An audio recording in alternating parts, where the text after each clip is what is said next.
Additionally, the eastern region must release the captured soldiers and withdraw those who have entered the territory. The differences between both sides are substantial. The eastern region certainly cannot accept over 1 million square kilometers. This area is a high-altitude zone with sparse population, having only a few tens of thousands of residents. Fighting over such a small territory is not worthwhile from a current interest perspective. In the first few days, it has merely been a process of laying out interests from various regions, and we are far from reaching a point of exchanging opinions. Any negotiations concerning the future situation will not yield results without dragging on for a month or two. The eastern region has only granted 2 months of ceasefire, with about 30 days remaining. Of course, the Eastern Command is also aware that getting the opposing side to compromise cannot rely solely on verbal persuasion. It is similar to the battle along the 38th parallel, where fighting promotes peace, with discussions occurring even while combat continues. Your Majesty, according to our intelligence, during the past month, the opposing side has taken advantage of our halt in offensive actions to draw a large number of troops from their homeland, focusing heavily on the Yarsk region.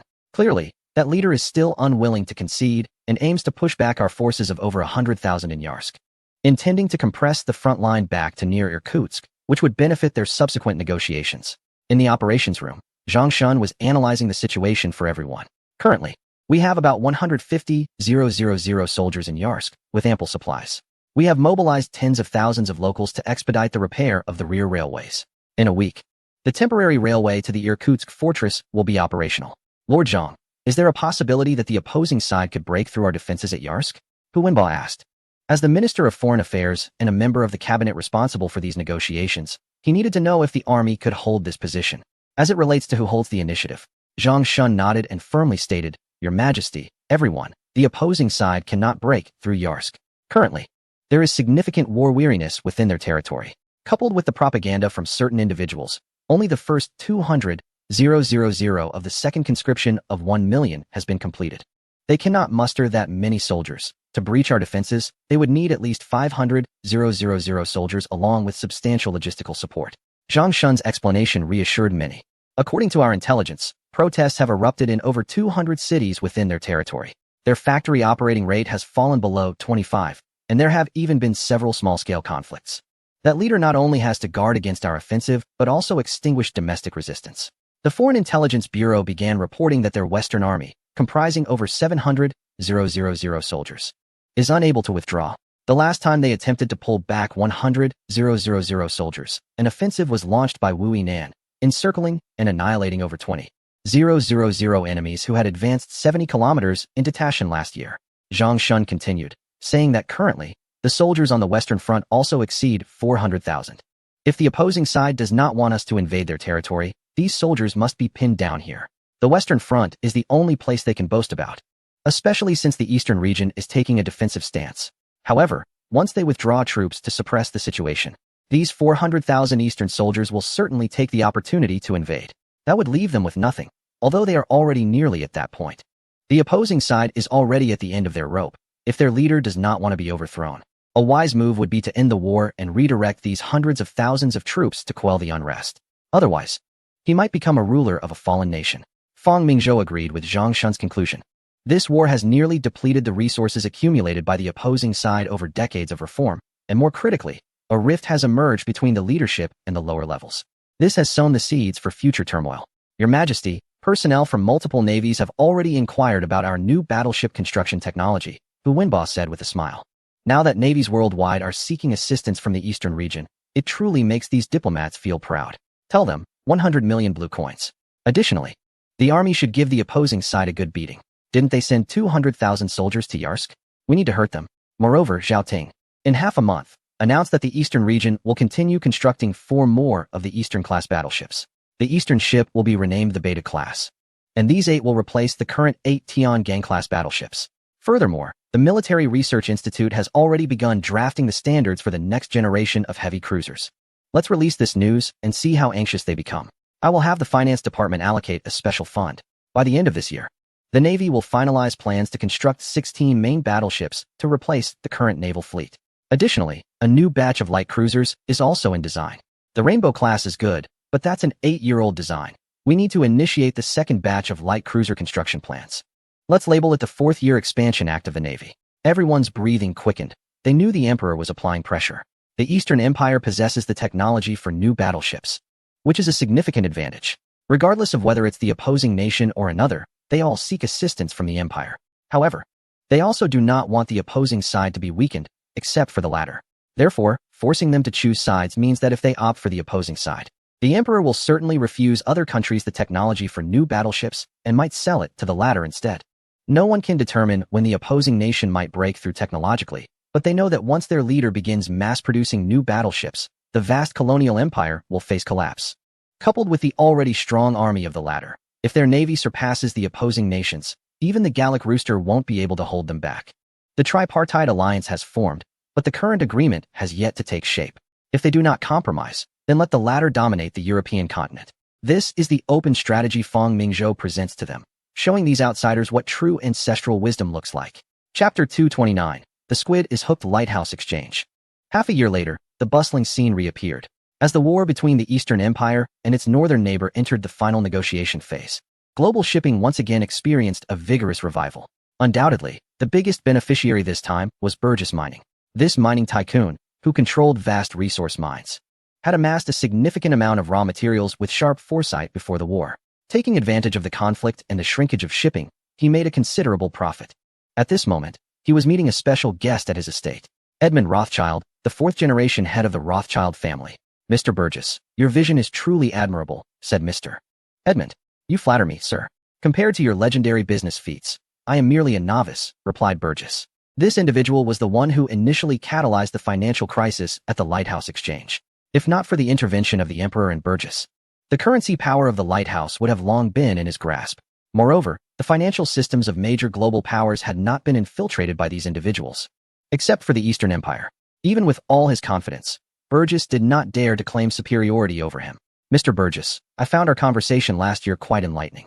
You were right. The reason we were expelled was due to our lack of formidable military power, the ability to change the situation." Edmund was a true nation builder and one of the core figures in the movement. 20 years ago, he funded the first squid settlement in Zion, helping many from Eastern Europa escape. It's worth noting that many countries have since imposed restrictions on these individuals. This made Edmund anxious, despite his wealth. It was because these countries needed the squids to help manage their economies.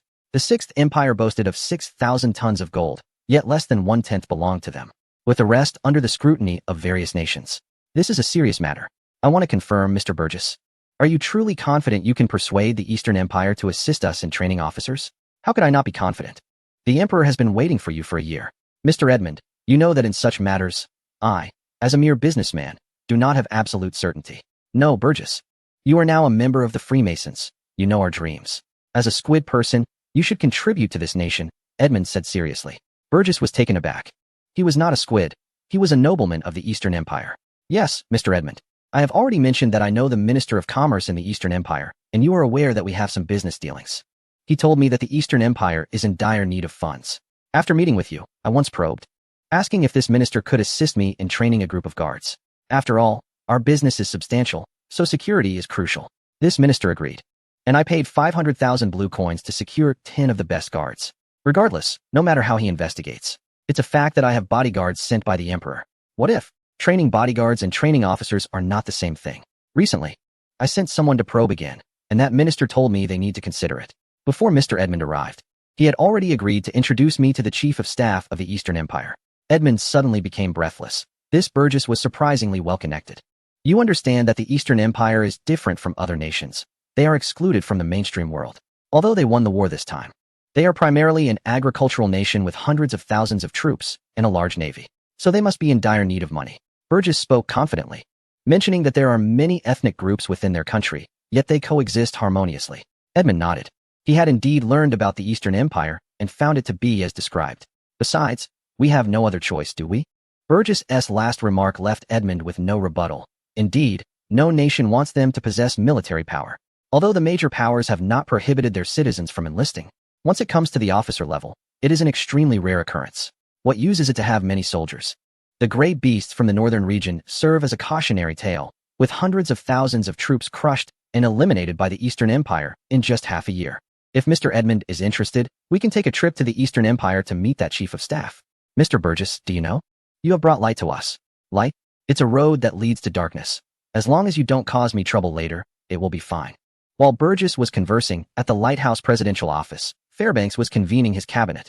The Secretary of State had already gone to the Eastern Empire. But now he had another task to accomplish. That is the antitrust bill. The canal issue has temporarily come to a halt. Although it is still in the final stages of negotiation, the overall situation cannot be changed. The Lighthouse has finally secured these straits. And as long as they acquire shares from Burgess, they can commence excavation. However, this president seemed to feel that a canal alone would not suffice for his historical legacy. So he wanted to take it a step further. The election is set to occur in 6 months, and his opponent, oh no, his predecessor McKinley's lifelong rival, Bryan, who had lost to McKinley twice, is making a comeback. Yes, that's right. It's the one who clamored to dismantle all the trusts in the Lighthouse, abolish the gold standard, and implement a bimetallic standard. He can be seen as the spokesperson for the agricultural states in the Midwest. Faced with such a formidable contender who has campaigned 3 times and has strong support from the agricultural states, Fairbanks expressed that the pressure of this competition is immense. Even his predecessor, who won twice, is wary of this individual, let alone him. Therefore, Fairbanks devised a good plan. If he can dismantle these trusts ahead of time, Bryan would lose his biggest support. Coupled with his acquisition of the canal, the Lighthouse's economy could flourish in these years, allowing him to confront Bryan head-on. The antitrust bill is ready. It was already drafted by its predecessor, but unexpectedly, before it could be implemented, that person was gone. Thanks to the canal, Fairbanks has a very good reputation in both houses, and with the support of the Liberal Party, it can easily push this bill through. More importantly, due to the predecessor's death, the government has realized that if these developments continue unchecked, they might become an obstacle for others. The current government still controls the monetary authority and the military, and the central bank has yet to emerge. Therefore, Fairbanks has finally made up his mind to proceed with it. It must be done. Chapter 230. Fairbanks' ambitions in a cabinet meeting. Vice President Stevenson presided over the session due to John's trip to the Eastern region. Ladies and gentlemen, I believe you all know that the canal is nearing completion, and we can finally avoid the division between the East and West coasts. Laughter erupted among the attendees. Regardless of other matters, at least the canal was secured, which was enough to bolster their political reputation. However, that wasn't sufficient. Setting aside Bryan, I believe everyone is aware of the current issues we face. Our economy is continuously developing, but it's too fragile. Even the slightest disturbance can lead to irrational behavior. The previous war between the Eastern region and the Bear Nation ignited global market concerns over raw materials, causing stock prices to plummet. After the naval conflict ended, it was thought that the market would rebound. Then, out of nowhere, some fool published an article titled "How Much Ocean Does the Lighthouse Have Left?" which blatantly informed everyone that the Eastern Navy's expansion had reached the entire Pacific, posing a risk of compression for the western coast. More importantly, the Emperor's homeland, Shaowei, is not far from our doorstep. It is being fortified like a porcupine, and without dozens of battleships, it is nearly unassailable. With a fully armed enemy watching from our doorstep, who wouldn't be on edge? Having thought that victory over the war with the Spanish and the expansion of the Navy would secure their position, the Lighthouse Navy now ranks 5th in the world. With over 13 battleships under construction and the canal secured, the Lighthouse felt like a genius who had mastered an extraordinary martial art, just waiting for the day the canal was completed to showcase its strength. However, when the Eastern Navy destroyed 17 Bear battleships with just 4 new battleships at Christmas Island, the news reached the Lighthouse. The raw materials market rejoiced, but the government and insightful individuals were engulfed in fear. Yes, profound fear. Now, more than half of the Pacific Ocean has fallen under the protection of the Eastern region. After this victory, it was clear that the Eastern expansion could only threaten the Lighthouse's western coast and beyond. Fairbanks hasn't forgotten that his predecessor was the first to assist the Bear Nation in building battleships. The term business does not sway the Eastern region. Because of this influence, financial institutions across the Lighthouse are already concerned about this year's economic growth rate. Ladies and gentlemen, we are all elites of the Lighthouse. But does anyone feel that we seem to be drawn into an endless military competition? After Fairbanks finished speaking, the cabinet members were taken aback, seemingly not understanding what he meant. Since my predecessor, due to the strain of credit currency, we started to expand our Navy to stimulate our economy. Coupled with the ship orders from a certain country, our economy has rapidly rebounded. We won the war against a certain nation and captured the colony of Cuba, but our Navy also suffered heavy losses. Damn the Eastern region. Everyone silently cursed. If it weren't for the Eastern region selling capital ships to that nation, the Lighthouse wouldn't have lost 6 battleships in that naval battle. Ladies and gentlemen, our Navy's budget last year was $240 million, which is 5 times that of 5 years ago. We have been dragged into a futureless naval competition by the Eastern region. Does everyone not understand what this president means? Naval construction is essential, Don't you see that naval powers around the world are desperately building battleships? Without a navy, who will protect the lighthouse's overseas interests? In 6 months, there will be a new round of elections, and I will also run for re-election. Fairbanks expressed his thoughts, stating that we must first limit those trusts, as a large amount of our country's funds are being consumed by them. Many small and medium-sized enterprises and factory owners are going bankrupt and being merged. If this continues, the lighthouse's economy will lose its vitality. Everyone agreed with this viewpoint, which is also why they were sitting here. Furthermore, I promise that if I am re-elected, I will reduce military spending. As soon as Fairbanks finished speaking, Eli Shillett and Paul Morton stood up directly. One is the Minister of the Army, and the other is the Minister of the Navy. Fairbanks remained unfazed. He knew that the current prosperity of the lighthouse's economy was due to significant military-industrial stimulation. The whole world is now researching new battleships or seeking corresponding technologies from the Eastern region. However, Fairbanks knew that the Emperor of the Eastern region would never sell such technology to the lighthouse, because the Pacific cannot accommodate 2 naval powers. Without the technology for new battleships, should the lighthouse continue to build those outdated battleships weighing over 10,000 tons?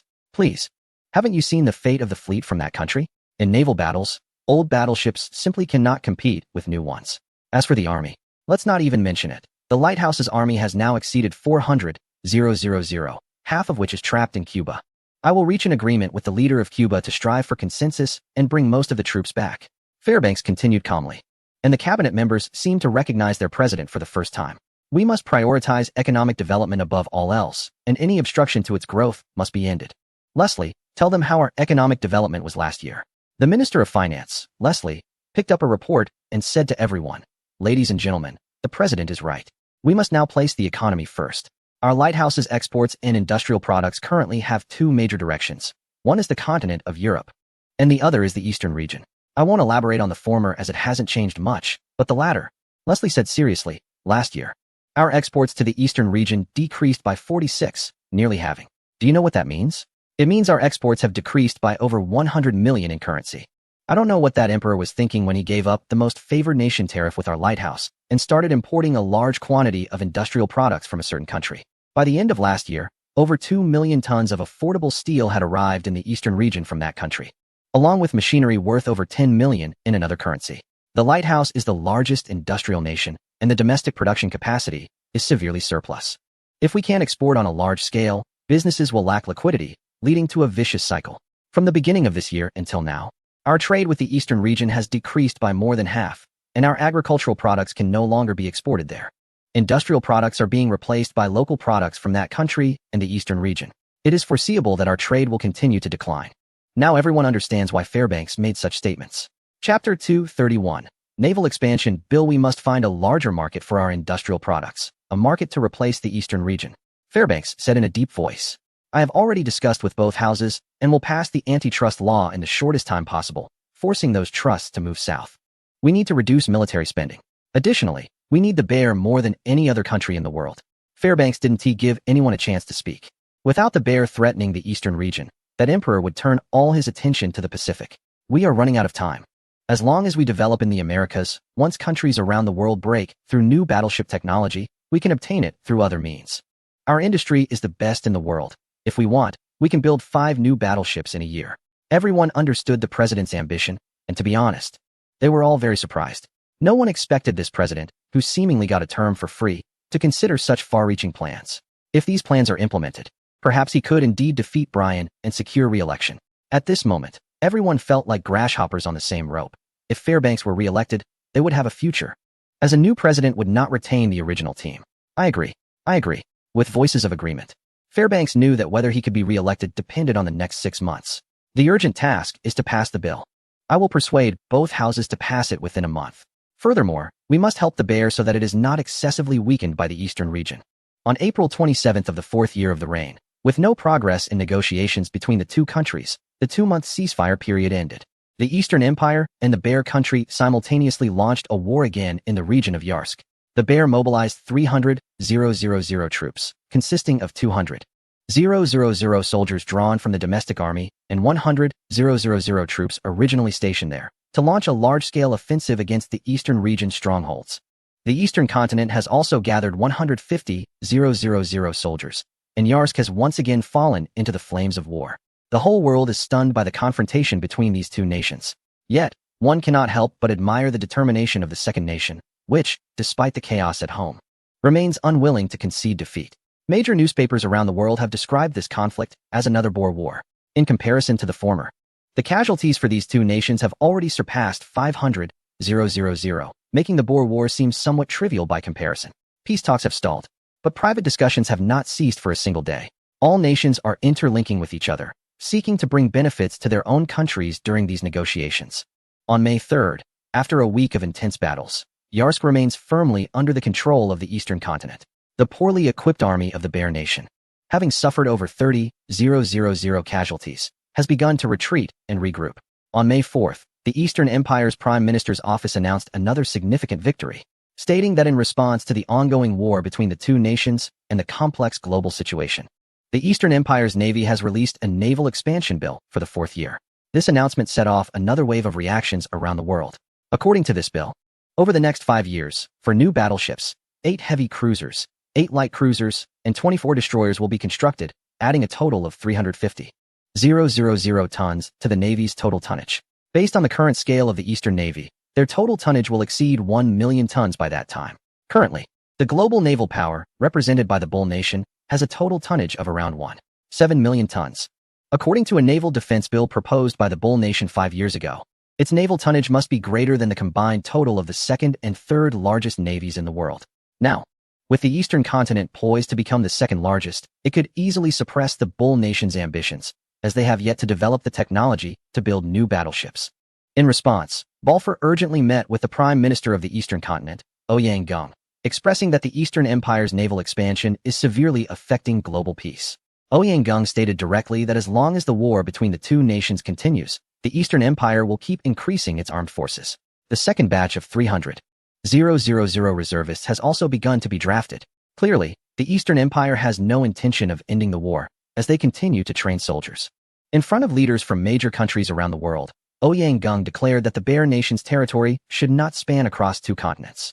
This is the Asia of the Eastern continent, and no outsiders are welcome here. As the name suggests, the Eastern Empire aims to reduce the Bear Nation to a single continent state.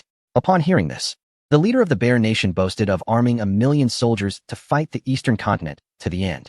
However, it is clear to discerning eyes that this leader is unable to arm more soldiers due to a lack of manpower. On May 6th, led by the figure known as Ten Vec, numerous radical groups launched attacks in the Bear Nation's federal district, with over 3,000 armed forces capturing its capital, Minsk. They immediately opened the warehouses and distributed supplies to the citizens, leading to a surge of supporters. A month ago, over 3,000 Bear veterans, who had been captured in the previous defeat led by Feng Yuan, returned. After obtaining these armed forces, that individual quickly launched this operation. They did not choose the western elite regions of their neighbor, but instead opted for the central area, which is less than 300 kilometers from the battlefield. Once chaos erupts here, over 300,000 soldiers who had just retreated for rest days ago would face the danger of being caught in a pincer movement. The capture of the capital led to immediate adverse consequences. The stationed troops in the western route began to waver, and the overall commander started to confiscate some of their weapons. This was because the insidious ideology had already spread to the Western Army. It was clear that during the winter, significant preparations had been made, and once issues arose in the West, even the capital would be affected. In just 2 days, the intensity of domestic turmoil increased dramatically. Even other nations began to consider whether to send troops to help suppress the unrest. On May 10th, upon receiving instructions from home, the Secretary of State hoped for another month of ceasefire.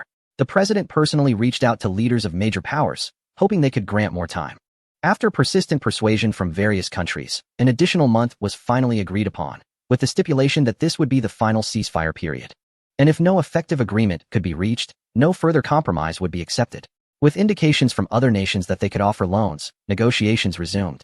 This time focused directly on the differing demands of both sides, with major powers shifting their previously favorable stance towards the other party to a more neutral position, recognizing the current capability to penetrate deeply into the opposing forces.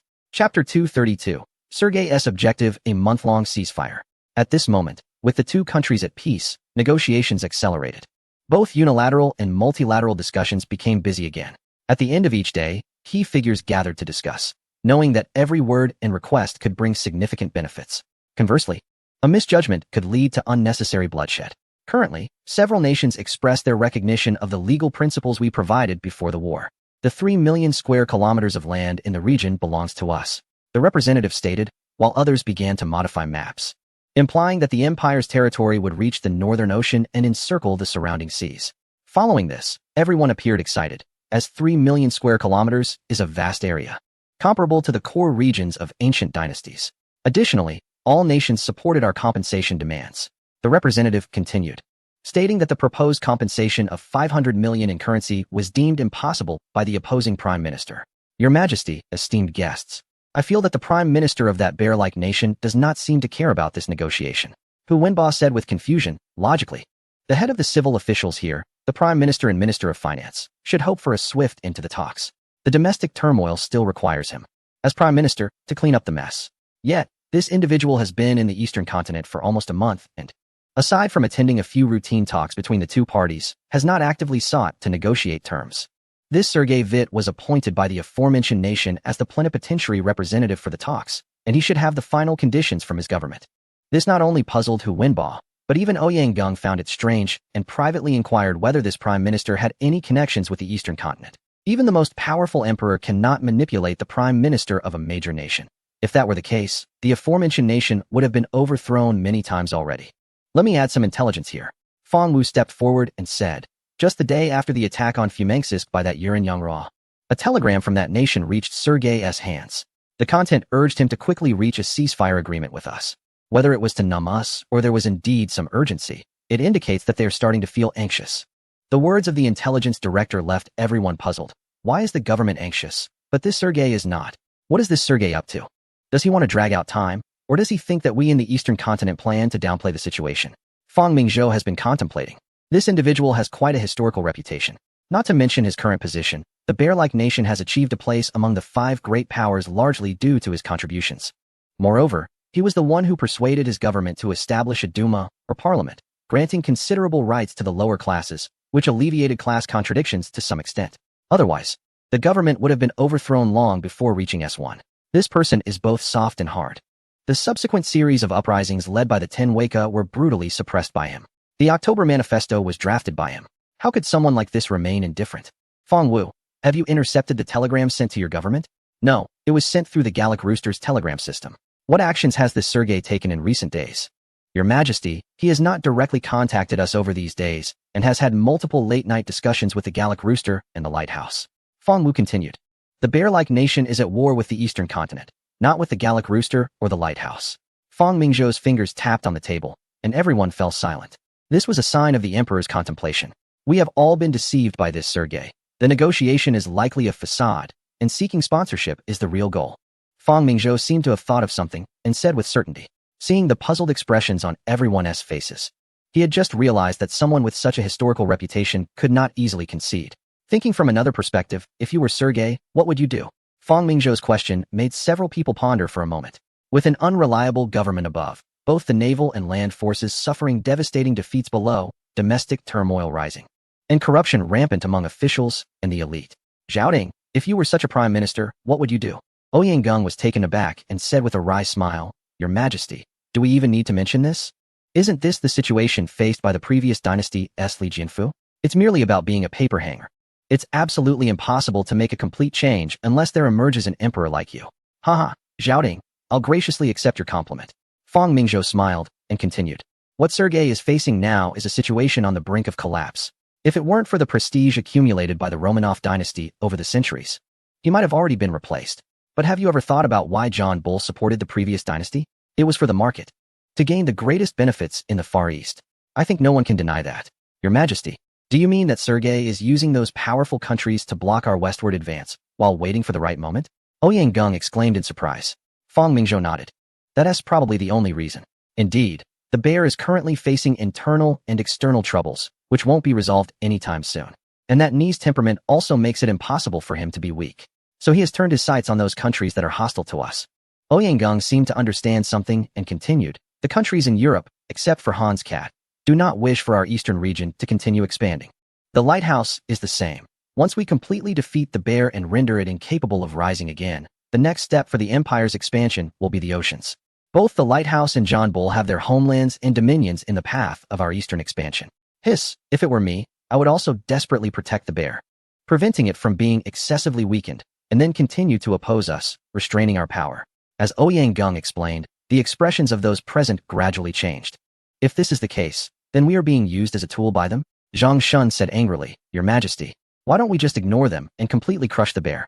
Chief of Staff Zhang, feeling deceived, said indignantly, This Sergei is indeed ruthless. In just over a month, he has watched the domestic turmoil escalate, and has also stood by while the eastern region and the bear's hundreds of thousands of troops clashed violently at Yarsk. To remain so composed, it's true that historical figures are never useless. Unfortunately, if this Sergei were in another country, he would be someone significant. But in the bear's realm, he can only become a footnote in history. Fang Mingzhou shook his head. Once the S1 competition starts, with Ni's temperament, the bear is doomed. Since Sergei is using us as a shield, then we must take a share of the loans he has procured. Chapter 233 Negotiation Stalemate. Perhaps the private loan commitments from the Lighthouse and the Gallic Rooster have allowed Sergei to achieve his desired goals. The pace of peace talks suddenly accelerated. Currently, aside from Han's cat hoping that his cousin is ousted, other countries wish for Ni to continue ruling the bear. Due to Ni's second act of defiance and his failure at Yarsk, the internal contradictions within the bear have completely erupted. After the victory of the 10 weeks led by Union Ruofu and Mengsisk, they intensified their propaganda efforts. For a time, this ideology began to spread virally. Quickly moving from the central cities towards the core area of control, countless farmers rushed into the homes of the notorious landowners, burning down farms and seizing grain. Even workers from the cities joined in. Agriculture is the foundation of any country, and once it becomes unstable, no matter how powerful a nation is, it cannot maintain stability. As the turmoil continued, the military also started to show signs of instability. Therefore, what the leader most wanted to do now was to recall hundreds of thousands of troops from the Western Front, most of whom were elite units with sufficient military pay. Moreover, their losses were minimal, and they were still manageable at the moment.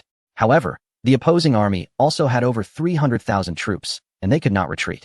The leader found himself in a difficult situation with pressure coming from both sides. Newspapers from various countries began to openly speculate on how long his rule could last, with some unscrupulous publications even claiming that the regime would not last a year. Finally, the first country stepped forward. It was the Gallic Rooster. This nation, which had always intended to join forces with the ruling power to contain their common adversary, extended a friendly hand. They urgently provided a loan of 500 million francs, equivalent to 100 million in local currency, to help stabilize the domestic situation. Following that, another country offered 20 million pounds.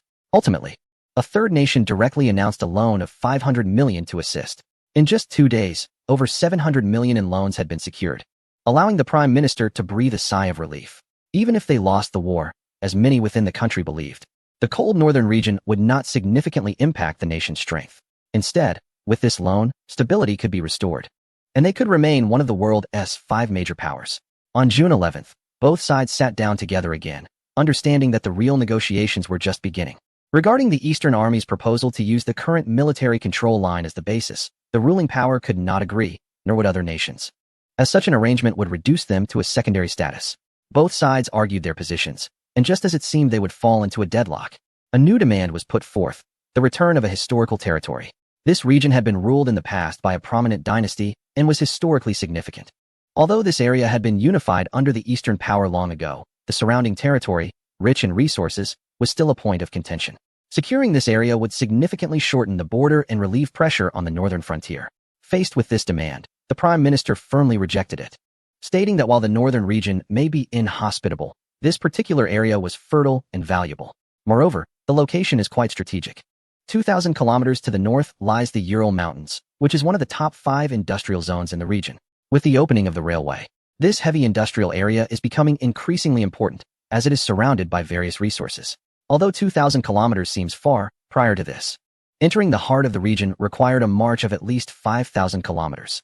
Ouyang Gung even stated that if this demand could not be met, the conflict in the region would not cease. Thus, Sergei had no choice but to send a telegram back requesting a decision from the leadership. Next came the issue of war reparations, where Ouyang Gung directly demanded 500 million blue coins from the opposing side, equivalent to about 2.5 billion taels of silver. This amount shattered the historical record for war reparations. It should be noted that Sergei had spent over a month securing support from various countries, standing by as domestic unrest escalated, only to receive a loan of merely 700 million blue coins.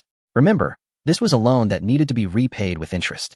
However, the Eastern Empire was making an exorbitant demand of 500 million blue coins. If it came to that, It might be better to let the domestic situation collapse and fight to the end with Eastern. In any case, if such reparations were enforced, the opposing side would have no future. Apart from the Eastern Empire, other countries expressed their lack of support for this amount. While it is normal to demand payment after a victory, no one expected the emperor's appetite to be this large. This equates to 500 tons of gold. Ouyang directly stated that the opposing royal family possesses thousands of tons of gold, and that just a fraction of it could cover the reparations. This left Sergei speechless. Could he really say that the emperor's wealth was his own and could not be used? If he did say that, it would only exacerbate the domestic turmoil. When Eastern's conditions reached the opposing side, the leadership was furious, wishing they could march straight to Eastern to settle accounts with the emperor. But now, it was dangerous even to leave the palace. The 1-month deadline was approaching, and trains heading north from Eastern had not stopped for a day. It was evident that they were carrying soldiers and various weapons and ammunition. With July fast approaching, the weather was becoming quite pleasant, allowing Eastern to conscript soldiers in large numbers. If this continued, the nation would likely face destruction. Reluctantly, the leadership first agreed to the land demands. Next came the issue of the compensation amount, which was obviously something everyone desired. However, Eastern's exorbitant demands were unacceptable, especially considering that they had suffered the most significant losses. Not to mention the hundreds of thousands of soldiers, but 2 fortifications that took years to build were occupied, and a third of a railway constructed over more than a decade was taken. Other losses were even more substantial. It was conservatively estimated that the opposing side's losses exceeded 1 billion units.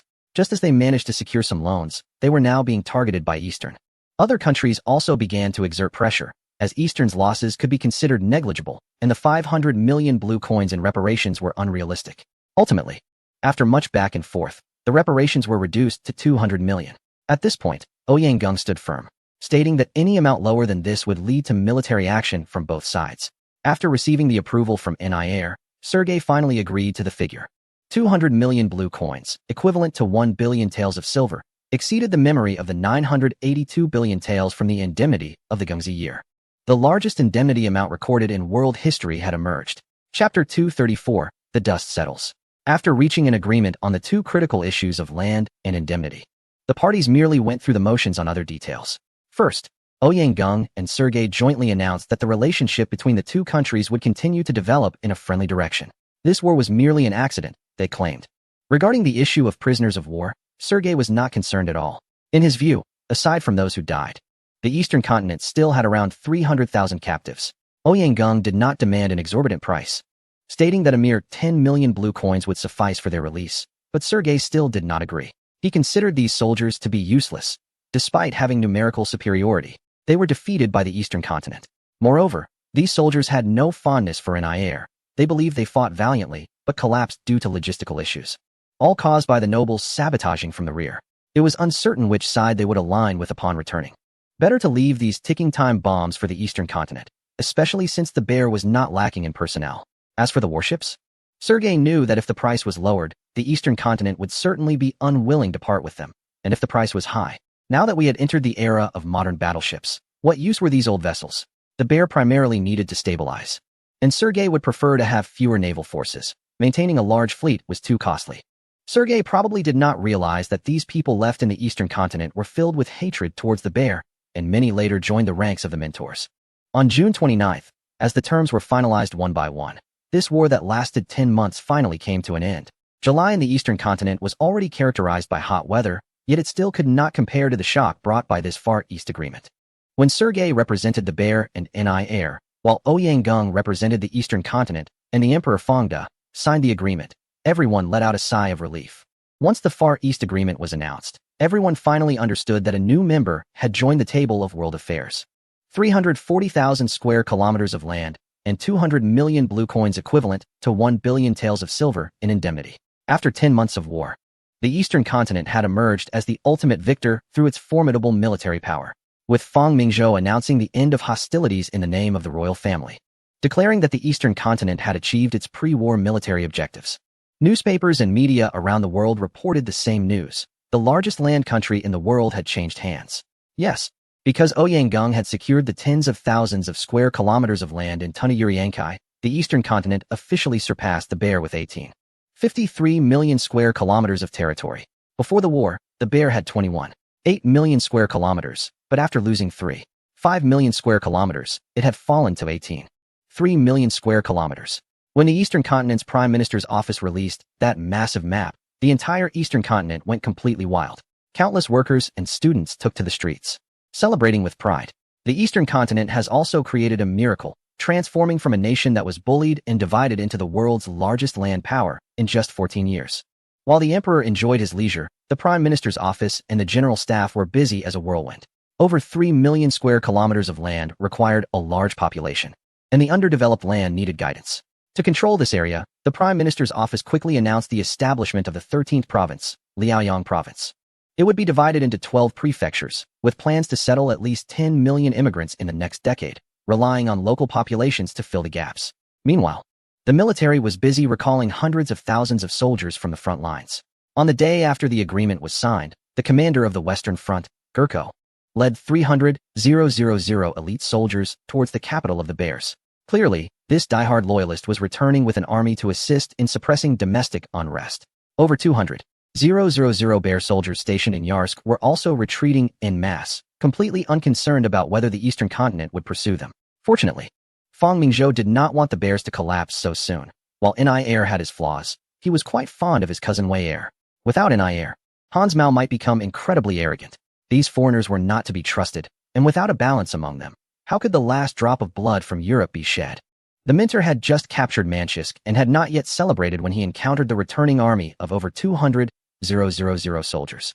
It was said that while being submissive to external forces, they struck hard internally, and these Bear soldiers dealt with the situation decisively. In less than a week, Manchsk was retaken, and thousands of the Minter's followers who had not yet enjoyed their victory were killed.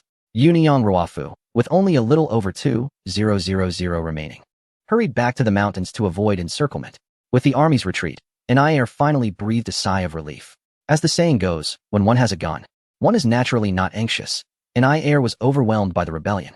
In his view, he had not lost. It was entirely due to these lowly citizens dragging him down. Therefore, after gaining power, Ni-Air began a large-scale purge, and soon, Bear's secret police appeared everywhere. They violently kicked in doors and arrested anyone suspected of being a traitor. Even Sergei's persuasion was ineffective, and the unrest that should have calmed down erupted again. In their eyes, resisting meant death, and not resisting also meant death. So they might as well fight it out. Ni-Air did not expect that these people would dare to resist. At that moment, the Bears were in turmoil. In contrast, the Eastern Continent was thriving. The general staff was also busy tallying the gains and losses from this war. Even with a weapon advantage, casualties were unavoidable. This battle lasted 10 months, with the Eastern Continent suffering nearly 10,000 casualties, including 175 dead and 652 wounded. If it weren't for the advantage in weaponry, taking on 2 fortresses would have cost at least tens of thousands of lives. A large number of soldiers returned from the front lines, and the entire Northern Railway was operating at full capacity. The spoils of this battle were also considerable. Even in a poor state, every soldier had a gun, which was certainly better than the situation decades later when only a few shared one. Watching the general staff transport these spoils back by train was quite a headache for Fang Mingzhou. The weapons weren't bad by any means, at least for this era. However, Dongzhou had its own logistical standards, and the calibers were different between the two countries, so these weapons were definitely not acceptable. Even more concerning for Zhangshun was Dongzhou's massive navy, which boasted over 17 main warships. During this period, Zhangshun attempted to sell them abroad. But since the Dongzhou class had gained such prominence, everyone had become cautious. Yet, they completely forgot that only the empire currently possessed the Dongzhou class. Fang Mingzhou even declared a 3-day national holiday to celebrate the victory in this war abroad. Chapter 235. Naval negotiations. The war between the Dongzhou Empire and the neighboring state finally came to an end. This 10-month-long conflict was undoubtedly the largest war since the beginning of this century, fundamentally altering the global situation. A peace agreement was reached, leading to the withdrawal of hundreds of thousands of troops stationed along the border. However, upon their return, the situation did not calm down as Ni-Air had imagined. In fact, it intensified. As the chaos continued domestically, Ni-Air finally made a compromise. He announced the establishment of a National Duma and issued the July 4th Declaration, acknowledging the rights of all individuals to freedom of speech, assembly, and association. He also promised to expand voting rights and convene a Duma with legislative power. Of course, this was unavoidable. If Ni-Air had refused further, he might have truly become the last emperor. It must be said that the neighboring state's citizens were relatively easy to appease. Once this declaration was made, domestic unrest significantly decreased. Supported by the secret police, The so-called People's Alliance, composed of farmers, unscrupulous capitalists, and youth, created disturbances everywhere. The unrest triggered by the strikes gradually subsided. However, the negative consequences could not be changed. People no longer trusted in Ayer, but were temporarily quiet due to the current situation. In the capital of Dongzhou, with the peace agreement reached, several political figures from other countries began to leave, needing to digest the impacts of the war. However, a portion remained, most of whom were naval personnel. The war had ended, but the issues brought about by the new battleships remained unresolved. Even during the peace talks with the neighboring state, discussions about selling the new battleship technology had never ceased. The most urgent parties were the representatives from two countries. Fisher and Tilbitz had contacted Sun Fu, the naval minister, multiple times, hoping for Dongzhou to sell the technology. There were no longer any technologies or interests worth exchanging for the Dongzhou Empire. Thus, Fang Mingzhou's instruction was quite simple. It was all about the money. Technology can be sold, but it comes at a high price. In this regard, no one can compete with the wealthy entities. Initially, Fang Mingzhou intended to sell the Dongzhou-class warships, but later realized that the current Dongzhou class was somewhat beyond expectations, even approaching the capabilities of advanced battleships. Thus, the plan shifted from selling ships to selling technology. Aside from the crucial countermeasure technology, these nations have yet to recognize the advantages of arranging naval guns along the central axis. Of course, they have seen the Dongzhou class, which can fire 10 main guns simultaneously from one side. However, even the current wealthy entities cannot achieve this. Historically, the battleship only had 8 main guns on one side, with the other 2 unable to fire together. A warship certainly benefits from having more main-caliber naval guns, but considerations such as the ship's center of gravity, stability, and structural strength must also be taken into account, along with fire control systems. While radio technology has been sold, the fire control systems based on this technology took Dongzhou 5 or 6 years to develop, largely due to the significant resources provided by the emperor. It is estimated that completing this research before the S1 phase would be a success. Additionally, the second batch of 4 battleships is set to begin construction, with the Dongzhou class being renamed to the Beidou class. Having just received 200 million blue coins in compensation, the Navy is eager to start major construction. However, this money cannot be used for shipbuilding. The initial investments in the war were substantial, and there are many expenses currently. Therefore, the Prime Minister's office has only agreed to allocate 10 million blue coins to place orders for the 4 battleships at the shipyard, effectively making a 10% down payment. The remaining funds will depend on how much can be earned from the technology sale. In this situation, Sun Fu is certainly making a bold request. The 4 battleships are just the beginning, with 8 heavy cruisers and a large number of other vessels planned.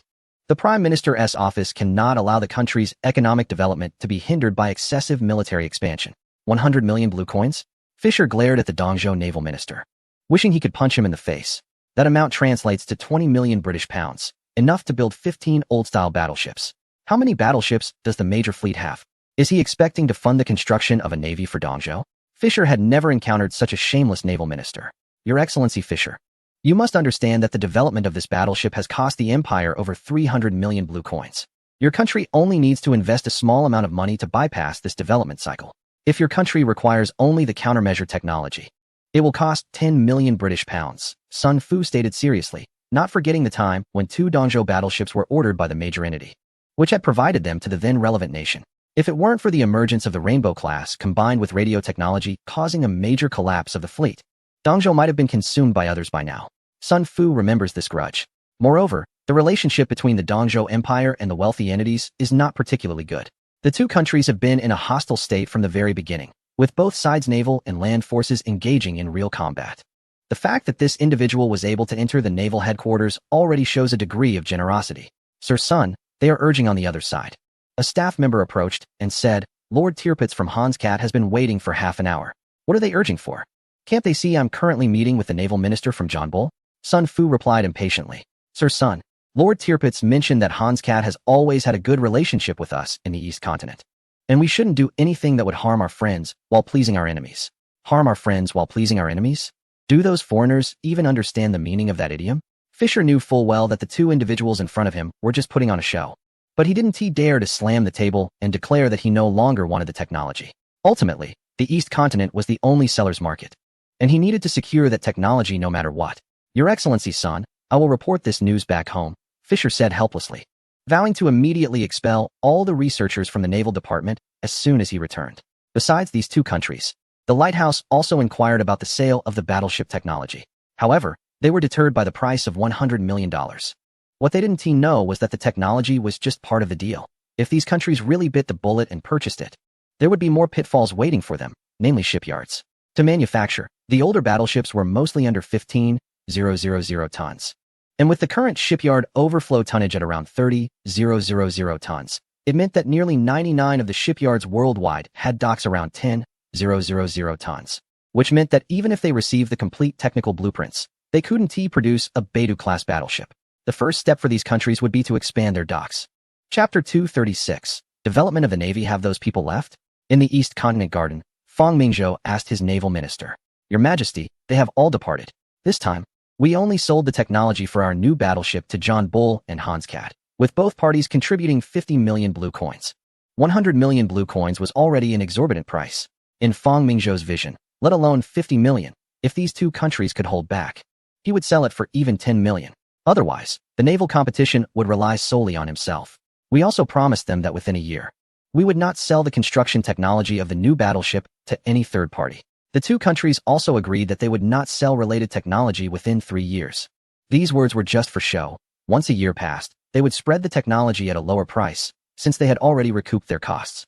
Historically, John Bull built the first dreadnought, followed by Hans Cat and Lighthouse, while other countries lagged 2 to 3 years behind. The Gallic Rooster, that incompetent, only started building dreadnoughts 6 years after theirs was launched, and by the time the S1 conflict started, only 7 had been constructed. How can this be? Why should only these 3 countries enjoy such good fortune? It was necessary to ensure that every country could build its own dreadnought. That fellow in air. The second expedition's navy had just left the Imperial Mediterranean and returned. There is no way around it. Even someone from a certain country doesn't want to see the last few warships left in their homeland sent to sea by the Eastern Navy. No pain, no gain. It seems they could sell this technology to that country. War is temporary, but business is long-lasting. And then there's the issue of battleships. What good is building a large amount of waste without having a modern battleship? They must construct new battleships. The small country of Italy cannot be forgotten, and yes, the Austro-Hungarian Empire, located at the crossroads of 3 continents, must also have dreadnoughts. As for the chickens, just one ship of a certain class could make them flip sides. If there were 2 or 3, wouldn't the Central Sea turn into a game of mahjong? The strategy of relying on a certain nation's fleet to deal with the Han's fleet won't work for the Central Sea. Well, that's settled. The determined emperor has decided to sell new battleships worldwide. This is akin to aircraft carriers in later times. If you don't have a new battleship, how can you claim to be a strong nation? A budget of 100 million blue currency is enough to complete the construction of 4 battleships. The subsequent 8 heavy cruisers are not a pressing matter. The construction standards for heavy cruisers have not yet been decided, and not just that. Even the Navy and the Research Institute are struggling with the caliber of the heavy cruisers. Your Majesty, Mr. Burgess will arrive in the eastern regions soon with Mr. Edmund Rothschild. After Zhang Shun finished speaking, everyone understood why they were coming. Your Majesty, are we really going to help those squids train officers?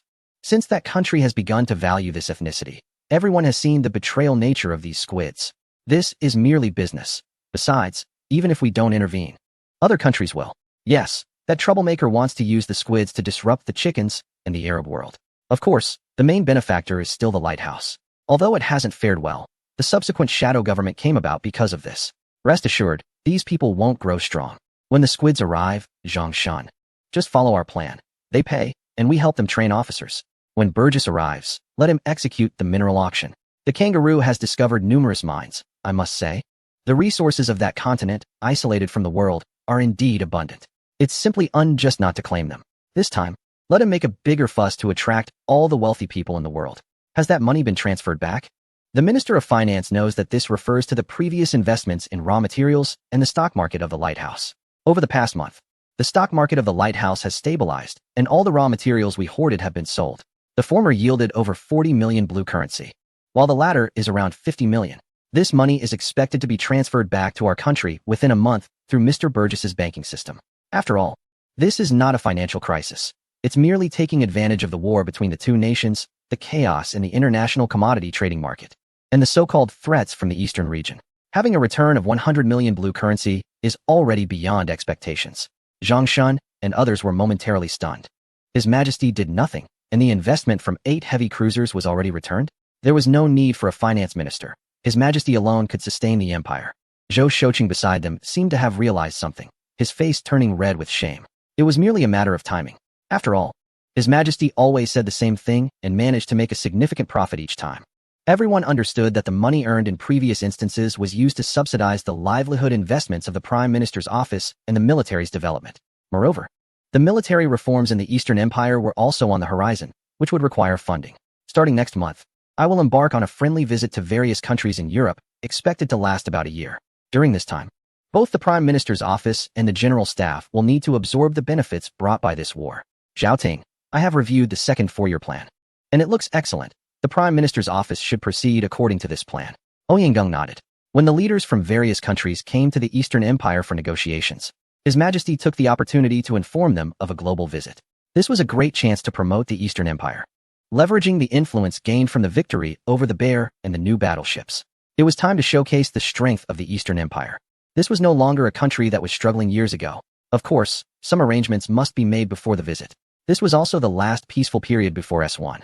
For once the fearless entered the scene, even the air in this world might ignite. The 8 battleships would likely be completed after the 7th year of the Xiaoming era, but they were already sufficient for current use.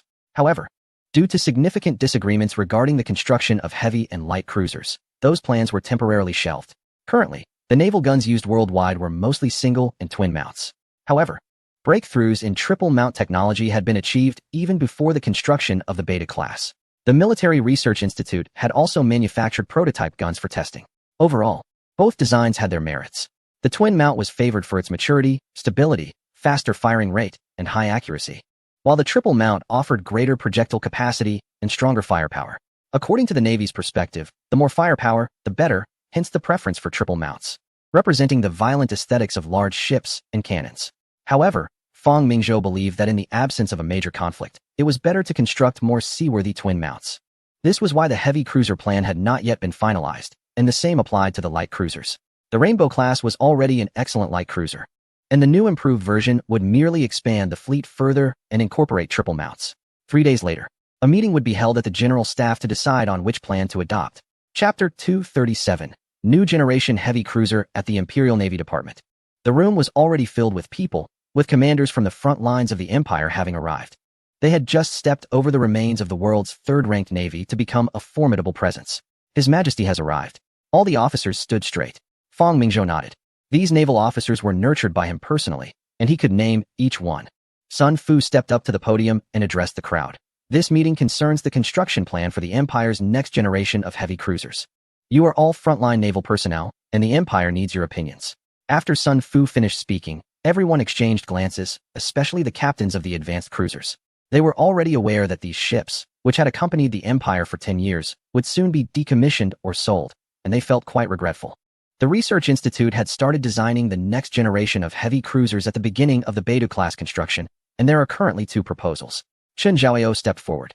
As a new generation of ship designer trained locally, he changed the reliance on foreign expertise that had existed since the establishment of the Research Institute.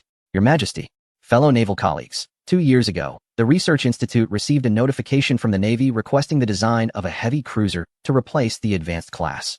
However, our main focus was on the Beidou-class battleships, which delayed the heavy cruiser design. Compared to heavy cruisers, battleships are more important, serving as a decisive presence in naval battles. Initially, to validate our technology, we built an East Continent-class heavy cruiser, and based on feedback from the Ministry of Navy, its performance is quite good. Everyone nodded. They had all personally tested this heavy cruiser, and it was indeed an excellent warship, capable of overpowering any cruiser in the world. However, its tonnage is still a bit small, and in oceanic operations, the simultaneous firing of 10 naval guns can lead to instability. In fact, Fang Mingzhou envisions the perfect warship as a fast battleship that possesses strong firepower while also ensuring protection and speed comparable to that of a typical cruiser. Armor, firepower, and speed are the 3 key elements of a warship. Battleships excel in the first 2, while battle cruisers excel in the latter 2. Fast cruisers can truly achieve a combination of all 3, provided they have a power system that leads the world. Fortunately, the East Continent has such capabilities. But Fang Mingzhou does not want to reveal the shortcomings of battle cruisers too early, which is why he has not constructed fast battleships yet. He prefers to wait until the first Invincible-class battle cruiser appears before making a move. When major naval powers around the world are building battle cruisers, he will then reveal his fast battleship. The excitement on the battlefield when the 2 meet will be immense. Heavy cruisers and battle cruisers are indeed different. In the vision of the East Continent Navy, heavy cruisers are not meant for decisive battles and will not form the battle line. They are versatile assets on the ocean battlefield, serving in supportive roles. In contrast, battle cruisers are independent assault forces that can cross ship types. Although battle cruisers are the nemesis of heavy cruisers, nothing is absolute. Currently, due to limitations in national power, the East Continent Empire cannot construct ships on a large scale, making cost-effectiveness extremely important. Of course, unlike historical treaty heavy cruisers, there are no naval limitation treaties in place now, so heavy cruisers do not have tonnage restrictions. Chen Zhaoao presented a large blueprint, revealing a massive cross-section diagram of a warship. The Jia-E heavy cruiser has a displacement of around 14,000 tons, and its full load displacement exceeds 17,000 tons. A gasp of surprise rose from the crowd. While they knew the new heavy cruiser would not be as small as the East Continent class at just over 11,000 tons, this increase of 6,000 tons was still quite significant. To understand, the former main battleship class, the Tiangang, had a displacement of only 15,000 tons. Yet the heavy cruisers were larger than the battleships. Chen Zhaoao ignored the astonished reactions below and continued with the introduction. Currently, we have two proposals, both utilizing the same hull design. The first one employs 5 twin-mounted 203mm naval guns, arranged along the centerline, similar to the current Beidou class, allowing for 10 203mm naval guns on one side. It can be seen as a simplified version of the Beidou class. The secondary armament consists of 4 twin-mounted 152mm naval guns, in addition to 8 twin 40mm dual-purpose guns and 24 single 20mm heavy machine guns. The audience had already become numb. Just the secondary armament was nearing that of the Rainbow-class light cruiser, not to mention the 203mm main guns. This ship could potentially engage the navy of a small nation. Is the Research Institute this formidable? Everyone present had heard of the renowned Research Institute, as all weaponry in the eastern region originated from there. However, this was the first time they were experiencing it firsthand. What kind of people could design such a frenzied warship? Chen Zhaoao's voice continued. The Type 2 heavy cruiser has a displacement similar to the former.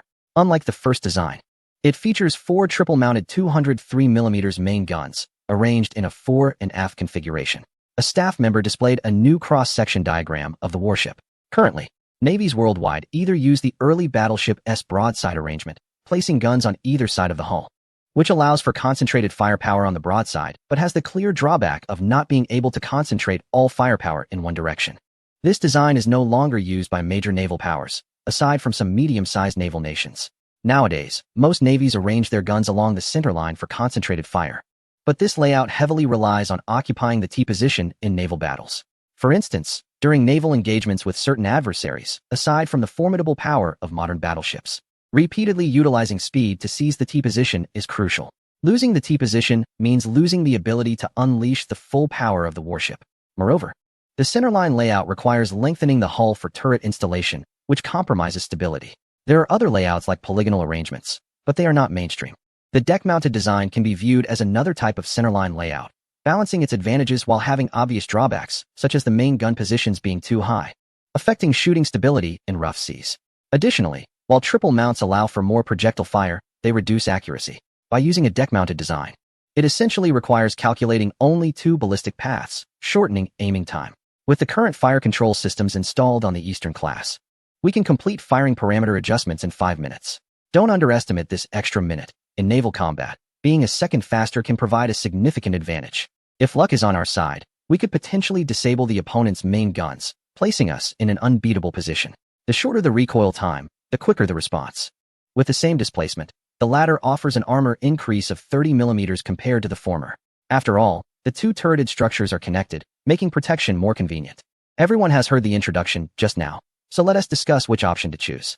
After Sun Fu finished speaking, there was an immediate surge of intense discussion below. Chapter 238. The Destiny-class heavy cruiser. The decision regarding the next generation of heavy cruisers for the Empire will be reached in this conference room. Ultimately, the majority of frontline commanders opted for the more aggressive 4 triple-turret design. Since the Gusha class consists of 8 ships, it also means that this heavy cruiser will be built in 8 units. Compared to the nearly 6 million blue coins price tag of the Gusha class, the price of the new heavy cruiser exceeds 10 million blue coins. 8 ships along with their support would amount to 1 billion, of course. This is not a one-time construction. For battleships, and 8 heavy cruisers would consume 200 million blue coins, and this is just the construction cost, not including maintenance and training. No wonder His Majesty would rather let the bear go and take a big bite. Such an arms race is not something an ordinary country can manage. However, for the light cruisers, Fang Mingzhou decided to postpone construction, as building 8 capital ships at once is already quite impressive. One must give other countries a chance to catch up. That's what maritime competition is all about. The Destiny-class heavy cruiser has a standard displacement of 14,500 tons and a full load of 17,000 tons. It is 205 meters long, 22 meters wide, and has a draft of 7.5 meters. The main armament consists of 4 triple-mounted 203mm 50 caliber guns, arranged in a 2 in the front, 2 in the back turret layout. The secondary armament includes 4 twin-mounted 152mm naval guns, along with 8 twin 40mm dual-purpose anti-aircraft guns to counter the increasingly faster small warships. The seaplanes from Dongzhou have already entered actual combat, and Fang Mingzhou is aware that the future development of aircraft poses an increasing threat to warships. There are also 24 single-mounted 20mm machine guns, with the option to later install heavy machine guns. The installation of torpedoes has been cancelled, as demonstrated in the recent engagement with the bear. Equipping capital ships with torpedoes is completely counterproductive. This thing is just a large powder keg, and if mishandled, one might end up blowing themselves up first. In terms of armor, due to the use of turreted designs and the enlargement of the hull, the main armor of the Destiny class consists of homogeneous armor ranging from 127 to 152 millimeters, primarily covering the waterline, command tower, and turret areas. Homogeneous armor is a new type that emerged in the later stages of S1 in history, and according to current mainstream naval artillery of 45 to 50 calibers, the threshold is about 50 millimeters or more. This means that the 152 millimeters homogeneous armor can withstand attacks from its own 203 millimeters main guns. The deck armor measures 76 millimeters, and the Destiny class is the first warship to attempt focus protection. Unlike the Beidou class, which is essentially a heavy knight wrapped in armor, capable of both offense and defense, the heavy cruiser still primarily relies on maneuverable gunnery, sacrificing armor in non-core areas to balance firepower and mobility. Key defenses are implemented in the ammunition storage, power compartment, command system, and main turret, while the bow, stern, and upper non-core areas utilize around 50 millimeters of homogeneous armor. This is already a remarkable figure, as heavy cruisers are not primarily designed for armored combat.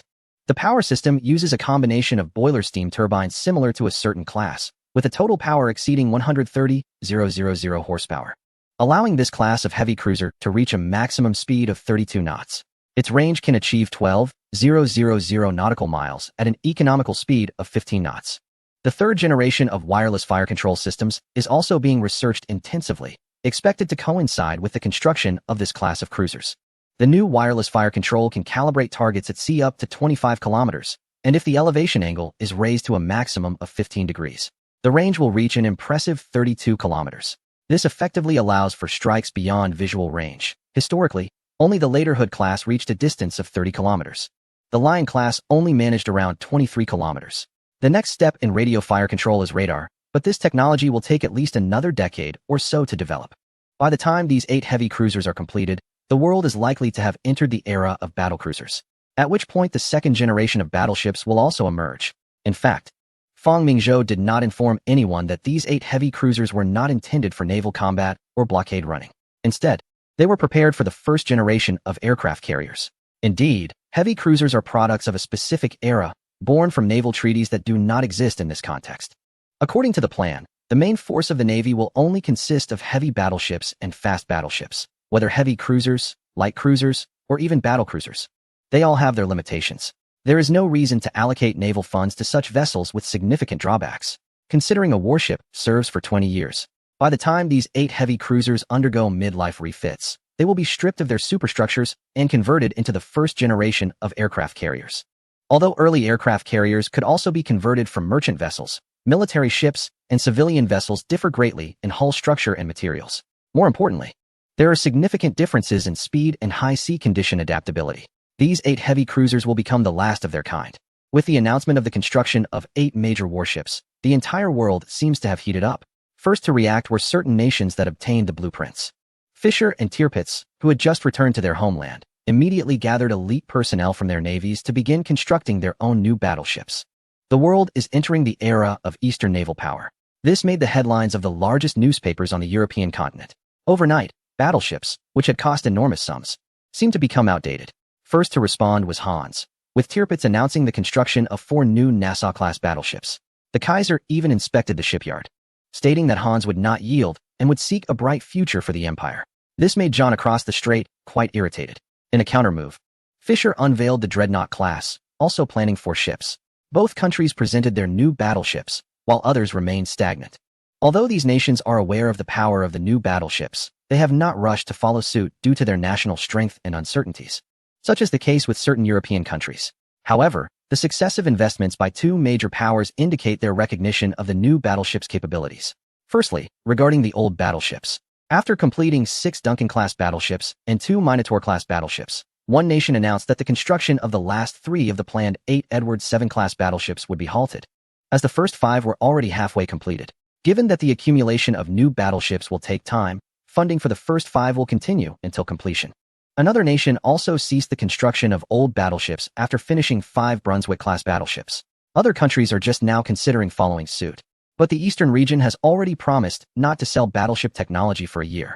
Additionally, they lack the shipyards capable of constructing 250,000-ton battleships, meaning these countries need to invest in expanding their shipyards before they can acquire new battleships. Being slow to act has effectively withdrawn these countries from the maritime competition, whether they are willing to admit it or not. Chapter 239. Arrival in the Eastern region. At this time, the Lighthouse Nation has returned home, and recent dealings have greatly enhanced the reputation of the Fairbanks cabinet. An agreement regarding the canal has been reached, and preparations for construction are underway. However, before starting, the lighthouse must secure full ownership of the canal. The Secretary of State managed to acquire a 30% stake from the new president for $10 million. The remaining 70% is held by Burgess, and it is clear that the lighthouse will not allow a businessman to control a canal vital to its national interests. Thus, a new round of negotiations began. When faced with a bid of $50 million from the lighthouse, Burgess stated he could not accept it. After 8 years, the investment had not even doubled, which is something no investor would consider. Burgess presented evidence showing how much profit and national security the completed canal would bring to the lighthouse. He also indicated that if an agreement could not be reached, he would sell the 70% stake on the market. At this time, Burgess was on his way to the Eastern region to meet with a prominent investor under the guise of investment. He was wary of the lighthouse taking punitive action against him, so he decided to return home for a visit. Before leaving, Burgess had prepared for subsequent matters. Unless the lighthouse's price expectations met his demands, what if the lighthouse used force? That was a joke. Burgess had saved the lighthouse 3 times, and his reputation was well regarded among the people there. Titles such as Messenger of God, Savior of the Lighthouse, and Most Conscientious Entrepreneur had been bestowed upon him by the citizens. After all, in the Eastern region, those who dared to seek fame were often either malicious or had ulterior motives, and they would have been swiftly dealt with by the rulers. Historical figures such as Wang Mang, Sima Yi, and Zhao Kuangyin serve as bloody examples. It seems these foreign individuals have suffered from a lack of historical awareness. Burgess did not hold back with the lighthouse and directly offered a price of $200 million. When this offer was conveyed to the lighthouse by the confidant of this mining tycoon, everyone fell silent. $200 million? This is even greedier than the emperor of the Eastern continent. Clearly, he knows where the lighthouse's weakness lies. The canal not only connects the east and west coasts of the lighthouse, but more importantly, it serves to resist the expansion of the Eastern Empire into the Eastern Pacific. Once Burgess refuses to sell his shares, the construction of the canal cannot commence. Even if it does get built, 70% of the profits would belong to Burgess. Can the lighthouse dare to take the shares directly? They truly do not dare, as the lighthouse's economy became the leading industrial nation in just over a decade, relying on a free investment environment. Additionally, Burgess acquired his shares 8 years ago when the canal shares were considered low-quality assets that no one was willing to invest in. This reflects his investment insight. If the lighthouse were to take the shares directly, the investment environment would collapse within a month. Those merchants would vote with their feet and leave. The lighthouse possesses the world's most powerful industrial manufacturing, producing more steel in a year than the next few combined. And its annual foreign loans exceed hundreds of millions. Its products are spread around the globe. This is the price of freedom. If they take action against Burgess, everything might just disappear. The lighthouse began holding late-night meetings regarding this offer. After all, they are not wealthy, having just made a significant loan to a neighboring power. But fortunately, the current government controls the currency. When Burgess stepped off the cruise ship, he saw the Minister of Commerce and Finance from the Eastern Continent waiting for him. "Dear Mr. Burgess, welcome back to the Eastern Continent." Zhou Shouqing smiled and said, "Hello, Minister Zhou. This is Mr. Edmund, the current head of the Rothschild family." As I mentioned before, Edmund did not dare to be too bold. The Eastern Continent is currently flourishing, and he has demands of his own. Hello, Mr. Edmund. Hello, Minister Zhou. The finance of the Eastern continent led by you is something we aspire to learn from, Edmund praised. Learn from me? You might as well learn from the one beside you. Everyone in the cabinet knows there are two finance ministers in the Eastern continent now. After the pleasantries, the group arrived at a manor, clearly aware that the matters at hand should not be known to outsiders. Mr. Burgess, is the lucrative business you mentioned in the telegram about this? The Minister of Commerce's meaning was clear. He came over because of Burgess's reputation and the potential for big business. Minister Zhou, there are currently two major business opportunities. First, there is the issue of the canal shares. The lighthouse wants to acquire 70 of my shares, but their price is too low. I wonder if your government is interested. Edmund was taken aback. Burgess truly dared to sell. Indeed, the Minister of Commerce immediately said excitedly, "Very well, Mr. Burgess, if this is true, we are willing to invest 80 million. Moreover, what you mentioned about selling equity is a prerequisite for us to continue discussions." Edmund looked at Burgess. His meaning clear. Didn't you say it was similar to what was hinted by the Eastern Empire? Why is there still a precondition? No, Sir Zhou. You must understand that both matters can bring benefits to your country, and they do not conflict. However, our sovereign is very interested in the shares of the canal. Edmund became anxious. At his age, he had crossed half the globe for nation building, and this was the most recent opportunity for the squid to acquire military power.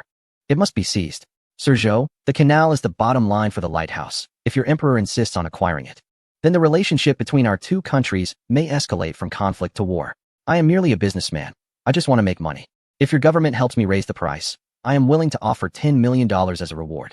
Moreover, with Edmund by my side, I believe the benefits from reaching an agreement will far exceed just the canal, Burgess said seriously.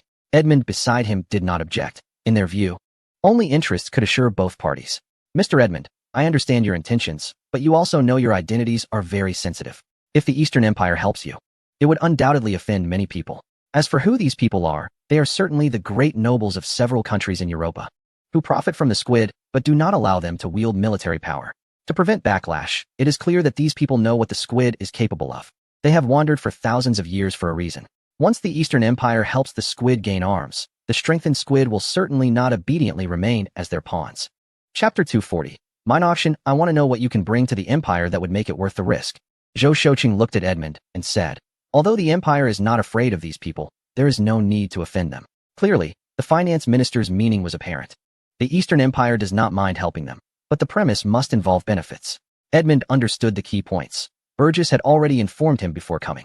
Since he dared to come, he naturally had conditions that could impress the Eastern Empire. You both have been on a long journey, so take a 2-day rest. This matter cannot be completed quickly.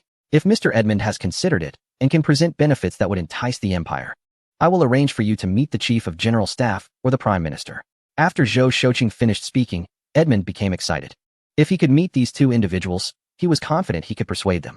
For the sake of nation building, the squid could pay any price. Just 3 days after Burgess arrived in the Eastern Empire, this world-renowned mining tycoon announced that he would hold an auction in 6 months. The items for auction would be the minerals from Kangaroo. Burgess Mining declared that after 7 to 8 years of searching, they had discovered over 50 various mines in the western and northern parts of Kangaroo. However, due to the large number and substantial reserves, Burgess Mining did not have enough manpower and resources to extract them and could only reluctantly put the mines up for auction. Once this news broke, it quickly spread around the world, and the century-old auction involving the mining tycoon from 9 years ago was brought up again. This tycoon capitalized on the government's eagerness to develop their western regions and activate their vast resources. He purchased a 99-year lease for £5 million and made a profit of $330 million by selling various minerals, equivalent to £62 million. Could this mining magnate replicate such a miracle again, or does his exploration team possess the uncanny ability to see the resources beneath the surface? Regardless of how others speculate, those wealthy individuals have already made up their minds to participate. Previously, the conflict between the eastern region and the neighboring country led to a rise in global raw material prices, and even after the war ended, prices did not drop significantly. Countries around the world have also recognized the value of resources and raw materials, making this auction destined to exceed any previous one. At this moment, the tycoon was frantically requesting an increase in shares from the emperor of the region. Previously, he had already made nearly $100 million from raw materials, a speed of profit that even made him envious. All right, my lord. You should now tell me how much the lighthouse is willing to pay for my canal shares. He was in dire need of funds, with the Prime Minister's office only covering 10 of the costs for 8 main vessels, leaving 90 to be sourced by the Navy. This forced the naval minister to visit the Eastern Gardens daily, serving tea, in hopes of leveraging the emperor's ability to generate profit. Not to mention the light cruisers that were still to come. Although I want 200 million, I doubt that can be achieved. The initial budget for the canal excavation was only $18.9 billion. The lighthouse's parliament initially allocated only $14.4 billion for the budget. And 30 of the shares have already cost $10 million, plus other expenses. The lighthouse can only muster up to $1.3 billion unless their parliament is willing to increase funding. Otherwise, that individual simply cannot afford such a sum. This is not a time when a printing press can be activated 100 years later. While the canal is a top priority for the lighthouse in the coming years, their annual expenditures are also substantial. I have already sent people to persuade politicians and economic experts to convince the cabinet of the immense benefits post-canal opening. I estimate that $100 million should not be a problem, but if more is needed, other means will be required. The tycoon analyzed as well. I will have someone handle this. Has that individual already decided to run in this year's election? Yes. Initially, people were indifferent to this opportunistic president. But it must be said that he seized the opportunity. The canal and the proposed antitrust law resonate with the public. Oh, has he truly decided to enact the antitrust law? Unexpectedly, this individual shows quite a bit of courage. Historically, this achievement belonged to another, but unfortunately, that individual is likely already in elementary school now. Monopolies have always been a unique feature of the lighthouse, and they have not found effective solutions, not because they can't, but because they are unwilling. These trusts and the economy of the lighthouse are deeply intertwined. Recently, the Pont Genmo and John Leaf factions have come under the scrutiny of a powerful entity. The former has already divided up the giant northern investments, suffering significant losses in the process. Meanwhile, the importance of oil continues to grow, and John Leaf's Standard Oil also faces potential fragmentation. Although they are still holding on, a certain Fairbanks has gained considerable prestige through the canal, bolstered by the support of liberal lawmakers. This time, it seems likely that the bill will pass in Congress. Fairbanks also aims to leverage this bill to compete with a certain Blair for the presidential position. In recent years, major trust conglomerates from the powerful entity have all moved south to a specific region. You know what kind of people they are? And several countries in that region are now suffering greatly. These individuals use loans and investments as tools, ambitiously seeking to integrate this continent into their capital system. One cannot entirely blame them. When a certain young master first arrived in this world, that region was still a symbol of strength. Indeed, over a decade ago, this land could rival that of another continent, even surpassing it. This nation was once the dominant power in the Pacific, which is astonishing, but it is the reality. At that time, this country stood up to the powerful entity, even forcing it to compromise. However, in just over a decade, the situation has completely reversed. In the end, it comes down to their own shortcomings. Their economic structure has remained unchanged for decades, relying solely on a single crop export model. Most of their economy is based on agriculture, and while other strong nations industrialized, they became a source of primary raw materials. Positioned at the lower end of the production chain, it seems that a century later, they remain in the same situation. Coupled with their so-called free economy, the lifeblood of the nation is in the hands of foreigners, making it inevitable for them to decline. Overall, one word sums it up: deterioration. However, the weakened region seems to be a good breakthrough point. A bold idea has emerged. If all goes well, not only could they secure the canal, but there would also be buyers for their fleet of warships. The current question is how to find an entry point. Looking at the map, it appears that the long, slender nation has a deep-rooted relationship with another region. The chief of staff seems to have family ties there. Chapter 241. Geopolitics. When Zhang Shun and his wife walked into the Eastern Region garden, he still looked bewildered. Your Majesty, do you mean to involve old Master Wang? Zhang Shun still remembers how he and the emperor dealt with the situation in a certain nation to counter the joint fleet from another. The emperor had decided to intervene in the civil war there. Their group of 5,000 troops had assisted the parliamentary army in winning the civil war, overthrowing the then government. Of course, to prevent the new government from changing its stance, the emperor had sent the former president to old Master Wang. That was 11 years ago, and he had married old Master Wang's granddaughter since then. Can you tell me, is that former president still with old Master Wang? Yes, Your Majesty. According to our mutual agreement, we took 100 tons of gold from the national treasury, while he took several million pesos in securities. 3 years later, when the situation calmed down, we let this president go. However, after disappearing for a few years, he returned to the old gentleman's side to spend his retirement. Zhang Shun recounted this as if it were a cherished memory. How is the old gentleman's health now? Not well. His wife had previously sent a traditional Chinese medicine doctor. But the old gentleman is aging, and it is estimated he only has a year or two left. You married his granddaughter. How long has it been since you visited the old gentleman? Huh. Zhang Shun was taken aback. The distance between the East Continent and the other region is over 10,000 kilometers, and a round trip takes 2 to 3 months. It's my fault. I've been relying on him to keep the army in check all these years. Your Majesty, it's only right. If it weren't for the old gentleman saving us back then, we would have starved to death long ago. Zhang Shun and the others are all adopted sons of Fang Jinghua, Fang Mingzhou's father. You know about the lighthouse taking control of the canal. We must make the lighthouse feel threatened, or they won't buy the canal shares from Burgess at any cost. The emergence of new battleships is not just our concern. Outdated battleships are everywhere in the world. At this point, Fang Mingzhou also sighed, wondering when battleships, a national treasure, became synonymous with obsolescence. Now, the world's attention is on new battleships, and by the time they realize it, the market will be flooded with old battleships. Rather than dismantling or refitting them, it's better to sell them off cheaply. After all, naval supremacy isn't ours. Let the spread of battleships give John a headache. Old battleships, no matter how inadequate, are still national treasures. While they might not mean much for the East continent, they are like mushroom clouds for ordinary countries. Just like in later years, the first aircraft carrier was looked down upon by the public, but who knew that in any country it was taken to, that country would become a naval power? Are you thinking of selling these warships to the other region? Zhang Shun also realized this. Yes, the lighthouse is currently experiencing domestic capital surplus and is thinking about exporting industry and capital worldwide, but across the ocean lies John and Hans. The lighthouse would be looking for trouble. Across the ocean is the East continent, which gives those trusts a bit of courage, but they wouldn't dare come over. The only option in front of the lighthouse is to move south. The southern strategy proposed by Burgess was based on this situation. In the past few years, a significant amount of lighthouse capital has started to flow into the other region, using their methods combined with the inherent economic fragility of these countries, leading these trusts into a frenzy. This is also the fundamental reason why Fairbanks can implement antitrust laws, not because these trusts have had a change of heart, but because they found a better safe haven. Otherwise, President Fairbanks would likely end up like his predecessor. The elites in the other region are aware of this situation, but they cannot resist the lighthouse's military power. Moreover, John has started to increase its infiltration here. The former hegemon has completely declined, to the point where it is even inferior to its own colonies. John Bull and the lighthouse are still considered one nation for now, while the relationship between the two countries remains decent. In the face of such strong nations, it would be surprising if those other countries could withstand them. You can use your visit to see the Elder Wang as an excuse to incite conflict between the lighthouse and those other countries, preferably something involving military engagement. Create regional tension, and then sell our battleships to them at a bargain price. Arm them. The lighthouse's backyard? Let's stir up that garden. By the way, I remember that Pedro ran for president before, right? When Fang Wu arrived, he immediately responded, yes, our former naval minister later became president.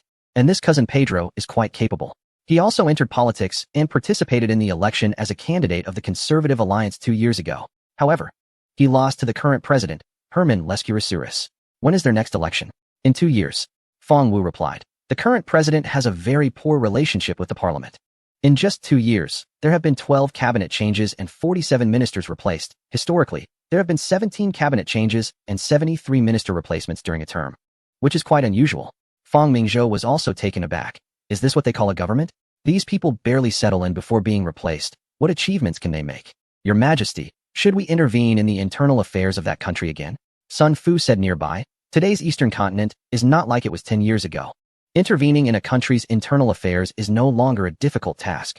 No, we want that president to be impeached by his own people. Fang Mingzhou dares to do this because in 2 years, this Pedro will replace the current president and win the election. It's a good opportunity to visit an old friend and tell Pedro that we can help him take that position.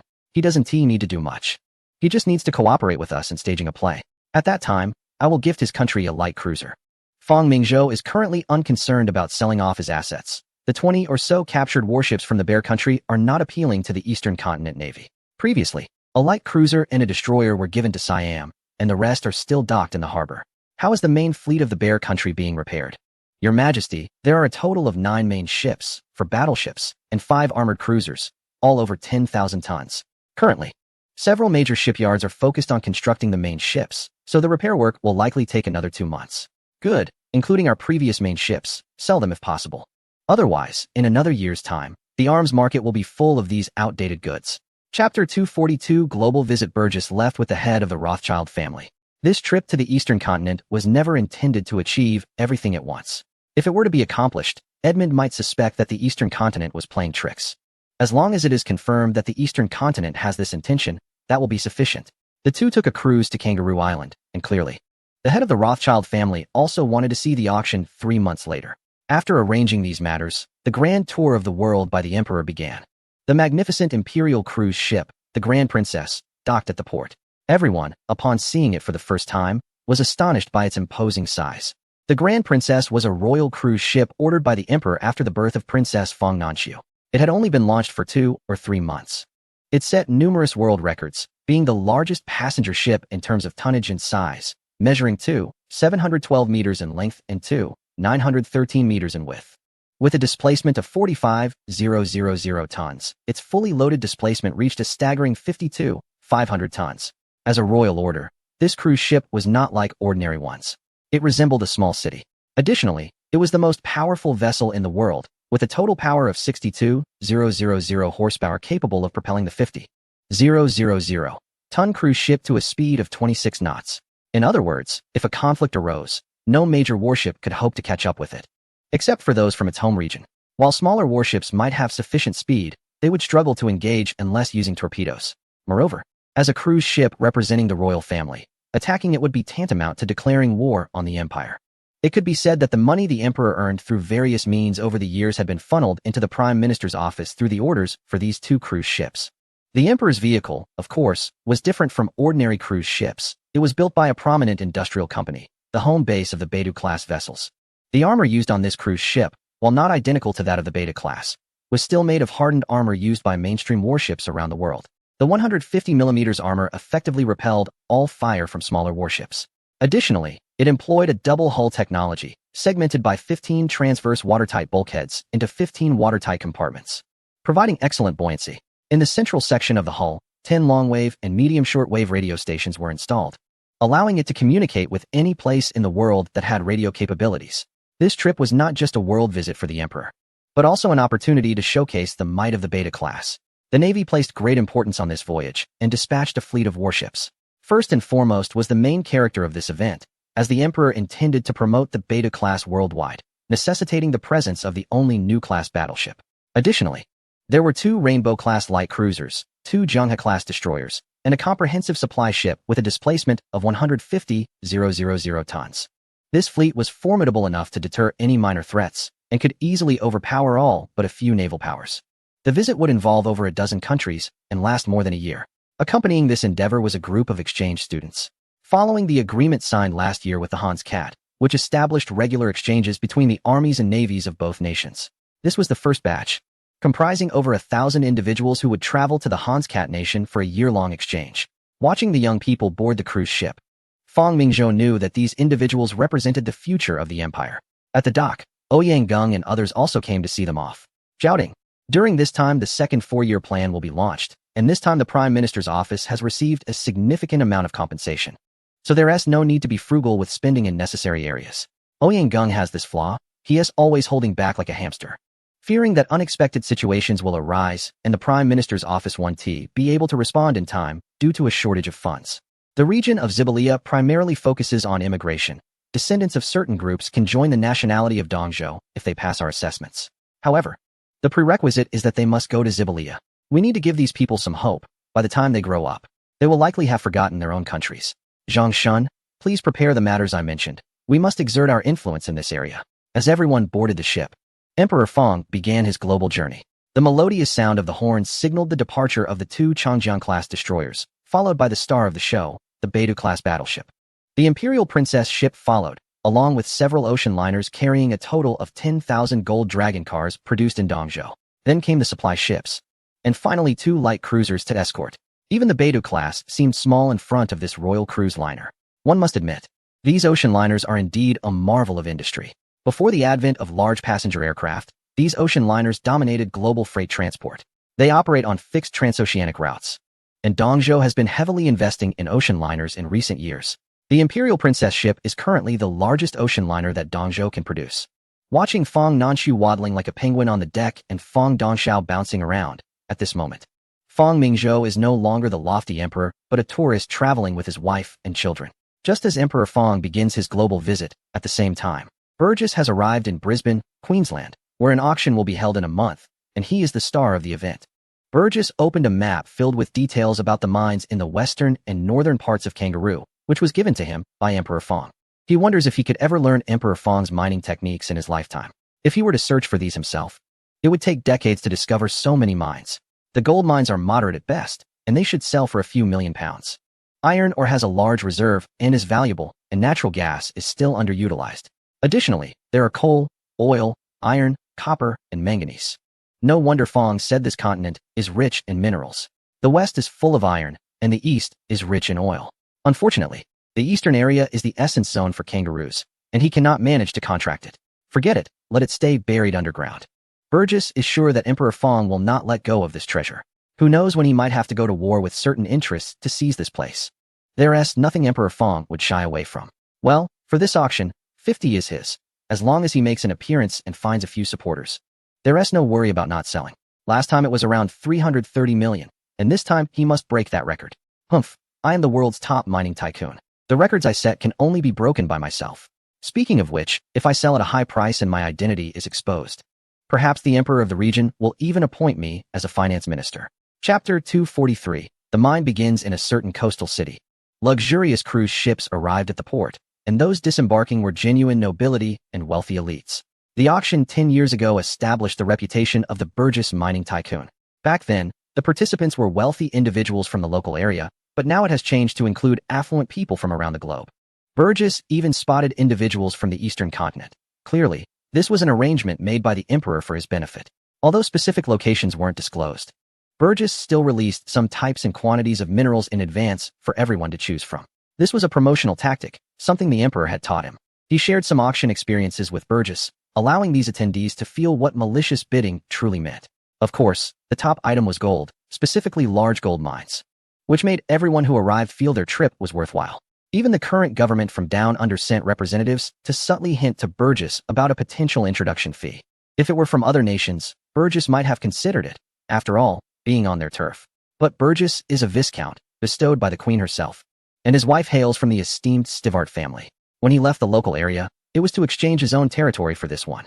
The western regions belong to the Stivart family, and you think you can impose taxes on noble lands? Does the king of the local area seem inactive to you? As for the northern region, although it is leased, according to international customs, the resources above are his during the lease period. 20 years from now, who knows if the down under will even exist? Burgess doesn't need to worry about these individuals creating obstacles. After all, those coming to the auction are influential figures. If they have the capability, let them try to find fault. It's just a puppet regime anyway. The geographical location is quite favorable. Countries from all directions can reach here in just a month or two. As the auction day approaches, more and more dignitaries appear. Moreover, the Rothschild family is heavily promoting this event to establish a nation, and since Burgess is also part of their circle, the efforts are significant. This is no longer just a mineral auction. It has transformed into a social event for the upper class. The governor's mansion became the venue for this auction. At 9 in the morning, when Burgess entered the venue, everyone applauded. Ladies and gentlemen from all over the world, it is my honor to welcome you here today.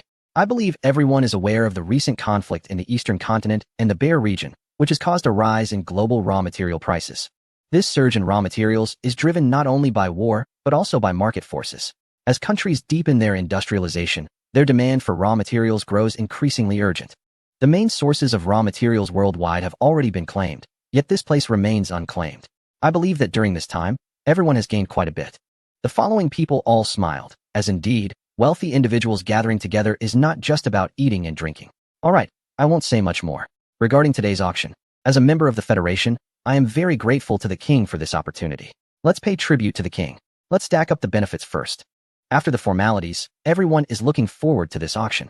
First up is a huge map, over 10 meters in size, clearly depicting the western and northern areas of a certain region. Starting with the western area, as everyone knows, this is the territory of the Stivart family. So I would like to remind everyone here, mining is allowed, but please remember to abide by the law. This gentleman, Burgess, is the son-in-law of the Stivart family, and everyone knows what that implies. First, we have a medium-sized gold mine. Based on our preliminary mining, this is not just a gold mine, but also a gold-bearing mine associated with lead and zinc. Additionally, it can yield about 6 grams of gold per ton of ore, and our projections estimate around 40 tons. After Burgess finished speaking, he gave the audience some time to react. Everyone here has done their homework. First, not to mention the reserves of this medium-sized gold mine. The associated lead and zinc mine is equally valuable. Burgess had prepared many brochures detailing the minerals for this auction. Alright, The starting price is £2 million, and bids can be placed now. Based on the current exchange rate of £1 to 7 grams of gold, the value of the gold alone exceeds £3 million. Not to mention the associated minerals. Of course, we must also consider the mining costs and time frame. 2 million. With the first bid placed, others quickly followed suit. Ultimately, this gold mine was sold for £8 million. By the way, Burgess Mining's commitment remains unchanged. Burgess glanced at the crowd and said, "Any buyer who purchases this mineral and finds the reserves different from what we stated can receive double the auction price as a refund." As long as Burgess Mining exists, this commitment stands. The audience burst into applause, and the family that first bid on the gold mine was particularly delighted. This is a guaranteed profitable deal. Burgess made this statement to show those who hesitated that the first bidder made a significant profit, while those who delayed would end up with nothing. The second mineral is an iron ore mine located in a certain region, which is a massive iron ore cluster. Everyone can bid together. The crowd opened the brochures and saw the specific location of this iron mine, but there was no mention of reserves. This sparked curiosity. Everyone present is renowned wealthy individuals, so why would they bid together? Regarding the iron mine, we currently do not have exact reserve figures, but Burgess shifted his tone and smiled, saying, "We have only explored about 1/5 of the mining area, and we have already discovered reserves exceeding 100 million tons. Yes, you heard correctly. It is indeed 100 million tons, and it is an open-pit iron mine that is easy to extract."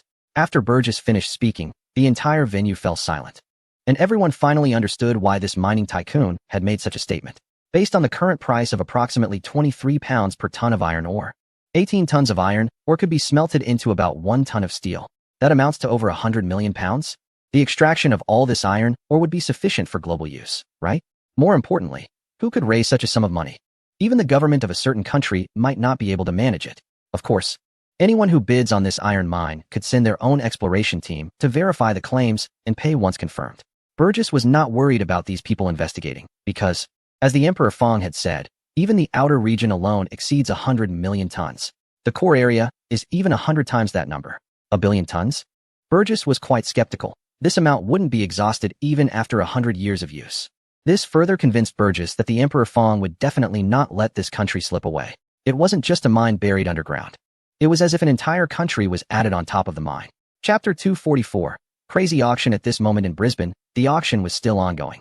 When Burgess announced the reserve of 100 million tons, everyone was stunned by this enormous figure.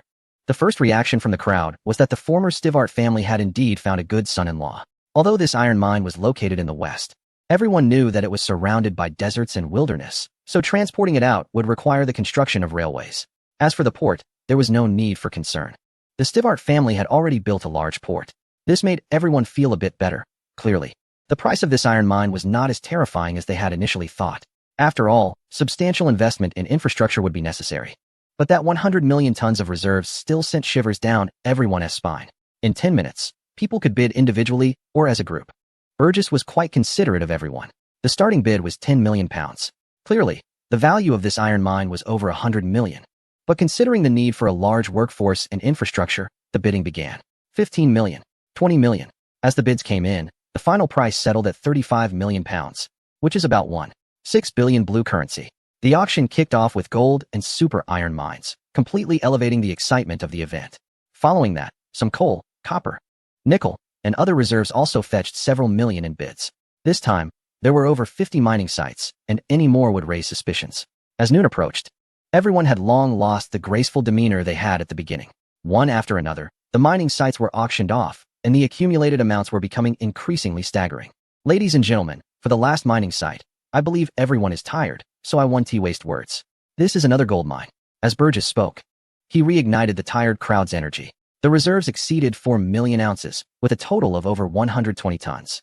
Undoubtedly, this was an enormous gold mine. Although its value would still not surpass that of the giant iron mine, everyone knew that the audience for iron ore and gold was entirely different. Gold mines weighing over 100 tons require little effort to extract, as the local authorities will ensure your safe mining operations. Have you noticed how tightly controlled the area is, preventing any mining companies from entering? No one expected this mining tycoon to unveil such a gold mine. People began to think that if it were them, they would at least keep something in reserve, suggesting that this individual might have another equally valuable gold mine up their sleeve. Is this person truly skilled? Why can they always discover sites that others cannot? However, no one is willing to let go of a gold mine like this, especially one of such immense value. estimated at $17 million, with an opening bid of $15 million. The vast sea here resembles a unique, narrow waterway, as if it has been cleaved in two. This area, a maritime crossroads connecting 3 continents, holds unparalleled strategic importance. It is also a colony with a significant naval presence, boasting 4 battleships, 4 armored cruisers, and numerous other cruisers, making this fleet one of the top 10 naval powers in the world. An imperial fleet led by the emperor arrived here after 20 days at sea. A few years ago, a naval battle was fought for unification, resulting in an agreement with the local authorities. A patrol fleet of no more than 10,000 tons was stationed at the Badass Islands, 500 kilometers away. The second fleet from the east has a light cruiser and 2 destroyers patrolling the nearby waters year-round. By now, several main vessels of the local navy had already been notified that the imperial fleet would pass through this area. To showcase their power, the governor of the colony sent a few main vessels to welcome the fleet as a form of deterrence. However, upon seeing the imperial fleet, the governor regretted his decision. The local warships appeared as vulnerable as small children compared to the imperial fleet. The royal cruise ship alone, weighing over 50,000 tons, dwarfed them, while the battleship, weighing 250,000 tons, was twice their size. The shadow of this royal cruise ship could easily overshadow several battleships, resembling a terrifying sea monster. The members of the imperial fleet would not be stopped. Even if they attempted to, they would not dare. Noticing the battleship positioned in front of the cruise ship, deliberately pointing its cannons, they felt a sense of intimidation. The melodious sound of a whistle echoed as a local battleship led the way for the imperial fleet. At this moment, the opposite shore had already been sealed off. As the convoy passed through, it consisted of dozens of vessels, given that this is a busy crossroads. To prevent any disruptions to the royal fleet, the area had been blocked since last night, only to be opened again once the imperial fleet had passed. Now, several bulk carriers gathered on the surface of the sea, waiting for clearance. Old Jiang, what do you think that certain country is up to? They've blocked the waterway since yesterday, and it's been half a day with no sign of opening it up. This group of troublemakers won't be pulling any stunts again, will they? A few familiar captains watched the harbor blocked by warships and chatted together. Do they dare? Haven't they seen that aside from us, there are other vessels from different nations waiting too? There must be something going on. What are we afraid of? Anyway, our navy is near the islands, and we just won against the bears. Who would dare offend the Imperial Navy and make things difficult for us folks who rely on the sea for a living? These days, sailing is not peaceful. Pirates are a given, and some ignorant places survive by robbery. To cope with this situation, the eastern region has relaxed some restrictions. As long as you are going out to sea, you can use a certificate to access the military shipyard. Installing a naval gun of no more than 254 millimeters on a few ships is enough to deal with ordinary pirates. Everyone making a living at sea does so in fleets. They belong to a shipping company based in Borneo, primarily responsible for transporting raw materials from the southern seas to the continental region. They return with products like steel. These people come from coastal areas of the eastern region and prefer not to toil on the land. They only want to sail. Old Jiang, I heard your son is getting married. That's great news. When will you treat us to a few drinks? Haha, I was already prepared, this time when I go back. Everyone come and join the fun at my place. Alright, Old Jiang is generous. Next year you'll be holding a big fat grandson. The group chatted enthusiastically, showing no signs of worry. Just as this captain said, although the strait belongs to that certain country, and there are warships and tens of thousands of troops, they usually trouble passing vessels. Chapter 245, again borrowing chickens to lay eggs. As one of the world's most famous waterways, the daily traffic of merchant ships exceeds hundreds of thousands of tons. This is truly a money tree. Not even that country would dare to block it indiscriminately, especially not in peacetime. Moreover, the group glanced at the imperial flag flying high on the mast. As long as this flag is present, not to mention the southern seas, even in the vast ocean, there are very few who would dare to cause trouble. But why is that warship stationed at the entrance preventing everyone from entering? Shouldn't we find a small boat to get closer and ask? One captain suggested. Forget it. Since they are blocking the waterway, there must be something significant happening. So let us wait a bit. Old Jiang took out a pack of dry tobacco and said to everyone, "It looks like we'll be spending the night here. Look. What is that?" A sharp-eyed lookout pointed towards the waterway, and everyone quickly turned to look. Thud! That was the sound of the tobacco falling to the ground. Good heavens! What did they see? The flag of the sun and moon with the royal insignia of the eastern region. Don't ask how they knew. They had seen this flag during the naval parade after the victory against the bears. Old Jiang, pinch me, am I seeing things? Is this our royal flag? No mistake. This is indeed the flag of His Majesty from the eastern continent. Whoever dares to impersonate it, I, Old Jiang, will be the first to deal with them. The whole region knows this flag. It is their guardian spirit. As long as it flies, no one will ever again treat them as inferior citizens. For the sake of this flag, countless people have been saving and donating resources to transform Subic Bay into a world-class port. They are the strongest spear of the empire and also their faith. Old Jiang, I finally understand why that group has blocked the waterways. It seems everyone is caught on. Everyone excitedly rushed to the deck to watch the flag approaching closer. Wow, what kind of ship is that? As the cruise ship approached, everyone was stunned. But that didn't stop them from waving at the fleet, shouting out their excitement. The fleet, the Empire's fleet. The massive Princess Long was swaying through the Malu Strait, guided by the lead ship. Fang Mingzhou looked at this waterway with mixed feelings. A few hundred years ago, it almost merged into the Central Dynasty. Zheng He's 7 voyages not only showcased the strength of the Central Dynasty, but also led the most powerful fleet of that time, bar none. Unfortunately, after Zhu Di's departure, those scholars united to burn the treasure ship blueprints and colluded with pirates, ultimately causing a complete cessation of maritime endeavors. Even the brief opening during the Longqing era did not change the situation. The agricultural civilization's natural barrier to the ocean kept the sea distant from this nation. Eventually, the country's doors were forced open. Your Majesty, this is our ocean-going cargo ship. Fang Wu also accompanied this time, serving as the head of foreign intelligence for the eastern continent, with many eyes in various countries. Additionally, the Minister of Internal Affairs Yan Fu, Foreign Affairs Minister Hu Wenba, and Education Minister Li Yanfu are also present. The sound of the cruise ship's horn made old Jiang and others wave their clothes in excitement. This era is the era of the ocean, a time filled with the law of the jungle. Not only featuring massive ships and cannons, but also a world situation full of strange currents. Fang Mingzhou never believed that a powerful navy alone could establish a maritime power. Just like that group, their world dominance is not only about warships, but also about the shipping that covers the seas. The eastern continent has a population of 500 million. As long as 1/5 of them aspire to the deep blue, then we can be considered a maritime power. With the departure of the eastern continent royal fleet, the strait began to open the waterways. On the Princess Long, Fang Wu handed a piece of information to Fang Mingzhou. 140 million? Fang Mingzhou was stunned by this number. The telegram just received indicated that Mr. Burgess's mineral auction had just concluded, with over 50 mines of various sizes sold. The total auction amount was 12 million pounds, equivalent to 600 million in our currency. A Beidou-class battleship costs only 10 million in our currency. Although this is 20% more expensive than the historical battleships, mainly due to power and armor. John Bull is now building battleships. But the Beidou-class can still firmly suppress them. With the money, he could build over 40 Beidou-class ships. With these warships, even John Bull might consider reconciling with Wei Air to deal with the eastern continent together. The main attraction is that iron and gold mine, which alone fetched a price of 50 million pounds. I must say, the Kangaroo really is a country rich in mines. This is just a portion of what they have. There are still many oil and uranium resources that haven't been tapped, but it's already quite impressive. Unfortunately, this is a one-time deal. If one could discover minerals every day, anyone would know something was off. Moreover, Fang Mingzhou smiled. The distribution map of the mines he provided to Burgess was not given casually.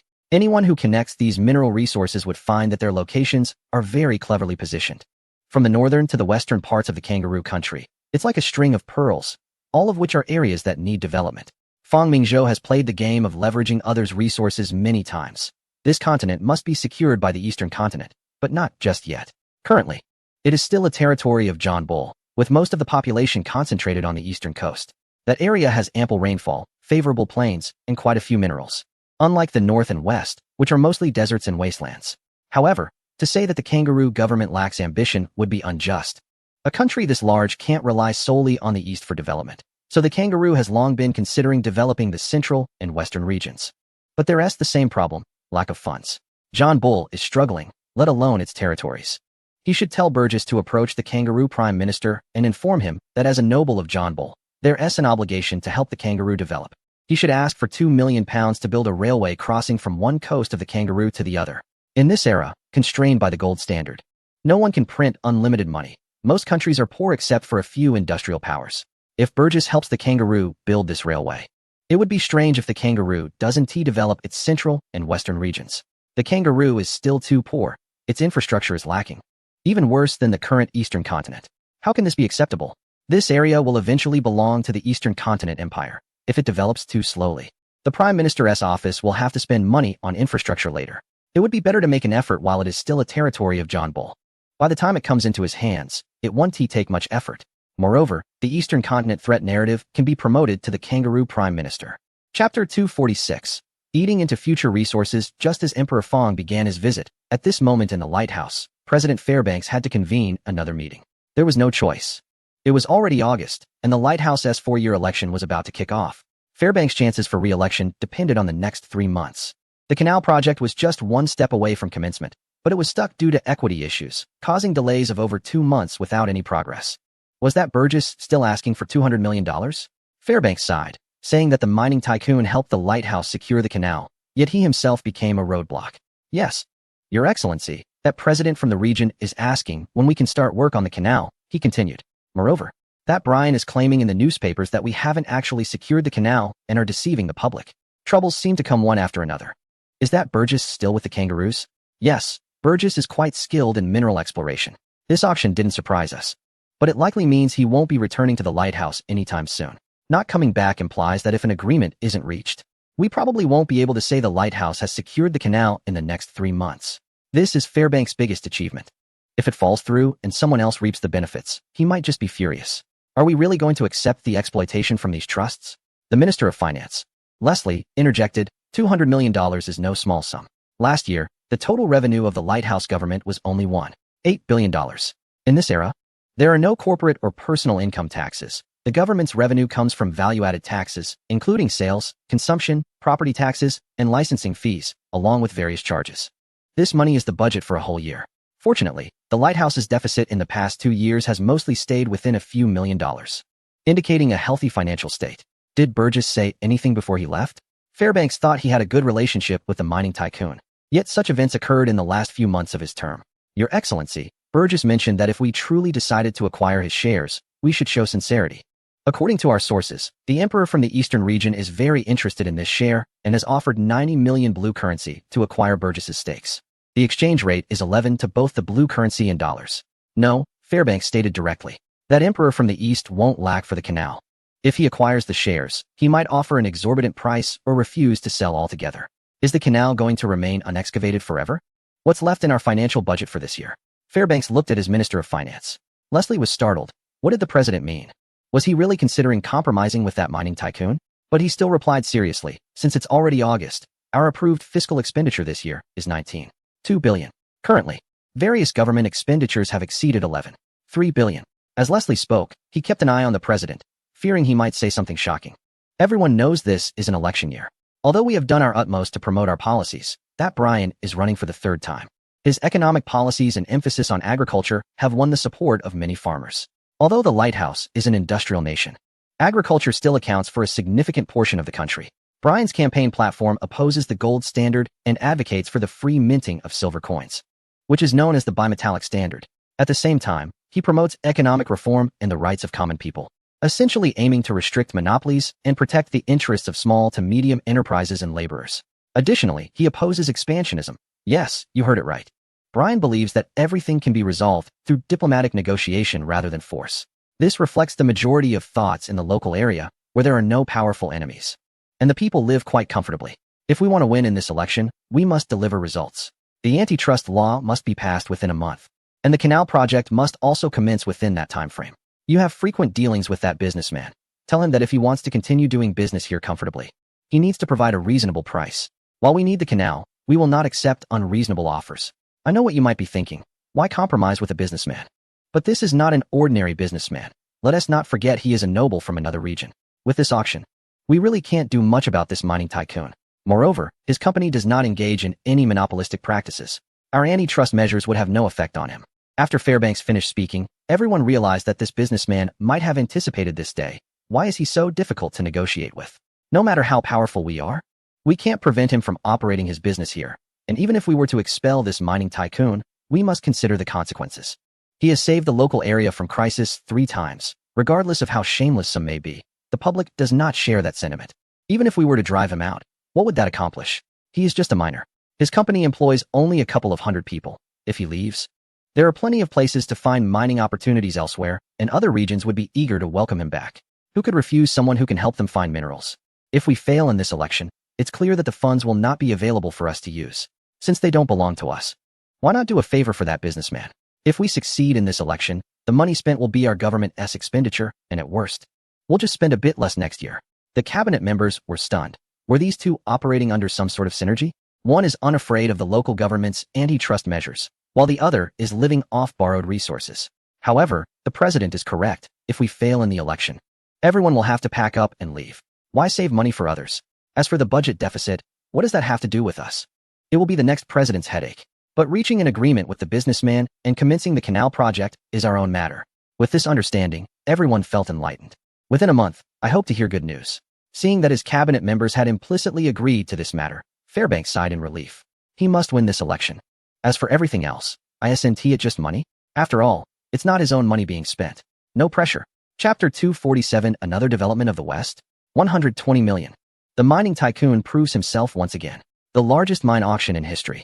The youngest billionaire. With the conclusion of the auction in the land of kangaroos, all the newspapers are reporting on the same person, Burgess.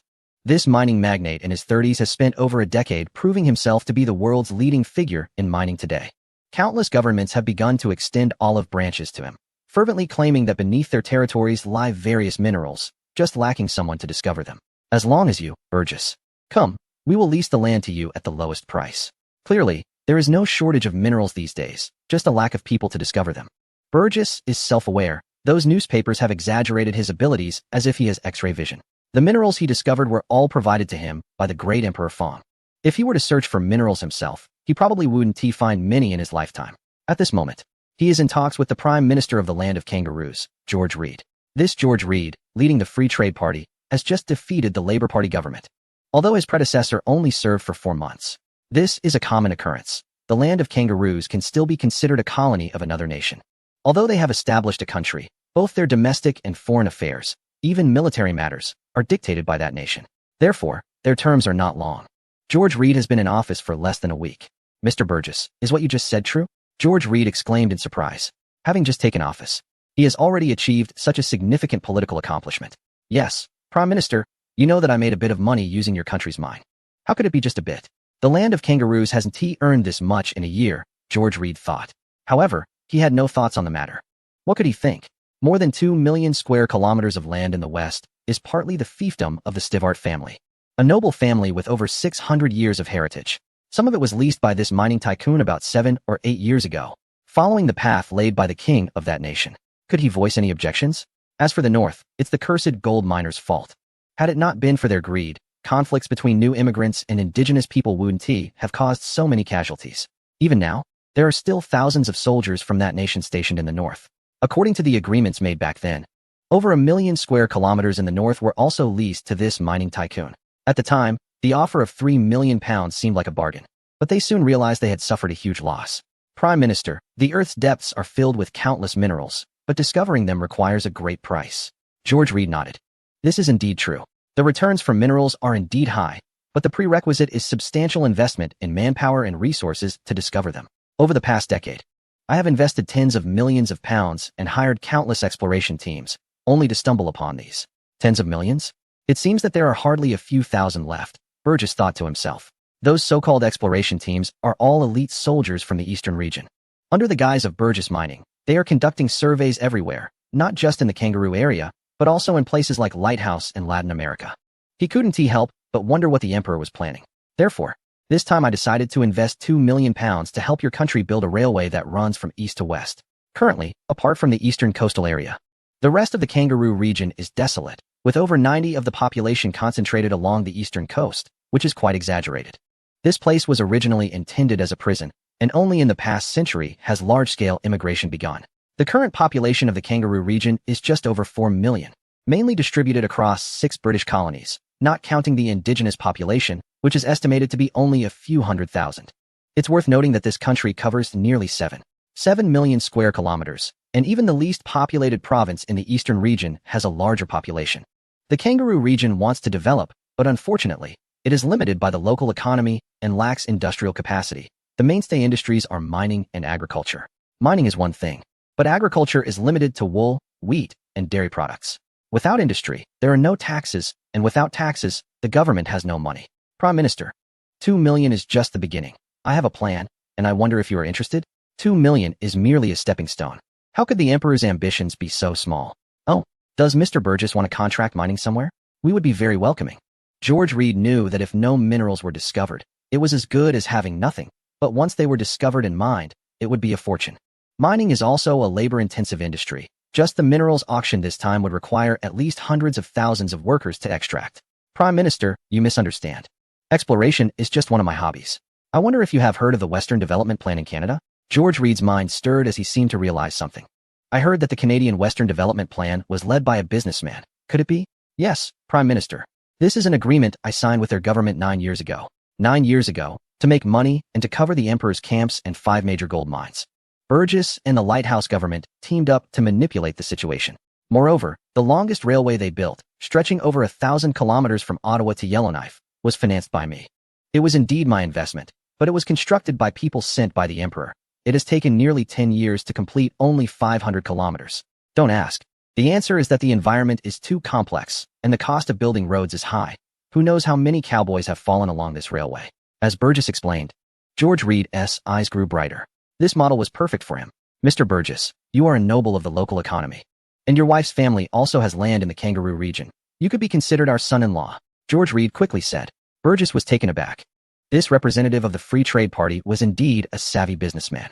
Your Excellency, if I may speak candidly, to develop the western region of your country, your government needs to come up with a practical investment attraction plan. I can only do my utmost to help promote it. As you mentioned, after all, this is the land of my wife's family. When I grow old, I will definitely return here. So I hope it can thrive rather than remain desolate as it is now. Burgess seems to think all this is for the kangaroos.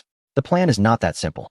Kangaroos in certain regions are no different. Both are desolate. Just one freezes people to death, and the other cooks them. Both have rich mineral resources, large land areas, but lack people, making development difficult. Burgess knows that the emperor of a certain country is eager to fill the world with his people.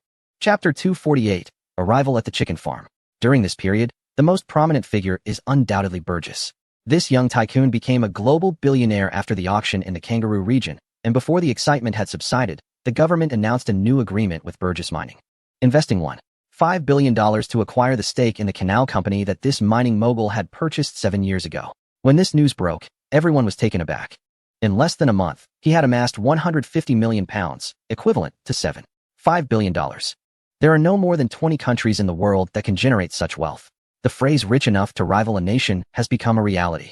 If it weren't for the Stevart family's reputation, countless women would probably be dreaming of marrying this young billionaire. As soon as the government announced the news, President Fairbanks quickly declared the formal establishment of the canal company, with the first batch of over 10,000 canal workers already on their way. Subsequently, the president finally convinced the legislative bodies to formally pass the antitrust law. In order to secure re-election, he has also intensified the enforcement of the Sherman Antitrust Act. Many provisions of this law were previously vague, leading to a situation where there were laws but no means of enforcement. Now, President Fairbanks is armed with the intent to dismantle the Northern Securities Company under the Pont-Genmo Consortium. This company monopolized over 85 of the railroads in the region. And last year, the highest court finally ruled for its dissolution. This strong ruling marks the first time that a large monopoly has been broken up in the region. In addition to Pont-Genmo, Fairbanks has initiated 44 antitrust investigations in the past 4 years, directly targeting monopolies in the railroad, oil, tobacco, and steel industries. The John Leffey Consortium and the local tobacco company are now on the litigation list, demonstrating an unstoppable momentum. These two significant events have boosted Fairbanks' approval rating to 40, creating a stalemate with the incumbent Blair. At this moment, the massive Eastern Royal Fleet has finally arrived at the Suez Canal, another golden waterway controlled by John Bull. Fang Mingzhou looked at the guiding warships ahead and said to those beside him, for centuries, maritime supremacy has allowed this John Bull to control the 5 most important golden waterways in the world. The strength of maritime power is not measured by how much ocean you occupy, but by how many key maritime routes you control. The first country to complete industrialization thrived on maritime trade, with raw materials flowing continuously from all over the world to a certain island nation. Even though the current lighthouse is the first industrial nation, the world's financial and trade center remains that island nation, where the currency is still the global standard. The immense wealth has allowed this nation to accumulate a formidable military force, with dozens of battleships as clear evidence. If it weren't for the emergence of a certain satellite system, this nation might have been even more unrestrained. You can criticize this island nation now, but you cannot say it is weak. The current efforts of a certain state are aimed at toppling all these powerful nations, assisting certain allies, weakening another power, and promoting maritime expansion for the lighthouse. These actions are all intended to bolster the confidence of a certain leader to challenge his uncle, without breaking apart the continent of Europe. How can one claim to be the world's dominant power? Your Majesty, a telegram from Budges has arrived. The auction and canal equity have been completed, yielding a profit of 7.5 billion blue coins. Both transactions are finalized, and these funds will be transferred to the Eastern continent through the banking system controlled by Budges within a year. Additionally, the Rothschild family has secretly returned to our Eastern continent. The Chief of Staff has agreed to meet with them, and if all goes well, this agreement will be reached within a year. Mr. Budges has also convinced the Prime Minister of a certain island nation, who wishes to learn from the lighthouse and develop the West. With Mr. Budges agreeing to build a railway, they are ambitiously preparing for development in the Western region. Taking a deep breath, the leader noted that everything has basically been accomplished, and raising this money was no easy feat. However, there was no choice. The Eastern continent had only been established for less than 10 years and had not experienced the brutal capital accumulation of the Age of Discovery. To overtake others, it requires more than just a library. There must be sufficient soldiers, a complete industrial system, and substantial logistics. This is still the first Eastern fleet to enter the Mediterranean. The leader softly remarked that even Zheng he did not reach this point. To those ancestors who fought for the navy and lost their lives, can you see this? This is just the beginning. The leader thought to himself that although he leads a visiting fleet now, in 10 years, the entire continent of Europe and the Mediterranean will be engulfed in war. The fleets of the Eastern Empire will be present in all 4 oceans. Your Majesty, according to our itinerary, our first stop will be a certain country. The reason for selecting this as the first stop is that the leader is visiting various nations, and the places previously passed were either small nations or colonies, not worthy of a visit from the emperor. From the Suez Canal onward, we will enter Europe, where powerful nations abound. Although this country is currently in decline, it was once an empire spanning 3 continents and still has some foundation. More importantly, it controls a region rich in resources beneath the desert. Although these countries no longer regard this nation highly, legally, this area still belongs to it. There is no way around it. Back when the local power was strong, it conquered a certain empire. To survive, the descendants of that empire handed over the keys to the holy city to the ruler at the time. This established the local power's position in the Islamic world. This action is quite similar to a certain family's dealings, which granted the local power a legal basis for legitimacy. Of course, most of the time, it was a form of indirect management, allowing the local nobility to govern their own lands as long as they paid taxes, provided labor, and acknowledged sovereignty. Naturally, this worked well during the peak of their power, but now, after numerous conflicts with a neighboring giant, they have mostly faced defeat. Not only have they lost large territories, but their national strength has also significantly declined. Over the past century, the influence of strong nations from a certain continent has begun to penetrate, and signs of potential fragmentation are becoming apparent. As is common in any region, when a central dynasty declines, local forces begin to stir for independence. Previously, local officers took advantage of the situation to establish a dynasty along the canal after repelling foreign troops. Now, another family is looking to assert independence and control this desert region. It's quite a spectacle, with one group taking the stage after another. Currently, this area is under the control of the new ruling family, who claim to be the richest globally. However, they are akin to a lost dog, desperately seeking a protector for security. Chapter 249. Involvement in the desert legally. This territory belongs to the local power, while the influence is dominated by another entity, creating chaos. After the decline of the local power, this area became nominally theirs, but the other entity began expanding for the sake of securing its own interests. Their influence has spread into nearby regions. Interestingly, they still have no idea about the black gold buried beneath this desert, or else they wouldn't have allowed independence after certain historical events. Otherwise, given the wealth, they would have sent all their naval forces to firmly occupy this land. The resources here are enough for a significant conflict. The local leader's plan is simple: to take advantage of the current disarray and the other entity's lacks control to push the influence of their empire into this region. This desert is viewed by everyone as worthless, desolate, and barren, which conveniently allows for easier expansion of their influence since prime locations are typically fiercely contested. The key to breaking through the local power's defenses is a certain advanced battleship. Indeed, the leader thinks that using a battleship to secure this desert is feasible. In history, a certain vessel was instrumental in bringing the local power into an alliance. Why can't they do the same with a new battleship to ensure a century of energy security for their empire? Currently, the local power is quite vulnerable, easily bullied by anyone except the neighboring tribal nations. Empathizing with them, if one were in their position, wouldn't they feel frustrated? Wouldn't they want to deal a significant blow to such a nation? Unfortunately, the current situation of the nation is fraught with internal and external troubles, including the rise of nationalist movements, continuous territorial losses, and interference from powerful nations in the region. Your Majesty, The current caliph who also holds the title of Sultan is Hamid II. To introduce him briefly, after losing the last war against a neighboring power, he disbanded the parliament, suspended the constitution, and relied on secret police to maintain his rule. He has isolated himself in the palace, consolidating power and sowing discord among his ministers to keep them in check. Isn't this quite similar to a certain historical figure? One person remarked with a smile, and another seemed to agree. Your Majesty, this leader lacks the capabilities of that historical figure. At least the latter had decades of experience in governance and maintained control over state affairs. Haha, how could those from distant lands compare to the emperors of the past? This Hamid II is currently vigorously promoting a certain ideology to consolidate his rule through religion. Many ambitious individuals within the country are dissatisfied with him. However, he has also strengthened railway construction and judicial reforms. Overall, he has great ambitions but lacks action. How do they react to our visit? They are very welcoming. The caliph has officially notified us that he will personally come to greet you. Does he know we are here to assist him? Of course, that is impossible. The main reason is still the neighboring power, which has a deep-seated enmity with this nation. A rivalry that is relentless. The neighboring power has just been defeated, creating a natural sense of proximity. With peace established between the neighboring power and another region, Hamid II is likely feeling the most pressure. He believes that the neighboring power should have advanced further and captured key figures. What if Hamid II had a new battleship? One person laughed heartily at the thought. It's like a small underdog who has been bullied suddenly receiving a powerful weapon. Wouldn't they seek revenge on those who have tormented them? As the Grand Imperial ship passed through the canal, the view ahead suddenly widened. This area can be seen as a hallmark of civilization, with busy shipping vessels everywhere. However, when the royal fleet from another region appeared, everyone was deeply shocked. Weighing over 50,000 tons, it is the largest cruise ship in the world today, not to mention its elegant white hull.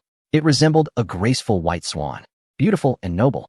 Following closely behind, another ship appeared even larger against the backdrop of a battleship. With 5 dual-mounted cannons, even though many had seen them before, everyone still gasped. Under such concentrated firepower, no naval vessel could stand a chance against it. One person believed that after this visit, the world would know that there is a powerful empire in the Far East, one that is not weaker than any other nation. There were 2 cruisers. Just as the fleet emerged from the waterway, they saw 2 cruisers approaching with flags of peace. They belonged to neighboring nations. One person glanced over and remarked. Observing the welcoming flags, another was quite curious, noting that both countries had acquired the technology to build modern battleships. As the saying goes, unsolicited kindness is either deceit or theft. Feng Mingzhou does not believe that these 2 nations crossed the Mediterranean just to express a welcome. It seems that something significant has happened. However, no matter the circumstances, the most important thing now is the military training. These young officers and soldiers have boarded a passenger ship and will head to a certain place for a year-long internship. Meanwhile, the Grand Imperial ship, under the guidance of another vessel, begins to turn towards what was once the heart of the European continent. At this moment in the foggy city, the Prime Minister sighed. Although the Empire had acquired the technology for new battleships, the other side had also obtained it. That cursed emperor from the East has stirred the ambitions of the Empire with a new battleship, dragging the nation into a naval competition. Yet, there is no solution. The islands cannot even be self-sufficient in food. Without the support of vast colonies, the Empire would have collapsed long ago. No one needs a strong navy more than the Empire. However, since the end of the Boer War, the nation has yet to recover. Hoping to take advantage of peace for recuperation, the Prime Minister sighed again. For the Emperor from the East had already entered the Mediterranean through the canal and was now heading to a certain location. Additionally, the interns heading to the other place had already boarded the passenger ship. It was evident that the Emperor from the East was signaling a more friendly relationship with that nation. Furthermore, a meeting there had passed a bill to increase the construction of 2 additional battleships next year. With the 2 already planned for construction, this means that 4 battleships will begin work next year. Damn the East. The Prime Minister cursed, regrettably knowing that the Emperor could not hear him. How are the negotiations with the neighboring nation progressing? We have basically reached an agreement, but there are still differences regarding colonial and continental interests. Please tell Lord Lansdowne to expedite the process as long as it does not affect the fundamentals of the Empire. The Prime Minister looked out the window, realizing that it truly was a tumultuous time for the Empire. Chapter 250, Memorandum of Understanding between the 2 nations at the Yildiz Palace. Sultan Abdulhamid II was receiving a report from his secret police. This caliph was indeed unfortunate. In just his 2nd year of reign, the 10th war between his nation and a neighboring power erupted. This battle completely shattered the backbone of the nation. Following the defeat, neighboring territories gained independence, effectively falling under the influence of the opposing power, while another nation annexed a significant region. As a result, the international standing of his nation plummeted, earning it the title of the sick man of the East. With the external environment turning hostile, the Sultan decided to invest heavily in constructing the Yildiz Palace. From then on, this palace became his royal residence and new center of power, from which he issued commands to govern the entire nation. He was always surrounded by a group of spies, undercover agents, and informants. Hamid II placed all state affairs under his strict control. If it weren't for Fang Mingzhou, this individual would have likely been deposed by his ministers in a few years. Now, with the recent failures of a certain country, the situation for the local regime has improved. Unfortunately, that country did not collapse, which left Hamid feeling a bit disheartened. By the way, these two nations have fought for 241 years over territory and religion, and no one believes that the 10th conflict will be the last. The 11th or 12th might come at any time. The failure of that country made Hamid II feel as if a prophet was blessing him, marking one of the happiest periods of his life. Moreover, the visit from the emperor of the eastern region prompted him to leave the Yildiz Palace for the first time in years. No one knows what the two discussed, but it is known that this caliph, upon the departure of the eastern emperor, unusually prepared to leave the Yildiz Palace to take charge of state matters. After staying for 7 days, the royal fleet of the eastern region set sail towards certain territories. Your Majesty, according to our intelligence, the caliph is quite intrigued by our proposal. The local regime does have a navy, although one could argue otherwise. Despite being a proponent of continental military strategy, Hamid II initially favored a strong navy. However, during the last war with that country, the expensive navy proved useless, leading him to lock all warships in the Golden Horn, where they gradually deteriorated. If it weren't for Fang Mingzhou's visit, Hamid might have forgotten that his country even had a navy. It's important to note that the local regime is bordered by the sea on both sides. With such a state of the navy, it's hard to imagine the nation becoming strong. After witnessing a live-fire drill of the Beidou-class warship, Hamid was drooling over the vessel with 10 naval guns. Any army would be turned to dust. To him, the defeat of that country's navy by this warship seemed like a divine intervention to save the local regime. Unfortunately, he still hesitated to agree to the conditions from the eastern region. Indeed, Fang Mingzhou's proposal involved exchanging warships for territory, and everyone knows that the local regime is poor. Fang Mingzhou promised to help Hamid build a new battleship at cost price, in exchange for land. As for where, naturally, it would be a barren desert area. The rationale is clear: to block any attempts of that country to expand southward. Prior to this, that country had rapidly expanded its influence. The current strength of the local regime is entirely insufficient to withstand any aggression, even with that country currently facing setbacks from the eastern region. Even the least capable among them boasts a population of over 100 million and vast territory, while the local regime only has 20 to 30 million people. Surrounded by major powers, Your Majesty, we are about to arrive at certain territories. Hu Wenbo smiled and said that the foreign minister must accompany them, as he is experienced in international diplomacy. Your Majesty, there's an emergency. Fang Wu burst through the door and said, it's about a certain country. What happened? We have just received news that they have signed an agreement with another nation. What? Fang Mingzhou stood up and picked up the telegram to read it. Indeed, these two nations have come together in the end. Hu Wenbo also picked up the telegram, and after reading it, a look of surprise appeared on his face. These two countries actually reached a memorandum of understanding. From the perspective of ordinary people, these two nations have fought for colonies, spheres of influence, and hegemony for hundreds of years, and their enmity can be said to be deeply rooted. Many nobles from both sides have been left without heirs. The plans promoted by one nation to traverse Africa and the lateral plans of the other are simply archenemies. A few years ago, the two nearly went to war in Sudan, but ultimately the latter compromised and temporarily set aside the conflict, not to mention their global conflicts. What exactly brought them together? Yin Fu frowned as well. The impact of such a union between these two great powers on the world situation would be tremendous. Fang Mingzhou sighed, secretly strengthening his own position, making the world leader feel a tangible threat, not to mention the new battleships. Now that both nations have obtained battleship technology, they are simultaneously constructing 4 new battleships. One class is the Invincible, and the other is the Nassau class. It can be said that the naval strength of the two nations is almost equal, although one nation has a large number of old battleships. Unless the first nation declares war on the second immediately, they cannot widen the naval gap for now. If they take advantage of the fact that both nations' new battleships have just begun construction and directly attack, otherwise their naval advantage will diminish. I believe neither the relevant figures nor the former monarch would believe that the second nation would give up its navy. The specifics must be clarified quickly. Fang Wu also understood the significance of this matter and nodded hastily. It seems that these two nations have not yet reached a final agreement. Otherwise we would have received official reports. No wonder we saw the naval vessels of the second nation right after exiting the canal. It appears that the leader has sensed something. Your Majesty, do you mean that he is also afraid? How could he not be afraid? Even if the second nation is not very clever, they would not dare to say they can deal with both the land power and the naval power at the same time. If it weren't for the recent strong defeat of a neighboring power, the second nation might be even more anxious. The second nation does not know that their neighbor is still immersed in outdated ideas, stubbornly clinging to old defenses.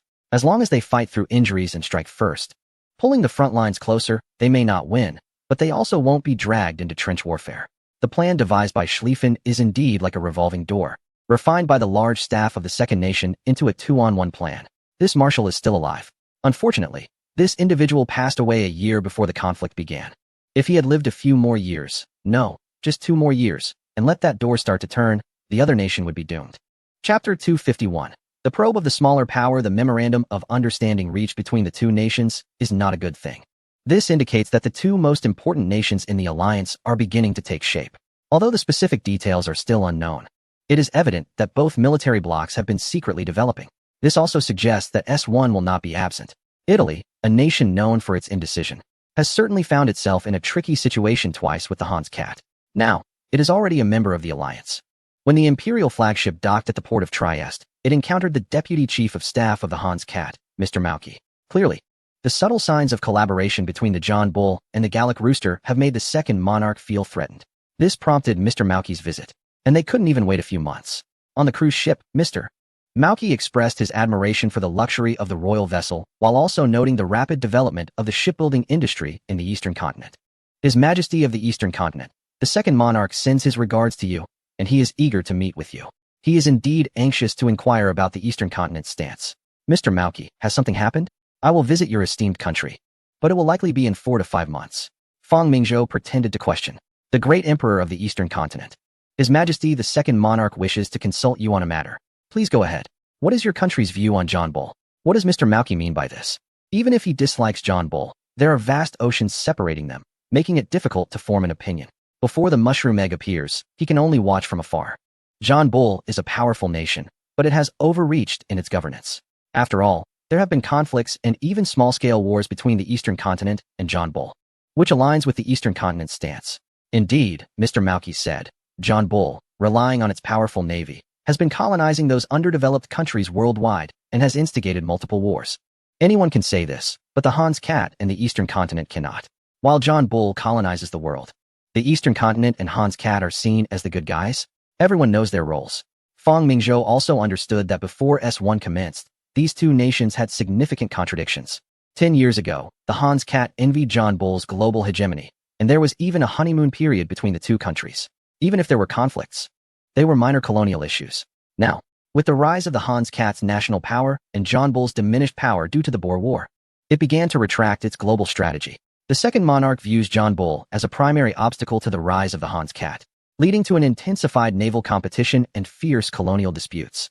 Furthermore, it should be noted that since the two countries reached a memorandum of understanding, the Hans Cat has lost hope in John Bull. It is likely that the second monarch has already regarded John Bull as the primary enemy that must be defeated or contained. Fang Mingzhou knew that the second monarch had already begun S1 and still thought that John Bull would not dare to join the war, which was simply foolish. Mr. Mauki, has something happened in your country? John Bull and the Gallic Rooster have reached a memorandum of understanding. Mr. Mauki finally uttered these words. They can actually set aside their hatred? Yes, Your Majesty of the Eastern Continent. I believe you understand what this means. Isn't it a 3-sided encirclement? Fang Mingzhou did not speak, but was quietly contemplating. Xiao Maoqi also remained silent, waiting for the emperor's response. As far as I know, your country has already reached agreements with Austria-Hungary and Italy, right? Moreover, the bear has just suffered a defeat and is temporarily incapable of waging any war. Fang Mingzhou's meaning is clear. The three of you have long formed an alliance, so why fear the rooster and the bull? Although your two allies are somewhat weak and unreliable, at least for now, they both seem quite formidable. His Majesty the Second of Wei has entrusted me to inquire how your country would decide if we were to clash with these nations. Oh, it seems you want to provide an answer yourself. The Eastern Continent is a peace-loving nation. All of its wars have been to protect itself from foreign invasion. Are you hoping for peace? Wanting to take a side now? Unless the Hans Cat suddenly rises to directly seize the capital of the rooster, otherwise, I wouldn't get involved in a trench warfare game that is purely about death. After Fang Mingzhou finished speaking, Xiao Maoqi did not show any signs of disappointment. Hee. This little Maoqi just wants to test the Eastern Continent and himself, thinking too much. It seems that His Majesty the Second of Wei is quite confident. believing that this alliance can completely suppress the Entente.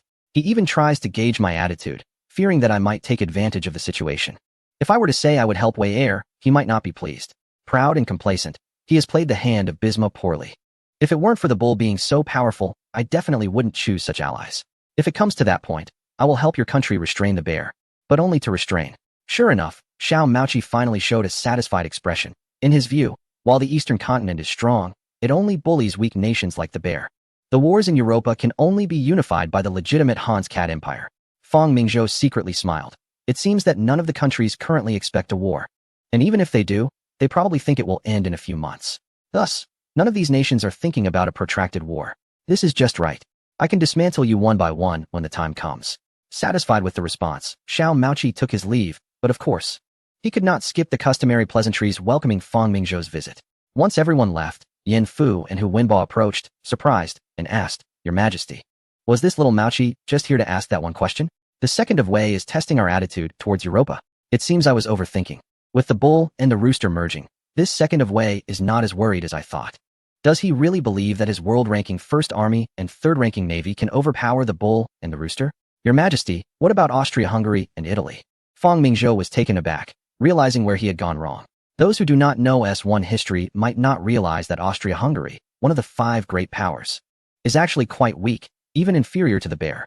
The little tyrant of the Mediterranean inserted a knife into Han's Cat from the back. In Wei Er's view, he had 2 of the 5 major powers on his side, along with a strong naval nation. As long as the eastern continent was sensible and restrained the bear, it would be a clear advantage for him, and there was no way he could lose. If he were in Wei Er's position, he would be just as arrogant. Speaking of which, his ability to choose allies was not impressive at all. Chapter 252. Securing the oil fields when the Eastern Fleet departed from the little nation. They finally reached their first agreement. Perhaps seeing his ally Han's Cat making significant purchases, Emanuele III was also ambitious, wanting to restore the glory of Rome. He coveted the regions of Trentino and Trieste that belonged to his ally, but those areas spoke the same language. In Emanuele III's eyes, this was territory that should be reclaimed. Of course, he dared not offend his ally. So he could only complain to Han's Cat about why he didn't pressure the other side to cede these lands. More importantly, this turncoat feared the Gallic rooster, having secretly signed an agreement with it 2 years ago to not interfere with each other's expansion in a certain region. It's important to note that one of the main purposes of the alliance between Han's Cat and the little nation was to limit the Gallic rooster. Yet here they were, not only failing to do so, but also agreeing to mutual non-interference. However, the little nation did have some capital, relying on its navy. The navy was quite decent, currently boasting 9 battleships, 4 of which were under construction.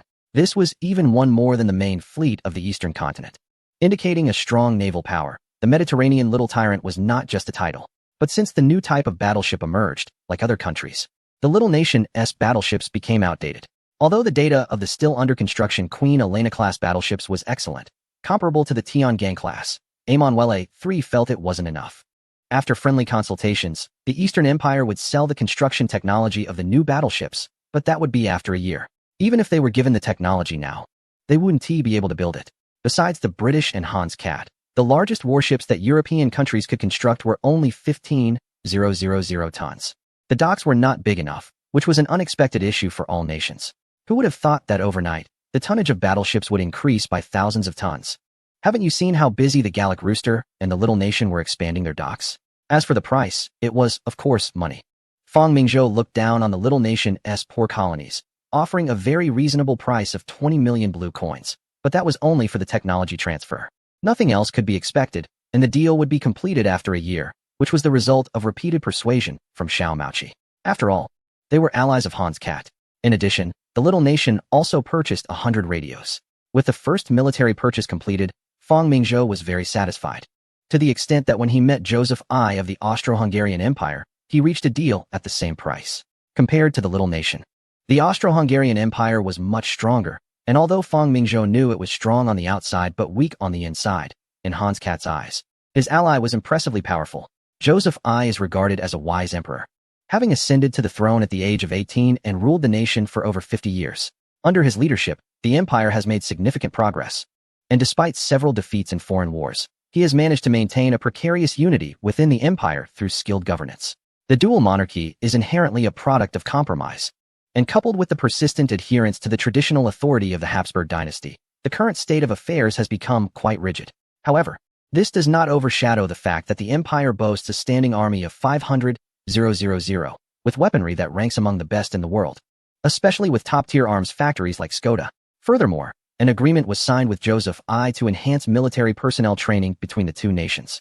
While it may be unrealistic to fully train the diverse ethnic soldiers, the goal is to ensure that over 300,000 native soldiers are proficient in trench warfare. As for offensive operations, that can be left to the Hans Cat. As long as they can hold the line, the Empire will make a significant contribution to the alliance. As the journey continues, there are three crucial nations ahead: John Bull, Gallic Rooster, and Hans Cat.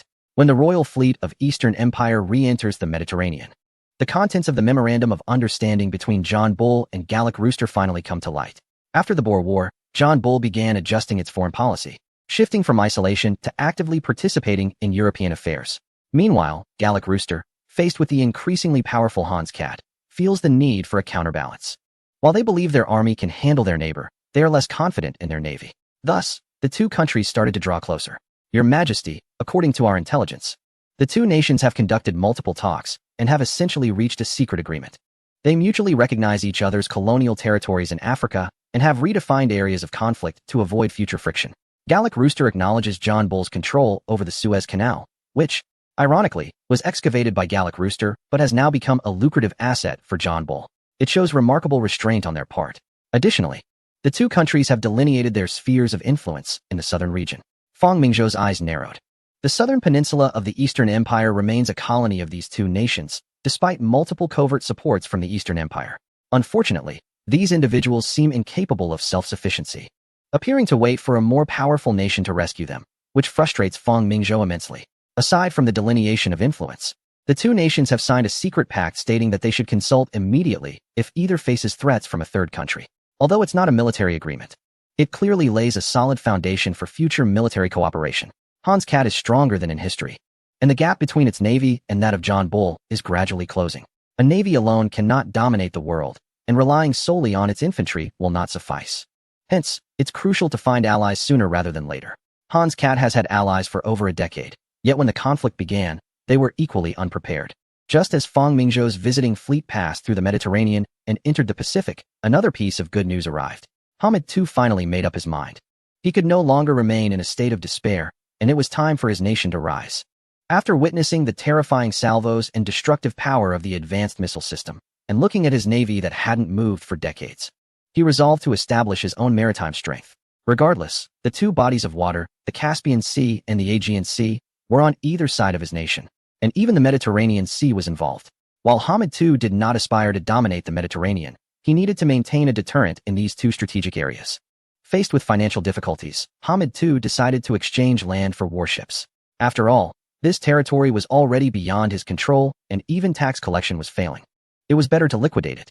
According to the agreement, he would cede approximately 300,000 square kilometers of land on the side of the Bosphorus to the eastern continent, which would assist in constructing a new battleship for his nation, to be delivered no later than the end of 2026. Both sides were essentially getting what they needed.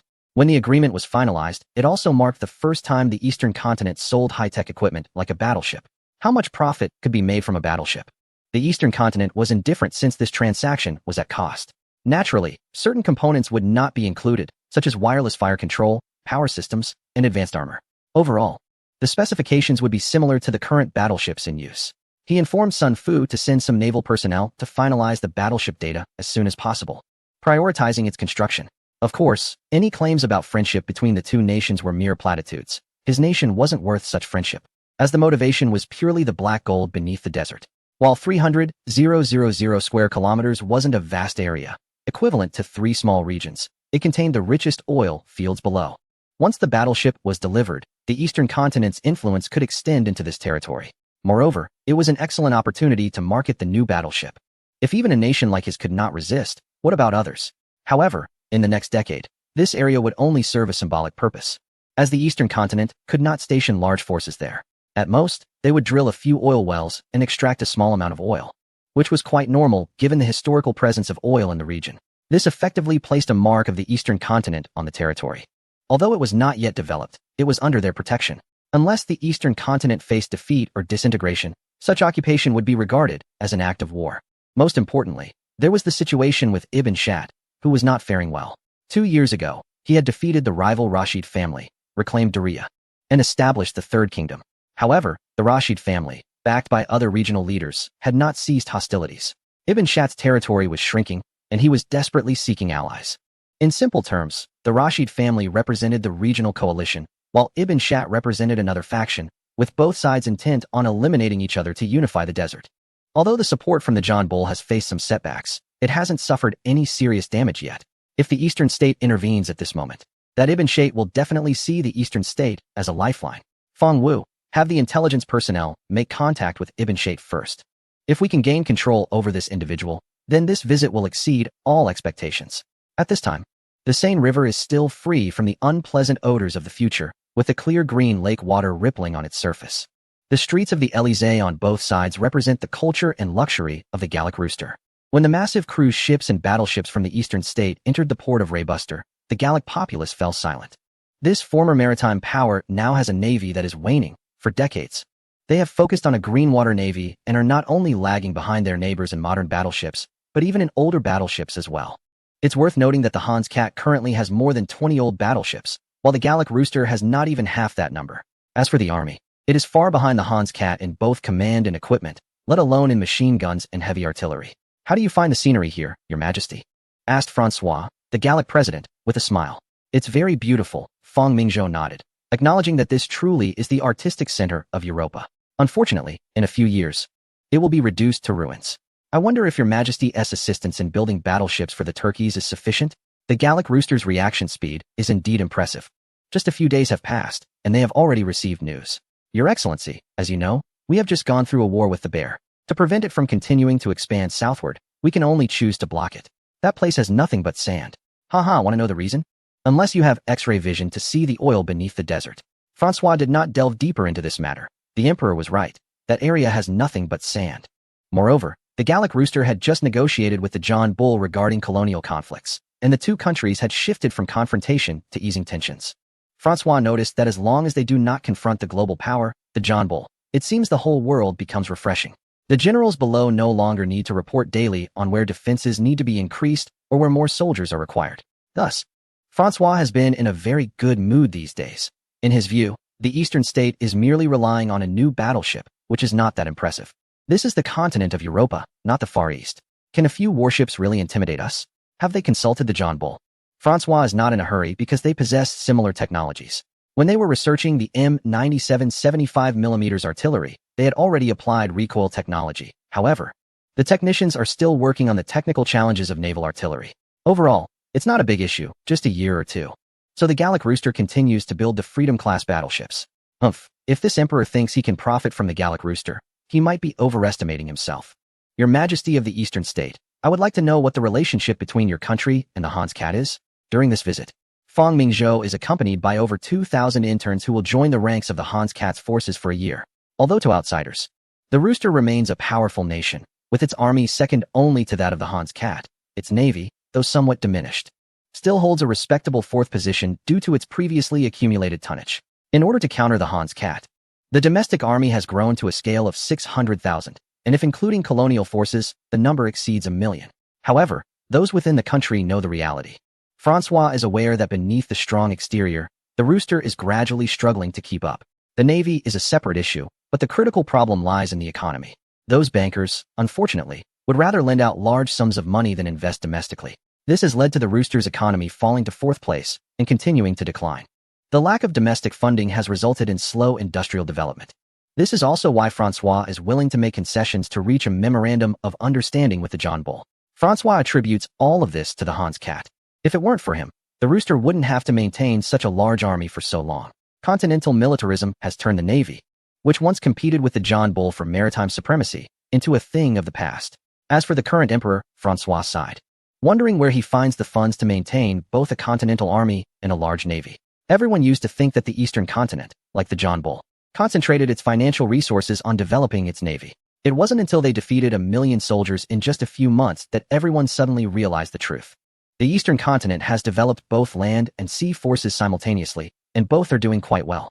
Chapter 254. The Rooster's concerns countries around the world are vigorously developing their industries, and as an old industrial powerhouse, the Rooster is slowly falling behind.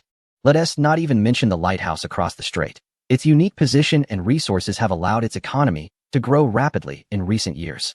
Countless cheap goods are flooding into the European continent, and even the Rooster's efforts to strengthen tariffs have proven futile.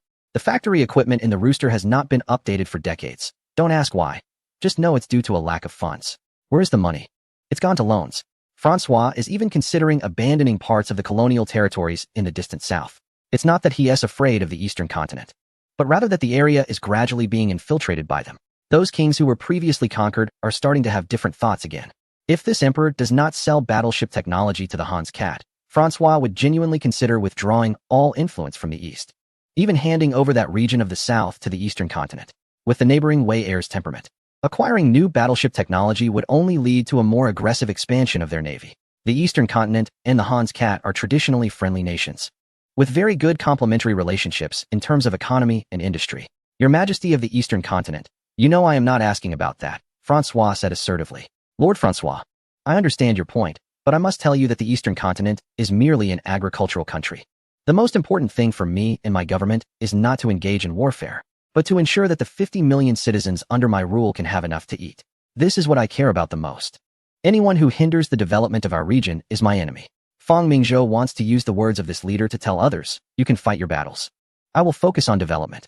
If you provoke our region, just watch the VCR. The fate of the bear is imminent. Francois also understood the underlying meaning. Indeed, our region currently lacks the capability to intervene across thousands of kilometers to interfere with the continent. Even if we become allies with certain powers, what difference does it make? By the time we intervene, the war may already be over. Fang Mingzhou did not stay long in the land of the Rooster, and simply achieved some industrial cooperation. To be honest, the land of the Rooster no longer has any technology worth exchanging with our region. Instead, Francois procured 500 sets of radios on behalf of the Rooster. There was no other choice. He originally planned to wait until the bull made a purchase and then replicate it, buying some copies for himself. As long as you can replicate military equipment, it is considered impressive, and no one would say anything. However, the unfortunate situation for our region is that the radio installations are as dangerous as bombs. It is said that the bull has dismantled over a dozen units, not only failing to obtain the technology, but also causing the deaths of several technicians. Many newspapers are now mocking the bull's foolishness. Francois does not want to be made a fool. Radios are indispensable. The development of radios globally has reached a bottleneck, and the land of the Rooster wants to buy some for use, hoping to switch to their own once a technological breakthrough occurs. After all, no one knows if our region will do anything with the radios. If Fang Mingzhou knew, he would be speechless. What tricks could be played with the first-generation faulty radios? Of course, anti-theft and anti-dismantling measures must still be implemented. It's simple. As long as the bull remembers the order of every dismantling screw, it can be disassembled without damage. By the way, the entire radio equipment has over 70 screws. If one of the explosives inside is wrong, it will explode. Although the power is not great, it can definitely turn the internal equipment into mush. A physical anti-piracy measure. While Fang Mingzhou was visiting, the government of our region suddenly announced that the Imperial Navy would conduct a month-long visit to strengthen friendship with another country. No one paid much attention to this announcement, as the relationship between these two countries had been quite good for the past decade. Back when the emperor of our region had not yet risen to power, he had purchased warships from the bull through that country, which allowed our region to rise with the navy. At this time at the port, the chief of staff of our region, Zhang Shun, personally led the team. Don't think that Zhang Shun doesn't understand maritime affairs. When Fang Mingzhou started his rise, he relied on his stepbrother. It can be said that the reason Fang Mingzhou was one of the 12 adopted sons that Fang Jinghua wanted to cultivate was that he was the most useless and could not be relied upon. If it weren't for occupying his original position, Emperor Fang might still be a playboy today. The commander of the Second Fleet, Su Wenguang, is in charge of this mission, which consists of a Beidou-class battleship, a Tiangong-class battleship, and 2 light cruisers along with a supply ship. They will form the visiting fleet for this occasion. Additionally, another fleet led by Sun Fu is visiting certain countries in the region. During this period of strong momentum following victories in external conflicts, Dongzhou is beginning to expand its influence. Chief of Staff, what is our objective this time? Su Wenguang asked, seemingly aware of something but unsure. What do you think? Zhang Shun, who greatly admired this naval leader from Dongzhou, replied. They seemed more confident and vibrant than himself. According to Sun Fu, in a few years, it would be these young people who would take on the responsibilities of the Empire's navy. Chief of Staff, are we going to take action against that country? Su Wenguang probed cautiously. Oh, tell me your thoughts, Zhang Shun encouraged. After some thought, Su Wenguang replied, the navy of that country is incomplete. Its continental shelf divides its east and west coasts. They have been trying to build a canal for over a decade. This time, they managed to secure independence for their territory, acquiring the canal and buying out all shares from a mining tycoon.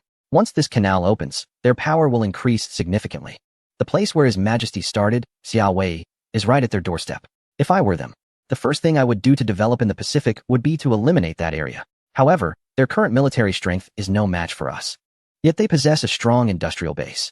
His Majesty once said, the Pacific is vast and can accommodate dozens of coastal nations, but it is also small enough to not allow two naval powers to coexist. While I don't understand why His Majesty holds such animosity towards them, they have already begun colonization. Like us, they simply missed the right timing, while His Majesty has unparalleled strategies and the South Seas to expand into. After taking over Guba, they can only continue moving south. We cannot allow them to develop peacefully in that direction. So I deduce that this trip to the region is an opportunity to disrupt their strategic development. Good man, no wonder His Majesty has taken a liking to you. However, you guessed only half of it. Zhang Shun, as the commander of the Second Fleet, could reveal some imperial strategies to Su Wenguang. Their southern expansion is something His Majesty has actively promoted. What? Su Wenguang was taken aback. Why would His Majesty promote their southern expansion? Wouldn't that make them stronger? If it were someone else, Su Wenguang would have cursed them for treason and sought revenge. This plan had already begun under the previous president of that country. 8 years ago, since McKinley was elected, Fang Mingzhou had proposed 3 suggestions: to divide the colonies of a certain region, open the door to trade, and expand southwards. Su Wenguang felt his heart tremble. What kind of game was His Majesty playing? When the fish bites the bait, it never considers that it's a hunter's hook. Their southern strategy is nothing but a poisoned bait. The recently passed antitrust law is aimed at driving the large conglomerates away from the region. These conglomerates are indeed monopolistic organizations, but it is undeniable that in pursuit of profit, they enhance production efficiency, integrate resources, and strengthen the entire industry chain. This is the only way to dilute costs. Moreover, competition among these conglomerates is also very fierce, and they must maintain a relative technological edge. For instance, the current steel magnate in the region, who is among the best in the world in terms of production line and steelmaking technology. Furthermore, the steel industry here has already shown signs of being able to overpower the entire steel enterprises in another continent. One can imagine that if the steel sold here is half, or even a third of the cost elsewhere, as a producer, you would also vote with your feet to purchase locally produced steel. This would lead to a surplus of domestically produced steel, and over time, those producers would go out of business. The region is an exception because the emperor's decrees outweigh market forces, which can also be seen as interference in the market. However, if there were no intervention, the currently weak industrial sector would be severely impacted. Both previous leaders and the current ones have been dedicated to breaking up the conglomerates. These conglomerates are not just waiting to fail. Plans proposed by certain figures have prevented them from being completely dominated. Over the past few years, more than half of the conglomerate enterprises have entered certain countries in the region. You know how these countries have changed in recent years? It's remarkable that the conglomerates here are truly adept at business. In just a few years, the economy of the entire region has started to enter a recession. Especially the small countries by the coastline have now become economic colonies, with the next target being the broader region. What we need to do this time is to stir the waters, annoy the local powers, and prevent them from focusing all their energy on economic development. The naval race has already been sparked by a battleship from the emperor, yet the local powers still retain more than 15 old battleships. Although these warships are insignificant to us, they represent a decisive force for these countries. Is the emperor planning to sell our decommissioned warships to them? One official exclaimed, looking at his companion's expression, and continued, this will also disperse their industrial development potential and draw them into an arms race. The other nodded, honestly unsure of what the emperor was truly calculating. It feels as if the entire world is part of the emperor's scheme. Now you understand what we are set to do during our visit, right? Let me tell you another piece of news. Recently, to ensure the canal could be smoothly taken over, local powers dispatched 4 battleships.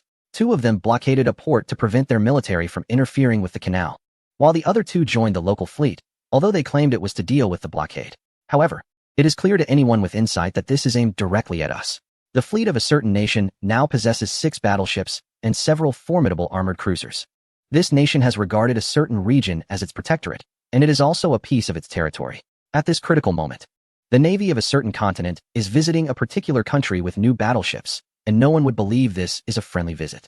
It may be a friendly visit for that country, but for the aforementioned nation, it is nothing short of blatant intimidation. If a certain individual does not want to be criticized as a coward during the crucial period of their campaign, they can only flex their muscles in response. Troops will definitely be dispatched to the region for deterrence. After all, local governance is more effective than distant oversight, and the Navy cannot remain stationed in that region indefinitely. This is also a demonstration to other nations. They need to stay in line and not court disaster. However, Chief of Staff, how do we convince those nations to purchase our warships? If it were me, I wouldn't offend a certain nation for the sake of an empire thousands of miles away. Once the canal is opened, that nation will be able to achieve free navigation between the two oceans. Although a certain individual knows that the sovereign must have a plan, they pondered for a long time without arriving at a solution. Haha, young one, you need to study military strategy more. The tactics left by our ancestors are still quite effective against these barbaric nations. Seeing the Chief of Staff teasing him, the young one decided to be patient. After all, this visit to a certain country would certainly provide insights. By the way, I have a task for you on this trip. You know that our sovereign has a decent relationship with that country, especially with the current leader of the Conservative Alliance, who once fought alongside our sovereign. When we visit, there will definitely be naval exercises. They also have a sister ship of the same class, and you need to ensure that they lose as badly as possible in a one-on-one scenario. Of course, it must be a fair defeat during the exercises. Can you accomplish this? I guarantee the mission will be completed. Good. This time we are also bringing 500 elite Marines. The young one now realizes that they are even bringing Marines. Although the Imperial Army is renowned, the Marine Corps is selected from the finest of the army. Don't be fooled by the small number. If unleashed, they can easily defeat 10 times their number. The young one wanted to ask if this was a friendly visit or a military action, considering they brought 2 battleships along with the Marines. Against those nations, they could potentially wipe them out. Is the sovereign planning a strong-arm tactic?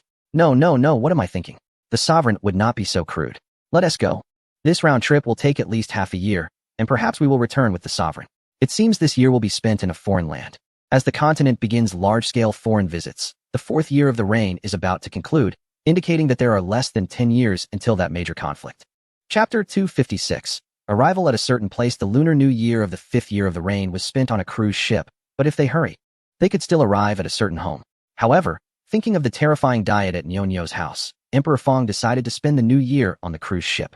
This time, the fleet was accompanied by a supply ship of over 10,000 tons, ensuring that they had ample supplies along the way. On the Imperial Princess, Fong Mingzhou, the emperor celebrated the new year with thousands of soldiers.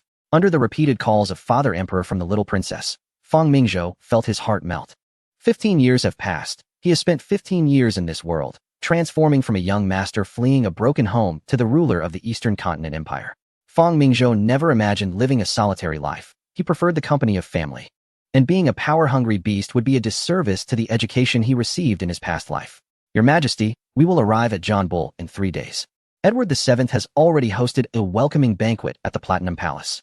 Additionally, the construction speed of Janbul's first new battleship has been remarkably fast, in just 5 months. Half of it has already been completed. Meanwhile, the Hans Cat has only just finished its keel, lagging significantly behind. It seems Janbul is in a rush. After announcing the continued construction of the Beidou-class battleships, their numerical and technological advantages are forcing Janbul to speed up. The shipbuilding has finally begun. It remains to be seen if their finances can withstand it. Chief of Staff Zhang has already led the visiting fleet to Lamei, while Lord Sun has gone to Neon and Bangzi. Furthermore, our army has returned to their respective stations, and the summoned reserves have also returned. In the coming years, the Eastern continent will shift its focus to people's livelihoods and civilian technology. Fong Mingzhou has already taken out numerous civilian technology resources from the library. The electric revolution has arrived. The Thames River, the largest port in Janbul, can accommodate even the over 50,000-ton Imperial Princess cruise ship. When the Eastern Continent Royal Fleet fully docked, Prime Minister Balfour of Janbul was already waiting. The ceremonies in Janbul were quite well done, while the likes of Xiao Shi and others had already left early under the lead of Queen Alexandra. Setting aside the conflicts between the two countries, both Fong Mingzhou and Edward VII represent royal authority, sharing a common goal of ensuring the continuity of monarchy. At this moment, the port was bustling not only with Eastern Continent residents living and doing business there, but also with many citizens of Janbul who had come to witness the event. The reputation of Fong Mingzhou, the Emperor of the Eastern Continent, was quite notable, even sustaining half of Janbul's newspaper industry with news about him. People were very curious about this emperor, who frequently stirred up significant events, just as they were curious about the romantic escapades of their own King Edward VII. However, when they saw the towering cruise ship and the massive Beidou-class battleship, the onlookers fell silent. Compared to the excited expressions of the Eastern Continent people, this was the first time that individuals of East Asian descent had arrived in the capital of the world leader aboard a warship. This signified that from this point onward, No one would view them as inferior citizens, especially with those formidable tin naval guns not being a joke. The Emperor of the Eastern Continent and the King had already held a banquet at the Platinum Palace. Belford also knew that this was an exchange between two royal families, and any matters would have to wait until the day after tomorrow. At this moment, the palace was like a sea of gold, with the splendor of the Victorian era vividly displayed within its walls. Luxurious crystal chandeliers hung from the dome, and even the walls were painted in gold. The emperor was curious if this spectacle was uncomfortable to look at. Nobles donned tailcoats or court attire, while ladies in splendid gowns mingled with the attendants. In terms of luxury, the gentleman was certainly no less than the previous era's matriarch. Edward VII approached. He was the longest-waiting heir to the throne in the history of the realm, now over 60 and showing signs of old age. Compared to the conservative Victorian era, he had truly ushered the realm into modern society, marked by economic prosperity and cultural diversity. Of course, the colonies were beginning to loosen, social conflicts were intensifying, and he was also drawn into confrontations with neighboring powers. However, he was most renowned for his diplomatic skills, possessing ties to several royal bloodlines, allowing him to build relationships among the major royal families across Europe. Many significant affairs in Europe were mediated by him. Moreover, he was the last monarch of the Windsor dynasty to hold real power. Indeed, once his son ascended to the throne, the realm would face significant decline. He transitioned from a king who substantially intervened in politics to a son who became a symbolic head of state. The monarch's authority was further weakened, becoming a figurehead with no real governance. The realm was aware that the Eastern Empire would undergo a similar process. Although the monarch of the realm held veto power over parliamentary bills, no monarch had exercised this right in the 200 years since Queen Anne. Diplomatic etiquette was more prominent, and political intervention was becoming increasingly rare. Nonetheless, it could not be denied that this monarch still held significant prestige worldwide. While the observer noted this king, Edward was also observing him. Edward envied the emperor of the Eastern Empire, although both realms operated under constitutional systems. This emperor was a founding monarch. Unlike his own country, where the powers of the monarchy had waned since the enactment of the Power Act over 2 centuries ago, this emperor's unique charm allowed his authority to remain unchallenged even by the parliament. His words were akin to imperial decrees, and he lived up to the respect accorded to him by the people of the Eastern Empire, having elevated a once backward nation to its current heights. The Emperor of the Eastern Empire, His Majesty Edward, shook hands firmly with him, while cameras clicked continuously nearby. The banquet proceeded smoothly, with everyone engaging in lively discussions. However, these two monarchs sat apart, with only their guards daring to approach. Your Majesty of the Eastern Empire, I would like to know your thoughts on the emperors of the many countries you have visited this time, Edward inquired, striving to maintain a calm tone, presenting it as a casual inquiry rather than a political question. Your Majesty Edward, the kings of the European continent have shown me the many facets of this era, where different monarchs display their efforts for their nations and themselves. Feng Mingzhou smiled and said, I witnessed the helplessness and timidity of Hamid II at the Elda's palace, and saw the efforts made by Joseph I for the empire. I also observed the adeptness of Emmanuel III from Little Italy. Now, I have come to appreciate your Majesty's wisdom. Throughout his journey, Feng Mingzhou encountered several monarchs, most of whom could be considered the last of their kind. After that Great War, the royal authority in Europe entered a period of disintegration, with only a few victorious nations and those that did not participate remaining intact. Monarchies dwindled from 20 to just over 10, not counting those who won yet lost in the end. It is important to note that in present-day Europe, aside from a few notable nations, most are still monarchies. However, following that Great War, the 3 major Allied empires faced defeat, leading to the collapse of monarchies, and the remaining ones moved towards democratic systems. Feng Mingzhou did not wish to see such a scene. Currently, the regions with the most preserved monarchies are Europe and the Far East. One could say these 2 areas are the last bastions of monarchy. Once the monarchies in Europe collapse, the chain reaction will likely affect his territory as well. As the saying goes, one's position influences one's perspective. Feng Mingzhou certainly hoped for as many monarchical nations as possible. Being too outstanding can be problematic. Unbeknownst to others, Feng Mingzhou had already made up his mind. Even if S1 were to break out, regardless of the outcome, he would do his best to maintain the continuity of royal authority, even if it meant being a mere figurehead. In response to Feng Mingzhou's remarks, Edward nodded, understanding that this emperor's analysis was quite accurate. Edward, who has long been coordinating various matters among these 20 to 30 royal families, understood that while Europe still appears to be the center of the world, it is facing challenges. Besides the lighthouse across the great ocean, the Eastern Empire is also rising. What worried Edward more was the subtle signs of division within the European continent, with no strong nation to keep the numerous small countries in check. Originally, the world hegemon, John Bull, could have taken on this role, but his territory is isolated from the mainland. As a result, many countries acknowledge John Bull's strength but still pursue their own interests, leading to internal strife, which is the most terrifying aspect. In contrast, the Eastern Empire, while not at the center of the Far East, has a sufficiently large territory to extend its influence. More importantly, they have a rich history. Edward has been studying the Eastern Empire and Feng Mingzhou over the past few years, knowing that he does not possess the absolute power of the Eastern Emperor but has time on his side. The true strength of this nation lies not just in individuals like Feng Mingzhou, but in its history. A unified nation with thousands of years of history, even if temporarily weakened by division, will eventually give rise to new leaders when the time is right. Even without the presence of one faction, there will always be others to take their place. In other words, unless all the people from that vast land are eliminated, it is impossible to stop the rise of this nation. Right now, what Edward most wants to do is form an alliance with the Eastern region. Yes, an alliance with the Eastern region. This conclusion was drawn by Edward after years of research, but unfortunately, the power of the common people is in the hands of the parliament. The members of parliament harbor a deep-seated hatred for the Eastern region that cannot be washed away, no matter the effort. They believe that without the Eastern region, the naval power of the common people could still dominate the world. That certain leader would not have dared to challenge the empire. Your Majesty Edward, do you think there will come a day when monarchy becomes a relic on this continent? After Feng Mingzhou finished speaking, Edward was left stunned. What did this emperor mean? I believe with your wisdom, you can clearly see the hidden dangers on the continent. Although your nation is the world's strongest, both the northern and the western regions are developing rapidly as well. The current situation in Europe resembles a scenario where one superpower coexists with many strong nations, and the key is that this superpower is not yet complete. At most half of what it could be. Due to geographical reasons, this superpower cannot suppress the many strong nations, but rather inspires them to seek challenges. Thinking of this, Feng Mingzhou couldn't help but admire the past ancestors, who were numerous and formidable. In the vast territory surrounding the Eastern Empire, there have been many strong factions in history, yet they were all firmly suppressed. By the time Feng Mingzhou took over, looking around, where were the many strong factions? Not even the smallest of them existed. As long as this superpower does not make mistakes, there can be no so-called strong factions emerging beneath it. This is the benefit of having many powerful ancestors. Unlike the current landscape in Europe, where the northern and western regions are at odds over their legitimacy, and not to mention the other nations left behind after the collapse of these two empires, all stubborn and unwilling to yield to one another. In contrast, after the establishment of the Eastern Empire, even if Feng Mingzhou was reluctant, he had to acknowledge the legitimacy of the previous dynasty. Just like the ancient leader, over a millennium, there was no one more legitimate than him, yet he still had to recognize the great Yuan. Thanks to the ancestors for setting an example for future generations, during a dynasty change, the first thing to do is acknowledge the continuity from the previous dynasty.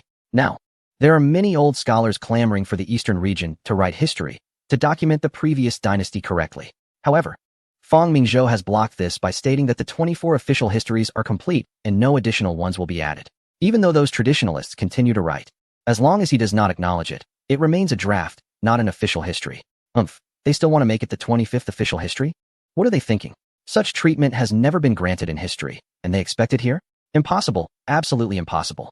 If conflict arises on this continent, Your Majesty Edward, who do you think will be the ultimate victor? Feng Mingzhou asked mercilessly. For a moment, both fell into silence. Edward had never considered this question. In his view, although the common people had not achieved complete success, they were still at the height of their power. Even his own nephew only dares to make small moves in private and does not challenge the empire openly. Your Majesty Edward, in my opinion, matters in Europa should be resolved by Europeans. The Eastern region is too far from this continent, with so many countries in between. And even the oceans are fraught with numerous dangers. Edward nodded. Aside from the canal currently under construction, John Bull controls all of the world's golden waterways. The navy of the Eastern region is indeed powerful, but to march all the way here, even bypassing these waterways, would take at least 20 to 30,000 kilometers. This emperor has just given a lesson to all the navies of the world on how to defeat fleets coming from thousands of miles away. Does Your Majesty Edward not think that the industrialized nation across the Great Ocean has developed too quickly? They have already used their economy to control your country's Canadian dominion and are not satisfied, continuing to push south. Countries in the Americas cannot stop this industrial nation. Yes, Feng Mingzhou is indeed giving the lighthouse a taste of its own medicine. For everyone believes that John Bull's influence in the Far East has been squeezed by the Eastern region. They forget that there is another place that is similarly affected, and that is the Americas. This was once John Bull's economic backyard. But ever since the conflict a few years ago at the borders of the John Bull colony in Guyana, the lighthouse seized the opportunity to intervene. John Bull was forced to concede, which shocked the entire world. Chapter 258. The world should listen to the Eastern region at the John Bull Museum. Fang Mingzhou is touring what is claimed to be the world's first national public museum, led by Prime Minister Belfour. It houses over 8 million, not a typo, precious artifacts from around the world. Fang Mingzhou is currently in the Far East Gallery. In Belfour's view, this is an important symbol of John Bull's national identity. As the empire on which the sun never sets, John Bull has once conquered many powerful nations and regions. The logic of these people is that the victor should take everything from the vanquished. This museum is a microcosm of the empire and a testament to colonial history. However, in Fang Mingzhou's eyes, this is humiliation. Treasures of culture that Fang Mingzhou is familiar with, such as the admonitions of the instructress to the court, Tang Sankai, and Northern Songru Ware, are all here. He seems to hear their cries. At this moment, Fang Mingzhou feels that the deceased John Bull is the best. Your Majesty, these are all treasures of John Bull, the largest in the world. Before Belfour could finish, Fang Mingzhou interrupted directly. Oh, Lord Belfour, do you think I, as the Emperor of the Eastern region, would be unaware of my country's former treasures? It is known that interrupting a prime minister's speech is a very rude act. Yet Fang Mingzhou did so without hesitation, and those beside him, like Feng Wu, understood that His Majesty was genuinely angry. Perhaps in the eyes of these foreigners, these artifacts do not represent much. They themselves have many cultural relics scattered abroad. But in a country that venerates its ancestors, such behavior is already a form of humiliation. It seems that Belfour has also realized that bringing this emperor here was a mistake, but as the prime minister of a certain nation, he cannot back down. Oh, is that so? Your Majesty, but now they are in our nation's museum. Yes, Your Excellency, you are not wrong, but in our region, there is an old saying that fate cycles, everything comes back around. These artifacts should be well protected by your country. A museum, right? In 2 competitions, our nation was never defeated on home soil. If I recall correctly, this museum is located on Great Russell Street, about 30 kilometers from the nearest sea. Fang Mingzhou has never considered himself a gentleman. In this era, gentlemen do not live long.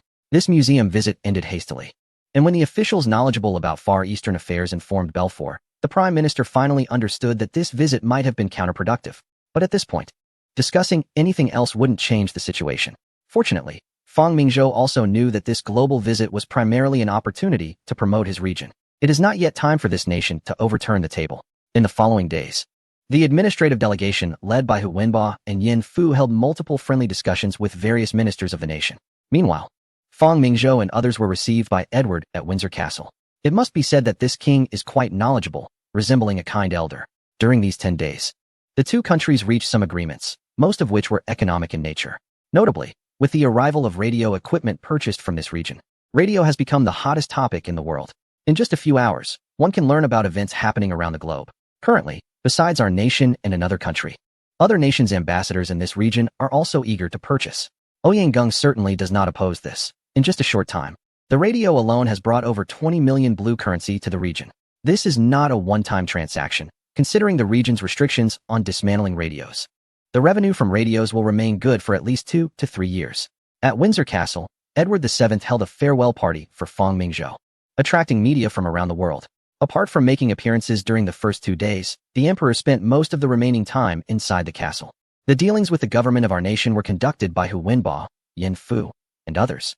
And Fang Mingzhou can confidently say to anyone that your technology is not up to par for our region, be it the navy of our nation, the precision processing of another, or the industrial capabilities of a third, all have been mastered by the empire of this region. The remaining issues are merely those of production capacity and time. As long as we give ourselves 5 years to digest all of this, even if the competitions come early, Fang Mingzhou will have no worries. By then, the empire's population is expected to exceed 600 million, equipped with advanced military hardware, vast territorial depth, and millions of soldiers. Even if a divine being were to come, they would have to admit defeat. Of course, the current state of this region is quietly amassing wealth. On the grass outside the castle, the banquet continues, with attendees dressed not in extravagant attire, but rather resembling modern individuals. When Fang Mingzhou appeared, even though many had seen him multiple times, the media and officials were still awed by the youth of this emperor. Who would have thought that this man in his 30s was in control of a vast empire? I come from the Eastern Empire, but here on this land, I felt the strong navy and expansive territories of your nation. The financial prosperity and the happy populace were evident. And of course, there is the benevolent His Majesty Edward. This is the most powerful country I have ever seen, a city filled with industrial spirit. A wave of applause erupted, and people's impressions of this Eastern emperor improved significantly. The emperor spoke of the proud aspects of your land. But as I stand here today, my heart is filled with sorrow. I come from the Far East. And I too love my country. Compared to your powerful nation, my people are still preoccupied with merely making ends meet. Over the past decade, there have been disagreements and conflicts between the Eastern Empire and your nation, which is why I am here to resolve the misunderstandings between our two countries. I also want to tell the people of your nation that in the distant East, there is a country that has ended its colonial history. There have been tremendous changes. We are no longer third-class citizens, nor are we still tied to our past. Like your country, we are all masters living on this planet. Fang Mingzhou's speech was deafening, and the vast lawn fell silent. Indeed, when this emperor appeared in your nation, no one would underestimate this country any longer. The massive cruise ship is something your nation does not possess, let alone that enormous battleship. Even if your nation tries to block information, the combat power of the new battleship from the Eastern Empire is already among the world's best. This has made the people of your nation, who have believed their navy to be the best for centuries, very uncomfortable. Fortunately, this emperor has shown goodwill by selling the technology of this new battleship to your nation. What reason would there be to mock this country anymore? The applause continued to resonate on the lawn as the imperial cruise ship slowly departed the Thames River. Everyone was still pondering the words of Emperor Fang, but Fang Mingzhou knew that his words, much like the hegemony of your nation, appeared impressive but were essentially castles in the air. Chapter 259. Acquiring territory. Ostend Beach, near the largest seaside city of Flemish, is famous in Europe for its golden sands. At this moment, two middle-aged men were walking together on the beach. Dimitri, will the emperor really meet us? Asked Union Gruffo seriously, with a dozen strong men nearby, intentionally or unintentionally protecting him. Fortunately, there were many people here, as the beach was filled with crowds enjoying their leisure time. Mr. Ilyich, the emperor will stay in this country for 3 days, so this is our opportunity. Since a few months ago, the 10 delegates led by Union Gruffo had stirred up considerable resistance within the territory, leaving the local authorities in a difficult position. However, with the peace agreement reached between the Eastern Empire and the local authorities, the hundreds of thousands of troops began to return. With the agreement of the second leader to form the Duma parliament, tensions were greatly eased. The Dream 10 Circle first abandoned confrontation, and many capitalists also turned around to become good citizens. Because of their retreat, those who persisted in the Dream 10 Circle became targets for the second leader's crackdown. Previously, over 3,000 prisoners were released by the Eastern State, and these individuals are now the biggest trump card in the hands of the leader. They lost several hundred people in earlier struggles, and the remaining individuals were arranged to be scattered across various locations. Dimitri, who proposed and went to the Eastern State, reached an agreement and brought back these 3,000 veterans. As a result, he became a favored individual next to the leader. And this trip to the neutral country was because he wanted to meet the emperor in person. Surprisingly, the emperor agreed. One must understand that the status of the two is vastly different, which made the leader realize that the emperor probably hoped he would deal with the second leader. Otherwise, how could an emperor of a powerful nation agree to meet someone else? Due to the second leader's deep-seated hatred for them, they could only hide everywhere during this time. While the neutral country was a perfect refuge from the secret police's pursuit, Dimitri was brought along mainly because he had contacts with the Eastern State, which could serve as a good lubricant for their interactions. At this moment, Fang Mingzhou was entering the palace accompanied by Leopold II. Many people have great misconceptions about this neutral country, which has a mere 30,000 square kilometers of territory and can be said to be pitifully small. However, there is a saying that ambition is not determined by age. Although the neutral country is small in area, it is not lacking in other aspects. Leopold II is a proponent of commerce, encourages free capitalism, and has seized the opportunity presented by the Second Industrial Revolution. At this time, the neutral country is referred to as the factory of Europe, and this title speaks volumes about its value. More importantly, this tiny nation has a very large colony in Africa, covering an astonishing 23.45 million square kilometers, which is 80 times the size of the nation itself. The Congo Free State, which belongs to Leopold II, is not part of the neutral country, but rather his private territory.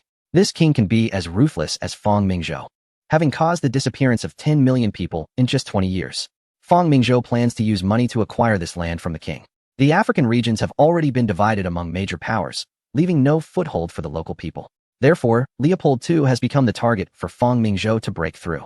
The Congo Free State is notorious for its brutal exploitation, facing significant external pressure. Several European powers are using this as a reason to exert pressure and seek to divide the over 2 million square kilometers of land. This king merely treats the area as a source of raw materials and agricultural products, completely unaware of the mineral resources beneath the land. This place is known as a miracle of gemstones, boasting vast deposits of non-ferrous metals, rare metals, and non-metallic minerals, not inferior to any other region. Of course, chatting with the mentor is also one of the reasons. Although Leopold II was extremely cruel to those individuals, he had no capital to be tough with Fang Mingzhou. This king, who dared to confront even the most powerful, had an army of only about 10,000, and his navy had no decent warships apart from a few gunboats. Your Majesty, I wonder if you are willing to sell your private territory in the region, Fang Mingzhou asked directly. Leopold II was taken aback. He originally thought this emperor's visit was due to the industrial strength of his own country. Instead, it turned out he wanted to purchase his private territory. I'm sorry, Emperor of the East, but this is my private land, and it is not for sale, Leopold II replied without hesitation. Your Majesty, as far as I know, your annual revenue from here is only about tens of millions of francs.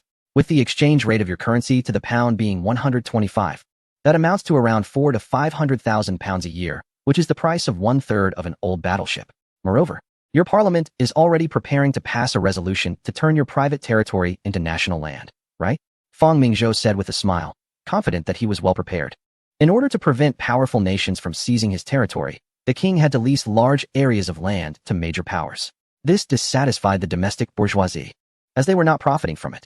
They demanded that Parliament find a way to take control of the Congo Free State from Leopold II. 3 years later, this territory was taken by Parliament without compensation. Your Majesty, I think it would be better to sell rather than let Parliament take it away. Of course, I do not ask for much, just over 100,000 square kilometers in the east, near the river, rich in copper mines, and even more abundant diamond and gold mines. Though no one knows about them yet. Historically, this area had been in turmoil for over 100 years due to these rare minerals. Leopold II was tempted. The Emperor of the East was right. The Parliament had indeed been trying to take this private territory from him.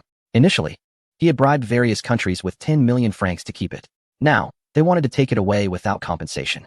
All right, Leopold II said without hesitation. The more power I have over that place, the better. Let's see how those parliamentarians can make the Emperor of the East leave. In the end, Fang Mingzhou purchased this so-called diamond miracle for 5 million blue currency, equivalent to 1 million pounds. As for the rest, once the situation stabilized, he could directly take action. The reason for choosing this location was that only this small country was easy to negotiate with. Acquiring land in the region from other powerful nations would be much more difficult. If Fang Mingzhou proposed a purchase, they might think of all sorts of things. More importantly, after 3 years, it was time to deal with Bernal, the second in command of the Boer War and the leader of the Gorman army, whom he had previously let go. Chapter 260, The Meeting Gravenstein Castle. This was where Fang Mingzhou was staying. It is better for the kingdoms of Europa to remain, just like now, when one can enjoy free food and lodging due to their royal status. If these kings were to be overthrown and replaced by democratic governments, such privileges would no longer exist. When Unianro and Dmitri entered the castle, they were all astonished by the scene before them. Even Unianro, who had previously been an ordinary person, had never had the opportunity to experience the luxury of the upper class.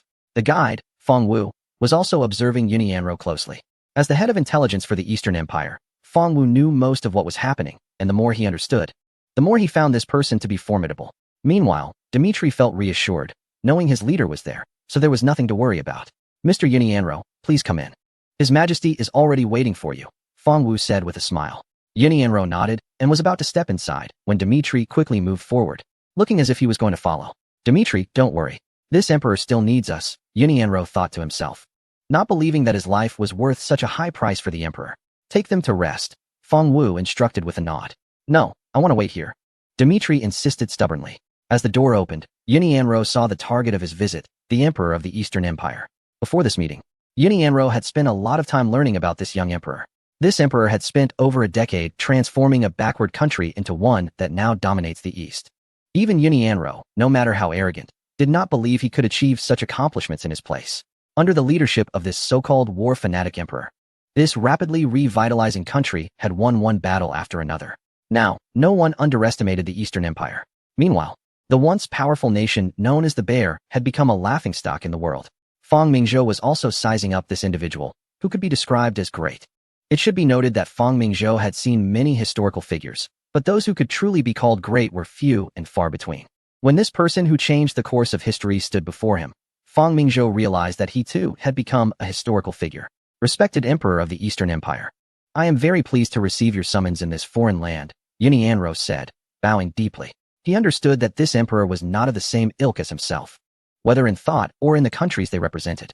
However, It was undeniable that everything this emperor had done for his country was worthy of respect. Fang Mingzhou did not expect such humility from the emperor and stepped forward to say, Mr. Yunianro, I have long heard of your great name. I am just an ordinary person. When I heard you wanted to meet me, I was very pleased. Yunianro was taken aback by the emperor's words. In his impression, this emperor should be full of authority and speak with formality. Haha, Mr. Yunianro, putting aside our identities, I am still a young man, the emperor replied. Come, let me introduce you.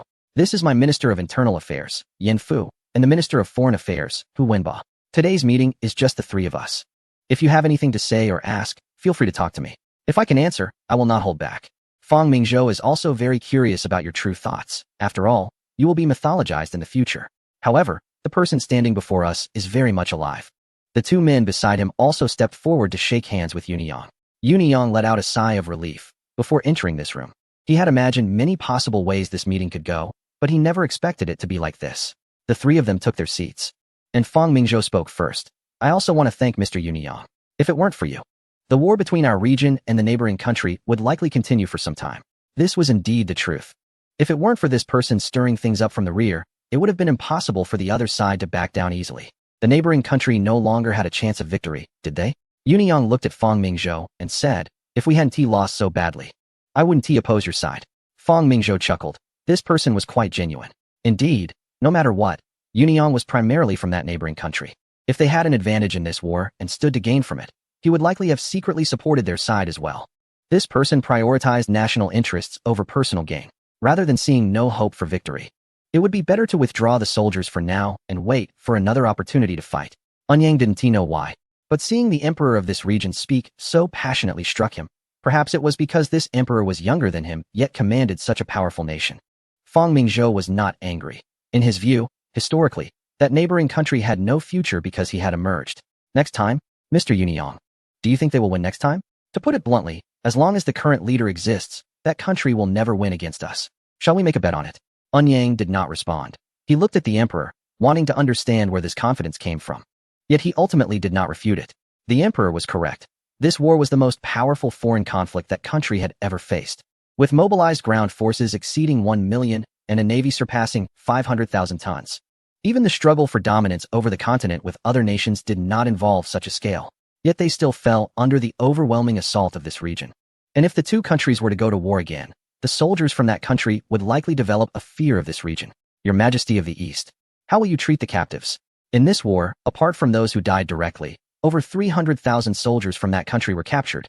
Although these people lost their freedom, Fang Mingzhou dared to say that they were living better than they did back home. At the very least, they could have enough to eat. Thanks to the vast overseas colonies and the continuous development of the eastern provinces over the past few years, the 3 million square kilometers of fertile land here have now become one of the granaries of the empire. The price of grain in this region has dropped to just 0.07 blue coins per pound, and other grains are even cheaper. The Prime Minister's office has set a minimum protection purchase price of 0.05 yuan to prevent low grain prices from harming farmers. So there is no shortage of food in the eastern continent. The captives from that region are mostly farmers and lower-class workers, and it is difficult for them to have enough to eat.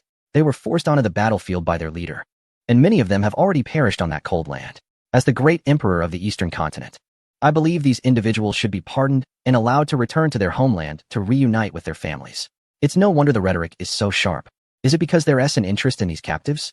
Or has the experience of the 3,000 veterans made the leader realize the importance of military power? Chapter 261. Traitors and rebels. Hundreds of thousands of captives are contributing to the construction of the eastern continent, and these individuals are much more useful than the local inhabitants. In an era when there were few construction machines, these hundreds of thousands were like human machines. More importantly, during the initial peace talks, the Prime Minister had discussed the issue of redeeming the captives with the other party. Unfortunately, the Prime Minister of that region unhesitatingly refused. They never lack soldiers, and their leader fears that these individuals would return filled with hatred for him, considering it was he who sent them to the battlefield. While not every soldier may hate him to death, they at least wish for the downfall of the ruling dynasty. They are inherently aligned with this leader. If they were to be released, at least half would join the rebellion, and with over 100,000 battle-hardened soldiers, the leader would have to be on high alert the next day. Fang Mingzhou hopes for the leader's downfall, but not at this moment. He wants to wait until after the conflict begins. With this in mind, Fang Mingzhou smiled and said, Mr. Yuniyang, the eastern continent does not restrict these individuals' freedom. Yuniyang's face lit up, only to hear the emperor continue, provided they pay a sufficient ransom for themselves. Moreover, if we release them, in a few years, our soldiers will have to face this group again, which would be irresponsible to our troops. Yuniyang knew that the emperor had seen through his thoughts, but he was not discouraged. No, Eastern Emperor, these individuals are fighting only under oppression from their leader. Now they are filled with disappointment towards this country and will no longer serve him. Mr. Yuniyang, I acknowledge your viewpoint, but I refuse, Feng Mingzhou said mercilessly. I understand the rebellion better than you think. Once these soldiers are released, they will likely become your soldiers. The leader is indeed not good, but Mr. Yuniyang, do not forget, I am a sovereign just like him. And you, in my eyes, are a traitor. As soon as Feng Mingzhou finished speaking, Yuniyang's face turned pale. The emperor's words struck at his heart. He had his eyes on this batch of captives. And the 3,000 soldiers that Dmitri brought back were like a spring rain to the withered trees for Yuniyang. Without these individuals, he wouldn't have created such a significant stir, and it was also because of them that his influence was growing stronger. Unfortunately, he lost a third of his forces last time, so he wanted to take this opportunity to meet with the emperor of the Eastern continent and try again. If only he could have 10,000 men, he was confident he could overthrow the regime within 10 years. These people were natural firebrands. However, the emperor's words made him realize that he could not watch himself topple the regime, as they were both rulers. Although he did not understand why the Eastern continent did not defeat the regime directly last time and instead reached a peace agreement, in his view, if the Eastern continent put in more effort and accepted some losses, they could seize half the territory, and then he could unite everyone to bring the dynasty crashing down. Moreover, Mr. Yuniyang, can you represent the bear? Feng Mingzhou continued. I think you should understand why I provided you with 3,000 soldiers last time. Yuniyang smiled bitterly and said, Your Majesty, you want me to create trouble for the regime, allowing the Eastern continent to gain the upper hand in negotiations. Since you know this, I want to elaborate. If I truly had that intention, those soldiers would not be 3,000, but 30,000. The two others exchanged glances. Knowing the emperor's intent was simply to have Mr. Yuniyang use his own abilities to bring down the regime. Outside the door, only Feng Wu and Dmitri, also known as Feng Yuan, were chatting. Feng Wu stayed behind to test him. Boss Feng, stop trying to probe me. I really haven't been brainwashed by him. Feng Yuan said helplessly. In just a few minutes, Boss Feng had already asked him no fewer than 20 questions. All sorts of roundabout inquiries to see if he had betrayed them. Just answer seriously. This is a castle. If I shout assassin, you'll have a hornet's nest on your hands. Feng Wu remained vigilant. Although these two were carefully selected by him, no one could guarantee how long they could maintain their resolve under such tempting ideologies. After a series of checks, Feng Wu temporarily trusted Feng Yuan, but complete trust was impossible. In the intelligence field, this was the biggest taboo. Now tell me, where exactly is Mr. Yuniyang at this moment? Feng Yuan became serious and whispered, the 3,000 men the emperor asked me to bring back. After more than 10 days of training, half have been dispersed to protect those propagandists. The other half have engaged in fierce battles with the regime's secret police. Now he has also realized the importance of weapons and has started training some of his followers, along with some workers who view him as a savior. They have managed to obtain a considerable amount of weaponry, mostly firearms. Currently, they are mainly active in the auxiliary areas, and the regime has been pursuing him relentlessly. Feng Yuan continued, Now I am primarily responsible for security. Previously, I brought back a few soldiers who have successfully entered command positions. Boss Feng, why hasn't he that Joseph been eliminated? Feng Mingzhou had intended to remove the shoemaker's son, but ultimately stopped. He discovered that, apart from him, those following Yuniyang could be considered remarkable figures, and this one could barely be counted as such. He had no reason to let someone skilled in purging remain while allowing those remarkable figures to rise. You do not need to know His Majesty's decision. Feng Wu said coldly. After this, we will not actively contact you for a long time. Over the years, your role has been to serve as this person's right-hand man. And there is no need for you to command the army because this person does not trust anyone. Remember, do not conflict with that individual Joseph, and if necessary, even help him. Feng Wu continued. After this war, the focus of Dongzhou will shift to economic development. Moreover, after the setback, an heir has also realized that there are still people in his country who want to see him fail. For a long time, this person is unlikely to see significant improvement. In fact, without S1, this individual would at most be considered a rebel. At this time, Feng Mingzhou had been talking with this person for an hour. Mr. Yuniyang, a momentary upheaval cannot topple an heir. You need to present a governance plan that can sustain the country or ensure that your followers have enough to eat. Otherwise, even if you defeat an heir, you will only be swallowed by neighboring countries. Feng Mingzhou did not want to see this person defeat an heir only to fall prey to others later. Chapter 262. We have been forgotten. Brunswick Port, located on the North Sea side, is also the western entrance of the Kiel Canal. This is the naval port of Hans Kat, which has a fleet stationed year-round. Due to its unique location, over 100 cargo ships arrive here daily. Although Hans Kat's shipping is not as strong as others, with Fang Mingzhou's involvement, it can now be considered a colonial power.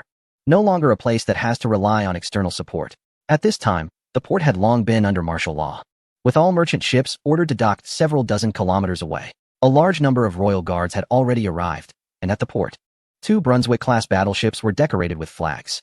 The port was filled with soldiers and journalists from afar, all aware that something significant was about to happen. Soon, news arrived that the fleet of the Emperor of the Dongzhou Empire was about to reach here, and the great His Majesty Wei Heir would personally arrive to welcome the Emperor of the Dongzhou Empire. This piqued everyone's anticipation. It is known that the relationship between Dongzhou and Hans Kat is currently quite good, with extensive economic and commercial exchanges. Additionally, the 2 most important colonies of Hans Kat are within the sphere of influence of Dongzhou, leading to a great deal of civil exchange between the 2 countries. As the emperor made his way, all the monarchs of Europa witnessed the diplomatic finesse of this young emperor. What astonished everyone the most was that this emperor had actually reached an agreement with that individual, Hamid II, regarding a new type of battleship. It is worth noting that in the eyes of the European populace, Hamid is considered a cruel infidel. When Wei Heir appeared, a massive fleet emerged on the distant sea, the Dongzhou Royal Fleet. When the Grand Eastern Princess docked at the port, even though many had seen it in newspapers, people were still amazed by the luxury of this cruise ship. When Fang Mingzhou descended the gangway, Emperor Wei II ascended it.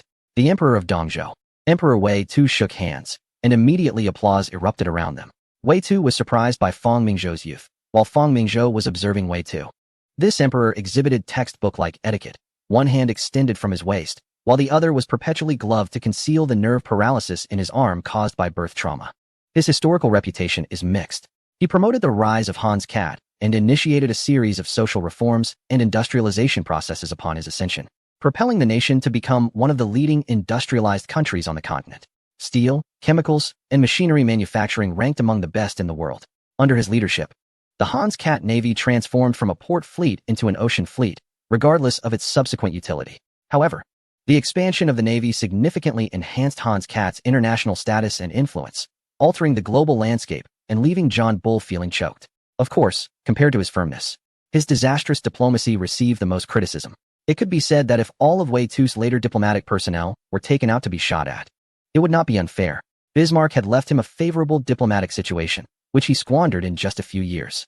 However, he cannot be blamed entirely. After all, in a colonial system, it is normal for Wei II to be isolated while trying to replace John Bull as the leader of the colonial system. The responsibility for S1 cannot be placed solely on his shoulders. History is always written by the victors. Had Wei II won, he would likely be lauded as a beacon of light. Fang Mingzhou felt a fondness for the current Hans Kat. When Wei II declared that they too wanted a territory under the sun, it was not just for the people of Hans Kat, but also a call to arms. Upon arriving in this world, Fang Mingzhou realized that history is merely a dressed-up little girl. Even though Dongzhou currently dominates the Far East, it is still insignificant on a global scale, and international affairs do not invite Dongzhou to participate. It is typical of you play your own game. We are not in the same circle. If Fang Mingzhou wanted to rebuild the tribute system or let the world know that there is a powerful nation in the East, he could only resort to force, defeating everyone once, and they would naturally understand what respect means. Many people favor the Third Reich, but in Fang Mingzhou's view, the newly unified Hans Kat had fought 3 external wars to defeat its archrivals. Fighting for the future of this nation was the true battle for the empire. Of course, if a loaf of bread costs 500,000, then destroying the world would be of no consequence because they all deserve it. Amid the melodious military music, several children presented flowers to Fang Mingzhou. Wei II's presence here to welcome him was partly due to the long-standing good relations between the Dongzhou Empire and Hans Kat over the years, and partly because of the new battleships. Although Dongzhou also sold them to John Bull, for Wei II, this rendered John Bull's previous battleships obsolete. That was enough. Even though the leader was overconfident, he must have been anxious when facing the massive battleship from the neighboring nation. Now, everyone is on the same starting line. If Hans the Cat loses again, he can't blame others. I, on behalf of Hans the Cat and the imperial citizens, welcome the Emperor of the Eastern Continent and wish for the friendship between our 2 nations. The leader's voice echoed. We have maintained a friendly relationship with the Eastern Continent for over a decade, and our 2 countries will continue to deepen cooperation in various fields. Is the leader really so agreeable? Fang Mingzhou couldn't believe it. This person's character was known to be confident and arrogant, having overturned Bismarck's continental policy to compete for hegemony. Stubborn and autocratic, He wouldn't be so passive if even one of his neighbors were on good terms with him.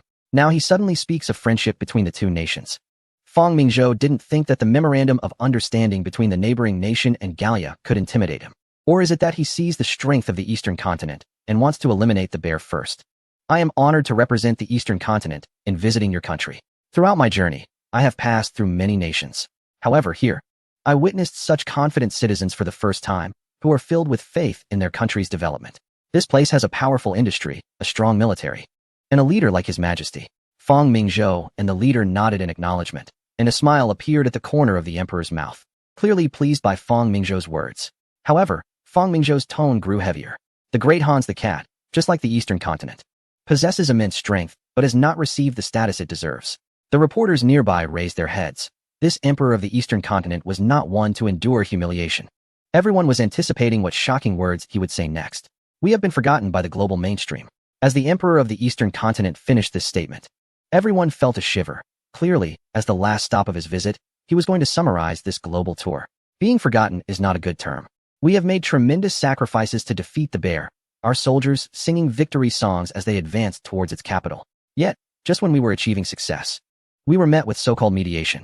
They attempted to save the perpetrators of the war, which is a contempt for the Eastern continent and for the 50 million imperial citizens.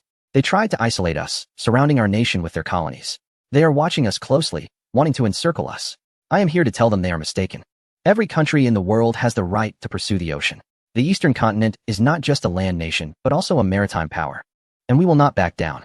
Fang Mingzhou became increasingly passionate as he spoke. Indeed, with the strength of the Eastern continent, it would be possible to directly strike the bear's capital without considering these other nations. However, it is impossible to eliminate this country, with its vast population and depth, unless one intends to stop living. Fortresses are always breached from within. Before having the ability to overturn the table completely, Fang Mingzhou would rather take a cut from the bear. However, the situation for the Hans is different. Ever since their naval expansion began, their development has been severely restricted. If it weren't for a few colonies in the Far East, their situation would be even more challenging.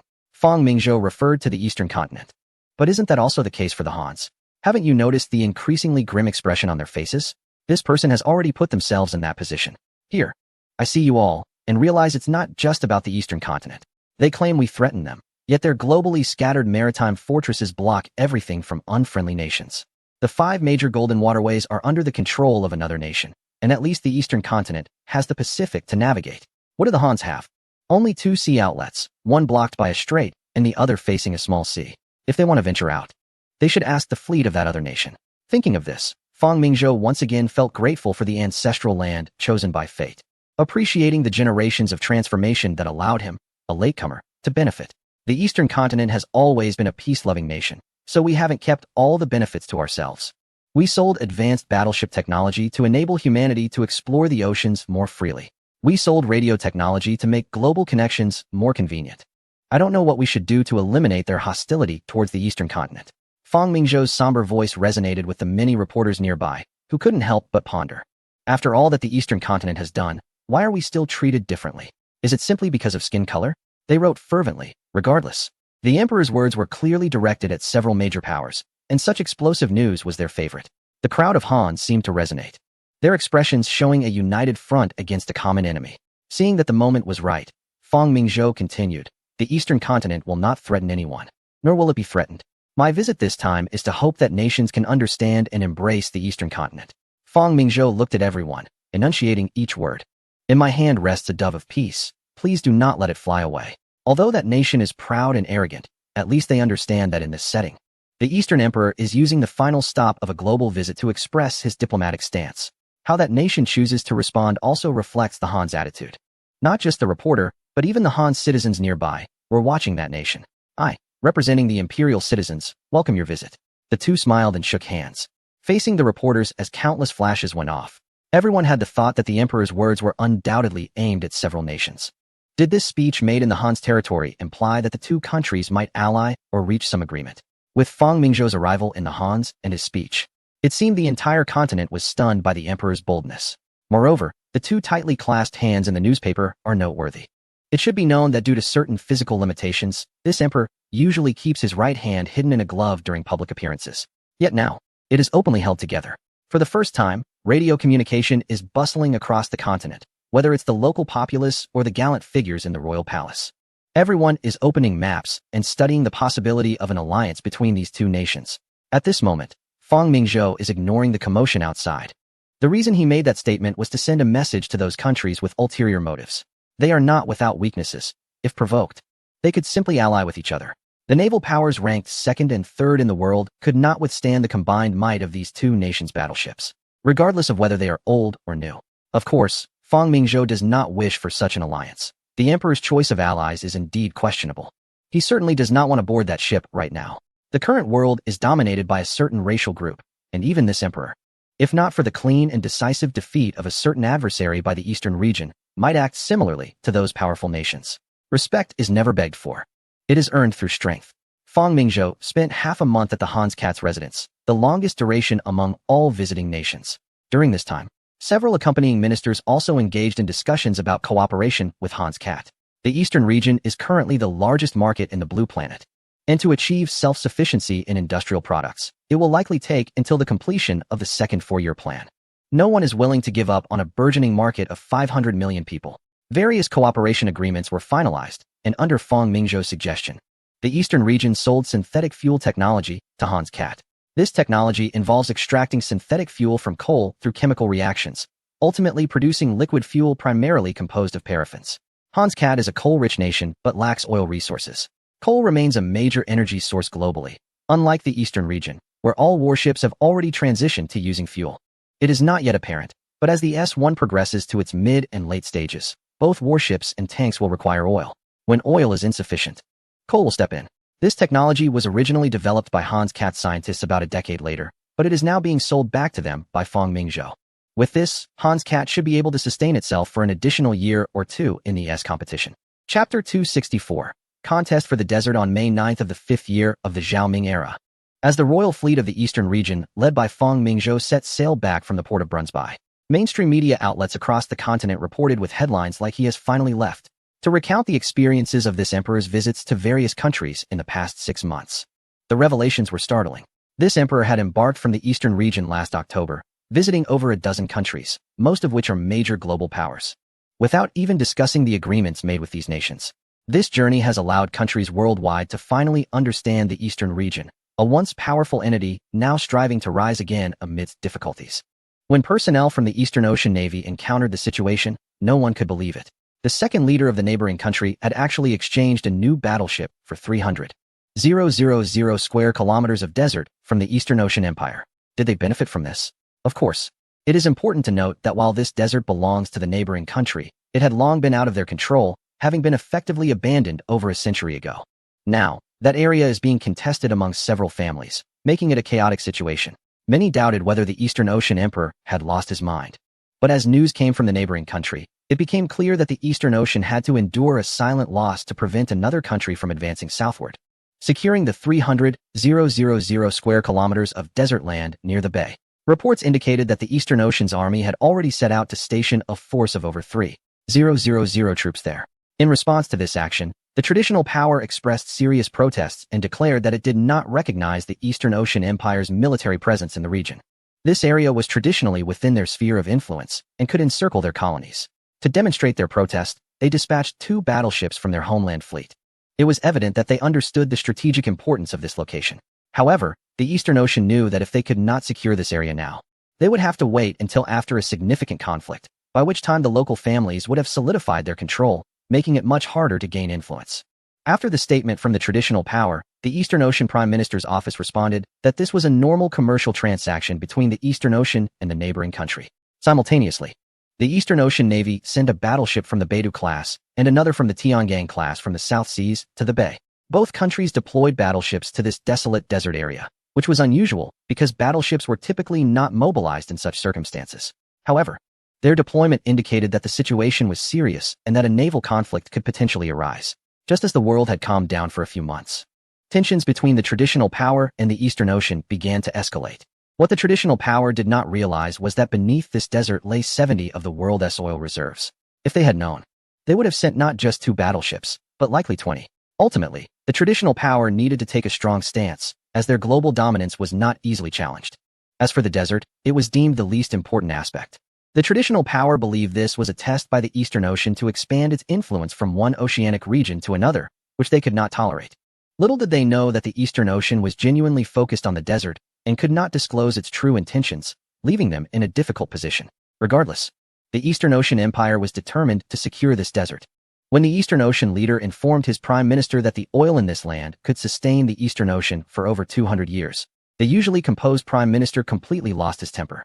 He had never doubted the mining techniques of the Eastern Ocean leader, as each fact presented had proven their accuracy time and again. Not only Burgess, but even Ouyang Gung firmly believes that the Emperor Fong has a family heirloom ancient secret technique to demonstrate the firm stance of the Eastern continent. Ouyang Gung, after obtaining the Emperor Fong's consent, dispatched a second batch of 2 Tiangang-class and 2 Disha-class fleets. When the 4 main battleships passed through the Sunda Strait, the world was shocked by this sudden tough attitude from the Eastern continent. Unexpectedly, for a stretch of desert, the Eastern Continent Empire did not even give face to John Bull. As the Eastern continent moved out the second batch of fleets, John Bull also sent out 4 battleships to Posey Bay in response. At this time, a place that usually had hardly any merchant ships had gathered 12 main battleships from both nations, along with over 50 various military vessels. It seemed like a naval battle could break out at any moment. Even though John Bull had blocked the Strait of Malacca, it was of no use. The Sunda Strait was under the control of the Eastern continent, which, although it took a longer route, allowed access to the high seas without being controlled by John Bull. At the John Bull Prime Minister's office, Balfour was also bewildered. Even he could not understand the thought process of the Emperor of the Eastern continent. As a world power, there should be some mutually acknowledged rules. Just as Posey Bay is within John Bull's sphere of influence, the direct dispatch of troops by the Eastern continent without prior notice has already violated the customary practices in international relations. Ladies and gentlemen, we now face a problem. The royal fleet of the Eastern continent has already set sail back, but it has left us with a significant issue. Regardless of what agreement the Eastern continent has signed with that damned Hamid II, the lands on both sides of Posey Bay and the Suez Canal must remain under the Empire's control. For the sake of this canal, John Bull cannot afford to offend anyone. What does that emperor think? That stretch of sand has nothing but camels and lizards. Does he really believe that occupying such a small piece of land can threaten the Empire's Suez Canal? If Feng Mingzhou were here, he would surely tell him that he currently has no interest in that damned canal. Your Excellency Fisher, the Eastern continent has already dispatched 6 main battleships, one of which is a new type of battleship. I hope our Navy can send more ships to suppress the Eastern continent's Navy. Balfour also felt a headache. He never expected that one day the Empire would need to dispatch more ships due to its naval inferiority. It was simply absurd. Prime Minister, everyone, I want to inform you that our home fleet currently has only 21 battleships, and 4 have already been withdrawn. On the other side, they possess a total of 19 battleships. If we withdraw any more, don't forget what that emperor said a month ago. Fisher's meaning was clear. That emperor of the Eastern continent had just visited Hans Katz's home and delivered a speech clearly aimed at John Bull. Who knows if there is some secret pact between these two? What if this time the Eastern continent is actively fishing for trouble, luring the Empire's main fleet over, and then Hans Katz launching a surprise attack? The result would be dire. In an instant, the entire venue fell silent. Chapter 265. Submarine Blueprints. The Eastern Empire and a certain nation dispatched battleships to a desolate desert area. This news quickly spread around the world, with countless people analyzing why this location was worth a conflict between 2 naval powers. Some believed it was a move by the Eastern Empire to expand its influence and test the limits of the other nation. Others thought the Eastern Empire was getting ahead of itself, trying to flex its muscles with new battleships. But those present knew that the Emperor would not act without purpose. Was he really looking to support a weaker nation against a larger one? The Duke of Devonshire, as the leader of the upper house, served as a link between the monarchy and Parliament, often representing Edward VII.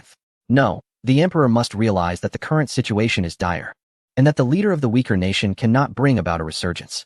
Was it truly, as the Prime Minister suggested, to prevent the expansion of the larger nation's influence? The larger nation was currently licking its wounds. It would take years to stabilize its own territory, let alone expand. Even if expansion were possible, the Eastern Emperor would not send out land and naval forces at such a critical moment. If it were me, I would wait 3 to 5 years before taking action. Wouldn't that be better? The Minister of Internal Affairs, Arethas, angrily stated that the Emperor had not yet passed through the Suez Canal and suggested bringing him back to question why he was provoking the Empire. Everyone fell silent, aware that the minister was speaking out of frustration. Capturing the Emperor of a major power while he commanded a fleet was a reckless idea, risking a war between the 2 nations. Besides, was that new battleship merely a decoration? What would they use to fight? Regardless of the Emperor's intentions, we must take a stance. The expansion of the Eastern Empire in the Pacific has already threatened our kangaroo dominion, whether in the hard ocean or the Great Sea. This is our empire's sphere of influence, and we cannot allow other powers to intervene. The other nation had just reached a memorandum of understanding with another colonial power, easing colonial conflicts. Just days after expressing relief at no longer having to deal with daily disputes, the Eastern Empire appeared, moving towards the crucial Suez Canal. Lord Fisher, I want to know, if the two navies go to war, can the Empire suppress the Eastern Navy? Belford's question clearly indicated that the other nation did not intend to back down. Prime Minister, everyone, our new battleship, the Invincible, is only halfway through construction and will need at least another 6 months to complete. After that, it will take at least another year and a half for sea trials and deployment. You all understand the Battle of Christmas Island. Even if we deploy our home fleet of 21 battleships along with 4 from the colony, we would be at a disadvantage against 8 battleships and 4 new ones. Fisher calmly stated, whether we admit it or not, there is currently an imbalance in naval power between us and the Eastern Navy. As long as the Empire is given 3 years, we can produce more than 10 new battleships. By then, not to mention the East Continent, any opponent will be no match for the Imperial Navy. The implication is that it's not possible at the moment. Belfort felt a sharp pain in his chest. Is this still the world's #1 navy? Perhaps feeling the need for more excitement, Fisher added casually that the opposing side has a dozen battleships as well. Are we really going to ignore homeland security and send our main battleships over 10,000 kilometers away to fight over sand in a desert? But if we back down, will that certain individual be encouraged? Moreover, the East Continent has not only sent their navy, their 3,000 troops have already arrived. Previously, everyone was indifferent to the East Continent's army, as they were relatively unknown with no prominent achievements.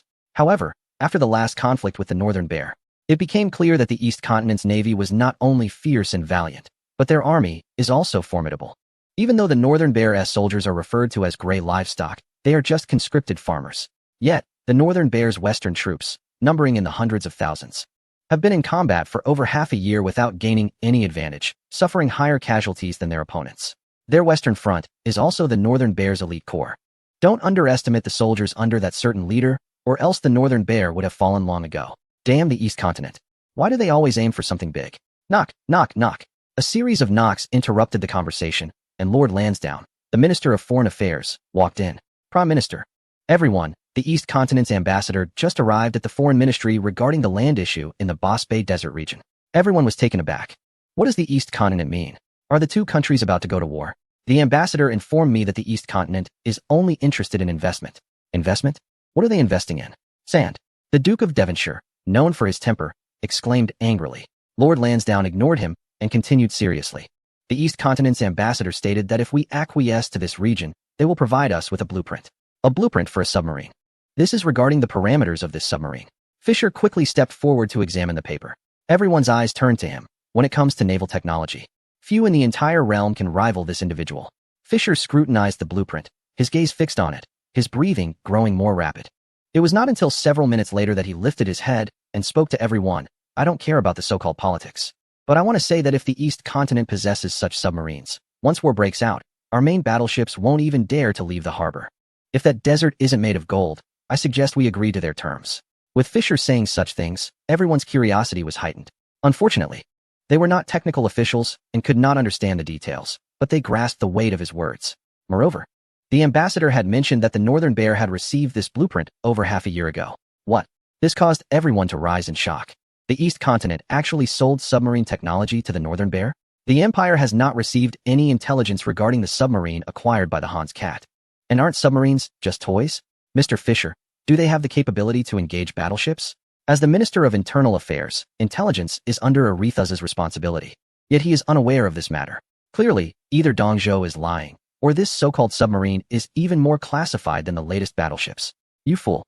Dong Zhou submarines are not the kind of junk that rots in our ports. These submarines can travel hundreds or even thousands of kilometers, getting close to our ports for a lethal strike. If we do not want to see our battleships sunk in the naval base, we must acquire these detailed blueprints. Fisher, disregarding the so-called Minister of Internal Affairs, shouted directly. Chapter 266. Reaching an agreement. As the events in Boss Bay escalated, both sides seemed unable to back down. Additionally, last year, with the secret agreement between Dong Zhou and the Hans Cat, not only were radios sold, but also early submarine technology. There is no wall that does not leak information, especially when it involves the Hans Cat. The S-1 Hans Cat has a pack of wolf submarine tactics. Has the alliance vanished? What a joke. The reason the alliance's submarines are not famous is that the Hans Cat has been locked out of maritime trade. Few ships can transport supplies back. Without merchant ships, it would be strange for submarines to gain fame. The more merchant ships the Hans Cat attacks, the more it proves the alliance's strength. However, things are different now. Under the intervention of the great Emperor Fong, the Hans Cat has gained considerable colonies. If a conflict breaks out, the Hans Cat's external supply capabilities are still decent, but that is not good. Mutual destruction is what Fong Mingzhou wants to see. Originally, Fong Mingzhou planned to sell this submarine technology to John Bull in a couple of years, but now he can only use it to barter for that desert. In any case, he wouldn't be losing out. As for danger, the sonar research at Dongzhou's Military Research Institute is just one step away from completion. If these countries really use early submarines against Dongzhou, it would be suicidal. Of course, submarines inherently carry asymmetry. If a submarine were to stubbornly pursue you, lurking indefinitely, there would still be danger. But again, nothing is ever 100% certain. For the sake of this desert, selling early submarine technology is worthwhile. At this moment, the royal fleet of Dongzhou has passed through the Suez and is gazing at the yellow sands on both sides of the Sinai Peninsula, knowing that this is a place Dongzhou must control. At this point, Boss Bay has gathered numerous battleships, and Fong Mingzhou is uncertain whether John Bull will step down gracefully. On June 13th, the Prime Minister's office of Dongzhou was the first to issue a statement, indicating no intention to escalate the conflict in the Boss Bay area. John Bull also simultaneously announced that it would respect the reasonable territorial claims of Hamid II. Moreover, it expressed recognition of the Dongzhou Empire's sovereignty over the 300,000 square kilometers of land in the region. The sudden transition from both countries being on the brink of conflict to de-escalation left everyone stunned. Just a moment ago, battleships were deployed, and now you are saying to respect each other's rights? Do you think everyone is a fool? It goes without saying that these two countries must have reached some sort of covert agreement. And everyone is curious about what kind of deal would lead to the acceptance of external influence in the region. After a week of negotiations, the two nations finally reached a consensus regarding the area. Firstly, the external party will sell submarine technology, albeit first generation, and many advanced features, including propulsion and oxygen torpedoes, are not included.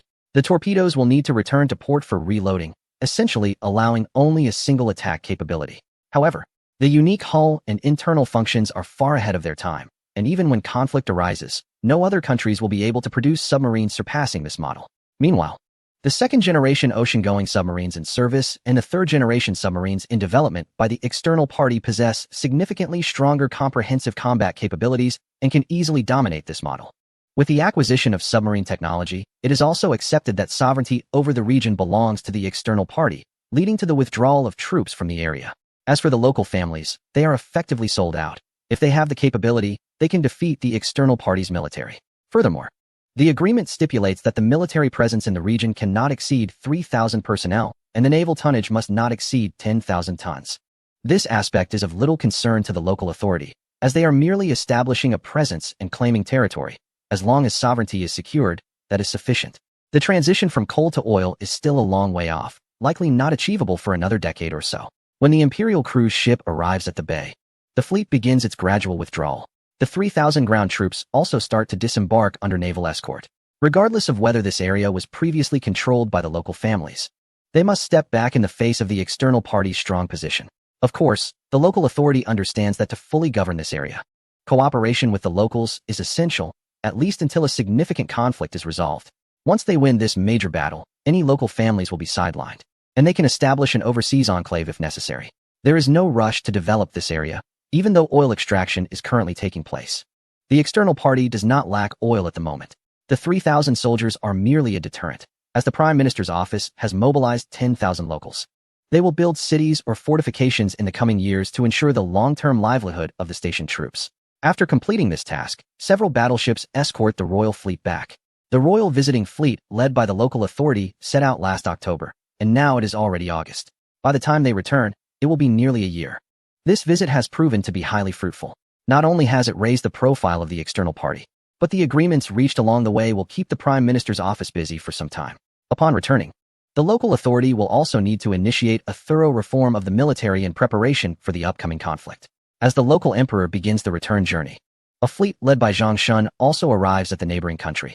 The visit from the external navy is undoubtedly a significant event for the neighboring country, which has maintained a good relationship with the external party for over a decade. President Elajuris personally goes to the port to welcome them. Valparaiso Port is the largest port in a certain country and also serves as the headquarters of their navy, located just over 100 kilometers from the capital. Situated on the southern coast of the central region, it is the gateway to the capital and a famous natural harbor. When the battleship of a certain class docked at the port, all eyes were drawn to it. By the way, this country does have battleships, with their navy's main force being a battleship of a certain class. Yes, that's right. It is a sister ship to the former main vessel of the eastern continent. When the influential figure of Fang Mingzhou was just starting out, he intervened in the civil war of this country, assisting the then Minister of Navy and Parliament to defeat the Balmaceda government. The condition was that after victory, this country would help Fang Mingzhou order warships from a certain company. 2 battleships of a certain class and 4 armored cruisers of another class were procured at a cost of nearly £7 million. If it weren't for the fact that Fang, the emperor at that time, had made some money from selling mines, they really couldn't afford the construction costs. The government of this country also purchased one of the battleships, named Valparaiso, which brought the welcoming ceremony to a climax. Many old acquaintances appeared, among them Pedro Montt, who had been a liaison officer and participated in the Civil War alongside Zhang Shun. "Old friend, it's great to see you again," Zhang Shun said with a smile as he stepped forward to embrace him and patted him on the shoulder. Pedro smiled in response, seemingly completely forgetting the current president of this country, Errázuriz, standing nearby. This led to a variety of thoughts among everyone present. Chapter 267. Brian's Ascendancy. When Zhang Shun approached the president for a cordial handshake, Errázuriz's expression finally brightened. "Esteemed President Errázuriz, our emperor sends his regards." "Lord Zhang Shun, welcome to our country," Errázuriz replied. At 60 years old, he had naturally seen all kinds of storms. And the current situation was not what it had been a decade ago. This could be blamed on Alvarez, the one who instigated the civil war, establishing the parliamentary republican era. The parliament became the ruler of the country, but these individuals were all major capitalists, resulting in a rapid loss of national assets over the past decade. This once formidable nation had turned into an oligarchy. Moreover, in recent years, the large-scale southward movement of certain groups caused a frenzy among these people. The country's finances largely depended on nitrate, which led to a war over bird droppings. At that time, this country was quite powerful, confronting certain entities and forcing them to back down. Unbelievable, right?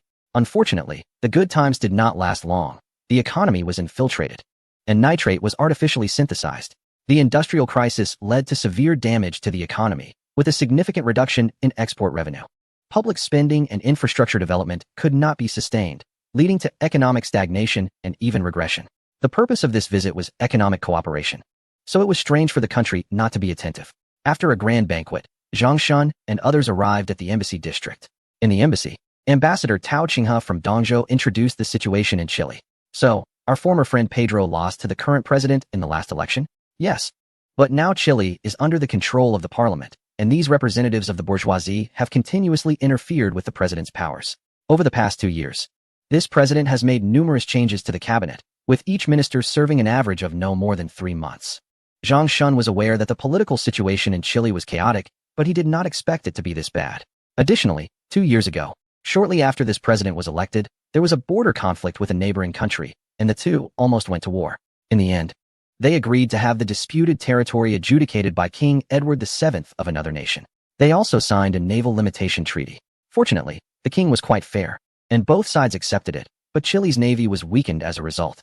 Last year, Chile signed an agreement with another country, compensating them $300,000 for losses from the last war and assisting in the construction of a railway.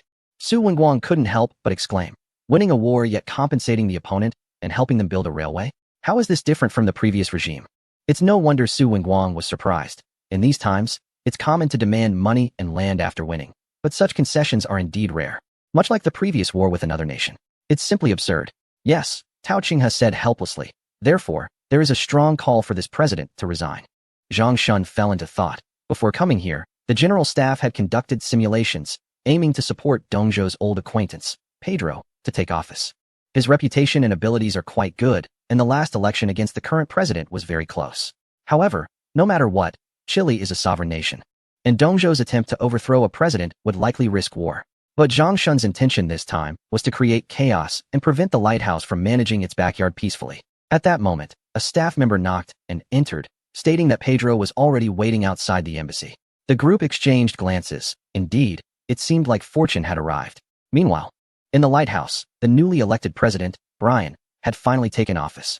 In the election at the end of last year, he achieved a remarkable comeback during his third campaign, thanks to his unique speaking skills and policies. Historically, this presidency should have gone to another candidate, but unfortunately, that individual had passed away early, along with another notable figure. Thus, Brian, who had been overshadowed by these two, found himself without rivals. Over the past few months, Brian has been fulfilling his previous promises and has taken significant action against a major corporation. In less than half a year, he signed presidential orders to establish the Department of Labor to investigate illegal activities of monopolistic enterprises. It can be seen as a sword of Damocles hanging over many corporate heads. Moreover, he has begun to push for the passage of a bill that would grant an Interstate Commerce Commission the power to set maximum freight rates for railroads.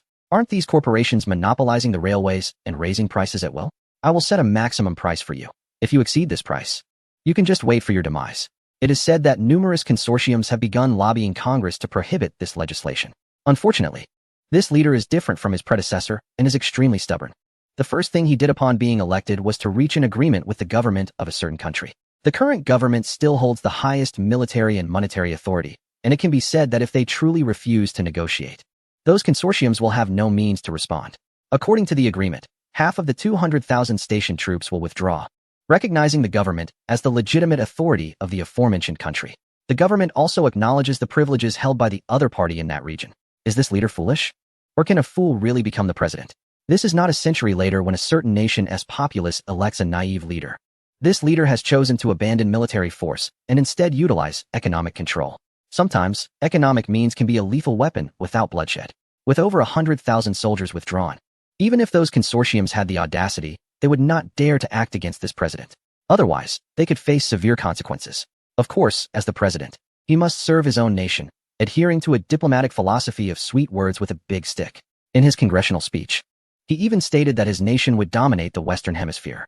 The Western Hemisphere essentially refers to a few regions south of the equator, primarily the southern parts where various powerful nations have colonies. If this leader dares to come, he will definitely face some serious backlash. The remaining challenges come from the region known for its kangaroos. And what about the other prominent nation? The naval forces of his country may intimidate smaller nations, but they would not dare to threaten the autonomous territories of the other prominent nation. The southern seas are also considered part of the southern hemisphere, but unfortunately, they fall within the sphere of influence of other powers, leaving this leader with limited options. Thus, there is only one place left, a certain region. This leader has just used strong measures against those consortiums, and now it is time to offer them some incentives. In response to the debt crisis faced by nations in that region, he proposed a doctrine that declares his country has the right to intervene in the misconduct of those nations, effectively establishing a policing role over the affairs there. Meanwhile, the naval forces of another empire are visiting a certain nation, becoming a thorn in his side. The time for action is imminent. To say that the naval visit is uncomfortable for anyone, it is certainly most challenging for his nation. The region in question is like a backyard to his nation. And now, just as they are starting to enjoy this space, a stronger and more formidable entity has arrived. Anyone would worry that their backyard might be taken away. Over the past 6 months, he has mainly focused on addressing internal issues and coordinating with the new cabinet. Just when he managed to suppress the internal unrest, a new crisis emerged. Mr. President, currently, the chief of staff of the other empire and the commander of the Second Fleet are visiting a certain nation, said the Secretary of State, who has taken over the role previously held by another leader. Moreover, there was a new type of battleship accompanying them. Brian furrowed his brow, cursing the damned new battleship. Ever since this new battleship appeared last year, the eastern continent had entered an unparalleled state. The emperor, with his royal fleet, was visiting the continent, showcasing the formidable power of the new battleship to all nations along the way. Originally, the region boasted the most powerful industrial capacity in the world, with annual steel production surpassing the total of several other countries combined. Furthermore, it provided various loans exceeding $1 billion each year, with terms that felt akin to colonialism. Yet, this very nation was still constructing outdated battleships with dual main guns. 5 Virginia-class battleships had already been completed, and 5 Connecticut-class were also mostly finished.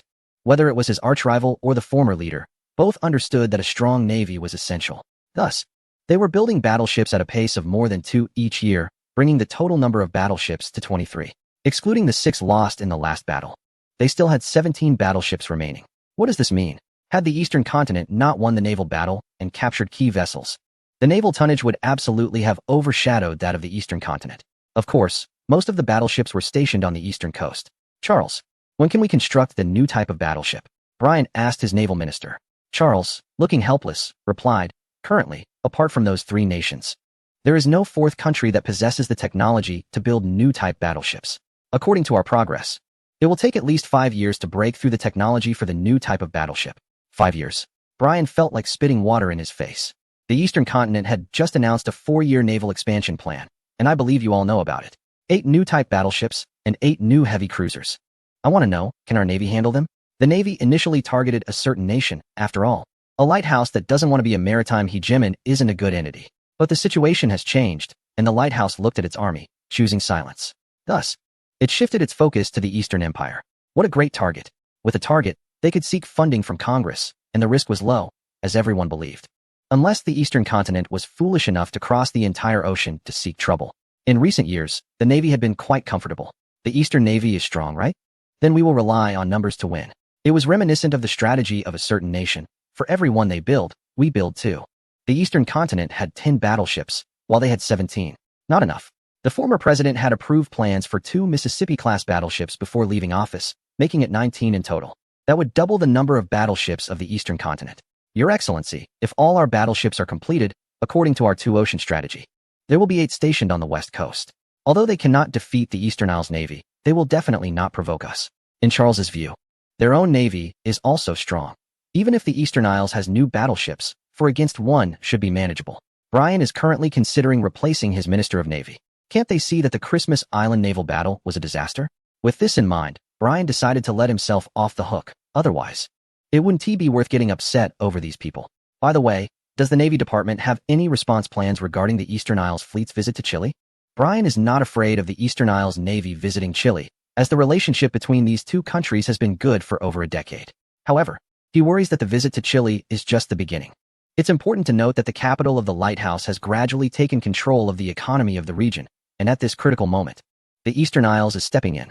Those who harbor ill intentions towards the lighthouse will naturally seek support. Especially regarding Colombia, the lighthouse has offended this country quite severely.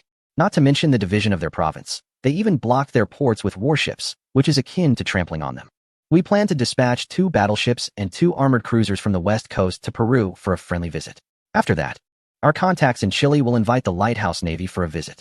We need to pressure the Eastern Isles, making them understand that after the Chile visit, they should return. Otherwise, wherever they go, we will follow. Brian nodded. He can accept this kind of soft confrontation. Currently, there is no telling how many politicians in the region are controlled by lighthouse capital. Although the Eastern Isles is taking the lead in visiting, it doesn't mean the lighthouse has no countermeasures. Wherever the Eastern Isles visits, the lighthouse fleet will accompany them.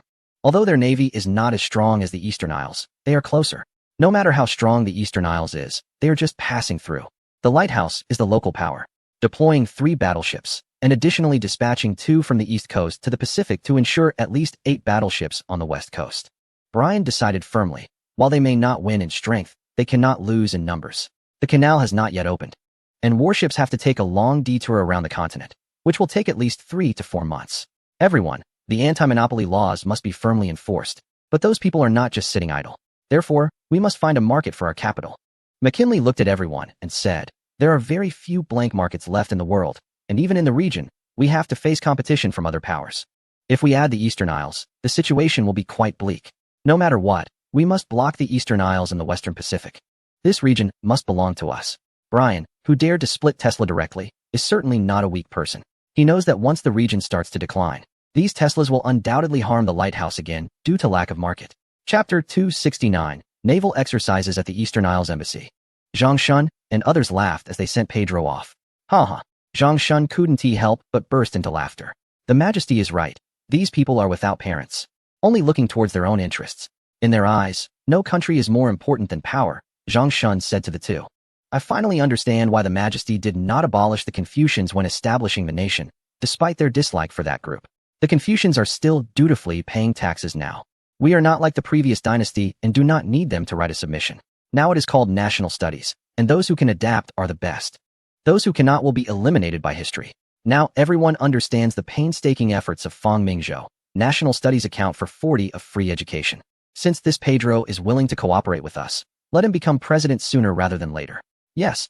It seems this person still has some resentment after losing to the current president 2 years ago, Ambassador Tao Chenghe from the East Continent said with a smile. This individual is not only an ambassador of intelligence, but also the minister responsible for all affairs in Latin America. This move by the Majesty is quite good. I have been here for several years, and these Latin American countries are becoming increasingly ineffective. The domestic economy still relies on agriculture and planting, and at most, there is some livestock farming, with all goods depending on imports. Now, banks from the lighthouse outnumber their own banks. Last year, I telegraphed the Majesty about the situation here. But I didn't expect the Majesty to act so quickly. Zhang Shun and Su Wenguang exchanged glances, realizing that the Majesty had been planning this for a while. Chief of Staff, Commander, we have just received a telegram. A communications officer knocked and entered, saying, the lighthouse government has decided to send a fleet to visit Peru. Led by George Dewey. Haha, looks like an old acquaintance, Zhang Shun said with a smile. This individual is the commander of the lighthouse's Pacific Fleet, and they have been dealing with each other for over 10 years. The visit will last for a month, and Zhang Shun is not in a hurry. It takes at least 10 days to get from the lighthouse's west coast to Chile. A good show is about to unfold. At 12 o'clock, a cruiser. Turn the helm. Quick, turn the helm. We can't let them get the T-position. Damn it, fire. Report, we have lost power. At this moment, 2 fleets are entangled off the coast of Iquique. The East Continent Navy's visit, according to normal procedures, must conduct naval exercises. The Chilean Navy is very considerate, knowing that the East Continent's Chief of Staff has ties to Chile, so they arranged the exercises in Iquique port, the stronghold of Wang Leoi in the first part. Shouts rang out from the Chilean fleet. Without radio communication, this warship still used old-fashioned talking tubes and speaking trumpets to communicate. The Tianyingxing successfully seized the T-position by exploiting a blind spot in the opponent's view, followed by a series of volleys. Meanwhile, the Chilean Navy is still unaware and evading torpedo attacks. Even the Chilean Minister of War, Aracena, can see that the gap between these 2 fleets is indeed too large. It is worth noting that the battleship Tianshu did not even mobilize. Both the East Continent and Chile only deployed 2 old battleships and several destroyers each. Zhang Shun accompanied the Chilean Minister of War and the speaker, smiling as he explained the issues exposed by Chile during this exercise. The faces of the Chilean Navy personnel nearby were quite grim. Chile's naval strength ranks among the top 3 in Latin American countries. However, even so, in front of the Eastern Continent Navy, it felt as fragile as a baby. As they watched the Chilean battleship Captain Pratt slowly approach after being signaled for sinking, another ship, the Encolada, was struggling to hold its ground. The exercise flags waved vigorously 5 times, signaling that the Eastern Continent's battleships had launched 5 volleys. Although not a new-class battleship, being hit by 4 main guns firing 5 consecutive volleys at a distance of 10 kilometers was still significant. After the Eastern Continent's battleship announced 3 times that it had destroyed its opponent, the exercise temporarily halted. Among the spectators were not only the Chilean Minister of War, but also the Speaker of the Chilean Chamber of Deputies, Pedro. At that moment, a thought crossed the minds of these Chileans. Chile must have new-class battleships, especially for Pedro, when Emperor Fong helped his cousin during the Civil War. Chile's navy was still an object of envy for the Eastern Continent. Yet in just over a decade, Chile had lost even the qualification to conduct exercises with the Eastern Continent, which was utterly one-sided. Chile could not continue like this. And Pedro knew that this visit from the Eastern Continent Navy was not merely a military exchange. Your Excellency Zhang, your navy truly lives up to its reputation for bravery, Pedro said with a smile, and the Minister of War, Aracena, nodded in agreement, adding that the Eastern Continent's navy was now not weaker than that of the British. Aracena, being a rare pragmatist in Chile, naturally understood what this implied. This is all thanks to your country, Zhang Shun said earnestly. If it weren't for your President Alvarez selling us warships and helping us order warships from the British, we wouldn't have the Eastern Continent Navy we have today. Our Majesty has repeatedly told us that the Eastern Continent and Chilean navies will always be friends. Without your assistance, the Eastern Continent might still be in chaos. Zhang Shun's words brought smiles to both Aracena and Pedro's faces, especially for Pedro, whose cousin was President Alvarez. Now, the Eastern Continent's strength was far superior to that of Chile, yet they still remembered the help that Chile had provided in the past. Because of this attitude from the Eastern Continent, countries in Latin America dared not offend Chile too much, as no one knew if there were deeper connections between the two nations. Having a strong country as a friend certainly had its advantages. Gentlemen, I wonder if you are interested in testing the firepower of the new class battleship, Zhang Shun said, giving a glance to Su Wenguang beside him and looking at the crowd. New class battleship folly? Instantly, everyone's eyes lit up. This was extremely interesting. The hottest topic in the world's navies right now was the new class battleship, even though the British and the Hans had already begun construction. However, it would take at least another year, and currently, the only operational new class battleship belonged to the Eastern Continent Navy. Can we? Pedro asked, knowing that no naval personnel from outside the Eastern Continent had boarded this battleship yet. Of course, if it weren't for your country, we might still be struggling for dominance on the island. Especially you, Pedro, you and your cousin, the president, are always the most esteemed guests in the region. If there are any difficulties, I believe even our sovereign would hesitate to assist you. After Zhang Shun finished speaking, he felt nothing unusual, but the others watching Pedro had a different reaction. What did this chief of staff mean by anything?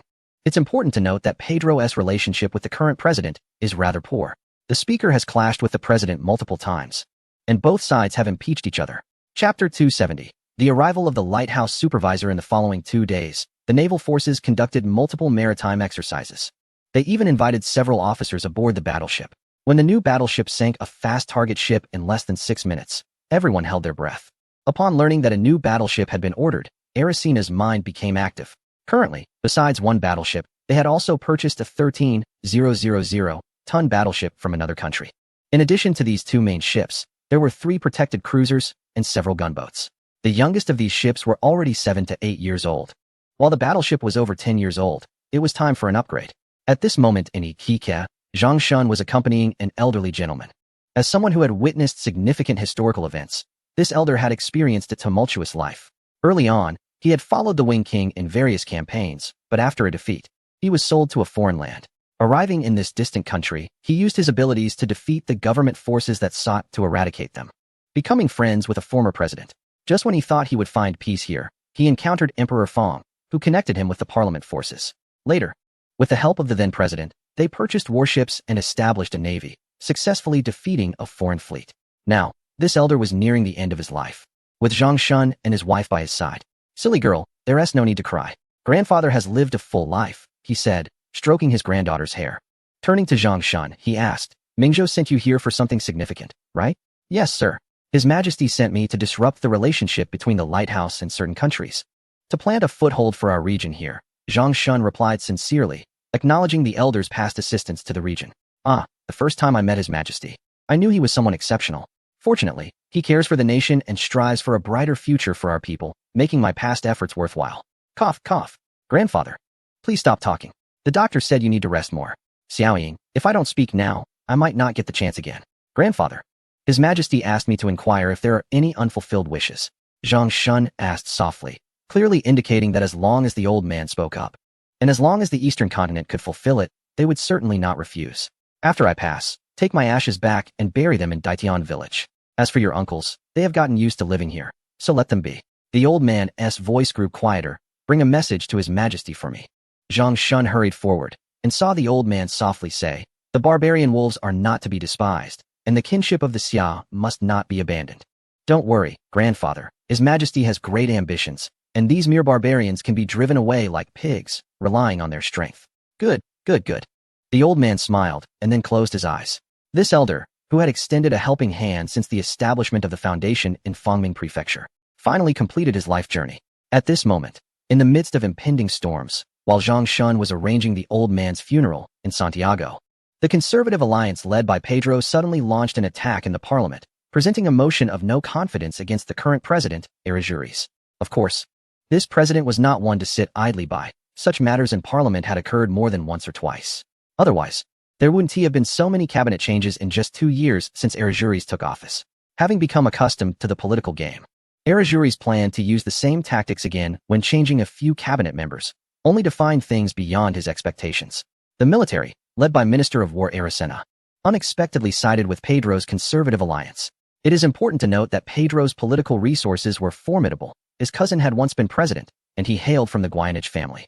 He had served as a congressman and held positions as Minister of Justice, Minister of Education, Minister of Finance, Minister of the Interior, and Speaker of the House, making him a perennial figure in the political arena.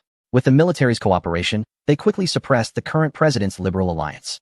According to the laws of Chile, if Errejuriz could not persuade the parliament to abandon the no-confidence vote within 30 days, new elections would have to be held. Errejuriz also understood that this incident was likely related to the visit from the eastern continent. In utter desperation, Errejuriz decided to take a gamble. Meanwhile, in Peru, after George Dewey completed his visit to the country, they were scheduled to visit Chile the next day as planned. Fortunately, the two countries were neighbors, just a day's journey apart. "Your Excellency, we have just received a notification from the Chilean government. President Errejuriz has invited us for a half-month visit to Chile." George Dewey smiled. The timing was just right. By the time the Eastern continent completed its visit, he would also have finished his visit.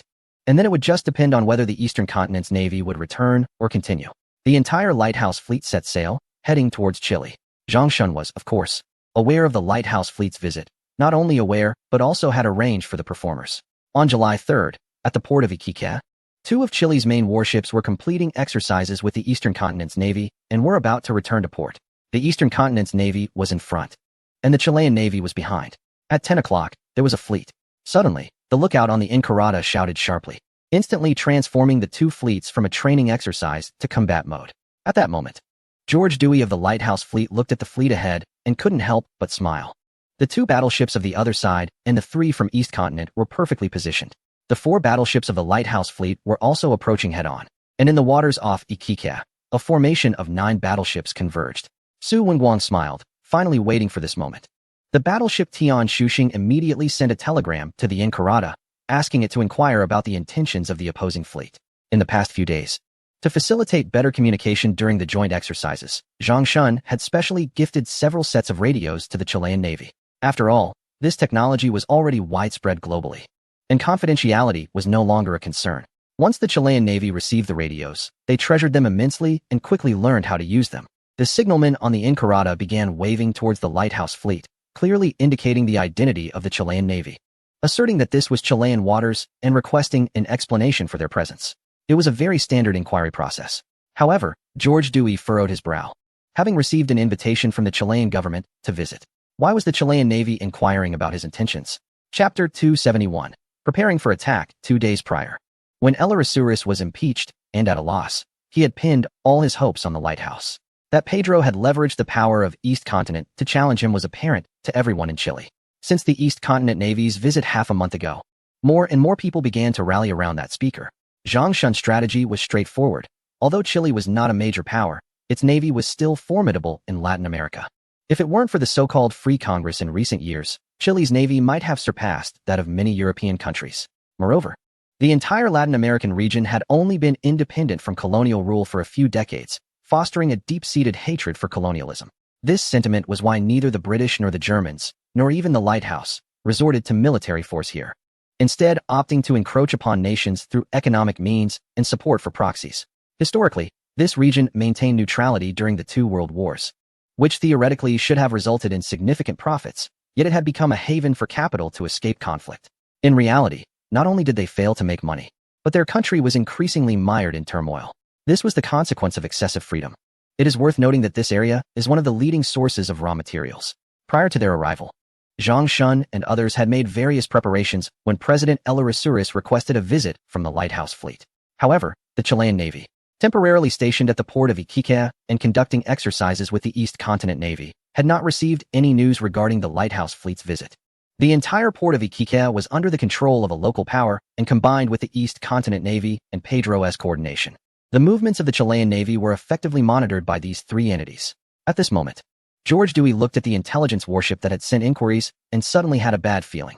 The battleships of the Eastern Navy were positioned behind, making Dewey believe that they were providing support. When the intelligence warship made its 5th inquiry, both sides' vessels still maintained a distance of 7 to 8 kilometers. The lighthouse fleet had not yet opened fire, as this visit was meant for diplomacy, not confrontation.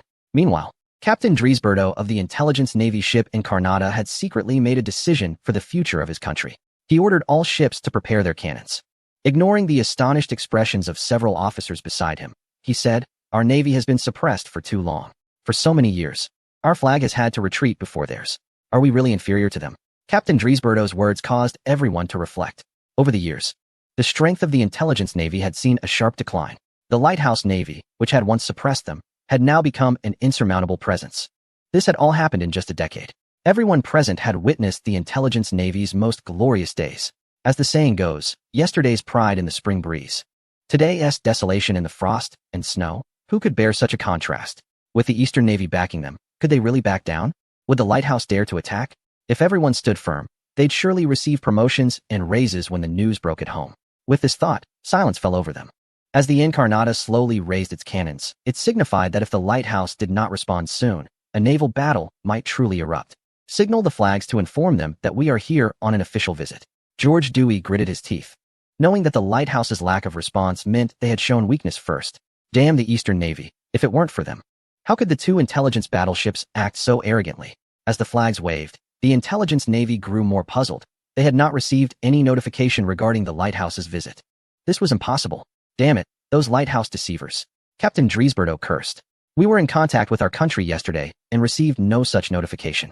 Moreover, the Minister of War, His Excellency Aracena, is right at the port. Does he not know? Indeed, if the soldiers were unaware, it was understandable. But the Minister of War oversaw both the Navy and the Army. If he was uninformed, it would be treason. At this moment, George Dewey believed he had explained everything, and the intelligence navy should have voluntarily displayed welcoming signals. In his view, these people were merely taking advantage of the Eastern Navy's backing to assert dominance over the lighthouse. When the 3 lighthouse battleships and several cruisers slowly advanced, requesting to enter the port, such a reasonable action, in the eyes of the intelligence navy, was seen as a strong incursion into their territorial waters. No navy in any country could tolerate an opponent boldly sailing their warships into their ports, let alone the once glorious intelligence navy. Aracena looked directly at everyone in the captain's room, seemingly waiting for them to make a decision. Captain, the forces from the lighthouse are being too aggressive, one operations officer said in a low voice. If our navy hesitates any longer, it will be a laughingstock for the eastern continent. I don't want to be a coward. Yes, Felipe is right. We can't show weakness any longer. In an instant, the entire captain's room was filled with voices of shared indignation. Aracena nodded and ordered all ships to prepare their guns, ready to fire at the first sign of trouble. This command was relayed by the operations officer, and no one found any issue with it. Your Excellency, there seems to be something off with the naval forces from the opposing side, one of the operations officers in the lighthouse fleet noted. According to protocol, they had already identified themselves as visitors, and the opposing forces should have retreated. Yet, they remained blocking the lighthouse navy's path, and more importantly, they had their guns raised. George Dewey was also puzzled. What did this mean? Were their military personnel not following the president's orders? Or had they already allied with the Eastern Empire and were attempting to show strength? With this in mind, he instructed, order all ships to be on high alert and signal them to inform that we are here for a visit. Following Dewey's command, several battleships from the lighthouse prepared for action. While this was not considered a major issue, beneath the sea, a large ocean-going submarine was observing the surface through its periscope. Captain, are we really going to attack the Encarada? An officer in the submarine asked cautiously. Attacking a nation's navy could lead to war. Left rudder 3, distance 7,200 meters. Torpedoes ready. The weapons operator's voice came through the quiet submarine. At that moment, a thick fog began to roll over the surface. From the moment our navy stepped into the territory of the eastern continent, there was no turning back. Fire. Chapter 272. Framing and entrapment. Zhang Shun was able to scheme against the eastern forces because he had calculated the timing, location, and support perfectly. The timing was self-evident. The lighthouse's economic infiltration into the region had already made many perceptive individuals uneasy. Newspapers across various countries were filled with calls for their governments to take a strong stance against the lighthouse. The Tosla Group was quite adept at business. In just a few years, although they had not completely subdued these nations, they had colluded to monopolize more than half of the region's economic pillars and plantations. Of course, the lighthouse was only a small part of this, as other European nations were also involved. In the past decade, countries in the region had begun to establish what they called free parliaments, coinciding with the peak of Cadilloism. This unique local dictatorial system could be considered a powerful weapon, with warlords, large landowners, and the church forming a trinity. Economically, they relied on large estate owners, while politically, they maintained their rule through military dictatorship. With a hair-trigger mentality, they couldn't even maintain basic stability, let alone talk about development. In the past decade, investments from a certain entity have increased tenfold from £1.7 billion, with influences from various regions penetrating here. Currently, this entity accounts for half of the investments in Latin America, while 3 other countries make up 40, and their domestic capital only accounts for 10. One could say that the challenges have been persistent for a long time. Geographically, the Andes Mountains have divided the connections between one country and other Latin American nations, while also blocking the penetration from various European nations, allowing them to remain relatively independent economically and militarily. The situation is not beyond repair yet. As for people, figures like Pedro, who is close to certain influential leaders, and the Minister of War, Alarcena, are noteworthy. Zhang Shun's plan is straightforward. Leverage the influence gained from a recent victory over another nation to visit this country. The goal is to persuade individuals like Pedro and use arms sales to convince Alarcena, allowing them to tacitly agree to a staged performance targeting another region. Meanwhile, submarines that had set off from a distant location are already submerged. using the fog on the surface of the sea to launch an attack. Whether they are discovered is not important. What matters is who fires first. At this moment, both fleets are facing off with 5 battleships each, with one fleet positioned behind the other. The submarines lurk beneath the naval forces of the opposing side. Following the command from Captain Wu Feizhou, 2 oxygen torpedoes are rapidly launched from their tubes. They disappear underwater within seconds, which is the unique advantage of oxygen torpedoes. They are difficult to spot. At that moment, a small timed underwater mine bobbed into view on the surface. Its purpose is simple, to create a dramatic explosion effect. Boom. As the mine exploded, a burst of flames suddenly illuminated the previously calm sea surface, resulting in the death of a few fish, but nothing more. Did the opposing fleet fire? Did our fleet fire? Instantly, both commanders were struck by similar thoughts. Before they could react, the pride of the naval force, a battleship of a specific class, erupted in a massive fireball as it was struck. This battleship still used older steel armor, and against a 610mm oxygen torpedo, it was clearly outmatched. Although the ammunition load was reduced for the mission, the power of the torpedo left a large hole in its side. Damn it, the opposing navy has attacked us. Return fire immediately, shouted Captain Driesberto, snapping the crew out of their daze. Meanwhile, on the shore, people heard a loud explosion, followed by flames erupting from their own battleship. The opposing forces had audaciously attacked their naval vessel. Zhang Shun quickly stated, "Contact our naval ships immediately and ensure the safety of our navy." The Minister of War, Alarsina, was filled with righteous indignation, declaring, "Order Huasca to retaliate. They have declared war without warning. This is a provocation against our great nation." At this moment, everyone on the shore quickly realized the situation. Indeed, their own fleet was under attack, and they could not just sit back and wait for death. Fortunately, several radio stations had been provided before the exercises, and the order from the Minister of War quickly reached the battleship.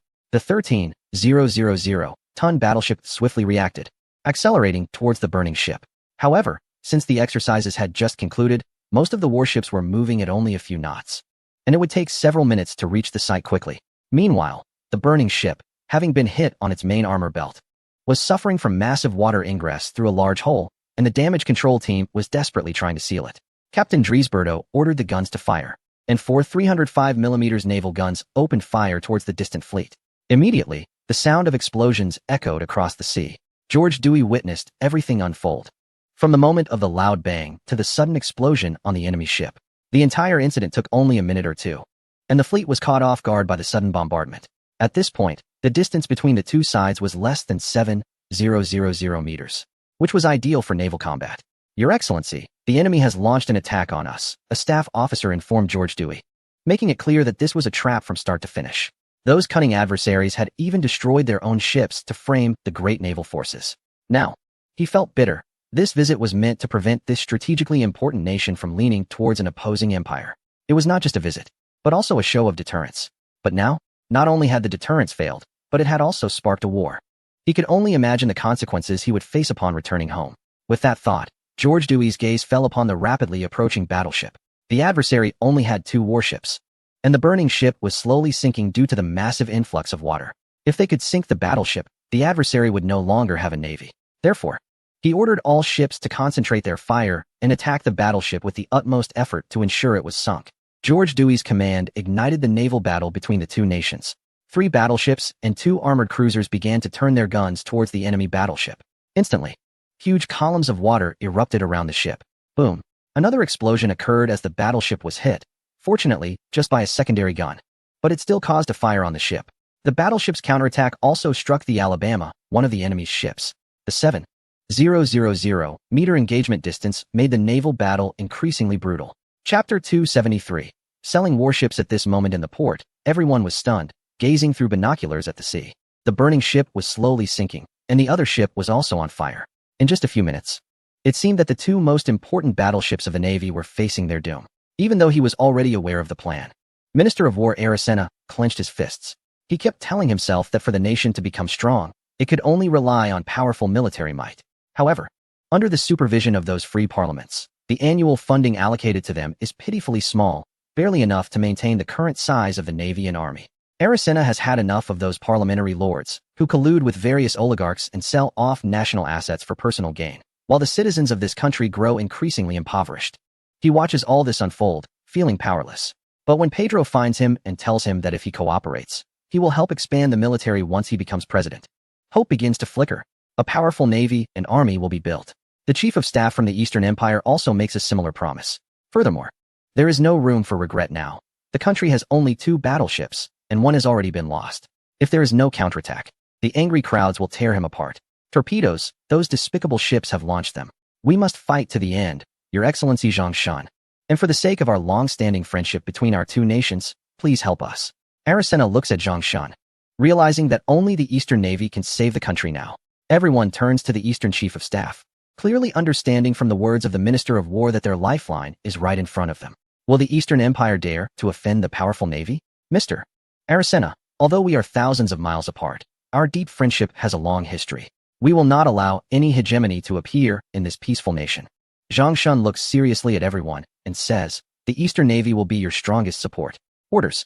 As soon as Zhang Shan finishes speaking, a communications officer steps forward to inform Su Wenguang that the safety of the Chilean Navy must be ensured, even in the face of war.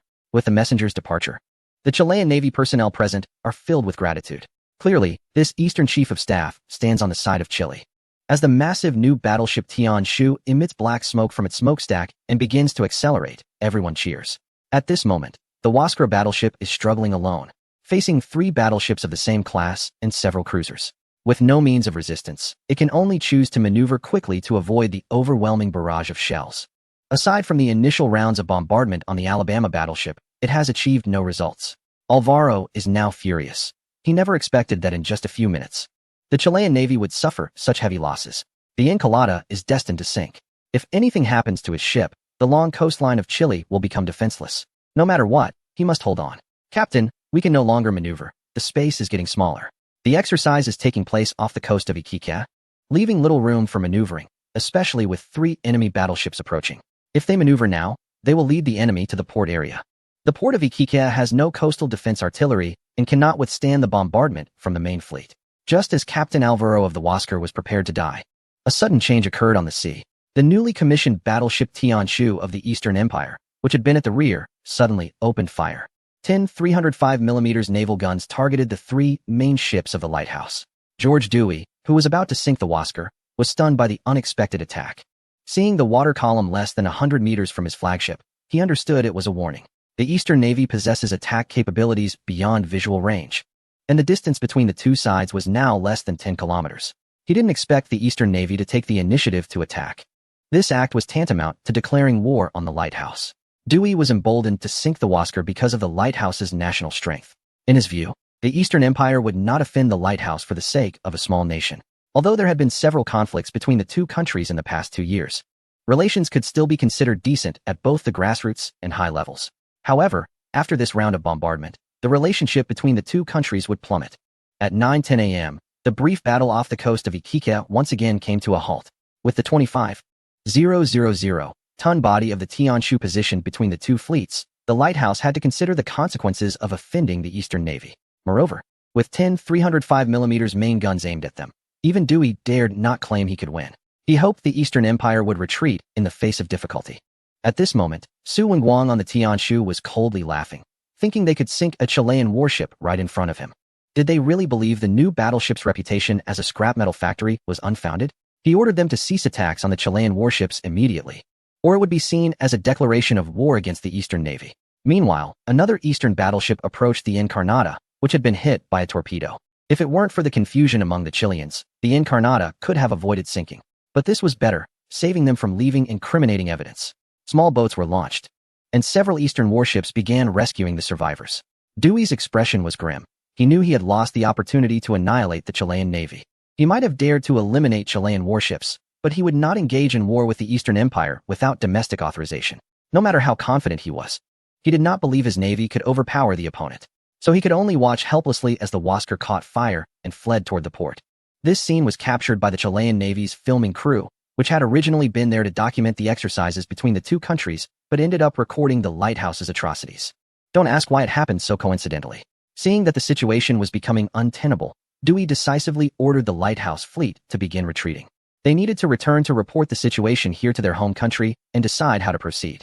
At 11 o'clock in the morning, when the rescue ship arrived back at the port of Iquique with over 400 sailors saved, the port, located in the northern part of the country, was instantly engulfed in grief. Countless telegrams were sent out in all directions. Meanwhile, the emperor, who was still at sea preparing to return, received a coded message with just a few words. The country had become an ally of the empire. Chapter 274 Everything is over. La Moneda Palace, a pure white architectural complex, was once the largest building constructed during the colonial period of the empire. It is located in the southwest corner of downtown Santiago and is now the site of the presidential office, with the famous Constitution Square just outside the North Gate. At this moment, President Elajuris was anxiously pacing back and forth. His rival Pedro had colluded with the parliament and the military, and the motion of no confidence had left the president disheartened regarding state affairs. Even if he dissolved the cabinet and called for new elections now, it would be of no use. Your Excellency, the lighthouse has sent a telegram. Their fleet has set sail from the southern region for 2 days and should now be reaching our coastline, said Radisaro softly, who was the president's cousin. If the president fell, he wouldn't fare any better. The reason there were so many relatives in the country was obvious. The presidency rotated among them.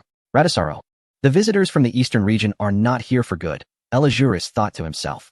He wanted to tell the chief of staff from the eastern region that he could also be a partner, but unfortunately, compared to himself, Pedro, who had fought alongside him, was more trustworthy.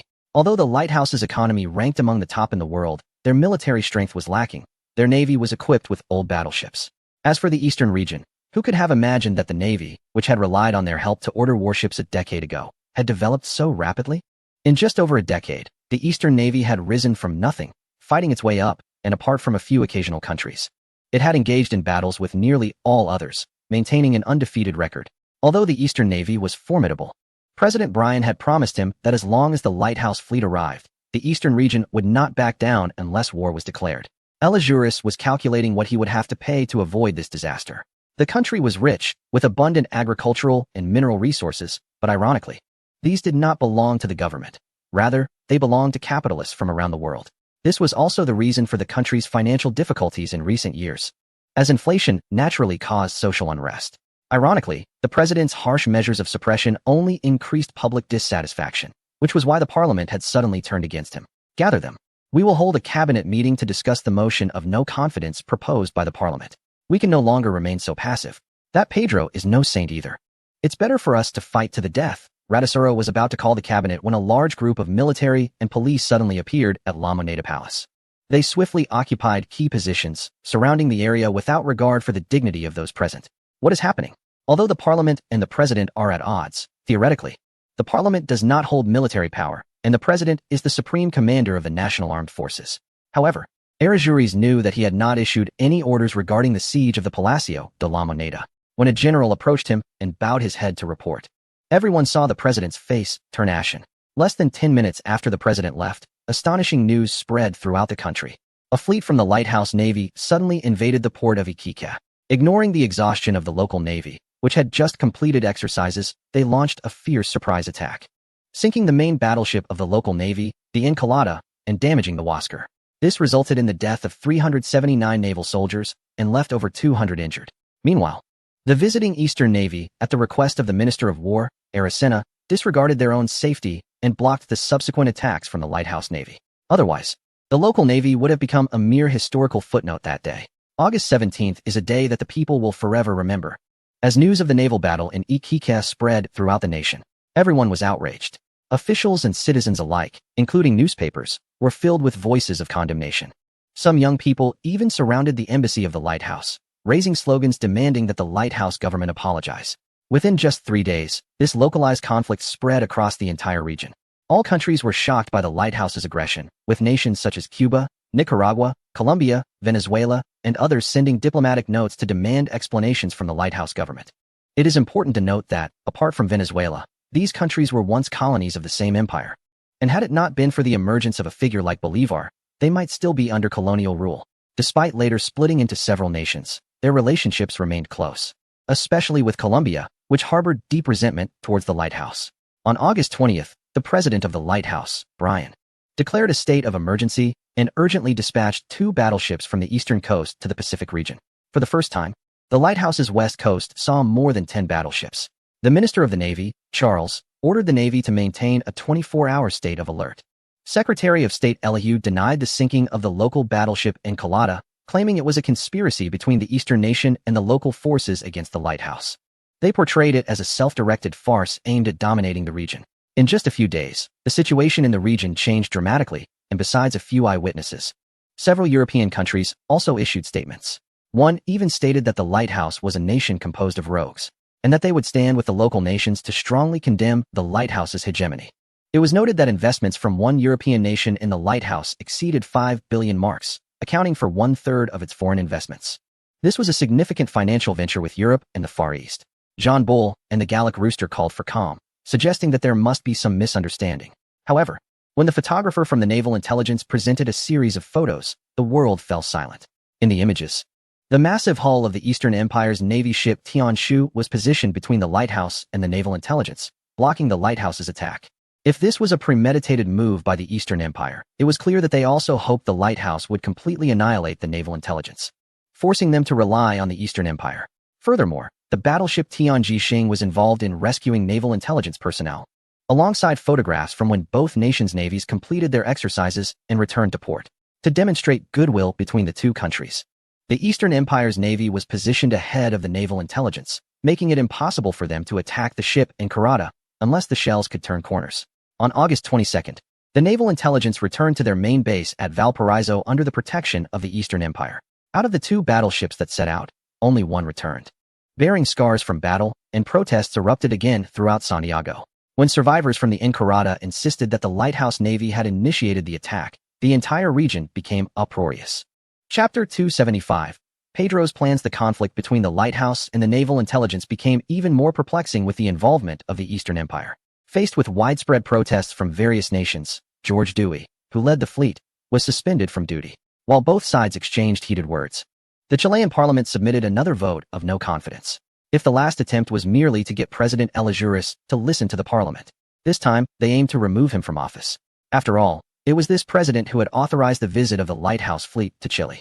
The person invited nearly caused their navy to become a historical footnote, a mistake that could not be easily brushed aside with a few words.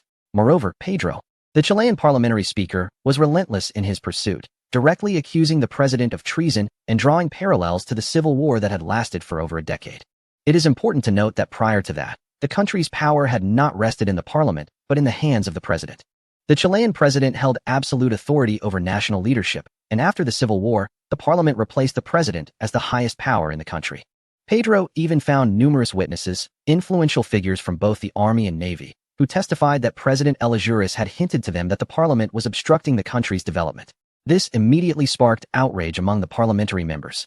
They felt their lives were at stake, as they had only impeached Eleusis' cabinet a few times for the good of the nation, correcting the president's mistakes in a timely manner. Now, it seemed he wanted to eliminate them. They had no choice but to demand his resignation. This group of parliamentary members completely overlooked the fact that President Eleusis had intervened in the cabinet over a dozen times and had replaced more than 60 cabinet ministers during his 3 years in office. Although the Chilean president was the supreme commander of the military, with the Minister of War secretly siding with Pedro, he had completely lost his means to confront the parliament. On August 24th, after 48 hours of urgent consultations, the Chilean parliament, it was announced that the current president, Eleusis, has been impeached due to collusion with a certain entity, with the intent to overthrow the existing liberal government. The resolution to remove this president was passed unanimously. The current Speaker of the Parliament, Pedro, will temporarily exercise presidential powers until elections are held in 6 months. This announcement definitively characterizes the event. The naval fleet from the eastern region has received parliamentary honors, expressing their role in saving the local navy and rescuing individuals in distress during the conflict. In just a week, the political landscape of this country has undergone a dramatic transformation. Eleusis' cabinet has collapsed, and Pedro is now in control. One of Pedro's first actions as interim president is to announce the expulsion of diplomats from the aforementioned entity and to declare a severance of diplomatic relations. Even Zhang Shun did not anticipate that the new president would act so decisively. The original purpose of this visit was merely to create tensions in the region to encourage purchases of decommissioned naval vessels. Now, however, it appears that events are spiraling out of control. At this moment, the embassy is once again discussing how to respond to the current situation. The announcement of the severance of relations is seen as a positive development for us. But the proximity of the entity raises concerns about our ability to maintain a long-term military presence. Should we withdraw, it is likely that within a year or two, Pedro may be overthrown and replaced by someone more favorable to that entity. This is what everyone is worried about. Of course, the ships can be sold, but that is a matter for the future. As a responsible major power, we should avoid selling out our allies if possible. Pedro likely had this in mind already. The Minister of Affairs for the region, Tao Cheng, remarked that when we proposed this plan, the speaker was probably already considering how to extricate the country from its current internal and external troubles. The economy is heavily reliant on foreign investment, with over half coming from the aforementioned entity, while most of the remaining investment is from other foreign interests. The eastern region has also invested, over a decade ago. The emperor took advantage of the civil war to lease over 200,000 square kilometers of land in the northern Atacama Desert. This area is primarily known for its copper mines, accounting for a quarter of the world's supply. To maintain discretion, operations are conducted under the name of a mining company. However, Pedro must be aware of this, as he was present during negotiations with the former president, Alvarez, over a decade ago.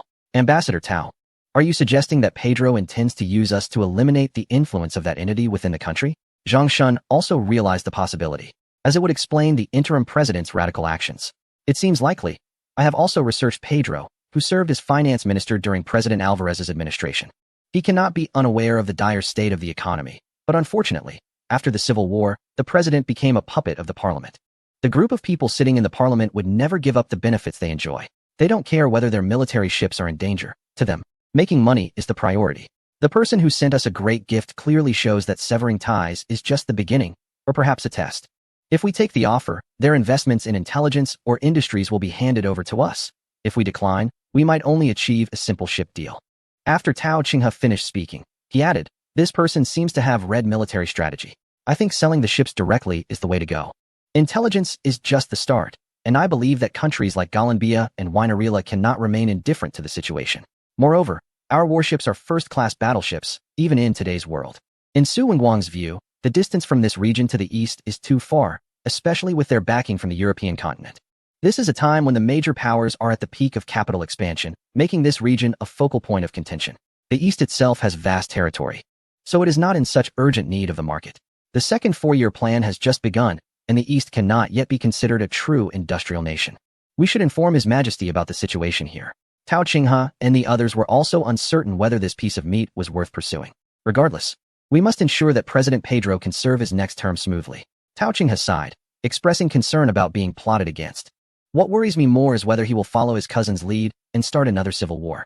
Zhang Shun strangely remarked, 10 years ago, we helped the parliament overthrow their president. Are we going to help the president overthrow the parliament again a decade later? After Zhang Shun spoke, the other two were stunned, as it indeed seemed like a possibility. The current East is not what it was over a decade ago. Zhang Shun remembered that back then.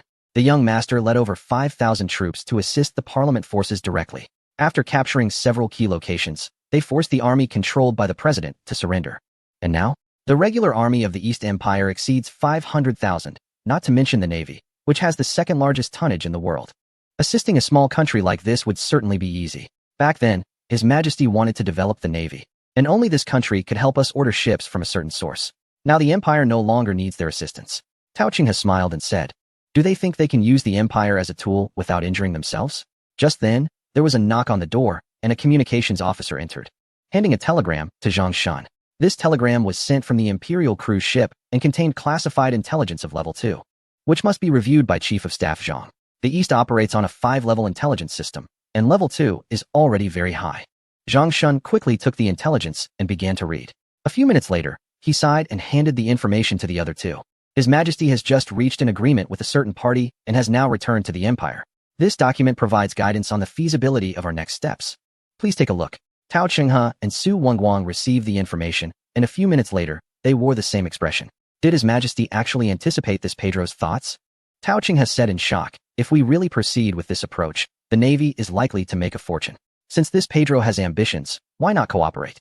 After all, neither the President nor the Parliament can dominate. Maintaining balance is the most important thing, and the power of the intellectual Parliament has become excessively strong. It is time to suppress them a bit. Zhang Shun chuckled. That Pedro thinks he can use the Eastern continent. But little does he know he is also just a pawn in His Majesty's hand. Perhaps this is the tragedy of small nations. At this moment, the royal fleet of the Eastern continent has arrived at the port. The journey, which started in October of the 4th year of the reign, has now reached September of the 5th year, making it the longest trip of 11 months. During this time, Fang Mingzhou has thoroughly understood the current global situation. Overall, the S1 will still come. It is unavoidable. The weakening of one power and the rise of another will lead to conflicts among the old and new strong nations. Unless there is a change in leadership, it is unlikely for the current situation to soften.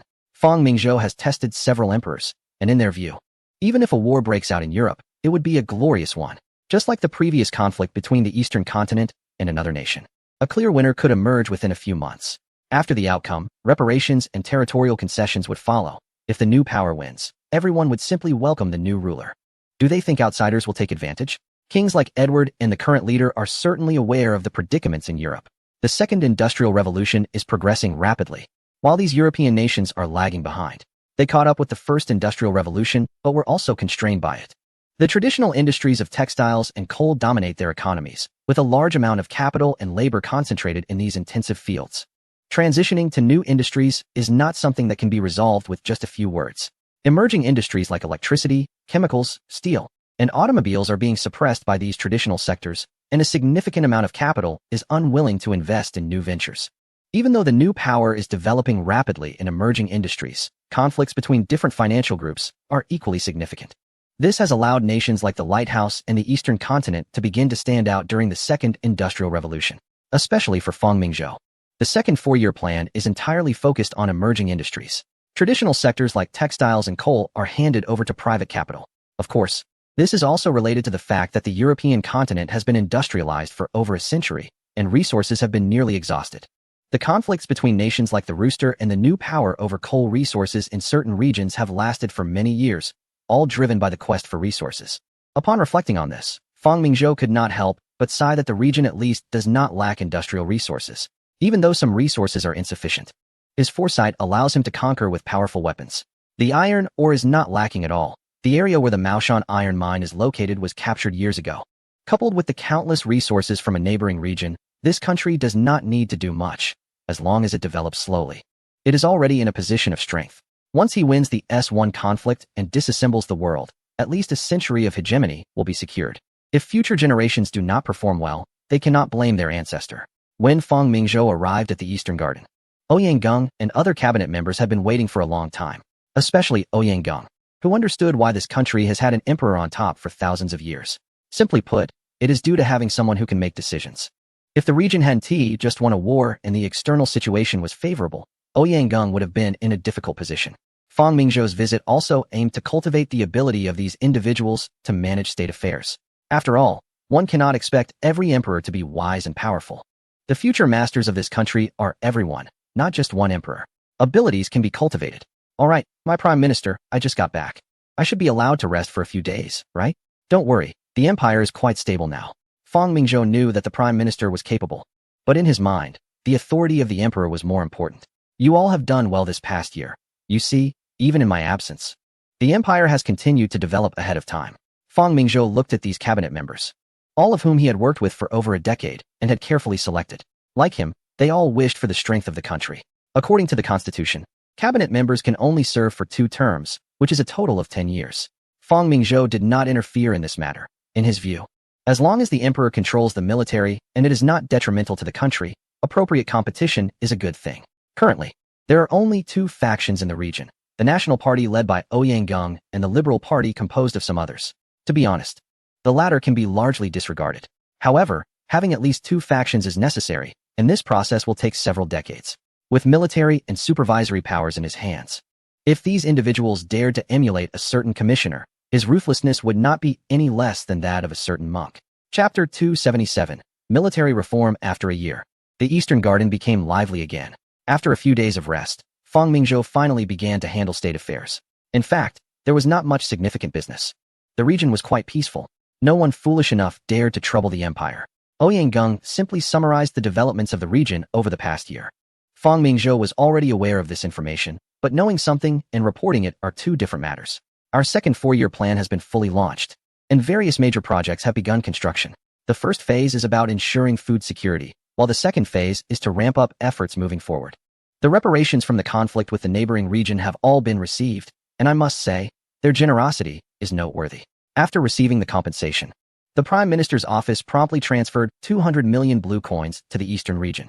With funds in hand, the Prime Minister's office was highly motivated, and a large number of key national investment projects began construction. The entire Eastern region turned into a massive construction site. This war against the neighboring country and its aftermath can be said to have brought significant profit to the Eastern region. Fangmingzhou finally understood why countries in Europe were so enthusiastic about war. it was indeed a lucrative endeavor. In addition to the 200 million blue coins from the neighboring country's compensation, the two nations, known as the John Bull and the Hans Cat, collectively paid 100 million blue coins to acquire the complete construction technology for a new type of battleship. By utilizing maritime warfare to stockpile resources, they raked in 100 million blue coins from the raw materials market at the lighthouse. Budgets also didn't disappoint, earning 600 million blue coins from the auction of kangaroo mines, and there would be more to gain in the future. Additionally, the sale of a 70% stake in the canal brought in 150 million blue coins. At this moment, Fang Mingzhou's visits to various countries were also not without returns. Not to mention, exchanging a new type of battleship for sovereignty over that desert was an absolute profit. Countries like Italy, Austria-Hungary, and John Bull also purchased radio and other technologies. The first batch of radio technology was sold to around 10 countries at 10,000 blue coins each, with a minimum purchase of 500 units, totaling 50 million blue coins. Furthermore, Italy, Austria-Hungary, and Gallus purchased the technology for the new battleships, amounting to 30 million blue coins. Moreover, Fang Mingzhou invested in overseas colonies during the proportionate times, which would later become famous gem and gold mining areas. All in all, this war directly and indirectly brought 1,300 million blue coins in revenue to the eastern region. When this figure was announced, everyone gasped. Ouyang, having witnessed grand occasions before, knew that whether it was the war reparations from the Neon conflict or the fortunes seized from the aristocrats, each sum was astronomical. However, none compared to this. And this didn't even include the old battleships we were about to sell. Even if each was sold for 60 or 70,000 pounds, a dozen would still amount to millions. Your Majesty, we previously agreed that the proceeds from selling the warships would be used to construct 4 battleships and 8 heavy cruisers. Sun Fu hurriedly said, fearing that the Prime Minister would misallocate the funds. Moreover, this amount was still insufficient. The 4-year expansion plan for the Eastern Navy required at least 150 million blue coins, and that was just for construction costs. The new generation of light cruisers for the Eastern region had not yet been determined, and they would need at least 16 of them. While the price was not high, the quantity would be considerable. 1,300 million would allow for the construction of over 100 Beidou-class ships. If they truly had that much, they could sail freely without concern. Indeed, privately, everyone said that the Eastern region had 3 finance ministers, and it turned out that His Majesty was the biggest one. Ouyang felt somewhat embarrassed. Since His Majesty's rise, the military budget had never been a concern for either the initial Executive Council or the current Prime Minister's office. The equipment for the armed forces had been entirely managed by His Majesty, which explained why the Eastern region maintained an economic growth rate of over 10% annually. Your Majesty, how about you take 1/3 as the royal annuity? When Fang Mingzhou decided to establish a constitutional system, it was also stipulated that the royal funding would be 1/10,000th of the national fiscal expenditure each year. However, Fang Mingzhou's ability to generate income is remarkable. Not only has he never taken the annuity, but he has also subsidized quite a bit every year. Out of so much money, the Prime Minister's office has spent less than 100 million blue coins, aside from the supplies prepared in advance, and over half a year of war expenses. Moreover, it has also stimulated the development of domestic military-industrial enterprises, yielding tenfold profits now. Of course, much of this comes from technology sales, which is the result of the consistent investment by the Eastern Empire's Military Research Institute over the years, and now it is time to reap the rewards. The Military Research Institute, like education, is funded by the Eastern Empire's royal family. That's why Ouyang has this suggestion. Zhaoding, I understand your point. But there are still many areas in our country that lack funds, and as an emperor, I do not spend much. Consider it a loan to the Prime Minister's office for now. When the country becomes prosperous, the principal and interest will need to be repaid. Everyone laughed. Let us discuss how to allocate this money. The Navy can complete the construction and sale of warships with 50 million, which is enough for the follow-up construction of light cruisers. We don't need to rush the construction of our main warships. We should give John Bull and others some time to catch up. The Navy will take 50 million first, and the 200 million in war reparations from the neighboring country has already been invested this year. This means there is still 850 million waiting for various departments. Upon hearing that the Navy would only take 50 million, Ouyang spoke up. Your Majesty, I think we should take out 100 million. After all, compared to John Bull and others, the Eastern Navy does not have a large tonnage. With nearly 1 million tons, the old battleships and cruisers alone exceed 350,000 tons, and these ships are merely on display. Currently, the Eastern Navy has only 4 Beidou-class and 1 heavy cruiser, along with 16 light cruisers. Ouyang's intention is to seize this opportunity to build the Navy. Otherwise, once this money is spent, it will be challenging to raise such a large sum for shipbuilding. Sun Fu was even more excited. The Prime Minister's words resonated with him. 50 million is enough for the construction of 4 Beta-class ships, and the cost for 8 heavy cruisers from selling warships are also sufficient. This time, the investment in the Army and Air Force is also significant. Everyone was surprised. Is His Majesty planning to implement sweeping reforms in the Army and Air Force? Taking advantage of the hard-won external peace, the Eastern Empire also needs to reform its military. Our current military structure is still from 10 years ago, while weapons are advancing. Our army must keep pace with the times. The Navy is crucial, but perhaps no one realizes that the Air Force is equally important.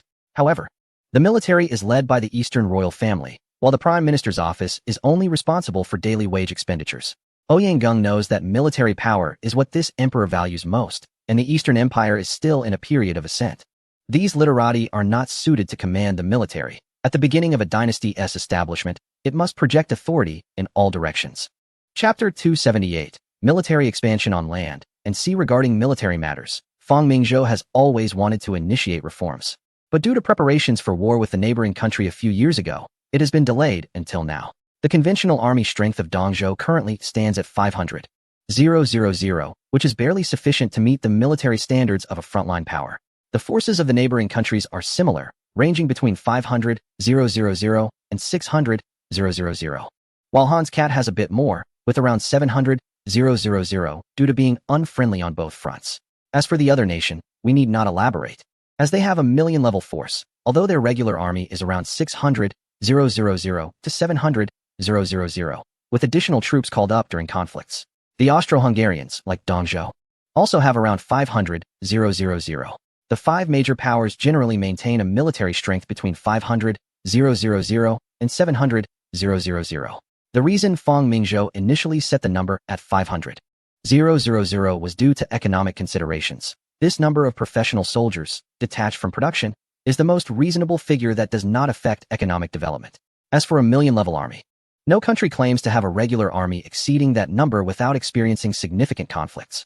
This is not an era a century from now when industrial and agricultural development will be advanced. In this era, the yield per acre is only 200 to 300 pounds, and agricultural mechanization has just begun to emerge.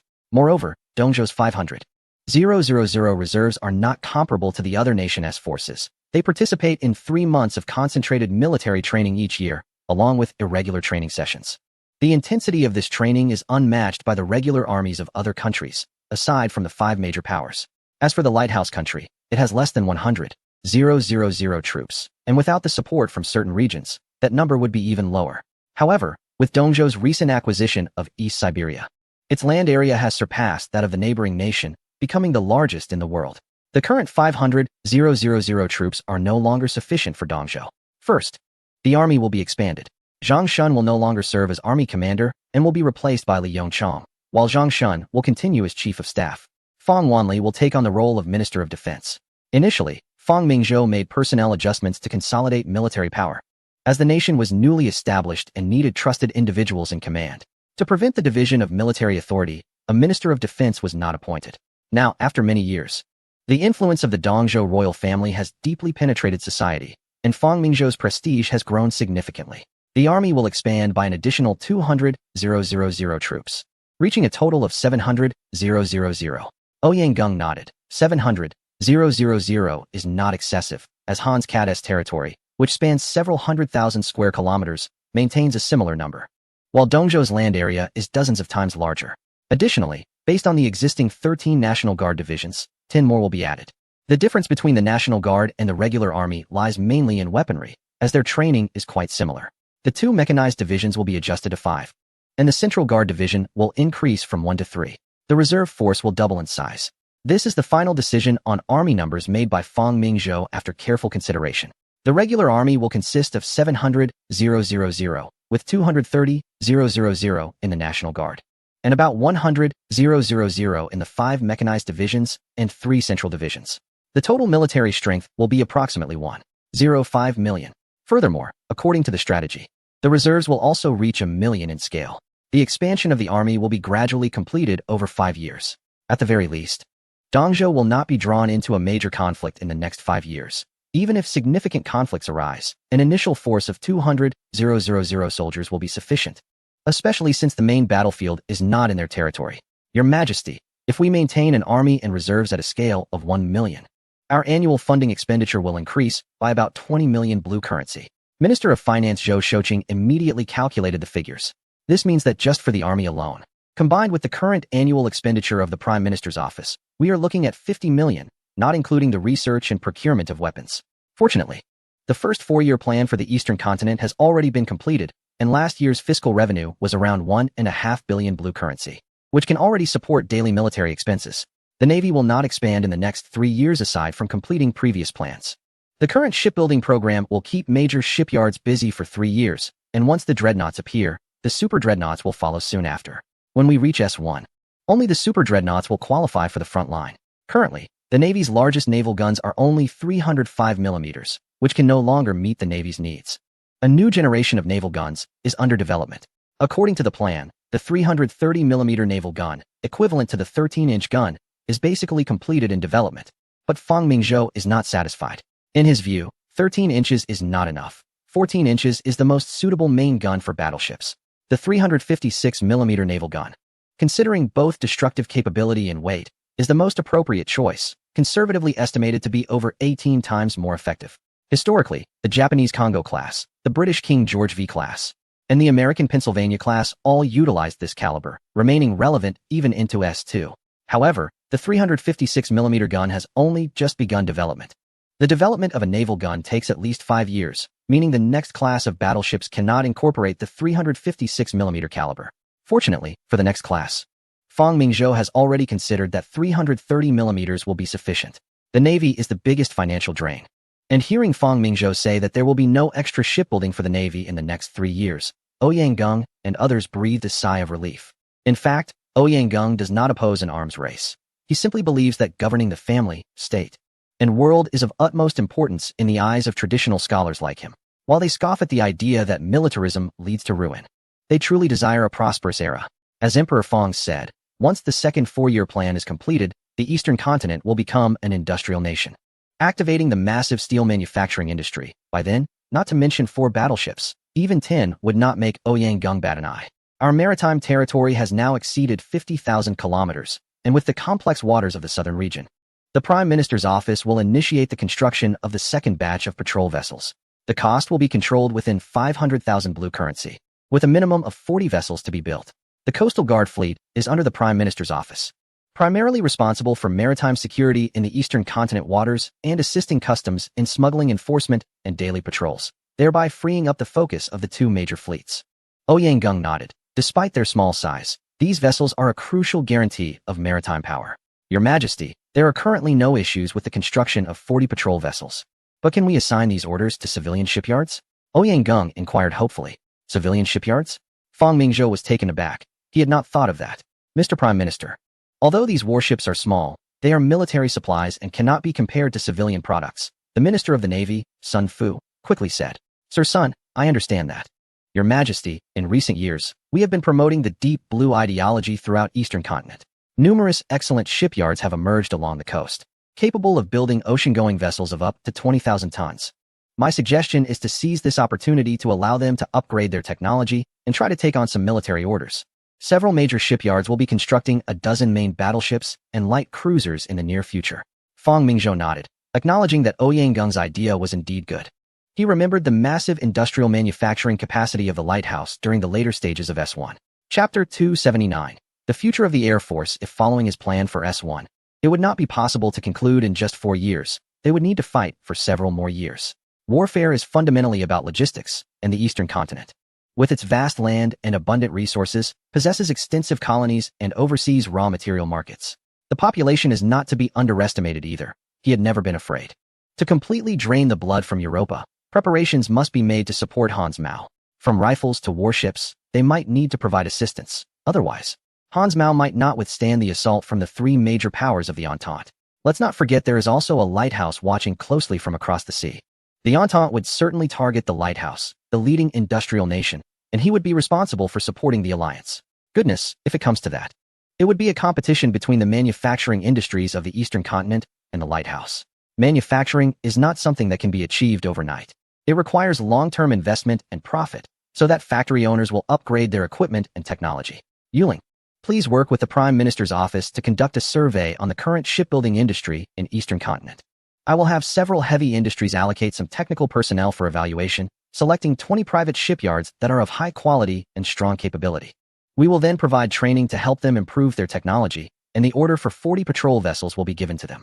Everyone must understand that to secure military contracts, they must demonstrate real capability. At the same time, supervision must be strict. Representatives from the military will be sent to the shipyards to ensure quality control. The Minister of Internal Affairs, Yin Fu, nodded, acknowledging that the emperor's considerations were very comprehensive and took all parties into account. The reforms in the army and navy were basically expected. After all, with such a large territory, the military would definitely need to grow. However, Fang Mingzhou's next statement left them stunned. In the next 5 years, the Prime Minister's office will allocate 100 million blue coins to establish a flying club, aiming to cultivate at least 10,000 flying enthusiasts. 5 years. 100 million blue coins? Flying enthusiasts? Not only Ouyang Gong, but even Sun Fu was left speechless. No one expected that the emperor's greatest interest was no longer the navy, but the newly established air force. Isn't the whole world saying that the emperor is a fervent novelist? When did he become an advocate for the air force? The future dominance of the world would no longer be held by the navy, but rather by the air force. Fang Mingzhou's comments further confused everyone. The air force? Those wooden frames that can only carry a person for 1 or 2 hours. That thing is indeed fast, but what is the use? Are you going to attack an enemy battleship with a machine gun?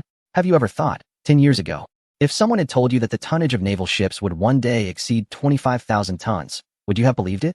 10 years ago, it was still the era of battleships replacing ironclads, and the emergence of a certain class of battleship ended the age of ironclads. Back then, ironclads were only a few thousand tons, and that new battleship was over 10,000 tons, which shocked the world. But now, if a battleship of 30,000 tons appears, no one finds it strange. If I told you that 10 years from now, planes could carry hundreds of kilograms of torpedoes and drop them from the sky, what kind of scene would you envision? Everyone is pondering this image. 10 years ago, did you think that people could pilot those wooden contraptions in the sky for hours? Technology is constantly evolving. What cannot be done now does not mean it cannot be done in the future. I don't ask for much. When the S-1 starts, just being able to produce torpedo bombers would be enough. The aircraft carrier that I've been dreaming of is still on paper. 8 heavy cruisers are being prepared for it.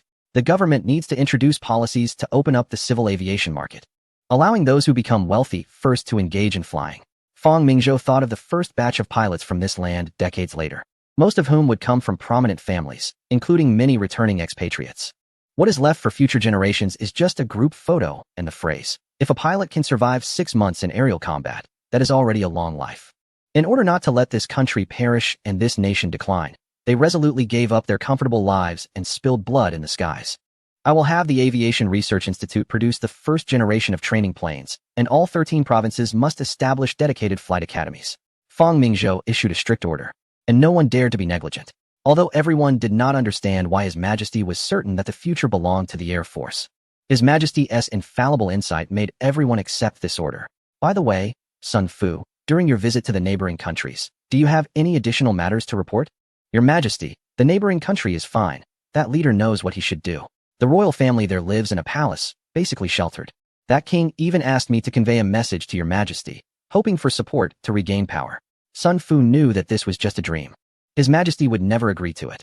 Wanting to regain power? If it weren't for the fact that they were also royal, that leader would have eliminated them long ago. It's enough for them to quietly serve as a mascot. Tell him that if he has any more unrealistic thoughts, I won't mind ensuring his royal line ends. As for these vassal states, not only Fang Mingzhou but even the entire cabinet has little regard for them. On the other hand, it is said that the young king of the neighboring country has been in poor health recently, often susceptible to various diseases. Many people are criticizing that individual for wanting to harm him. Fang Mingzhou knew that this person was definitely being scapegoated. It ultimately comes down to the dual contributions of uranium or in asbestos. Now, the entire royal family of the neighboring country also resides in the palace. And that individual does not want to face a repeat of losing control of the government. In a few years, the Neon royal family, basking under uranium mines and asbestos, will likely face extinction. After all, these individuals are products of close kin marriages, so their extinction is quite normal. Furthermore, both factions are hoping that our region can sell them a portion of weaponry to help stabilize their domestic situations. Currently, although these countries have no external enemies, their internal stability is quite fragile, especially the Neon nation, where some samurai and remaining families are actively opposing the ruling faction. We have confiscated hundreds of thousands of rifles. Right? Let's send 50,000 to each of them. And remember to collect payment. Fang Mingzhou instructed the royal chief steward, Fang Wenjiang. The Mosin rifle is quite decent, being a smokeless repeating rifle. I recall we also have some old burden rifles. Sell them all to the mainland, allowing them to contribute to their country's independence. After all, this place is just a colony of other nations. Once the guns are sold, it doesn't matter who dies. Fang Mingzhou wouldn't bat an eye. The happiest person right now is the Minister of Air Force, Zhou Liwei. This commander, who has the least presence among the three armed forces, knows that the future of the Air Force is coming. Chapter 280, Budget Allocation. In the conference room, everyone looked at the Air Force Minister Zhou Liwei. Established only a few years ago, this Air Force with only a few wooden frames surprisingly received a budget of 100 million blue coins. This left everyone in disbelief. Although this budget is spread over several years, receiving tens of millions annually made Zhou Liwei beam with joy. Liwei, I've given you the money, but my minimum requirement must be met. Zhou Liwei understood that although His Majesty mentioned a minimum of 10,000 personnel, if that number were to be maintained, securing more funding for the Air Force in a few years would be challenging. The more flying enthusiasts, the better. Zhou Liwei caught the deeper meaning in Fang Mingzhou's words. With this in mind, the Air Force Minister turned his gaze to the Minister of Education, Lian Fu. Piloting is a highly technical profession, and currently, all the pilots in the region barely add up to 100. Expanding that number 100-fold would certainly require a different approach. Where could they find so many willing and capable learners? Indeed, Zhou Liwei turned his attention to Li and Fu, suddenly realizing that current university students are the perfect candidates. His Majesty has consistently allocated royal funds for compulsory education over the past decade, and these beneficiaries are now entering university. In their eyes, His Majesty is like a deity, and these students proudly refer to themselves as the offspring of the emperor. If he casually reveals His Majesty's emphasis on the Air Force, wouldn't these students eagerly rush to flight training? Perfect. Li and Fu felt a chill at Zhou Liwei's smile, sensing that something unpleasant might happen. In the blink of an eye, 200 million had vanished, with the Army and Navy each receiving 50 million, while the Air Force took 100 million. Yet, Fang Mingzhou showed no signs of stopping. This was a rare opportunity for such a significant financial windfall, and they needed to prepare for the future. Additionally, the Army Weapon Research Institute will invest 50 million in local currency. The Army has secured another 50 million? The newly appointed Army commander, Fang Wanli, smiled. No one ever complains about having too much funding. This 50 million will be used for the development and testing of new weapons. However, Fang Wanli's smile quickly faded.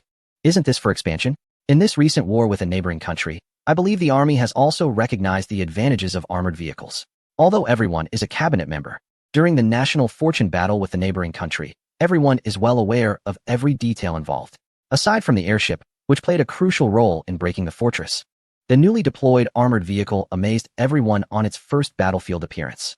On the second day of the conflict, the Central Army utilized the rapidly maneuverable armored vehicles and cavalry to encircle and annihilate 50,000 troops from the neighboring country's Koryak Legion, sustaining losses of fewer than a few hundred.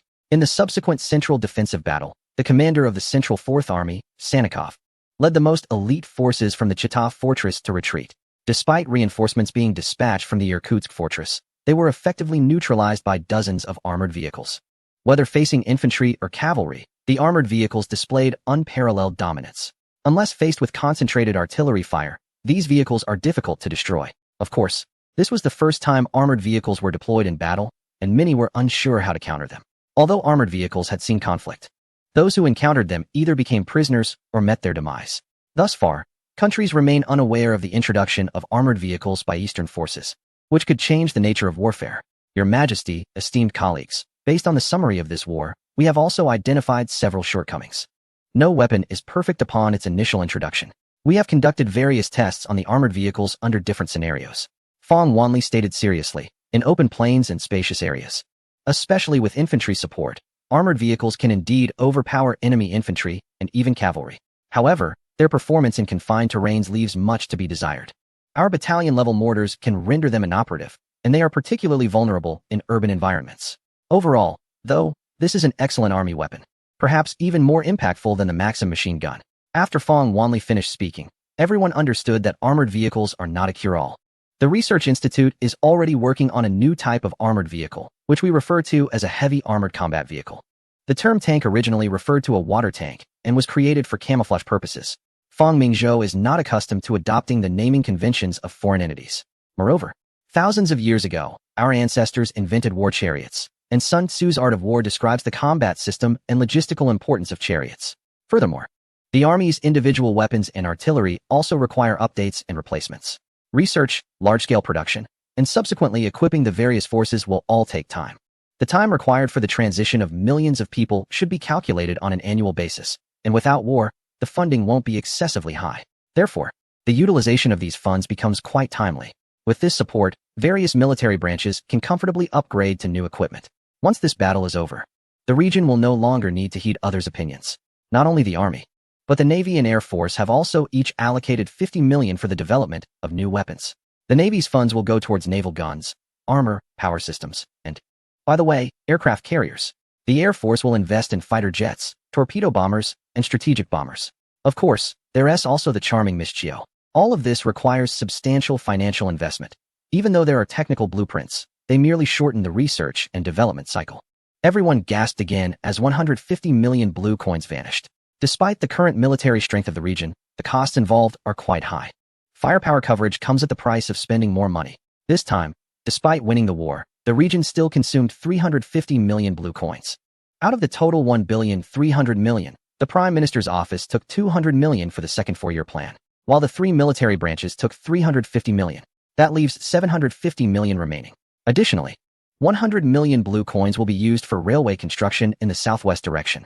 The leader knows that although the Prime Minister's office has heavily invested in the southwestern region, development cannot progress without railways. However, considering the terrifying altitude and geographical terrain, it's uncertain how long the construction will take. But it must be built. The area is resource-rich and strategically important. Chapter 281. Everyone is happy with 100 million allocated for transportation railways. Everyone nodded in agreement, as the cabinet ministers understand the significance of railway construction for the region. Wherever the railway extends, the economy will develop, and this is a truth. If it weren't for limitations in technology and machinery, the leader would have initiated major infrastructure projects even by issuing government bonds. With nearly 1 million locals using their hands and simple tools, completing thousands to tens of thousands of kilometers of railway each year is already considered efficient, especially in the plateau areas, where the environment is harsh and the terrain rugged. Coupled with altitude sickness, even slight heavy labor can lead to fatal outcomes. This situation has caused much distress for Jean Tianyu. A continuous stream of locals sent to the northwest region often perish before even reaching the plateau. Even if the locals are not expensive, transportation and sustenance costs still accumulate, leading to significant losses. Consequently, the Transportation Railway Department had to allocate tens of thousands of captives from another region to construct this railway. These individuals are originally from Central Asia and are better adapted to the local plateau climate. Compared to the locals, these captives are almost like human machines. As long as they are fed, they are more efficient than livestock, which has accelerated the construction speed of the railway through Tibet. The railway must be completed within 10 years, and the loss of locals is an acceptable cost. Historically, this railway took half a century to build, with different investments. The leader believes that hundreds of thousands of locals and captives can successfully complete the project. Simultaneously, the railway in the central region must also be completed. De Zhao, your burden is heavy. Although Jean Tianyu did not understand why His Majesty was in such a hurry to complete the construction of this railway, he recognized that His Majesty's plans were unparalleled and must have their reasons. Your Majesty, if we build the railway from the northern provinces, crossing the northern courtyard and the western Tibetan provinces, the length would be nearly 2,000 kilometers. In flat areas, 2,000 kilometers in 10 years is really not a big deal. But this is a plateau. If we are to complete it within 10 years, we must start construction from both ends, from Xining to Galmud, which is about 800 kilometers. This section can be entrusted to local workers. The stretch from Galmud to Sunlight City is about 100 kilometers, and this area is mostly permafrost, with half of it at an altitude of over 4,000 meters. Everyone gasped in shock. This railway might be the most difficult one to construct in the world. Fortunately, we have rich experience in building permafrost railways from the previous project in Canada. As long as we overcome altitude sickness, we can proceed. Your Majesty, I have heard that the situation within the neighboring country remains chaotic. We could recruit people from the local governance using food supplies. Yin Fu's words made Fang Mingzhou nod in agreement. It has been nearly a year, and the leader has not been completely eliminated. However, that is to be expected. If it were so easy to eliminate him, he wouldn't deserve to be a leader. In this war, the neighboring country has lost hundreds of thousands of soldiers and weapons, and their navy is left with only a few old ships. Coupled with enormous war reparations, although loans from various countries have arrived, this money needs to be repaid. The leader is currently in dire need of funds. He can't just use his own treasury to fill the financial gap. So what should be done? Raise taxes. If the people of that country were barely surviving before, now it has become at least twice as difficult. The grain stores in the eastern region have been filled after several years of good harvests. One side offers food, and the other provides labor, meeting each other's needs. Dezhou, this 100 million is just the first phase of investment. There will be additional funding later. Whether it's 100 million, 200 million, or 500 million, this railway must be built. The vast western lands, population, and resources need to be fully integrated into the eastern region. This railway is essential. Activating this area means that even if a nuclear war occurs, Fangmingzhou would not be afraid. Any superpower that comes here would have to kneel. Moreover, this is also very important for the national defense of the eastern region, as the neighboring country cannot be considered a friendly neighbor. Not to mention, Fangmingzhou plans to extend this railway all the way to Austria-Hungary. The train routes from Eastern Europe are also feasible. To be honest, Fangmingzhou is not entirely confident about completing this railway in 10 years. Historically, this region did not participate in the major conflict and only sent some laborers at most. But now it is different. To completely turn the tide and have the alliance withstand the other side, we need to provide support. Selling arms has the highest profit. After the railway, education will also receive a share of 50 million blue coins, mainly for the construction of 20 new universities in the next 5 years, increasing the number of university students from the current 100,000 to 500,000. Compared to the tens of millions of university students in later generations, this is merely a drop in the bucket. There is no way around it. Although the region has implemented free basic compulsory education, success in education really depends on one's talent, along with the significant investment required. The central government subsidizes a considerable amount each year for secondary and higher education. And the region has also introduced a student loan scheme similar to that of later generations. Even so, every year, hundreds of thousands of university students become highly sought after before they even graduate.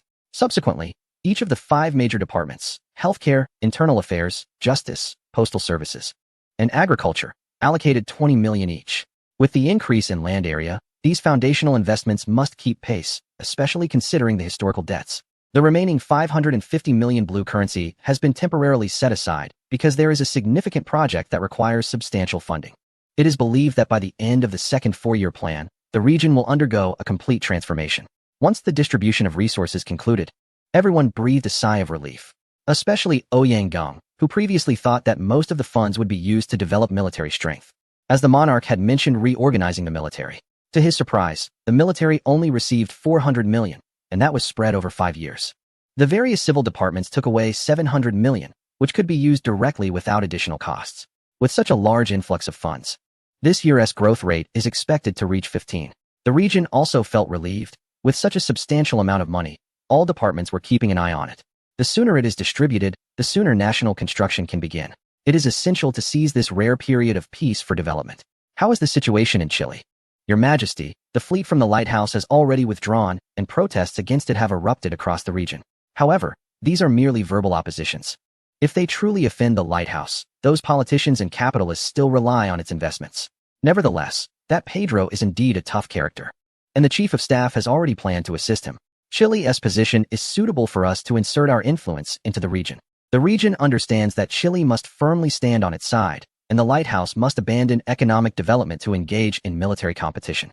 Although it is unclear why the monarch allows the spread of new battleship technology.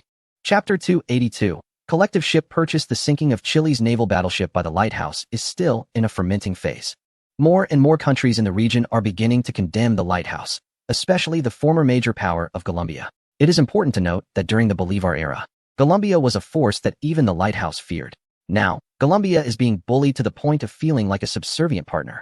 The newly appointed president of Colombia, Rafael Reyes, is also a tough character, having suppressed a liberal uprising a few years ago. His bravery in battle led to his promotion, and he subsequently made rapid progress in politics. Last year, Colombia lost face internationally due to the canal incident, and domestic nationalism surged.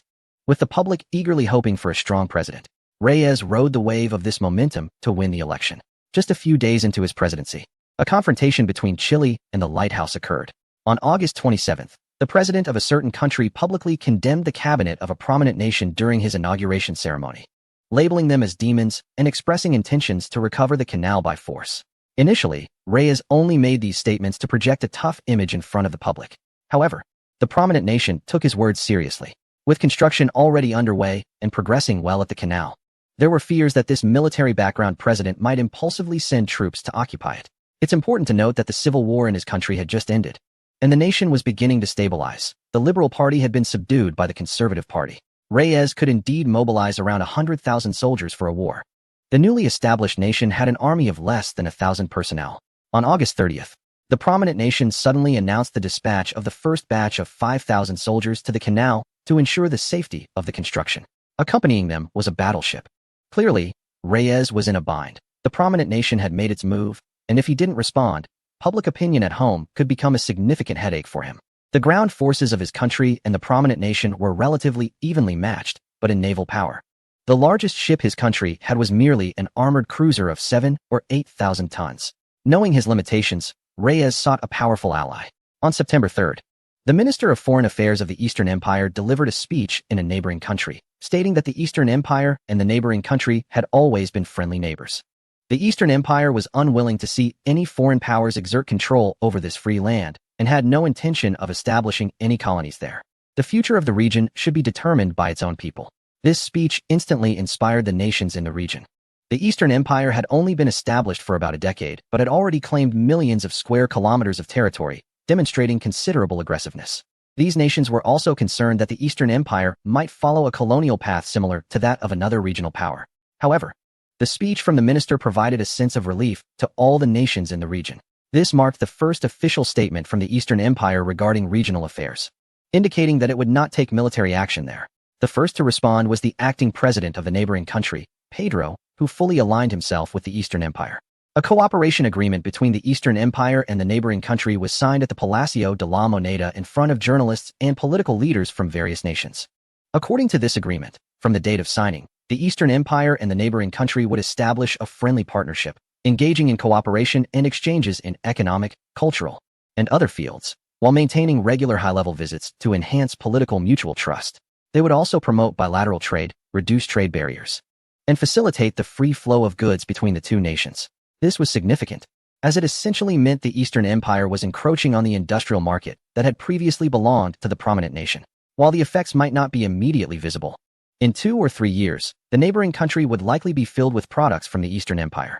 Regarding security, given the current loss of a battleship in the neighboring country's navy, it was unable to face any foreign powers independently. The Eastern Empire sold a Tiangang-class battleship during this visit to a certain country at a price of 600,000 pounds below market value, equivalent to 3 million blue coins. Additionally, Pedro signed a warship procurement agreement on behalf of the country with the Eastern Empire. Over the next 2 years, the Eastern Empire will assist in constructing a new battleship and a heavy cruiser for the country to enhance bilateral exchanges. The government of the country decided to lease Easter Island, located 600 kilometers from its mainland, to the Eastern Empire for a period of 99 years. On this land of over 100 square kilometers, both countries will jointly dispatch 1,000 soldiers to garrison the island. Undoubtedly, this island, which controls the southeastern Pacific, serves as a significant strategic point, especially as the Eastern Empire already holds half of the hegemony in the Western Pacific. Coupled with the presence of certain forces, the pressure in the Eastern Pacific is further intensified, and now with the inclusion of Easter Island, they are gradually tightening their grip on the maritime space of the lighthouse. This military contract, exceeding 20 million blue coins, instantly revitalized the country. It is evident that the country has secured a powerful ally. Everyone believes that the Eastern Empire would not be interested in such a remote island, as it does not lack territory. The only explanation is that the country wants to pull the Eastern Empire firmly to its side. With troops stationed on the island, if anything happens to the country, how could the Eastern Empire refrain from intervening? This sentiment was widely shared regarding the acting president of the country. On September 11th, when this agreement was published in the newspapers, the current president of the lighthouse, Brian, immediately protested. He claimed that the Eastern Empire's interference in the affairs of the region was a contempt for the lighthouse and vowed to defend the freedom of the market at all costs. The lighthouse's strong stance took everyone by surprise, leading to a sudden escalation in tensions between the two countries. On September 13th, the lighthouse announced that the last 2 Virginia-class battleships being completed would be dispatched from the Eastern Sea to the western coast. As a result, the lighthouse now has over 12 naval battleships stationed on its east and west coasts, comprising more than half of its entire navy. As the Great Ocean is the core interest of the lighthouse, this increase in military presence infuriated the 4 countries on the Pacific side of the region. In particular, the situation in a certain country, which still remembers the humiliation of being blockaded by the lighthouse, has intensified. The actions of the Eastern Empire in supporting the country are seen by some as a beacon in the darkness. and the nationalist forces within the country can no longer allow it to bow to the lighthouse. On September 19th, the president of that country contacted the Eastern Empire's ambassador, seeking assistance in arming its navy to address the increasingly severe maritime conflicts. After receiving a clear response from the Eastern Empire's Prime Minister's office, multiple confidential discussions took place between the two sides. Meanwhile, neighboring countries also reached out to the Eastern Empire's ambassador, hoping for support in developing their maritime military capabilities. The 12 battleships of the lighthouse are certainly not for show. Chapter 283. The sale of battleships, a small-scale naval battle in the region, has completely ignited the conflicts between two coastal nations in the Pacific. The two nations of Dongzhou and Lighthouse have transitioned from an initial honeymoon phase to a period of coldness, and now they are moving towards confrontation. In recent years, Lighthouse has completely taken control of several countries in the Galeb Sea, but these nations generally have small territories and even smaller populations. Moreover, they are impoverished, and their markets cannot meet the industrial needs of Lighthouse. Thus, Lamé has become the next target for Lighthouse. However, can Fangmingzhou allow this to happen? Certainly not, as Lighthouse is one of the targets it aims to disassemble in the future. President Bryan has only been in office for half a year, but has already implemented significant internal reforms, without even mentioning antitrust measures. He has introduced a series of labor rights protections, reflecting that he is indeed a president elected by the labor class. Externally, he has launched a policy of assertive diplomacy, emphasizing Lighthouse's dominant position in the Western Hemisphere. This is one of the reasons for the strong reactions from Lamé countries. Guba is still a protectorate of Lighthouse. Although the previous president, Fairbanks, has withdrawn half of the Lighthouse troops, the fact that its sovereignty is being trampled remains unchanged. The Guba Revolutionary Army, led by Masio, has not given up resistance. If it weren't for the covert support from Dongzhou, it would have been eradicated long ago. Additionally, the recent incident at the Panama Canal further indicates Lighthouse's attempts to control the internal politics and economies of these nations, bringing them into its sphere of influence. It should be noted that the Dongzhou Empire occupies only a few colonies in the South Seas, yet it has made these nations vigilant. Imagine the reaction if events were occurring right at their doorstep. Currently, Lighthouse is crazily plundering local resources for high profits, without any consideration for the survival of these countries. As the saying goes, when the rabbit dies, the fox grieves. The economic nature of Lamé countries is fundamentally no different from that of the small nations in the Galeb Sea. Furthermore, Lighthouse utilizes military force to compel these nations to open their markets, dumping a large quantity of industrial goods. Lighthouse is not hiding its actions. It adopts an attitude of what can you do about it. This shows a blatant disregard for these nations. However, they realize they cannot fight back or resist. Politicians collude with Lighthouse's trusts, indulging themselves while the lower classes suffer immensely. The president of Colombia, Rafael Reyes, rose to power through popular support. Dongzhou's series of operations have given these countries a glimmer of hope. With such a good example in Chile before them, it is only natural for them to want to follow suit. On September 25th, President Rafael of Colombia announced that after several rounds of friendly consultations with the Dongzhou Empire, the Dongzhou Friendly Trade Agreement was officially signed. Although many in the parliament are representatives of Lighthouse and its trusts, along with the southern liberals dragging their feet, the overwhelming public opinion and widespread opposition to Lighthouse allowed this agreement to pass in parliament. According to the agreement, Colombia will invite Dongzhou to assist in expanding Tamaca Port, transforming it into Colombia's largest Pacific side port. Once completed, Dongzhou will hold 49% ownership of the port. At the same time, a contingent of no more than 1,000 armed forces can be dispatched by Dongzhou to protect the rights of the port. The ambassador of Dongzhou stationed in Guluanbaya also announced that as long as the empire is stationed here, it will be obliged to ensure that Guluanbaya is not oppressed by any outsiders, safeguarding its territorial integrity.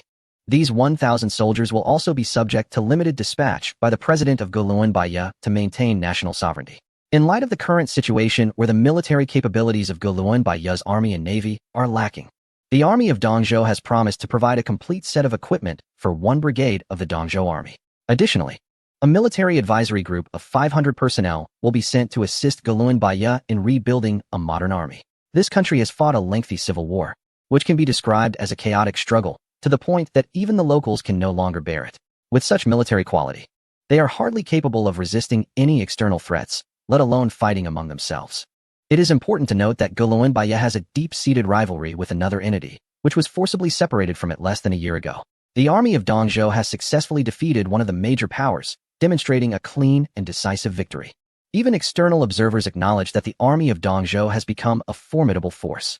The support in equipment and the dispatch of military advisors indicate that President Reyes is determined to confront their rival head-on. Given the almost non-existent navy of Guluan Bahia, to prevent any potential blockades, Reyes has also announced the purchase of 2 battleships from Dongzhou to protect the coastline. When this military procurement agreement appeared in the newspapers, all the people of Guluan Bahia cheered. Dongzhou also pledged to send soldiers to help train the navy of Guluan Bahia and to gift a light cruiser to deepen the friendship between the two nations. With the procurement of 2 battleships, a country that previously had little naval presence suddenly becomes a significant naval power.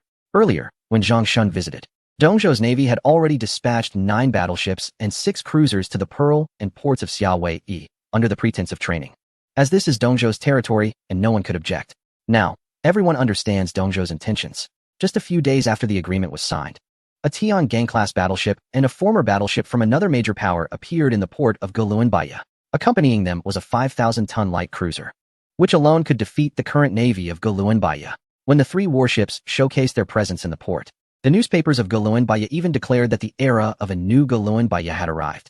With the emergence of the new battleships, the older models naturally became less marketable. However, Dongzhou would not let its customers suffer losses.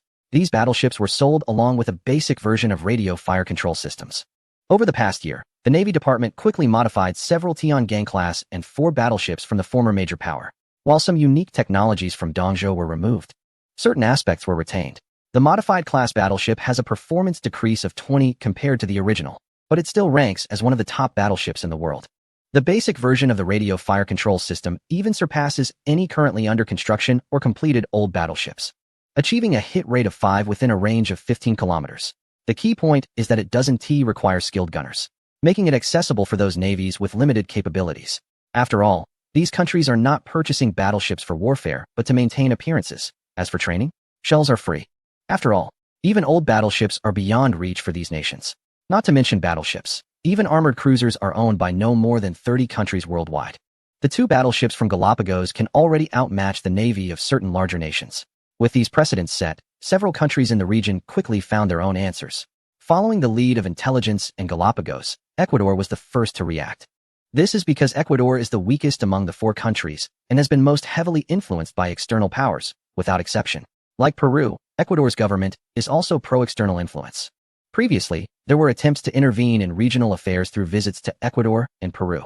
Now, with an increasing number of warships appearing on the Pacific side, the naval power balance among these 4 countries has been disrupted. The current president of Ecuador, Plácido Guerrero, is in a state of panic. He thought that with the backing of a powerful ally, no one would dare to bully Ecuador in the region. And indeed, at least before this incident, the smallest Ecuador was not bullied due to its close ties with its ally. But now, Tamacao port is indeed an important port for Galapagos. But what is often overlooked is that this port is less than 100 kilometers away from Ecuador. Warships could reach it in just 2 hours. Galapagos chose to develop Tamacao port instead of the more advantageous Buenaventura port.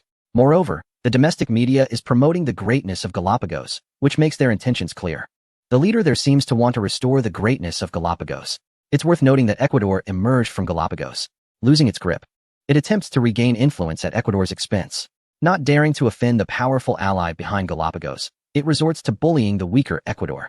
Guerrero does not believe that the ally would choose to engage in a conflict with Galapagos for Ecuador's sake. As the saying goes, relying on others can lead to downfall, and relying solely on oneself is best. Realizing the situation, President Guerrero quickly took a step back. Coincidentally, Ecuador is currently in the midst of a presidential election, and Guerrero is neck and neck with another candidate, Lizardo. However, with this incident coming to light, Guerrero has lost hope for re-election. After discussions with Lizardo, on September 21st, President Guerrero announced his withdrawal from the election. It is clear that Lizardo is now virtually guaranteed to win the election. That Lizardo wants to sign a peace agreement with us? In the East Continent Garden, Fang Mingzhou finally smiled. His numerous schemes were not in vain, even using intelligence as a pawn. From beginning to end, the true goal of this trip to Latin America was this small country in the region. Yes, it wasn't intelligence or the neighboring country, but this small nation. Of course, selling warships is also true. This country has little to offer, whether in military or economic terms. It can be said to be lacking in highlights. However, there is something that makes it impossible for Fang Mingzhou to refuse: the Galapagos Islands. Located 1,000 kilometers west of the South American continent, the archipelago covers over 7,500 square kilometers, which is half the size of Fang Mingzhou's hometown, Xiaowei. With so many islands in the ocean, Why is this one so important? This brings us to the ongoing construction of the Panama Canal. Once the lighthouse completes the construction of this canal, its navy will be fully formed. It will connect the east and west coasts, showcasing its tremendous military and economic significance. This is also why the lighthouse has spent such a high price to finally separate Panama from its neighbor. The significance of this canal to the lighthouse is no less than that of the original 13 states. But no one expected that even if the canal is completed, the lighthouse's warships coming out of it would be stuck if the East Continent Empire stationed a few destroyers here. If Zawiya is the biggest obstacle preventing the lighthouse from expanding into the Pacific, then the Galapagos Islands are the biggest hurdle for the lighthouse canal. As long as these two places remain in the hands of the East Continent, the lighthouse can only develop towards the Great Western Ocean.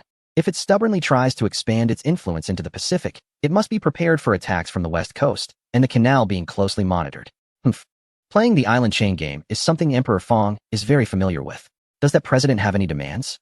Fong Mingzhou is afraid that this lion will make a big request, and he might have to agree. This Lizardo hopes we can sign an agreement similar to the peace agreement with the neighboring country and wants us to sell warships. However, since Ecuador's economy is not doing well, Lizardo hopes we can extend the payment period. Is that it? Tell Lizardo that the East Continent can generously gift it a battleship and also sign a peace agreement.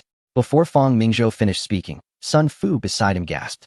This was the construction budget for the main fleet of their navy. A single ship costs over hundreds of thousands of pounds. When did His Majesty become so generous? Wasn't it agreed to sell ships? The premise is that Ecuador must lease the entire Galapagos Islands to us. We do not need its sovereignty. But Isabella Island must be leased to the East Continent for at least 99 years. This island, deep in the ocean, has little value for Ecuador, with only a few hundred residents.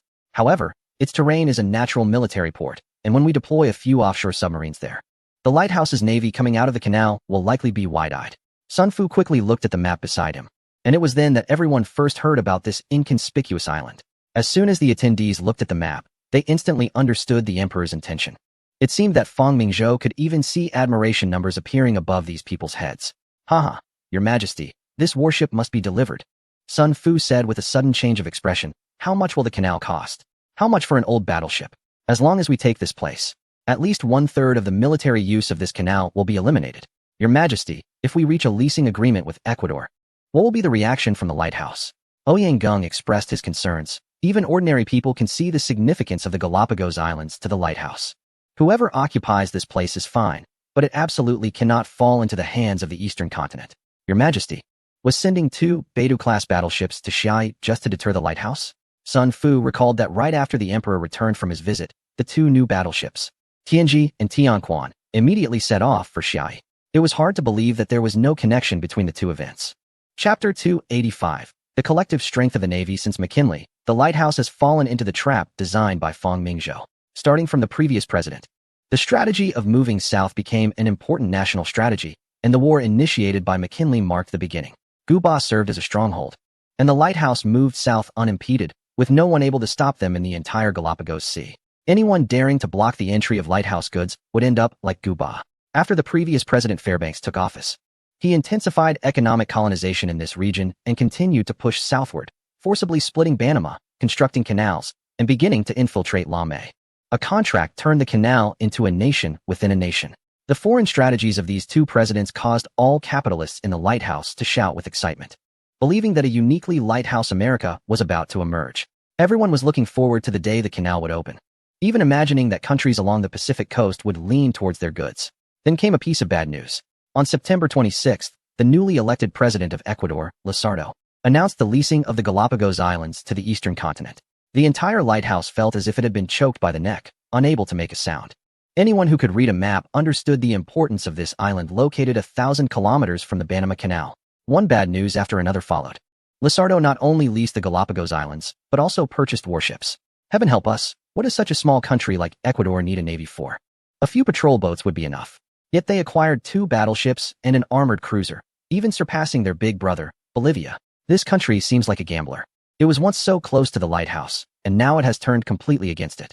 In less than half a month, Ecuador, once a junior ally of the lighthouse, had completely turned to embrace the Eastern Continent. This was not a whim, but the result of a series of victories by the Eastern Continent. The benefits brought by the conflict with the Northern Bear are gradually becoming apparent. This is also why the region's leadership had been planning for this confrontation years ago. Some countries behave in such a contemptible manner, Without a good lesson, they perceive you as weak and occasionally provoke you. If you give them a few hard slaps, they become more obedient than anyone else. No matter how inadequate the northern bear may seem, it is still one of the world's 5 major powers, a fierce force that dominated the European continent for an era.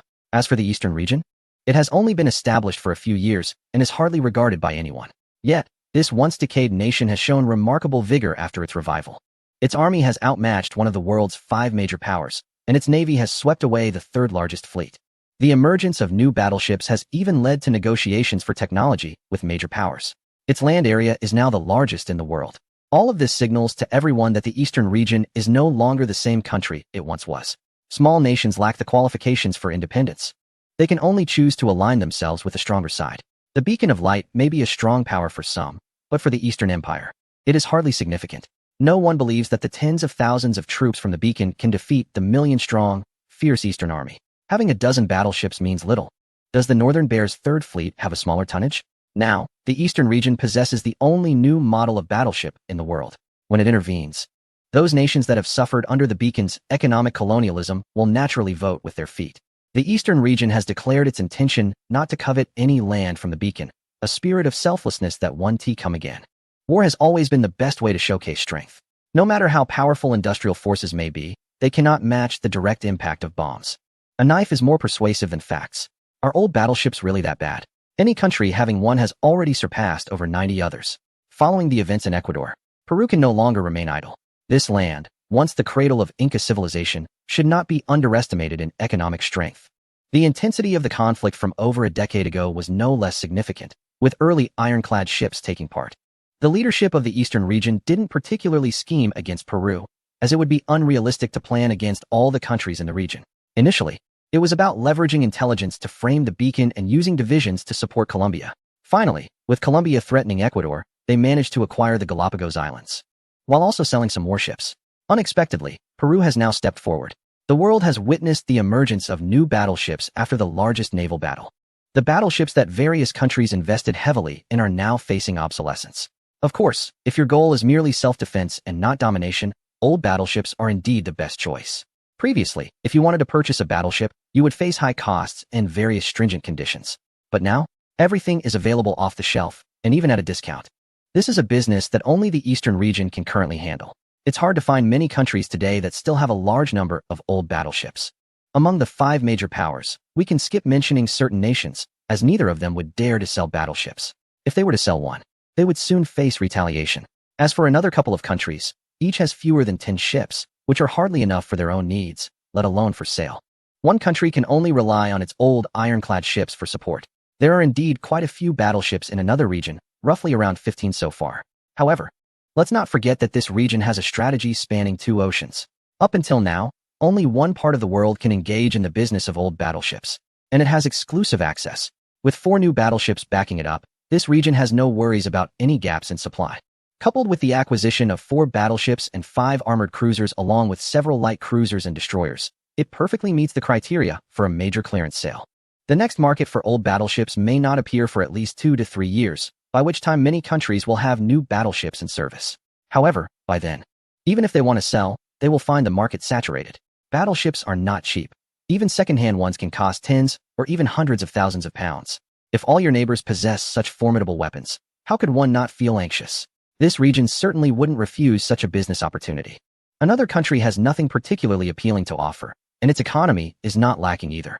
After some bargaining, this wealthy nation purchased 3 major vessels in one go, one of a specific class, 1 battleship of a certain type, and 1 armored cruiser. Additionally, a patrol boat was generously gifted, showcasing a commitment to industry standards. In just a month, the naval rankings in the region have been climbing rapidly. On September 28th, the president of another nation declared a state of emergency, ordering all naval forces to return to their bases within 48 hours. 6 battleships stationed at a specific port began their journey, and the air around the continent grew tense. As events unfolded, all eyes turned to this area due to a series of actions taken by one nation. The emperor of this nation seems to never stop stirring things up. Fresh from a global tour and not yet back home, he was already seeking new ventures. This time, the empire had completely taken a stand against another major power. One is the world's leading industrial nation with undeniable economic strength, while the other has engaged in numerous conflicts, having tested its might against most major powers, except for one. The potential conflict between these two countries piqued everyone's curiosity. As various nations placed their bets, it became clear that the world had long been weary of another. If one can tolerate certain actions, losing the Galapagos Islands would be absolutely intolerable for another, as it would provide a significant strategic advantage for naval operations. As Brian announced the emergency status of the lighthouse, 6 battleships from the western coast also began to set sail. 2 battleships had taken a detour from the eastern coast for months, along with 2 returning from Chile. Unbeknownst to many, the lighthouse had surpassed the Gallic Rooster to become the 4th largest naval power in terms of tonnage in the world. The fleet, consisting of 10 battleships, 4 armored cruisers, and a dozen light cruisers and destroyers, was heading south in a battle line several kilometers long. Clearly, both the lighthouse and Brian intended to showcase their strength. Even a country like the East Continent, with its formidable military power, seemed to be on alert. All the reporters held their breath. Could another country be emerging to challenge the naval strength of the East Continent after the Bear? There had been no communication between these two nations, and it was evident that both sides believed they were not afraid of each other. At that moment, Zhang Shan, who had just completed his visit to Chile, received news of the Lighthouse Navy's mobilization. 12 years ago, His Majesty took down Xiaoyi, and the Lighthouse wanted to play the villain by sending its fleet, attempting to seize the territory. And what was the result? Zhang Shan looked at everyone and said loudly, even without battleships, we still used our naval guns to tell the Lighthouse that anything the East Continent Empire set its sights on, it had no right to interfere. The history of Feng Mingzhou's rise to power was well known among these naval officers. Back then, for Xiaoyi, His Majesty dared to offend the Lighthouse and was willing to fight. And now, the East Continent was no longer a country that needed to purchase naval power from abroad over a decade ago. The Lighthouse was weak then, and it still was now. Where are the Tianjin and Tianji? Zhang Shan asked. Chief of Staff, according to the telegram from 2 hours ago, our battleship fleet is about 400 nautical miles away, expected to rendezvous with us by tomorrow evening. And the Lighthouse fleet? They set sail from Jingshan 10 days ago, and the 2 battleships that returned have reached the waters near Costa Rica. The other 2 battleships coming from the eastern coast are expected to join us in 2 days. 2 days, Zhang Shan nodded. Just after winning against the Bear, the East Continent was selling new battleships. The world believed that the East Continent could not withstand the pressure and was forced to sell new battleship technology. These fools, if it weren't for His Majesty's intentions. Even if all the navies in the world came, they wouldn't win against the East Continent Empire. Since Brian believed his navy could suppress us, we would let him see. They might excel in business, but in warfare, they should stay on the sidelines. They didn't even have the qualifications to sit at the table. Initially, to sell battleships. Their fleet had just set sail, and soon after, several battleships departed from the East Continent to reach the Pearl River port in Xiaoyi. Unexpectedly, before His Majesty returned home, 2 Beidou-class battleships were urgently dispatched. The Lighthouse had 10 battleships, while the East Continent also possessed 3 new battleships and 5 older ones. If it really came to a fight, not a single one of the Lighthouse's 10 battleships would escape. At that moment, the southeastern Pacific was already gathering nearly 20 battleships and numerous other warships. Off the coast of Nicaragua, Henry Mayo stood on the bridge, filled with pride as he looked at the fleet he commanded. This was a testament to the industrial strength of the Lighthouse, especially when everyone's attention was focused on the continent of Europa. The Navy had also made remarkable progress. As the commander of the Great Ocean Fleet, he received urgent notifications from the congressional and presidential offices, ordering the withdrawal of 2 battleships from the fleet to arrive on the west coast and lead the operation, while he himself would travel by train to arrive ahead of time. Sir, we expect to arrive in Ecuador in 2 days. Are we really going to oust President Lizardo? Faced with a subordinate's question, Henry Mayo nodded. He knew that although this order from the presidential office was not the optimal solution to the current issues in Latin America, it was the fastest and most effective approach available. With the Eastern Empire advancing aggressively, Henry Mayo did not believe that his 10 battleships could sink the new class battleship. The recent battle at Christmas Island demonstrated that these warships could exceed speeds of 25 knots. Even the fastest Virginia-class ship in his fleet barely reached 20 knots, and there was a significant weight difference of over 10,000 tons between them. Moreover, even if President Brian were present, he would not dare to confront the Chief of Staff of the Eastern Empire, who was not only the top military figure, but also the brother-in-law of the Emperor, controlling a vast military force. If something were to happen, it would not just be him, but the entire lighthouse that would face dire consequences. Thinking about the overwhelming new class battleships potentially flooding the west coast sent a chill down Henry Mayo's spine. Therefore, one must choose the easiest targets. Ecuador had dared to lease the Galapagos Islands to the Eastern Empire. I know what you all are thinking. Lizardo must be overthrown, and we need someone who supports us to take power and abolish their agreement with the Eastern Empire. Only then can we put a stop to this farce. Otherwise, the longer it drags on, the more these Latin American countries will harbor dissent. Henry Mayo was also worried. Ultimately, it was due to the lighthouse's insufficient strength. They had finally caught up in the number of battleships using the lighthouse's vast industrial capacity. However, before they could establish their deterrent, the enemy had already introduced new class battleships, rendering their own fleet obsolete overnight. Of course, if it were merely about defending the lighthouse, that would suffice. However, the recent presidents had all been committed to expansion. If they lost this region, where would the lighthouse's products go? Chapter 287. Encounter President Bryan's thoughts were simple. Kill the chicken to scare the monkey. For the Eastern Empire, Ecuador was that chicken. However, for the Eastern Empire, Ecuador was the main objective of this operation, and they would certainly defend it fiercely. On September 30th, this would be a day to remember in Latin America. At 9 in the morning, upon completing their rendezvous, the 10 battleships of the Great Pacific Fleet were angrily heading towards the Galapagos Islands. In the eyes of the lighthouse, all these problems stem from this archipelago. Henry Mayo received orders to bring these islands under the monitoring of the lighthouse, aiming to establish a presence before ground troops from the eastern continent arrived here. What he did not know was that a fleet was also heading towards the Galapagos Islands, located just 150 kilometers away. The position of the Galapagos Islands is quite advantageous. If Summerisle serves as the dividing line of the Pacific, then it acts as a key anchor point for controlling the southwestern Pacific. Isabella Island is the largest among them, covering an area of about 600 square kilometers. And from above, its terrain resembles a seahorse. In the center lies a natural harbor, which, according to the agreement between the eastern continent and Ecuador, will be developed into a port capable of accommodating several major warships in the future. This is why the lighthouse reacted so strongly. Once the eastern continent deploys its major warships here, even if the canal is completed, they might see eastern continent's ships waving at them as they exit the canal. At this moment, the eastern continent fleet, with the Rainbow-class light cruiser, is lowering seaplanes into the water. The nimble aircraft ascends into the blue sky in less than a minute. Compared to using light cruisers or destroyers for reconnaissance, seaplanes offer greater efficiency and range. On board the battleship Tianxian, Zhang Shun is studying the nautical charts, and everyone is already aware of the lighthouse's fleet deployment. Although they know that the Galapagos Islands are a soft spot for the lighthouse, the response from the cowboys this time seems a bit excessive. Chief of Staff, what do you think the lighthouse is up to this time? Asked Su Wenguang, a question that piqued the curiosity of many staff members in the captain's quarters. While the Galapagos Islands can indeed monitor the canal, neither side is in a wartime situation, as there is still 1,000 kilometers between them. If they really want to avoid eastern continent surveillance, there are still plenty of ways to do so. What is their plan? It's just showing off their muscles.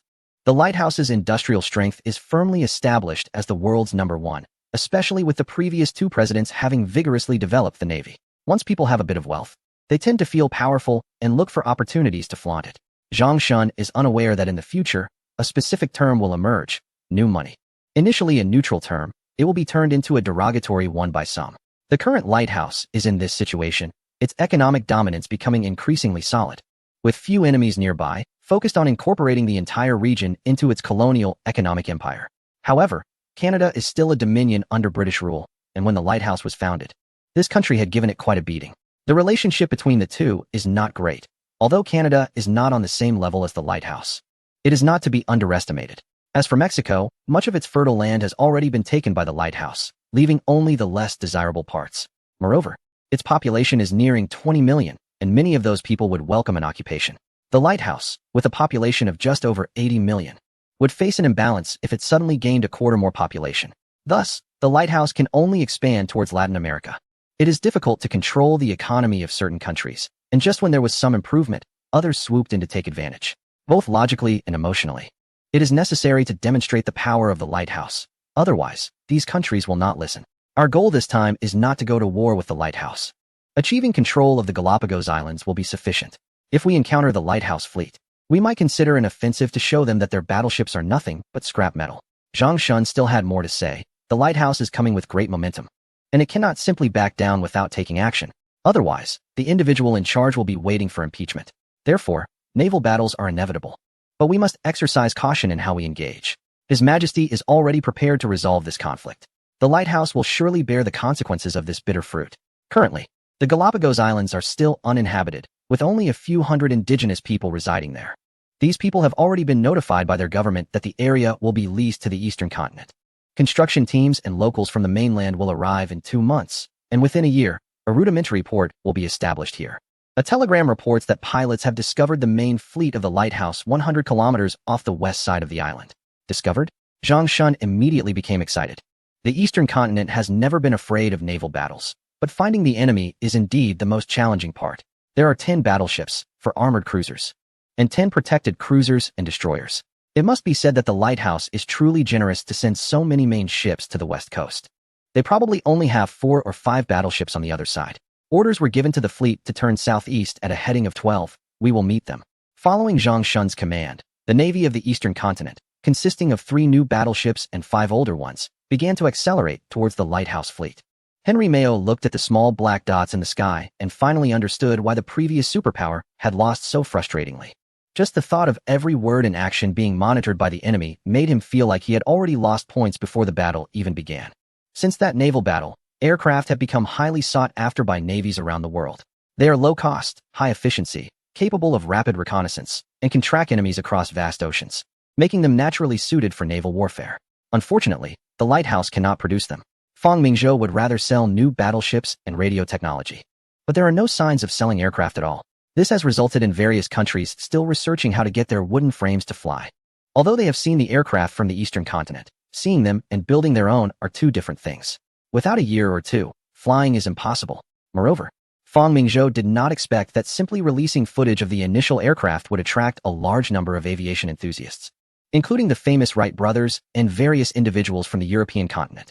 Thus, only the Navy of the Eastern Continent enjoys the benefits of aerial reconnaissance. Prepare all ships. It seems that the Navy of the Eastern Continent has similar intentions to ours, Henry Mayo said solemnly. There must be a fleet from the Eastern Continent near the Galapagos Islands, but we currently do not know how many ships there are. No matter what, we must make it clear to Dongzhou that the Southeast Pacific is not a place for them to act recklessly. Chapter 288. The Standoff of Two Navies on September 30th. At 10:37 a.m., the navies of Dongzhou and the lighthouse encountered each other 30 kilometers northwest of the Galapagos Islands. The lighthouse navy quickly spotted the large column of smoke from the Dongzhou fleet. At this moment, Henry Mayo was still unaware that Dongzhou had also deployed battleships, 8 of them. In fact, in this era, the saying still holds true. The deployment of battleships indicates that the situation will not end peacefully, especially with both sides combining for over 18 battleships, totaling more than 500,000 tons. Zhang Shun did not expect that Henry Mayo, fully aware of the Dongzhou aircraft overhead and able to guess the movements of the Dongzhou Navy, would still dare to approach the Galapagos Islands. Henry Mayo was also taken aback. He had only been informed by the Lighthouse Presidential Office that there were 3 Dongzhou battleships, so how did it suddenly become 8? Wasn't it said that Xiao Wei had only 2 battleships? Adding a newly visited battleship also only made 3. Where did the remaining 5 come from? This was no joke. When Dongzhou deployed 12 battleships, they had directly wiped out the navy of another nation. These 8 could easily do the same to his fleet. Damn Dongzhou. Did they intend to go to war with the lighthouse? For a moment, both fleets halted on the surface of the sea. Dongzhou had to ensure that no lighthouse soldiers could land on the island. If that shameless group sent a few people to the island, planted some flags, and took a few photos to claim the Galapagos Islands as their own, who would they turn to for justice then? Before the construction corps arrived from home, the Galapagos Islands were Dongzhou's territory, and no one was allowed to approach. Henry Mayo was intimidated by Dongzhou's formation. Facing 3 ships, he could hold his ground. But against 8, he had no hope. Moreover, seeing those 3 massive battleships, he realized that Dongzhou had sent 3 out of 4 new battleships to this desolate island. It was clear that the emperor had demonstrated through his actions that Dongzhou must secure the Galapagos Islands. President Bryan had also issued a strict order that the Galapagos Islands must be under lighthouse control, with both sides wanting the same island. It would come down to whose strength was greater. However, Henry Mayo did not want to initiate naval combat. The 2 Tiangong-class battleships sold to Shiban had already taken out 6 main vessels of the lighthouse. The Tiangong class had proven through numerous battles that it was undoubtedly the number 1 among old-style battleships. The 2 sides remained locked in a standoff, separated by over 20 kilometers. Although the lighthouse had purchased radios at high prices from other countries, the first-generation radios would still take at least 1 to 2 hours to convey the situation to the presidential office. Zhang Shun observed the opposing fleet and knew they likely did not dare to fire the first shot. However, there was no need for him to open fire either. Dongzhou was not here to fight, but to do business. Chief of Staff, should we warn them with gunfire? Even at over 20 kilometers, they are still within the effective range of our systems, while the opposing fleet has a range similar to that of a certain nation, only about 10 kilometers. Dispatch a light cruiser to inform the opposing fleet that the Galapagos Islands now belong to our region. and any military vessel approaching within 50 kilometers will be considered an act of aggression. I'm curious to see how they will respond.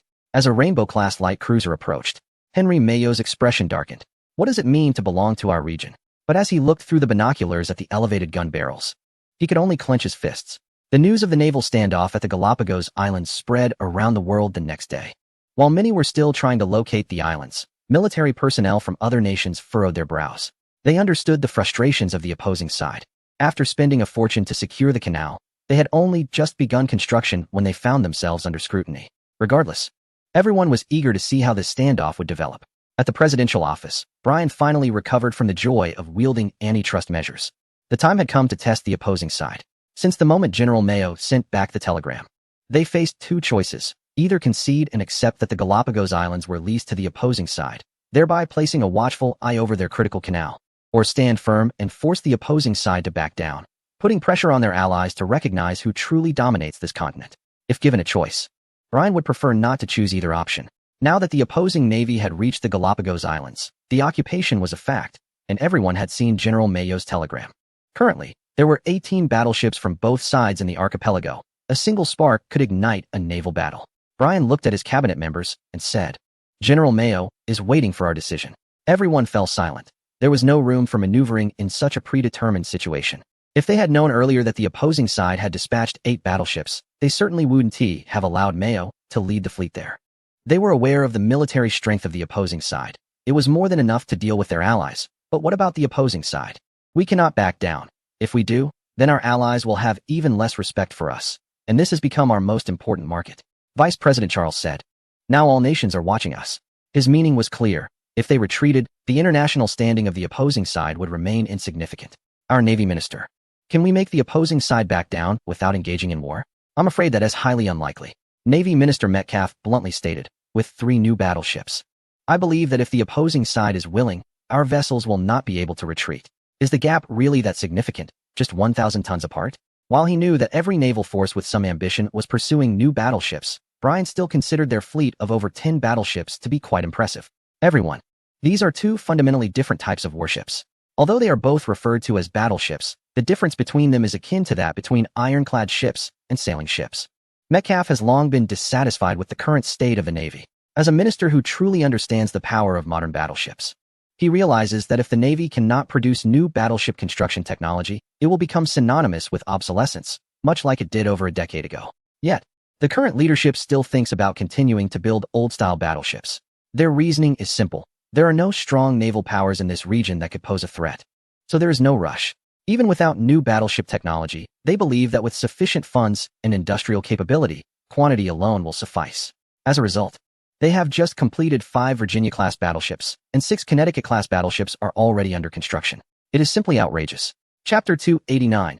How to Decide Presidential Office. After listening to the naval minister's opinion, Brian felt helpless. If the military lacks confidence, should he force Mayo to lead thousands of soldiers to their deaths? Mr. President, even if we capture the Galapagos Islands, those nations will not obediently comply as they did before. The Eastern powers are determined to sell strategic weapons like battleships to the world, Minister Metcalf said helplessly, struggling to understand whether the Eastern powers were planning to abandon their livelihoods. Even if new battleships are commissioned, the previous ones remain the backbone of their fleet. Even if their naval legislation is fully realized, it will only amount to 8 new battleships and 8 so-called heavy ships, with a coastline of tens of thousands of kilometers. Is it even possible to defend it?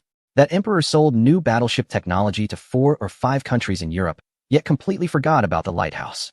Or did he forget that the lighthouse has a navy? This is no laughing matter. Is it possible to contact that Eastern emperor to negotiate a peaceful withdrawal for both sides? Brian asked. It's difficult. We all know what kind of person that emperor is. He only cares about interests, regardless of who the enemy is. Secretary of State Elihu shook his head. Are we to continue this standoff indefinitely? No one believes the Eastern powers will back down, just as they did 2 months ago during the standoff with the prominent naval power. The Eastern powers were unafraid even of that naval giant and managed to secure 30,000 square kilometers of land under pressure. Both nations dispatched dozens of battleships. Just like this time. That emperor truly lives up to his nickname, Brian sighed. The moniker of a war fanatic is not without reason. Apart from a few nations, all major countries have been provoked by him at some point, and the key is that he always manages to retreat unscathed, until the very last moment. He doesn't even blink. Moreover, he's not the type to bluff. Unlike the territorial threats from others, the Eastern powers have charged straight in without hesitation. This uncertainty about whether he will fight to the end is the most unsettling, as you cannot predict his true intentions. At this time in the Eastern continent, Fang Mingzhou had also received updates from the sea. For the current situation regarding the lighthouse, there was only one strategy: to exert pressure. This nation had not experienced two major conflicts, and its military had not yet fully formed. The wars fought were few and far between, with the Civil War being particularly brutal. As a small piece of information, during the Civil War, the lighthouse lost 750,000 people, while the two major conflicts combined only resulted in 350,000 casualties, not even half of the former. It turned out that when internal strife arose, the effects were less restrained. It was precisely because of this war that the lighthouse became a genuine pacifist. At its lowest point in national defense, the army numbered just over 10,000, hardly comparable to its past. Although in the previous conflict in Cuba, a significant mobilization of 200,000 soldiers was initiated, unfortunately, the Eastern continent was stirring trouble behind the scenes. Over the course of 3 to 4 years, the lighthouse lost around 70,000 to 80,000 soldiers, forcing former President Fairbanks to sign a peace agreement with a certain leader and withdraw troops from Cuba. Currently, the lighthouse's army numbered less than 100,000, and while its navy appeared powerful with several battleships, they were merely thin-skinned and slow-moving. Without a formidable adversary, the situation allowed this entity to rise. Let it sit for 3 days, then inform a certain individual that the Galapagos Islands are ours for the taking. If they do not compromise, then a naval battle will ensue. Delaying it now will only lead to conflict in a few months. If they are wise, they will sell us the technology for the new battleships. After all, they won't miss one. Fang Mingzhou was not new to selling plans to the lighthouse, and he felt no pressure. One could argue that he was a benefactor of the lighthouse navy. The plans for the Fearless-class battleship were his own, and now he was set to sell the new battleship as well. He felt like its creator. On July 26th, in the Galapagos Islands, Zhang Shun and Mayo had been in a standoff for 3 days. Compared to the casualness of the Eastern continent's navy, Mayo was already cursing under his breath. His telegram had been sent back home 3 days ago, and he had yet to receive any reply. If it weren't for the occasional inquiries from home, Mayo would have suspected that the radio was broken. It wasn't that he didn't want to leave. In fact, he wanted to depart 2 days ago. Considering the logistics of feeding over 10,000 people was no small matter. He had thought this would be a show of strength, only to find himself on the receiving end of it. The key was that he could not leave. Just yesterday afternoon, Mayo decided to end the standoff, only to realize that at some point, the Eastern continent's navy had subtly surrounded him. Although the Eastern continent had not made any overt moves, the exposed artillery made Mayo hesitant to take risks. Is there any new news from the presidential office? Not yet, Your Excellency. The Eastern continent wouldn't dare to act, would they? A few staff members cautiously asked. Others might hesitate. But have you ever seen the Eastern continent back down? Mayo's remark made everyone nod in agreement. If they were timid, they wouldn't have brought the Eastern continent to its current stature. Remember, the more unpredictable the enemy, the more terrifying they are. But Commander, our supplies are running low. The appearance of the lighthouse this time was essentially a show of strength. According to the plan, occupying the Galapagos Islands would allow a return. Unexpectedly, they found themselves blocked here. Although they had transport ships, with over 10 warships and more than 10,000 personnel, the daily consumption was considerable. Don't worry. A supply ship will arrive tomorrow. My current concern is how the countries in the region will choose while we are away. The direct occupation of the Galapagos Islands by the Eastern continent undoubtedly sends a message to those nations. As long as a peace agreement is signed, the Eastern continent will guarantee their safety. Compared to losing some unimportant ports and islands, not being under the control of the lighthouse is much more appealing to these countries. As the saying goes, actions speak louder than words. The Eastern continent dares to send battleships over 10,000 kilometers to confront the lighthouse directly, which can greatly impress the politicians in the region. It is important to note that the Eastern continent has only influence for countries close to the Pacific side. However, there are 10 countries in the region, and how will the others choose? Mayo sighed internally. Although there are around 10 countries, only a few can truly be considered nations. The rest are small countries, and even if they lean towards the lighthouse, what difference does it make? The most significant one is Bashi, whose territory occupies nearly half of the region. The remaining countries are landlocked and have no need for a navy. If Bashi also leans towards the Eastern continent, then the lighthouse's influence on the region would diminish even further. Surely, the Eastern continent wouldn't penetrate this deeply? Moreover, Bashi is considered a strong player in the region. If the Eastern continent mishandles the situation, it could easily lead to backlash. The current Bashi is undoubtedly in its golden era, with a booming coffee economy and a large influx of immigrants from Europe, making it one of the wealthiest countries now. Chapter 290. The Compromise of the Lighthouse. Just when Mayo was feeling anxious, he noticed the fleet of the eastern continent starting to change formations. This discovery instantly made the Lighthouse Navy tense, fearing that the next moment, shells would land on their heads. Fortunately, the Lighthouse Navy had been on high alert these past few days. In an instant, Mayo began to prepare according to the combat formation. 10 battleships were divided into 3 groups. Regardless of whether they could win, they couldn't just remain silent. However, before they could complete their fire control calibration, they saw the fleet of the eastern continent starting to slowly retreat. Was the eastern continent scared? Mayo instantly dismissed that thought. The lighthouse wasn't that influential. As one after another, eastern continent battleships headed southeast, Mayo confirmed this was not a tactic of the eastern continent. Half an hour later, only one Rainbow-class light cruiser remained on the surface of the Galapagos Islands, while the lighthouse still had 10 battleships. Yet, with so many main warships, Mayo still did not consider attacking or occupying the island. He only wanted to know what made the eastern continent abandon its objective. "Commander, we have a telegram from the Navy Department." An officer handed a telegram to Mayo.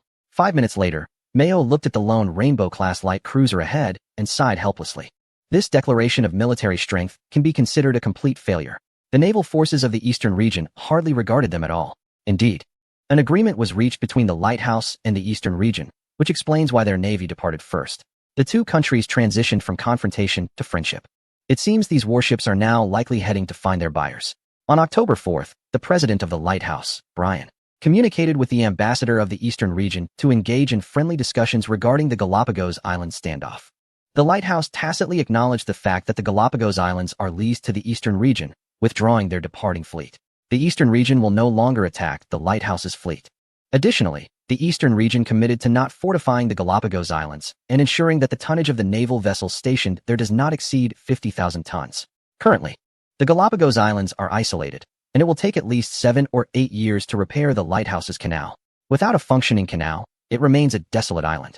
Once repaired, the eastern region will no longer need to heed anyone's opinions. 50,000 tons? Even if the eastern region claimed its warships were 50,000 tons, no one would dispute it. As for fortifications, apart from when it established itself, there hasn't been any port fortified in the eastern region. The eastern region values offense over defense. While countries worldwide are constructing numerous fortifications near their land borders, the military ports are bristling with coastal artillery. With that money, it would be better to build a few battleships and aircraft, which could directly break through those fortifications. After all, fortifications are static and cannot move. Furthermore, Brian understands the current shortcomings of the lighthouse's navy. He urgently halted the construction of subsequent Mississippi-class battleships and instead began negotiations with the eastern region regarding the sale of new battleship technology. Brian had no choice but to relent. The eastern region had decided to wholesale battleships around the world. This once exclusive military asset of naval powers has now become accessible to the general populace. The 4 countries of La may collectively purchased 5 battleships. Moreover, the western region has already contacted the ambassador in the eastern region to discuss ship purchases. Additionally, even some smaller countries in Europe are now interested. The Tiangang-class battleships are only 10 years old, making them quite formidable. Excluding the new battleships, they remain among the top battleships in the world today. Just because the eastern region looks down on them doesn't mean others cannot possess them. It's similar to how, in later times, certain aircraft ranked 7th or 8th domestically still earned the title of a top printer. Regardless of the situation, only about 20 countries are truly powerful enough to voice opinions. Fewer than 10 can actively participate in discussions, and only a handful can sit at the table. The 200 to 300 countries that exist may seem numerous, but they are merely background NPCs. After 3 days of negotiations, the eastern region's ambassador to the lighthouse, Hu Wide, reached an agreement with the lighthouse. The eastern region will sell the technology for new battleships at a price of $50 million. Additionally, it will sell 1,000 radio devices. And both countries will assign naval personnel to ensure timely communication regarding Pacific affairs. The $60 million in funding instantly brought joy to Sun Fu, as it provided the budget for shipbuilding. When this agreement was announced, the diplomatic turmoil between the two regions, which had lasted for more than a month, finally settled down. Even though it ended in a peaceful resolution, it could not change the fact that the relationship shifted from a close alliance to one of equality. Indeed, the powerful economic strength of the leading country can still gradually penetrate, but the nations involved have also gained the right to say no. Compared to the few puppet states in the other region, at least these nations retained their last dignity. Nobody expected the emperor from the eastern continent to be so decisive, selling off old battleships in large quantities just as the new class battleships were beginning to be constructed and at almost giveaway prices. The ship from the southern region was practically a steal at 500,000 pounds, to the point where even the locals wanted to buy a few. Not to mention that the southern region also ordered a new class battleship. Additionally, Ecuador purchased a Tingan-class battleship and a Borodino-class vessel from another nation, along with an armored cruiser. Following suit, the neighboring country also acquired a Tingan-class battleship, a Levitsky-class battleship from the same nation, and an armored cruiser. The country of Colombia, known for its deep-seated animosity towards the leading nation, took measures to avoid being cornered again. Besides initially purchasing 2 battleships and receiving a light cruiser as a gift from the eastern continent, President Reyes of Colombia, having witnessed the power of the new class battleships, managed to squeeze some funds from the budget to order one. However, due to financial constraints, the eastern region agreed that this warship could be delivered first, with the repayment period extended to 6 years. In just 2 months, these 4 small countries absorbed 7 old battleships and 2 new class battleships, reducing the naval tonnage of the eastern region by 100,000 tons, once again demonstrating the wealth of these nations. When Zhang Shun arrived with a grand fleet of 8 battleships from the Galapagos Islands to deliver to these countries, newspapers around the world were astonished by this collective procurement of battleships. No one expected that battleships could be purchased in bulk. However, they soon discovered an unfortunate reality. These unruly countries were all acquiring such powerful weapons.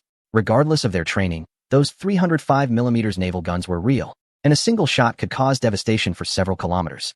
It's important to note that the entire region had been deeply penetrated economically by several powerful nations, with numerous investments present. Previously, deploying a cruiser could force compliance from others, but now even a battleship was ineffective, as they also had them, and in significant numbers. The eastern region was clearly escalating regional tensions. Chapter 291, The Last Gift to the Leading Nation. The visit in the 5th year of the reign stirred nerves worldwide. The emperor, accompanied by a royal visiting fleet, significantly altered the situation across the continent. Not only did they profit immensely, but they also managed to push the influence of the eastern region into the Pacific Ocean, gaining an additional 300,000 square kilometers of territory. The fleet led by the chief of staff of the eastern region wreaked havoc across the continent. Dongzhou has managed to keep both the global leader and the industrial powerhouse awake at night.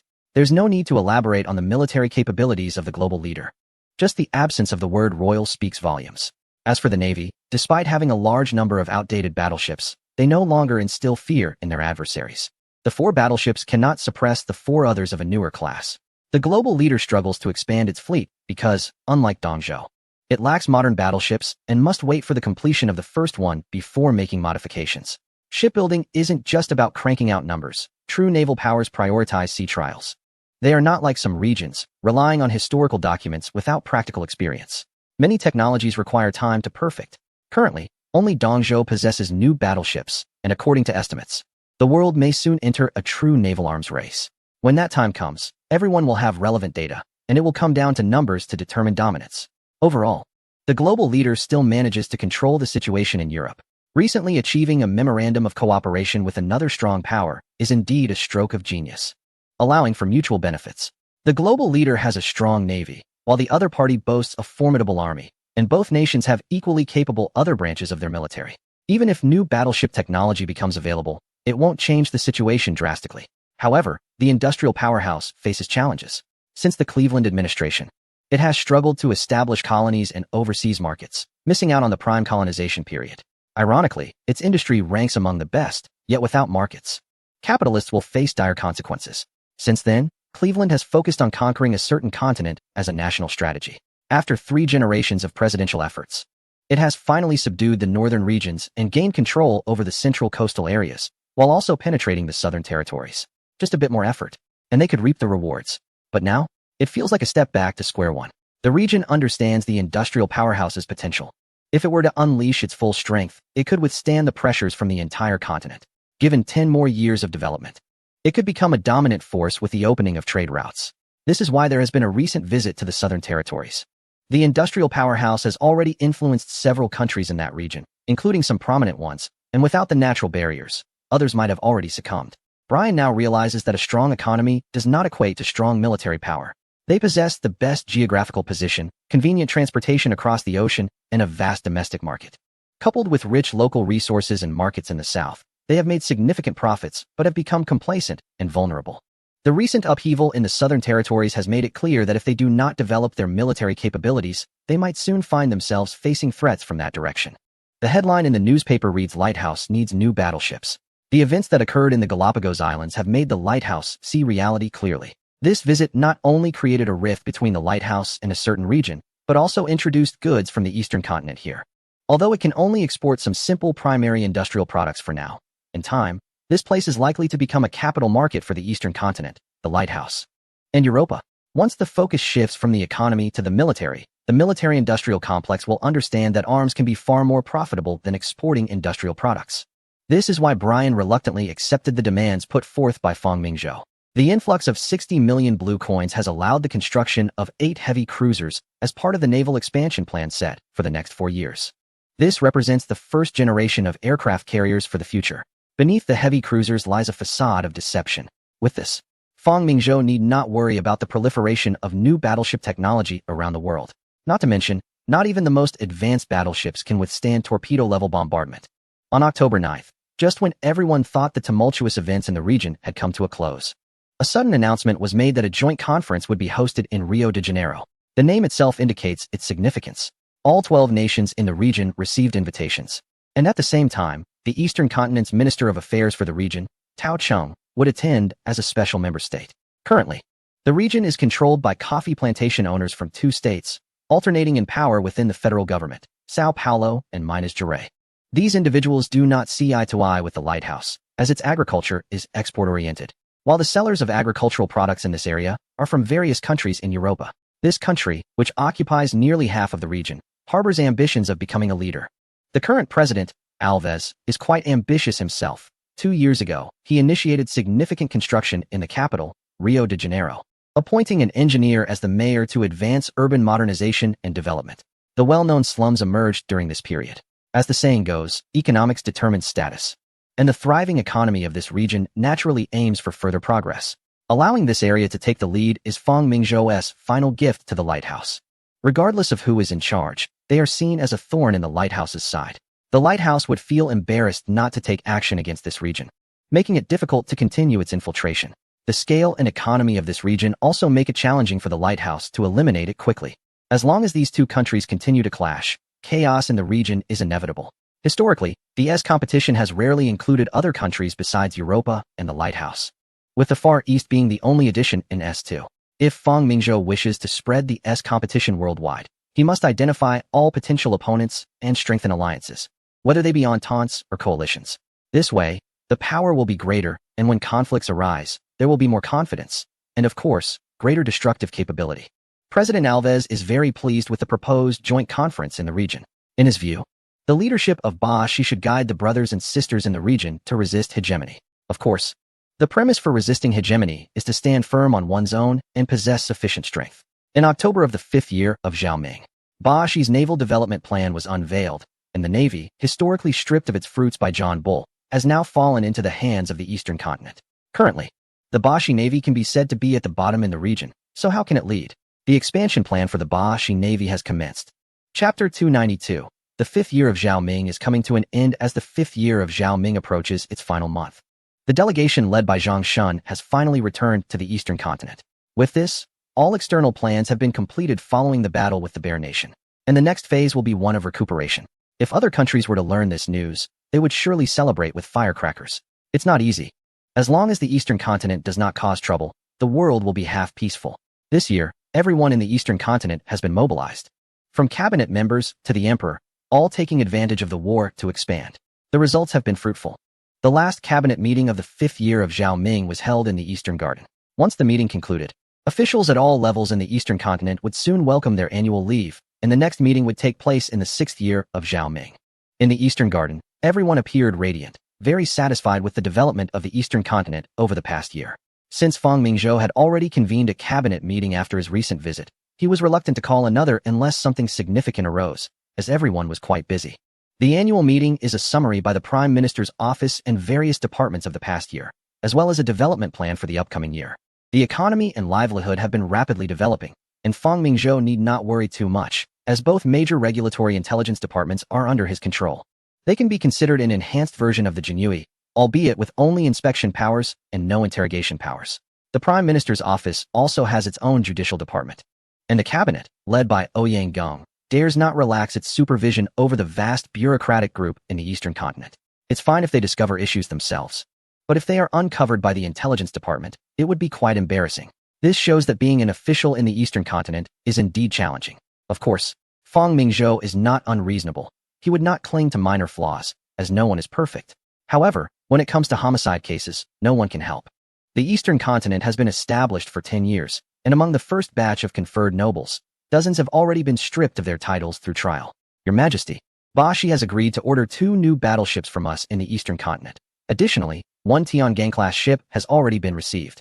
Zhang Shun smiled, envisioning that the shipyards in the eastern continent would receive substantial orders. Is this the 4th one? Yes. One from 2G has already begun construction and is expected to be completed before the end of next year.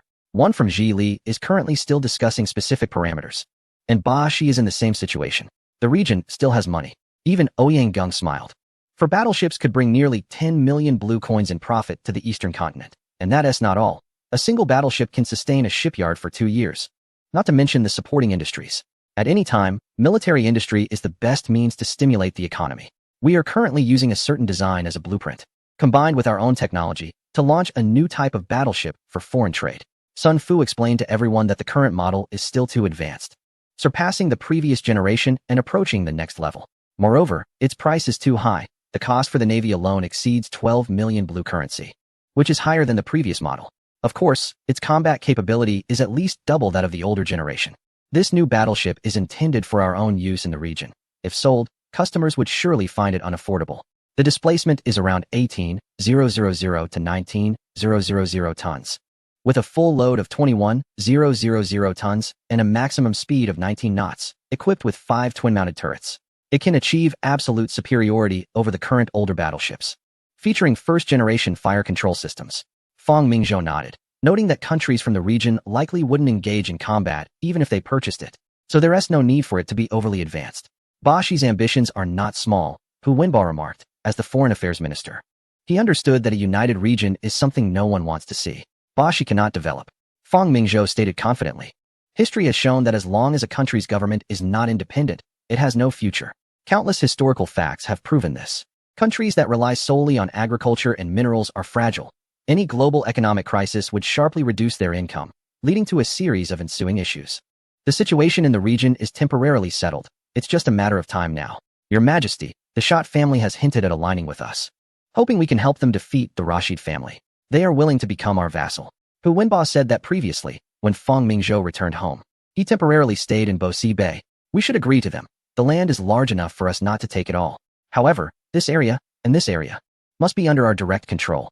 Fang Mingzhou pointed to the map, indicating that these 300,000 square kilometers encompass the richest oil regions for future generations. As for other areas, Fang Mingzhou showed no interest in the desert. At that time, he would take a bit of land and ensure the canal is connected. The world is progressing forward, and we cannot occupy this canal indefinitely, as it is too far from our homeland. Maintaining deterrence is sufficient. Holding onto the resources is enough. Ouyang Gung nodded, stating that if the Shot family is sensible, the region wouldn't mind having another vassal state. Otherwise, it would be different. Your Majesty, our negotiations with a certain prominent family are nearing completion. Zhang Shun said in a low voice, and everyone fell silent. This means the region is taking the risk of offending the mainstream world to cultivate a potential threat.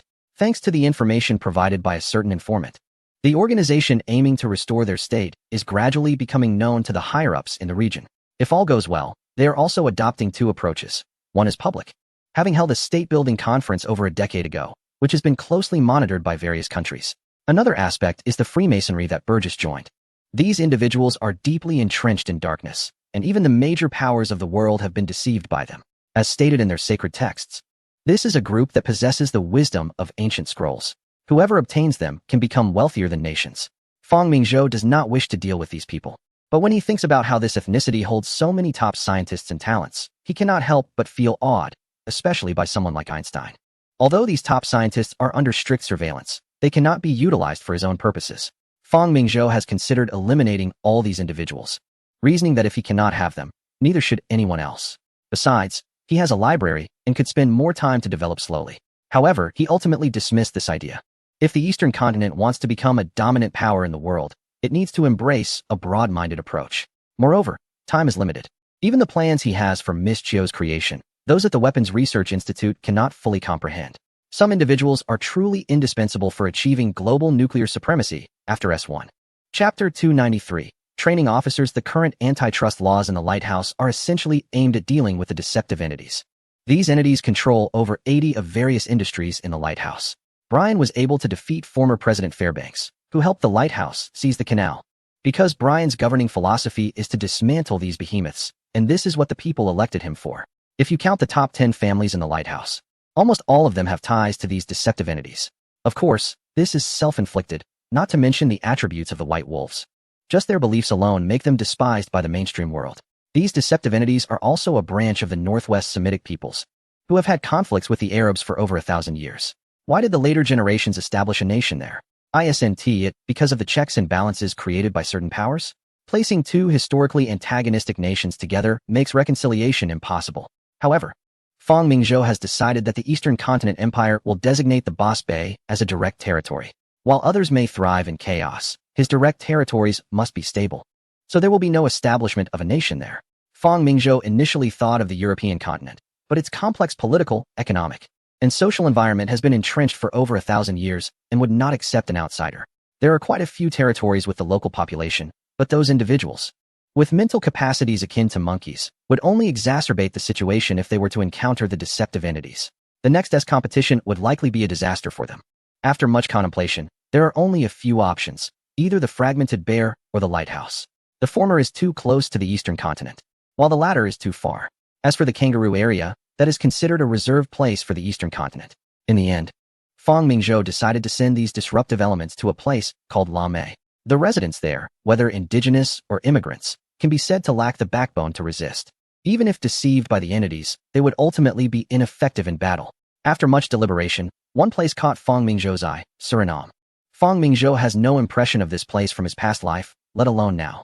This country, established only after the S2 event, is still a colony of a certain nation, yes, the one that lost its entire colonial territory in the South Seas due to Fong Mingzhou's actions. In just a few years, this once formidable European power has begun to decline, losing the substantial support from its colonies, leading to a deterioration of its domestic economy. Don't think those people from Europe are impressive. They are merely a group of parasites. If it weren't for the age of exploration, occupying so many colonies, it would be fair to say they are utterly useless. Just look at what Europe will be like 100 years from now, and you'll know that once they decline, rising again is a fantasy. If the Holy Roman Empire and the Eastern Empire couldn't achieve it, how could they? Unlike the Eastern continent, whose decline is temporary, strength is the main theme.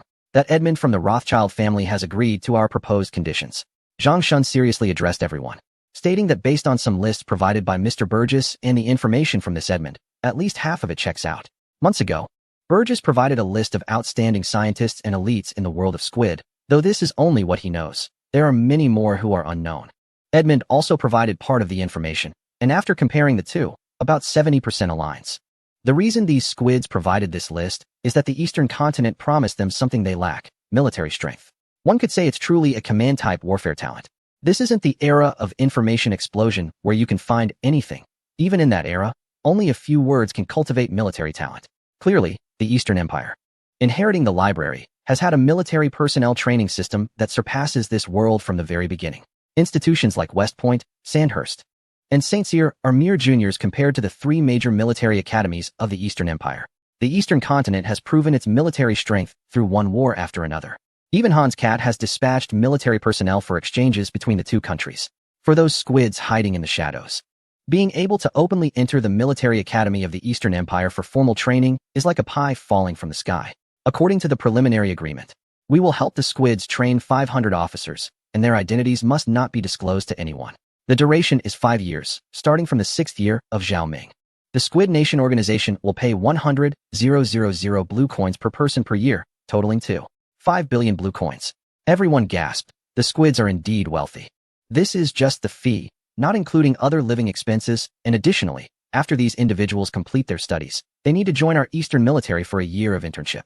Furthermore, as His Majesty mentioned, they need to provide at least 500 senior technical personnel and no less than 50 scientists.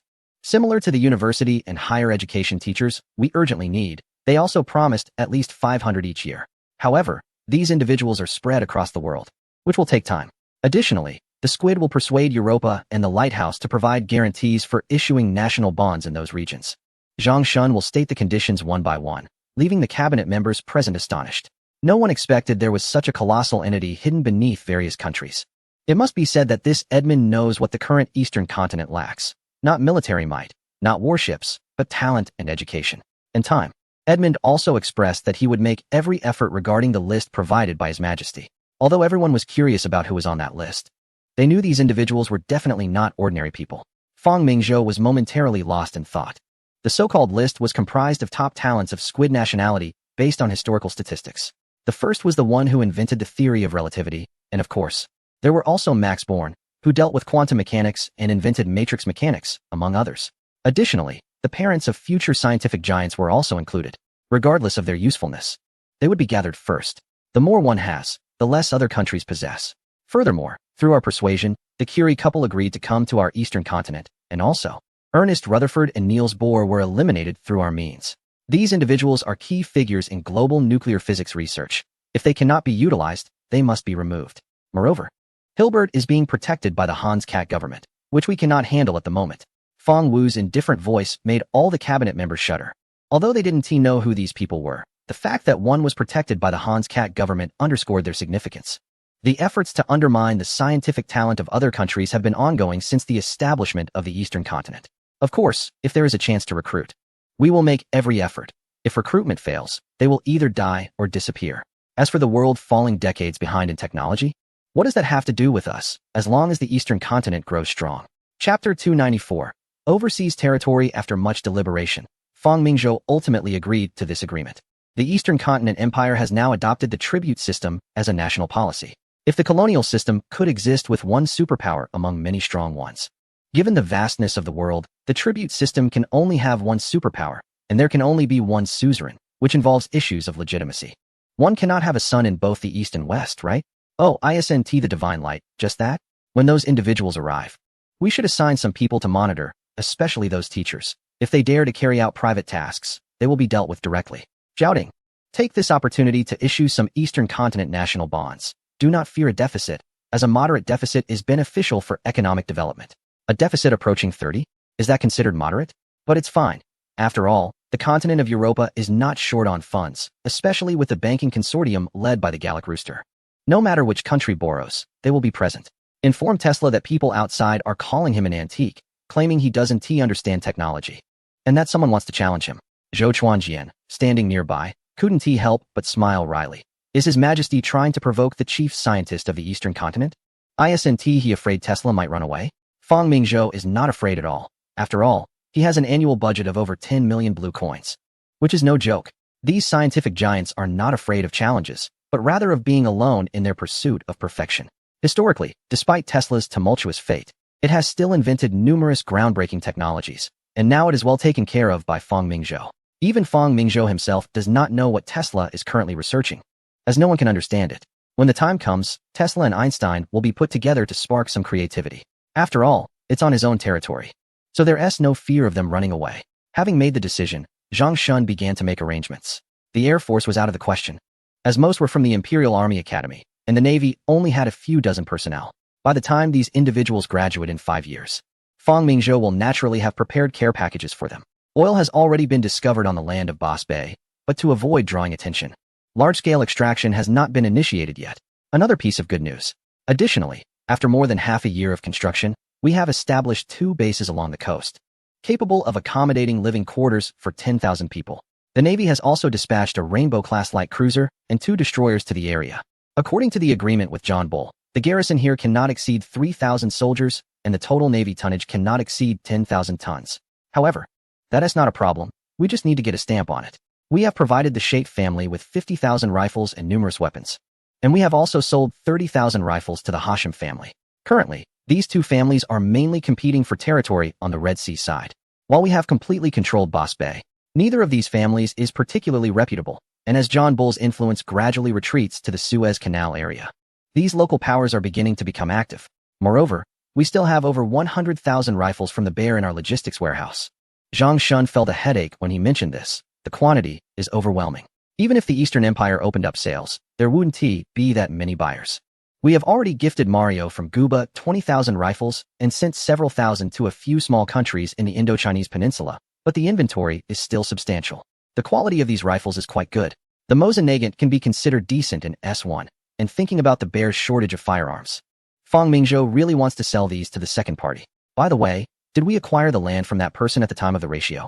Fang Mingzhou was still thinking about the territory he has with the local powers, though it's not large, just a river mouth. And gems are not urgently needed by the Emperor Fang.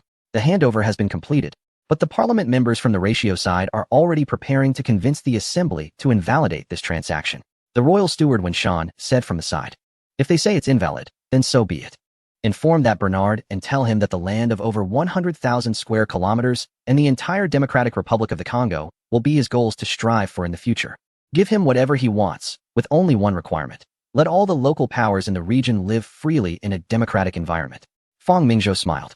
This place will still be the most chaotic in the world 100 years from now. It is close to the Gulf of Guinea, with a river flowing directly into this territory. Leopold II was certainly not a good person. Compared to him, Fang Mingzhou's methods of dealing with the indigenous people in the region could almost be considered benevolent. At the very least, Fang ensured that these people were fed, even though they had to endure heavy labor. In contrast, Leopold II resorted to extreme measures for rubber in the Congo Free State. Rubber, mining, and even ivory were among Leopold II's favorites. To force these individuals to help him produce rubber, he would not hesitate to amputate limbs or even kill them. Over nearly 20 years, the population here plummeted by 10 million, and recent revelations caused a global uproar. This is also why Fang Mingzhou was able to take control here. Leopold II is now in a dire situation, desperately trying to preserve his wealth. He sold hundreds of thousands of square kilometers of land to a neighboring region in exchange for support. It's easy to imagine how chaotic things are now. The oppressed individuals hope for someone to save them, and Bernal is the savior that Fang Mingzhou has prepared for the entire region. He was the second highest military figure during the Boer War and commander of the Commando Corps. After helping Fang Mingzhou stage a performance, he eliminated the then Boer president, Paul Kruger, thwarting John Bull's desire for a peaceful resolution here. Even now, John Bull continues to adopt a high-pressure policy towards the Boers, extracting gold and diamonds at an alarming rate. There are as many as 100,000 John Bull soldiers stationed here. Bernal has been kept under wraps by the neighboring region for 4 to 5 years, and John Bull probably thinks he is dead by now. The time for his emergence has come. Historically, it was only after the second major conflict that the region began to gain independence. At least the European countries managed to withstand the economic downturn following the first major conflict thanks to this area. But what if it descends into chaos as well? Fang Mingzhou is unaware of the extent of the first conflict, but it's certainly 1 TB lighter than history suggests. Once the fighting ends, these nations will find themselves without a target to exploit. What will happen, then, is hard to say. Perhaps the big fish will eat the small fish. With so many small countries in Europe, losing a few wouldn't matter much. Within 5 years, he must cultivate his own power. He needs to be told that if he can achieve this, he will be the savior of the region. The desert fox might have appeared 20 years early. One wonders if assisting Hans Cat would turn this place into another bloody ground for Europe. Chapter 295. Everything is arranged. The last cabinet meeting of the 5th year has solidified the development direction of the neighboring region for the next 3 years, economy and livelihood. Since its establishment, the region has been embroiled in continuous wars, both internal and external, and has finally built a formidable reputation. Even John Bull and Hans Cat are reluctant to offend this region. Looking around, everything that can be seized has been taken. What cannot be seized will have to wait until after the first major conflict. New battleships have been sold, submarines have also been sold, and the Russian bear is currently too intimidated to look east. John Bull is at least 10% weaker than in history, while Hans Cat is at least 20% stronger. As for the lighthouse, in this region, several attempts have been made to capitalize on opportunities. Although the industrial sector remains the world's leader, the external market is unstable and starting to get involved in military competition. Cooperation between the eastern region and another entity has already begun, and while there are no expectations for this so-called major power to rise during the initial phase, the military units directly under its command can at least manage a defensive strategy, holding back certain neighboring powers or preventing supplies from reaching them through both land and sea would suffice. It is certain that the lighthouse will join the alliance as history suggests, unless it wishes to see its substantial investments in the continent go to waste. The goal is to send forces into another region, igniting conflict when the initial phase begins. This area could still be one of the main battlefields during the initial phase. A colony was occupied shortly after the conflict began. The disparity in power is significant, surrounded by colonies loyal to the alliance, whether from the eastern region or elsewhere, which fought tenaciously during that time. In fact, It was only after a defeat here that a surrender occurred. There is a keen interest in witnessing a scenario where a certain power engages with the alliance's colonial soldiers. Historically, another entity only symbolically joined the alliance as the war was nearing its end, contributing little else. This time, no one should expect to escape. All must engage in the conflict. Once the lighthouse is dealt with, arrangements will be made for them to have a colony, allowing them to experience colonial life firsthand. As for their potential to grow, there's no worry. With ongoing tensions, peace here is unlikely for a century. New battleships have sparked a new round of naval competition. Under the arrangements made, the major powers and rising states have acquired the technology to construct these modern battleships. No country can afford to let such destructive blueprints lie unused. They must build one or two, if only for defense. In the upcoming 2 4-year plans, the primary task for the Eastern region is economic development and a gradual transformation of its military. Your responsibilities are considerable. Relying solely on agriculture cannot sustain a strong nation. Even if it can, it would only be a temporary strength. To stand at the pinnacle of the world, we require a robust industrial base. Coupled with our population, it is likely that in a decade, we will witness the grand scene described in historical texts where nations gather in tribute. After this statement, the cabinet members below were visibly anxious. In their eyes, this represents the highest praise for a dynasty. As for the military, there is confidence in its prestige, especially with the assistance of key figures. When the world conflict arises, they will understand the meaning of blitzkrieg, combined arms, and firepower coverage. As for the Navy, an era pertaining to the skies is approaching. In the recent conference regarding resource distribution, both the Prime Minister's office and military received an astronomical amount of funding. There are suspicions that this year's economic growth in the Eastern region may exceed 15. By the way, once the current situation is resolved, arrangements should be made for a visit from a key figure to the Eastern region. Fang Mingzhou reminded Wen Shan that a few years ago, he saved the lighthouse from being controlled by a certain influential family regarding its currency. Now it was time to collect interest, and the situation was ripe for that. With the arrival of the new year, the world seemed to have settled into peace overnight. It had been half a year since the standoff between Dongzhou and the lighthouse, and there had been no further conflicts anywhere in the world. This left newspapers worldwide feeling unsettled. All eyes turned toward the emperor of Dongzhou, hoping he would stir things up again to provide for everyone. If Fang Mingzhou knew what these people were thinking, he would surely deal with them. With spring's arrival, the entire Dongzhou began its annual farming season. Southern Heavy Industries, the earliest established heavy industrial base in Dongzhou, is located on the beautiful Chongqing Island. It was also one of the first manufacturing hubs to adopt Western techniques, established during the time of modernization efforts. After the establishment of Dongzhou, extensive reforms were implemented here, introducing advanced equipment and machinery, erecting blast furnaces, and expanding shipyards. Today, it has become one of the 4 major manufacturing centers in Dongzhou, covering an area of over 2 million square meters. In the shipyard, a Beidou-class battleship was under construction, alongside a Tianjin-class heavy cruiser. These 2 giant vessels occupied half of the shipyard, with various cargo ships and other vessels being built nearby. The person in charge here was Fang Laoba, who had received significant assistance from 12 sworn brothers when Fang Mingzhou was rising to power. When Dongzhou was established, some of them stayed in the military to help him, such as Chief of Staff Zhang Shun and the heads of the 2 major intelligence agencies, Fang Wu and Fang Lu. Of course, some had left the military to pursue other careers. Fang Laoba had initially assisted Fang Mingzhou in controlling the Nanyang region. With the establishment of the Funan and Java provinces, they returned to Dongzhou. Back then, Fang Mingzhou was just a young scion, and in order to prevent the family from declining, Fang Jinghua had to cultivate these adopted sons vigorously. All 12 had attended modern schools and studied abroad. Fang Laoba became the head of Southern Heavy Industries. At this moment in the factory, thousands of workers were climbing up and down on these 2 warships, filling Fang Mingzhou with a sense of pride. These giant battleships were symbols of national strength.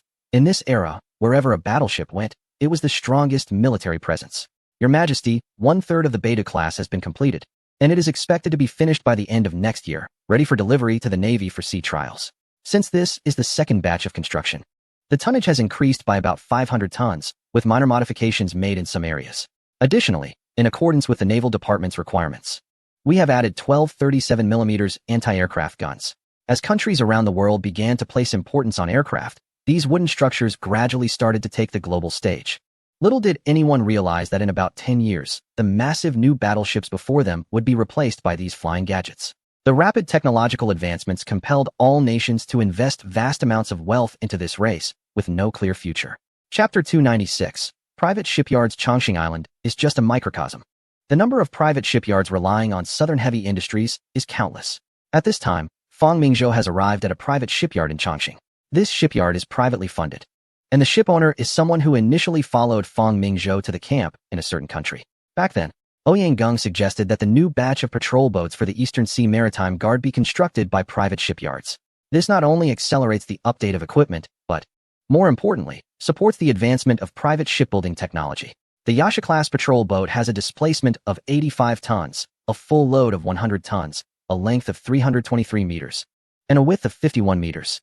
It is manned by 24 personnel and uses 3 4-stroke diesel engines produced in-house, with a maximum speed of 40 knots and a combat radius of 1,000 nautical miles. The armament is quite simple, with a 20mm machine gun at the front and rear, as well as a 380mm torpedo launch tube with 4 rounds available. The mission of these little vessels is to ensure maritime traffic safety, conduct nearshore inspections, and be responsible for checking illegal immigration by sea, as well as maritime rescues. They are also quite affordable, priced at 300,000 in currency per vessel, with the Prime Minister's office placing an order for 50 boats at a total cost of 20 million. Don't underestimate them.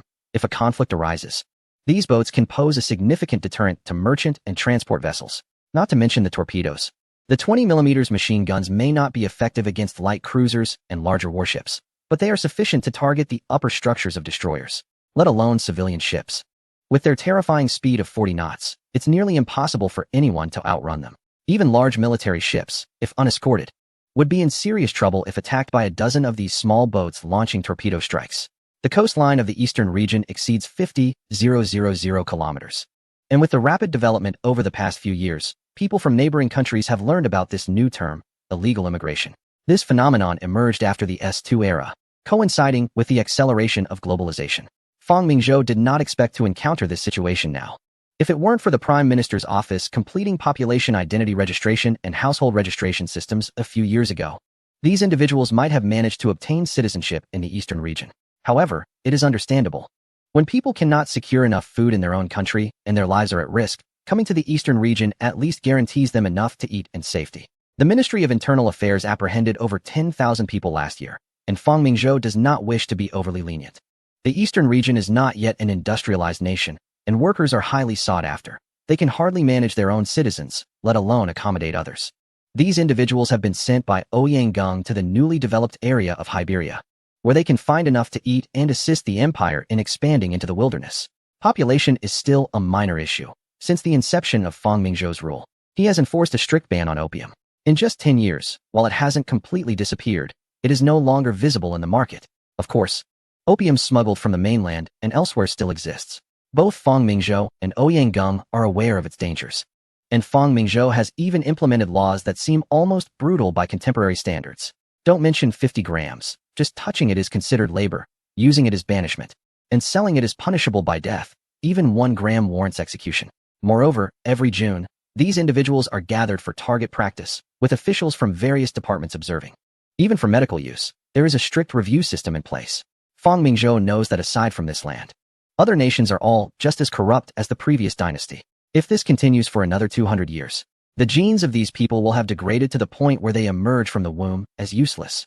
It is precisely for these reasons that the Prime Minister's office has made a firm decision to order 50 patrol boats, aiming to secure the long coastline of the eastern region. At Chongqing shipyard, Lu Ping set down his welding gun, rubbed his dry eyes, and massaged his sore back. Even in April, the workshop was bustling with activity, and looking up, he could see the Huangpu River. Working here is no simple task. The once vibrant foreign trade hub has transformed into a unique eastern city. According to the newspapers, this place is set to become one of the pilot areas for urbanization in the eastern region. Although Lu Ping doesn't fully understand this, the towering buildings that have sprung up are undeniable. It is said that these structures can last 100 years without decay. He just wonders if the people living there are afraid of heights. Old Lu, how's the welding skill coming along? The factory manager, Ma Fong, walked in, and Lu Ping quickly stood up. Don't worry, manager. A few of us have already studied it. The submerged arc welding taught by the previous instructors is indeed much better than our techniques. We currently have 10 skilled workers who have experimented with this method. Good. To be honest with you, old Lu, everyone in the factory knows about the big order from the Prime Minister's office. I want to take it on, but unfortunately, this is a military vessel. We can forego profits, but we cannot allow our soldiers to operate faulty weapons against the enemy. I even shamelessly asked a few master craftsmen from Southern Heavy Industries to bring their top-notch skills here for training. Once we master this technology, I will dare to apply to the Prime Minister's office for building patrol boats. By then, everyone's salary could at least double. Perhaps it was the manager's ambitious promise that stirred excitement among the workers. Fang Mingzhou, protected by a few individuals, arrived and listened to their conversation. In recent months, the Ministry of Internal Affairs has invited masters from major shipyards to train apprentices. With the release of patrol boat orders, these capable civilian shipyards are eyeing the opportunity. It's important to note that military and civilian shipbuilding are not the same concept. If a shipyard can build military vessels, even the simplest patrol boats, it becomes a prestigious establishment, attracting orders easily. Ouyang Geng's strategy of military orders can significantly enhance the capabilities of civilian shipyards in the eastern region. Just as everyone was celebrating, Manager Ma Fong noticed a few individuals standing nearby. He was about to reprimand them, questioning how they were allowed in without proper security clearance. However, upon seeing who they were, he couldn't help but exclaim, "Your Majesty." This was not mentioned before, but as soon as it was, everyone turned to look. "Your Majesty?" The workers were instantly stunned, and the representative from the other side realized they had spoken out of turn and prepared to remedy the situation. Unexpectedly, Fang Mingzhou walked up with a smile, looking at the people kneeling below, and said, "This is no longer the previous dynasty. You are all citizens of our eastern continent, and kneeling is not our custom. Thank you for your efforts for this country." As he walked, Fang Mingzhou continued to speak, arriving beside the master craftsman and inquiring if there were any problems encountered. Fang Mingzhou came here to see how far the manufacturing industry in the eastern continent had progressed. The grassroots level truly reflects a country's industrial strength. Just like in later times, a certain province's steel production ranks among the world's leaders. Industrial development is not something that happens overnight. Chapter 297, Eastern Sea-Class Light Cruiser. At this moment, Fang Mingzhou returned to the Military Research Institute, where the Eastern Continent Navy's expansion plans were progressing steadily. This visit was focused on the next generation of light cruisers. With the battleships and heavy cruisers already confirmed, the light cruiser had yet to be finalized. The reason for this delay was simply that the Rainbow class was too perfect. This 8,000-ton light cruiser, with a full load close to 10,000 tons, remains one of the best light cruisers in the world, even though it was designed 7 or 8 years ago. The Navy's plan is to build an additional 44 ships on top of the current 16 to meet the daily operational needs of the two fleets. The versatile light cruiser is a favorite among naval commanders. The Rainbow class is already excellent, and the Navy has not had significant improvement requests for this model. Even if improvements were to be made, it would merely involve enlarging the hull further, pushing the displacement to around 10,000 tons, and changing the main guns to triple mounts. Originally, the Navy planned to continue building the Rainbow class, but unexpectedly, after the recent delegation's visit, the Navy received a substantial financial windfall. They sold a total of 4 new battleships and 7 or 8 older ones. Since the additional income of over 1 billion blue coins was earned by the emperor to balance the various departments, it was distributed across military and political sectors. However, this time, the Navy used its own earnings, adhering to the principle of dedicated funding for the eastern continent.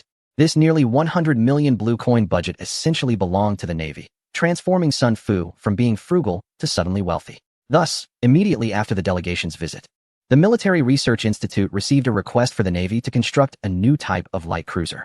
Currently, all countries are vigorously building 2 types of warships, battleships and light cruisers. The importance of battleships goes without saying, while light cruisers are the most widely used vessels in the Navy. Since the appearance of the Rainbow-class light cruiser, countries around the world have begun to imitate it. Except for one stubborn country, other naval powers have fleets of over 20 light cruisers, and the number of light cruisers in the eastern continent is already considered small. As for why that particular country stopped building light cruisers after initially constructing a few, it ultimately comes down to cost-effectiveness. That country possesses the largest colonies in the world, and there are plenty of envious nations. Light cruisers are, after all, secondary main ships and cannot determine the outcome of a war. Therefore, the country continues to build 3,000-ton reconnaissance cruisers and armored cruisers over 10,000 tons. This combination of high and low can indeed suppress the light cruisers of ordinary nations. But it comes with a caveat: it is expensive. The armored cruisers from this country, compared to the Rainbow class, have only increased armor, making them theoretically tougher in combat. As a colonial power, another major nation has also observed this behavior and demands the capability to suppress such armored cruisers over 10,000 tons in battle. The existing heavy cruisers are indeed sufficient, but they are also costly, and only 8 have been approved for construction. Thus, the goal for the new generation of light cruisers is to suppress the more than 30 armored cruisers over 10,000 tons from this country while being able to be mass-produced and maintained at low costs. This dual demand has posed a challenge for the research institute, as wanting something cheap and effective is inherently contradictory. Ultimately, the country took action and based on the historical Brooklyn-class light cruiser, constructed the second generation of light cruisers for its navy. The East Sea-class light cruiser, nicknamed Ja, has a standard displacement of 10,500 tons and a full load displacement of 12,850 tons. It measures 186.42 meters in length, 19.42 meters in width, and has a maximum draft of 7.02 meters. The propulsion system consists of a combination of 12 boilers and 6 steam turbines, providing a maximum output of over 100,000 horsepower and a top speed of 35 knots. At an economical cruising speed of 15 knots, it can achieve a range of 10,000 nautical miles, balancing speed and economy. In terms of firepower, it features the same triple-mount technology as the heavy cruisers, equipped with 5 triple-mounted 152mm 50-caliber naval guns. With a maximum elevation angle of 18 degrees, the range can reach 200 meters. Due to the relatively light weight of the 152mm shells, a shell handling system is used, allowing for a firing rate of 910 rounds per minute.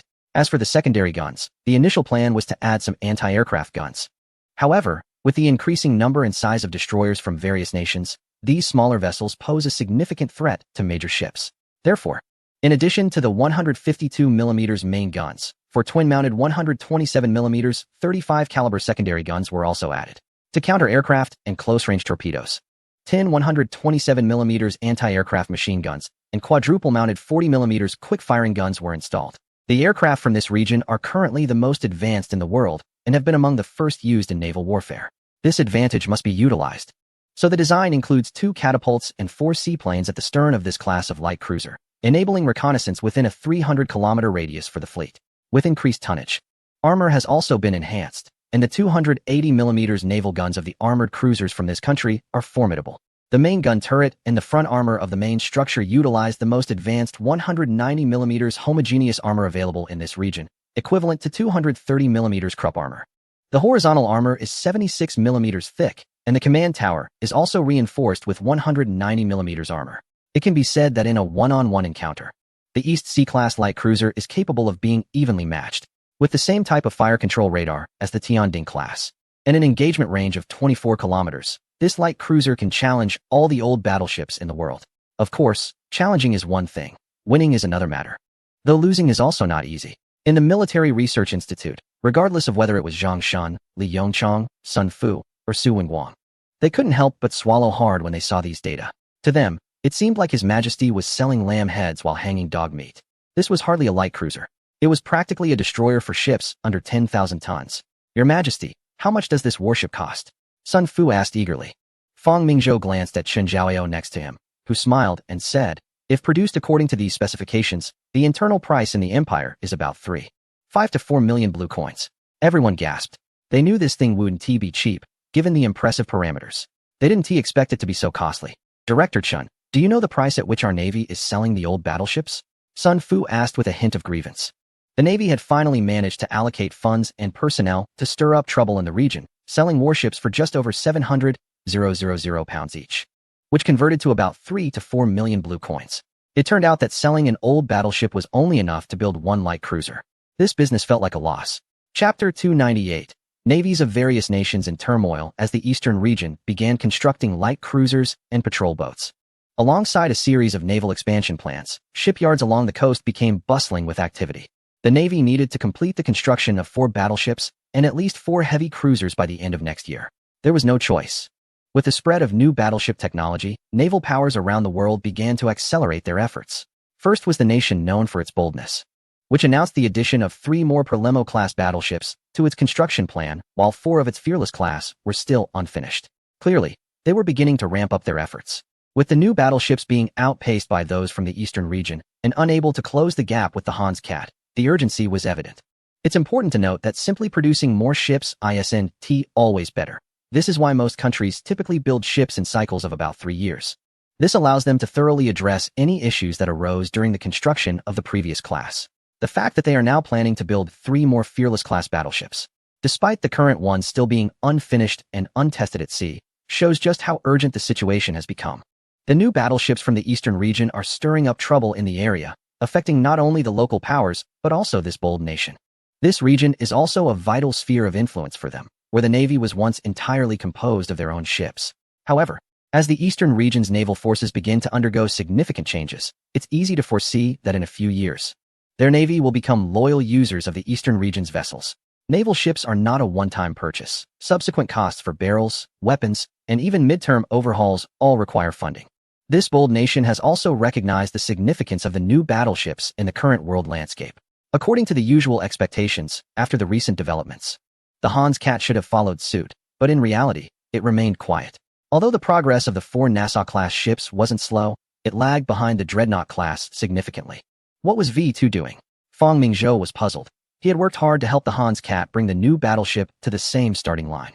How could it not follow? If it didn't, how could John Bull remain vigilant against V2? Perhaps this time V2's decision not to continue constructing battleships was related to certain external factors. Beside him, Fong Wu said, "Your Majesty, according to our intelligence, N2 convened his cabinet 3 days ago and requested the Navy Ministry to present a construction plan for new battleships within a year." N2? New battleships? Zhang Shun asked in confusion. Haven't they just stabilized their situation domestically?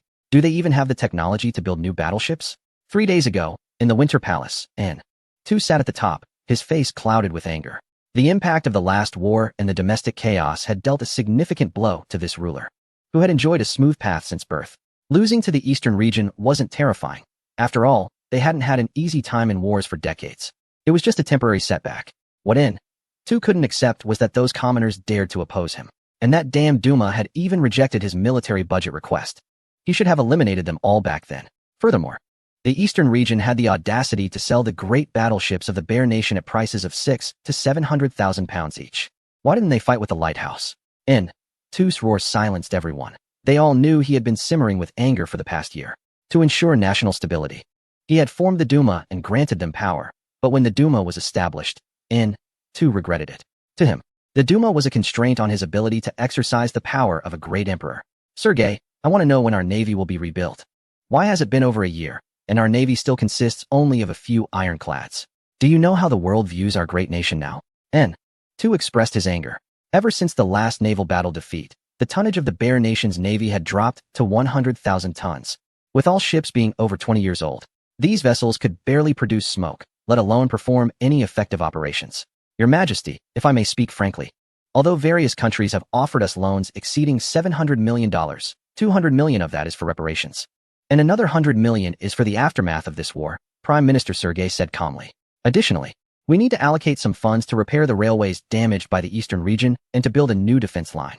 Furthermore, towards the end of the war, our finances were on the brink of collapse, and this money is meant to stabilize the economy."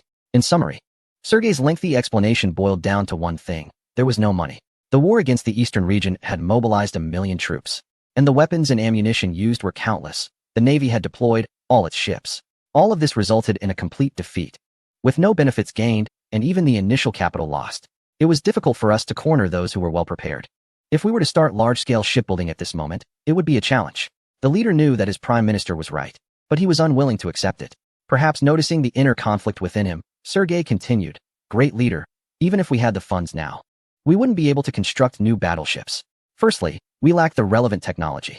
Even the neighboring country, after receiving the blueprints, took half a year, and their own battleships are still not finalized. Our shipyard needs expansion, and those in the legislative body believe we should not pursue a navy and have rejected large-scale construction plans.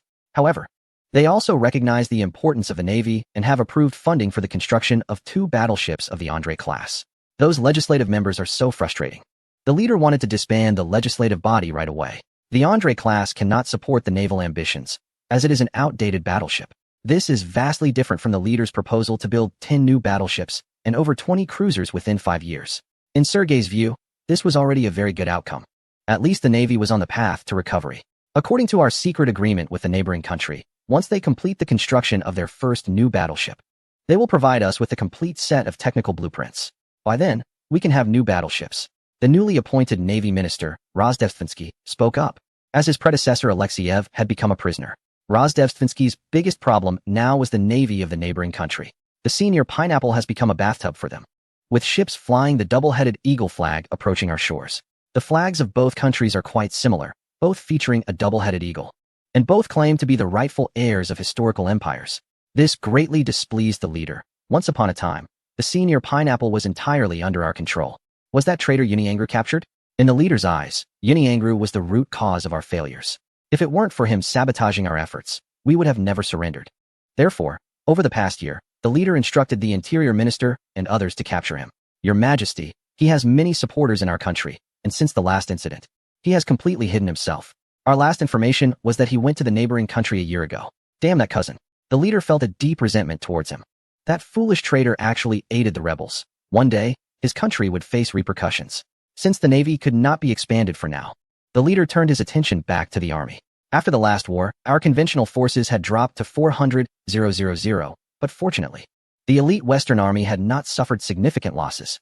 Even the legislative body tacitly accepted the rebuilding of the army. Your Majesty, according to our plan, in the next 3 years, our regular military force will expand to 1 million. The Minister of the Army, Kuropatkin, ambitiously stated that although the army did not perform well in the last war, at least the Western Front maintained an offensive position until the end. This is why this Minister of the Army was not made a scapegoat for the failure of the war like the Navy. Another 200,000 troops should be deployed to the region. It is evident that, given the Navy's shortcomings, the leadership intends to rely on the Army as a substitute. However, their incompetence cannot change the fact that the Navy is currently in a humiliating position. Nevertheless, the increase in Army personnel has made it necessary for the leadership to take this matter seriously. This is also why there has been no continuation in the construction of battleships, as the Army is expanding. However, there is a way for the region to continue producing ships. The events that transpired have made it clear that the Navy is not the only priority. The Army is even more crucial. The casual increase in military personnel has allowed certain aristocrats to find opportunities to strengthen the Army. The leadership seems confused, as one misstep leads to further missteps. Currently, only 2 regions are mass-producing the new type of battleship, with 8 being built in one and 7 in another. Additionally, other nations are also beginning their designs for new battleships, though their naval capabilities are still below the top tier, and it may take some time. Of course, there is another important reason: finances. Compared to the price of over $1 million for an old battleship, several major powers can still manage to construct a few. However, the cost of new battleships has instantly doubled or even tripled. Nations like the others are not lacking in capability, but are constrained by their finances. Just look at the region. Their naval expansion plan has not drawn a single penny from the national treasury. It is all due to the emperor's financial acumen. This is the gold standard era. One cannot simply print as much money as they want. The billions earned are not just appearing out of thin air. It means that the total amount is fixed, and as one region gains billions, others lose the same. Countries think that building one ship is definitely feasible, but to build several, or even a dozen like the other regions would incur astronomical costs. Although they also have constitutional monarchies, the real power lies with the parliament. In the absence of war, investing hundreds of millions in battleships would not be approved by the parliament. This means that the current global situation is not yet explosive enough. Once all nations believe that war is inevitable and must choose sides, finances and parliaments will no longer matter. Survival becomes the priority. A significant naval expansion is likely to wait until around the 8th year of the reign. One region does not lack funds, but their technology is insufficient, so they may also have to wait a year or 2. In the 6th year of the reign, the region is waiting for 2 very important events, one of which is the impending major earthquake in the region, for which preparations are already underway to allow for a decisive strike. The currency authority of the lighthouse is expected to be established soon. On the morning of April 18th, in the 6th year of the reign, a magnitude 7.8 earthquake struck the famous city in the western part of the lighthouse, with the epicenter located in the city's center, St. Andreas. Instantly, the eyes of the world turned to this place. The city became a wasteland overnight, with countless people losing their lives in their sleep. And a great fire engulfed the entire city. The president of the lighthouse, Brian, immediately declared a national emergency, and over 10,000 soldiers stationed in the surrounding areas received orders to assist in the rescue. This sudden earthquake was unexpected by everyone, as there had been no recorded seismic activity in this area before. Chinatown was left in ruins, home to more than 10,000 Chinese residents who had come here during the turmoil of the past. Originally, the population exceeded 100,000, thanks to the efforts of a notable figure who had promised to help the people survive. As a result, many were taken away by the promise of work in railway construction in another region, leaving behind mostly the elderly and some who were unburdened by ties in the east. Desheng, hurry up and arrange for rescue efforts, quickly. An elderly man, Yu Desui, who had just recovered from the earthquake, urged. He lit several incense sticks and solemnly prayed. This temple had withstood the earthquake, but outside, the fire raged uncontrollably. The Easterners, no matter where they are, always help each other. Throughout his life, we learned that earthquakes are not to be feared.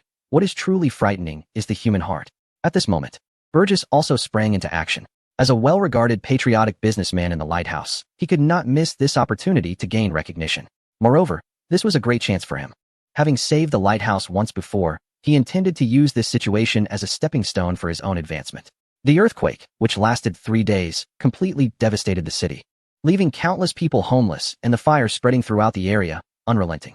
Do not be mistaken. When the earthquake began, some buildings indeed caught fire. But the fires in the following days were deliberately set.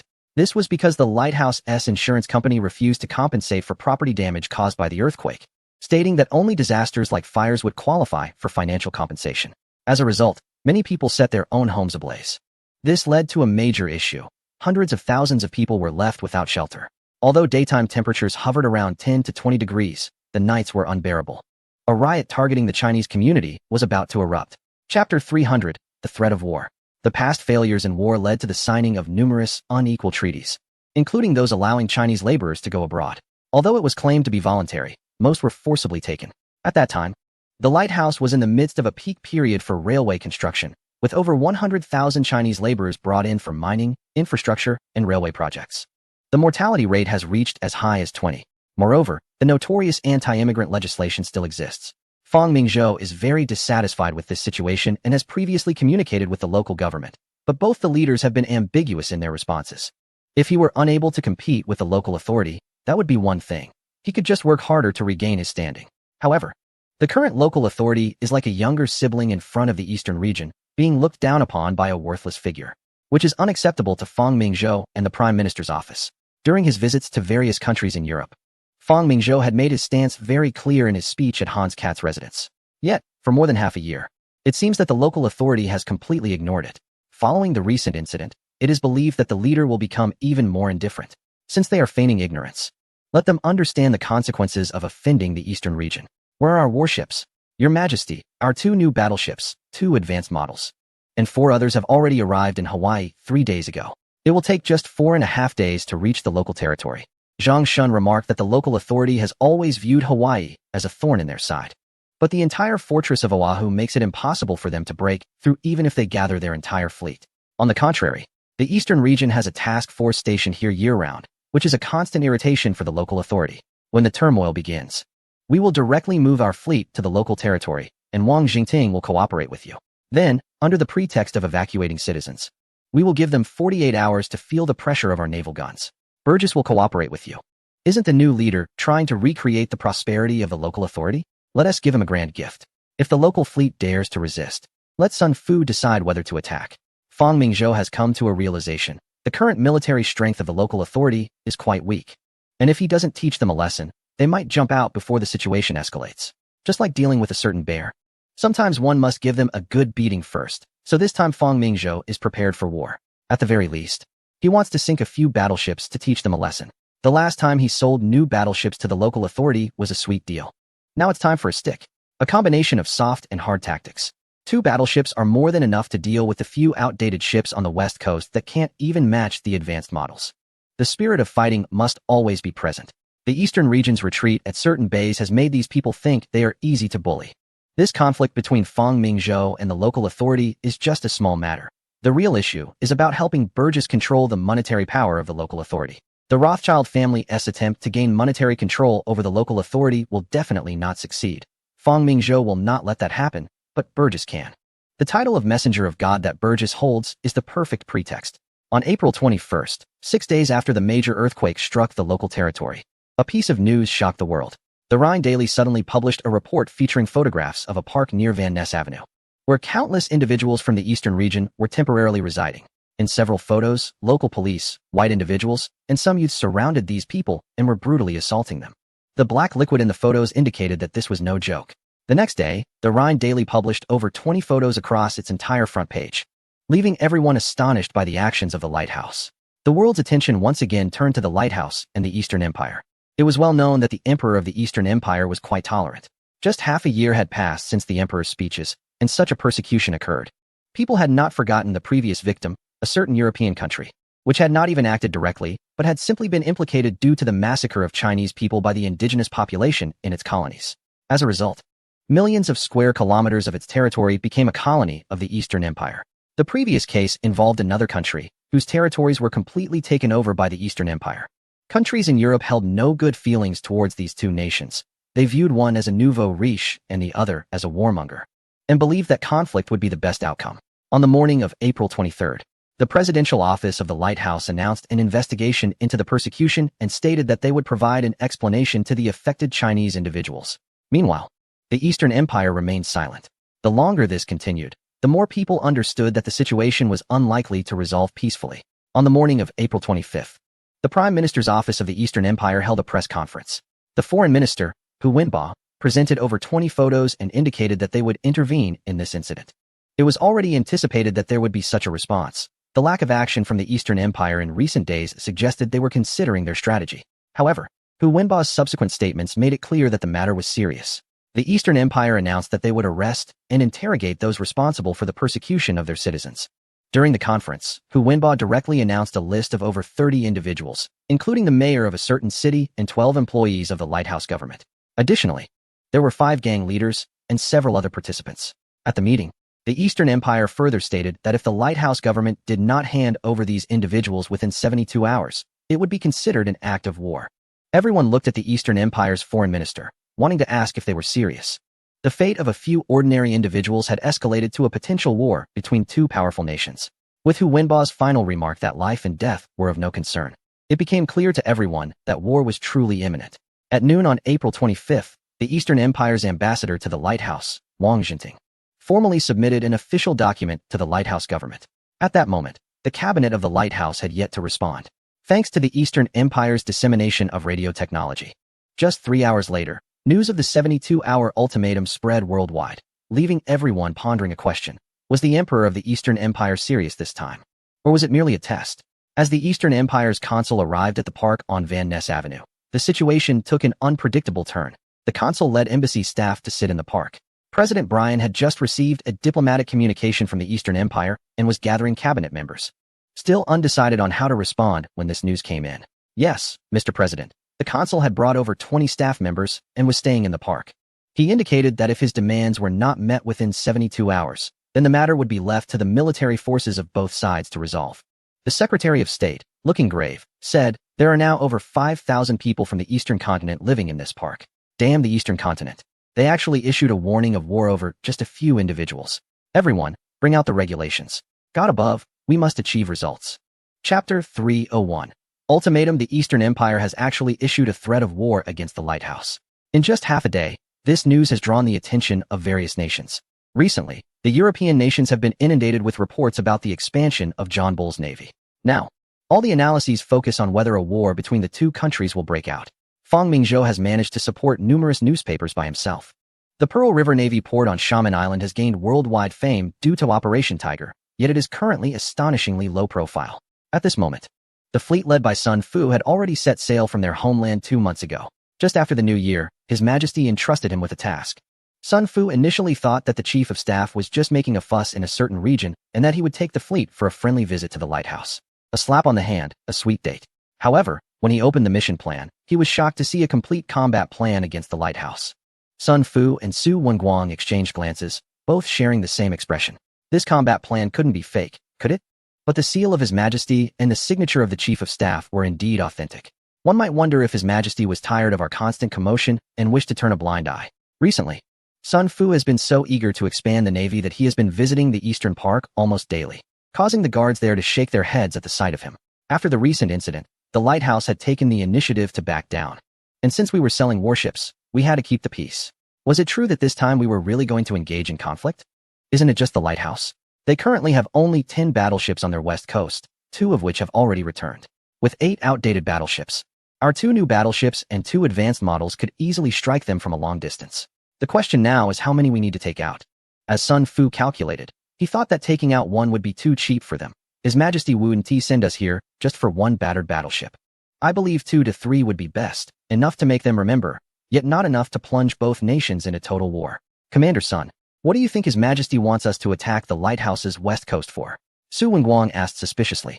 I believe as long as His Majesty speaks. The lighthouse wouldn't dare to act against us, no matter how arrogant they are. But now, the Prime Minister's office is making such a direct threat of war. The lighthouse is not like other nations. Our borders are adjacent, and we could easily deal with them. However, the lighthouse is separated by a vast ocean. Although there is Shaman Island, their depth of defense is no joke. His Majesty's calculations are beyond our guessing. Since the Chief of Staff has decided this way, the war must happen. We are currently about 3,000 kilometers from the lighthouse's west coast, and at our speed of 25 knots, we can reach them in 3 days. Order all ships to set sail. Since His Majesty has made a decision, Sun Fu and others will naturally execute the plan. Will the Eastern Continent really declare war on the lighthouse in 3 days, 72 hours? This is the question everyone wants to know. At this moment in Jinshan, Ambassador Wang Zhengting of the Eastern Continent is on a train heading here, expected to take 4 days. Accompanying him is Secretary of State Eliash from the lighthouse.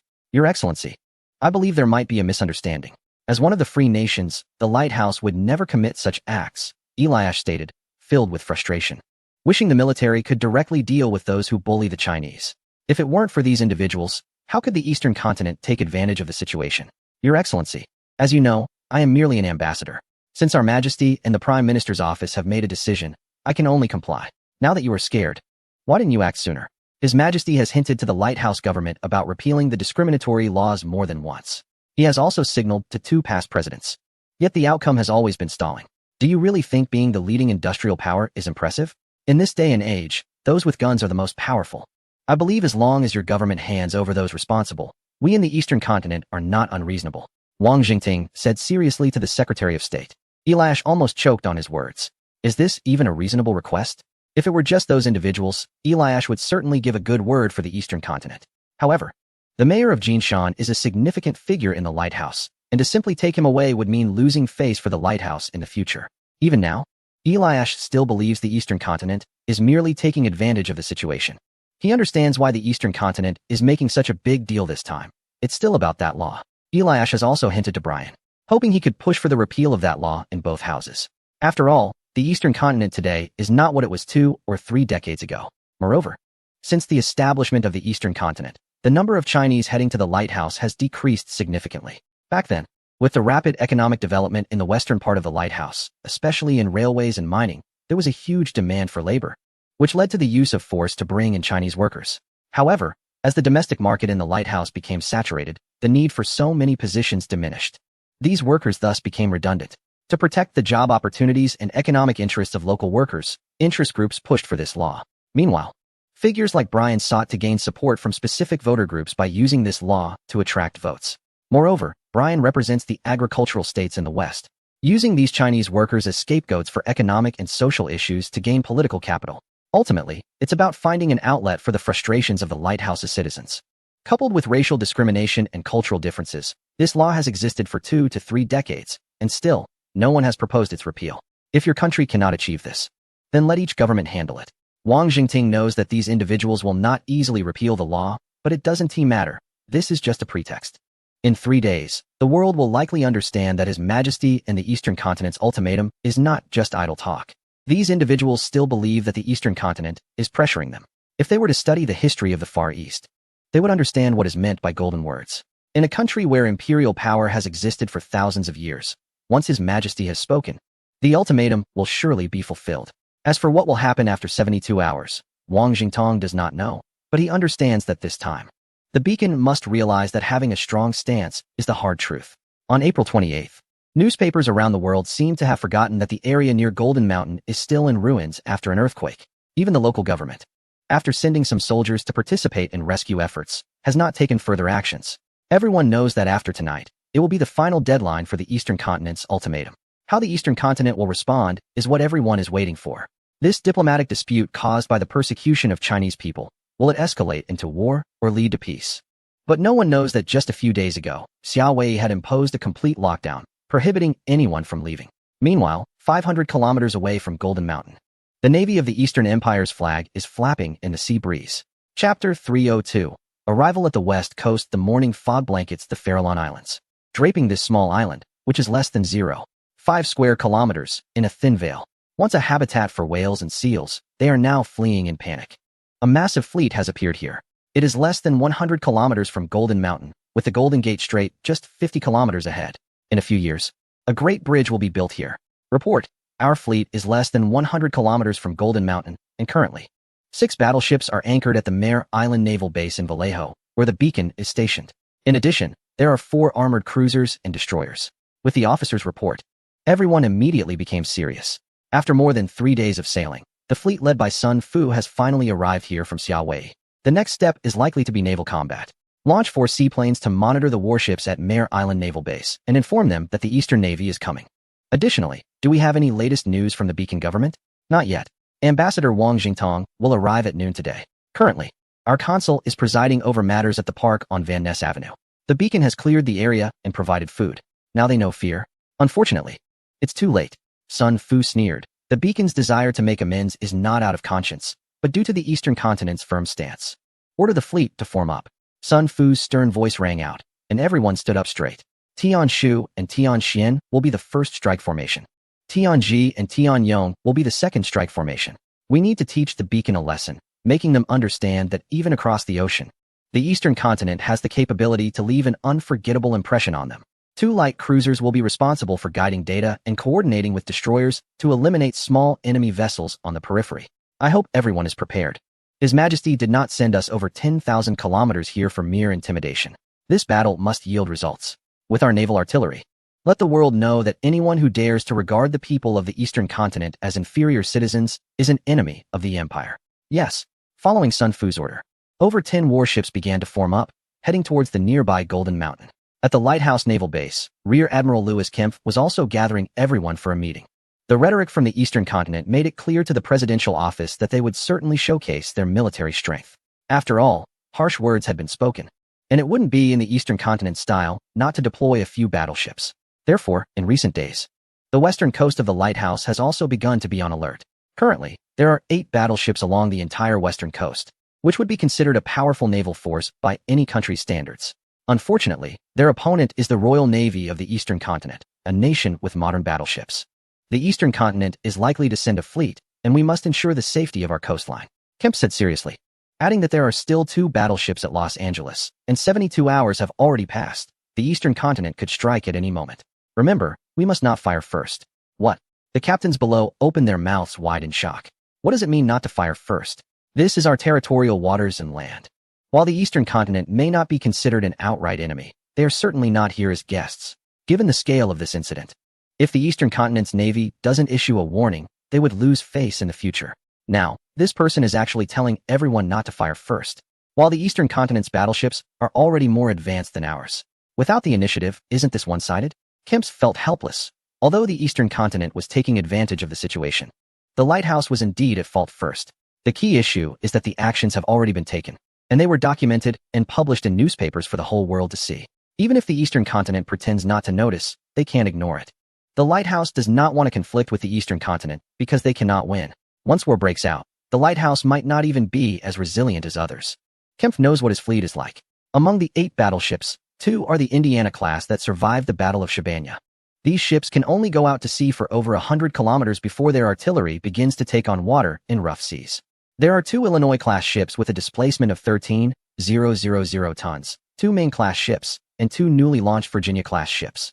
Even the Virginia-class is only about 15,000 tons, similar to the Eastern Continent's Tiangang class. But it is said that the Tiangang class has a range of over 20 kilometers. The most advanced Connecticut class in their fleet has a range of just over 16 kilometers. Kempf is not like the politicians in the presidential office. Naval battles are about quality, not quantity. If a conflict does occur, it is likely that these 8 battleships would end up like others, blown up before even reaching range. These damned politicians are simply derelict in their duties. At 9:10 a.m., the Eastern Continent fleet crossed the Farallon Islands, just 50 kilometers from Golden Mountain. The patrolling lighthouse patrol boats finally spotted this massive fleet. Even a blind person could see the enormous hull of the Beidou class and know that the other side was not here for a friendly visit. A telegram was sent from the patrol boat, and the entire western coast of the lighthouse was buzzing like ants on a hot pan. Zhang Shun watched the patrol boat accelerating away and smiled. Finally, they had been discovered. Even if the lighthouse acted like a turtle, it had to send out warships. Currently, Jinshan is the second port in terms of the number of coastal artillery at the lighthouse. As for who is first, of course, it's the harbor in the east. During the gold rush, the lighthouse continuously built port defenses around the Jinko Strait to prevent enemy attacks or the capture of this strategically significant port.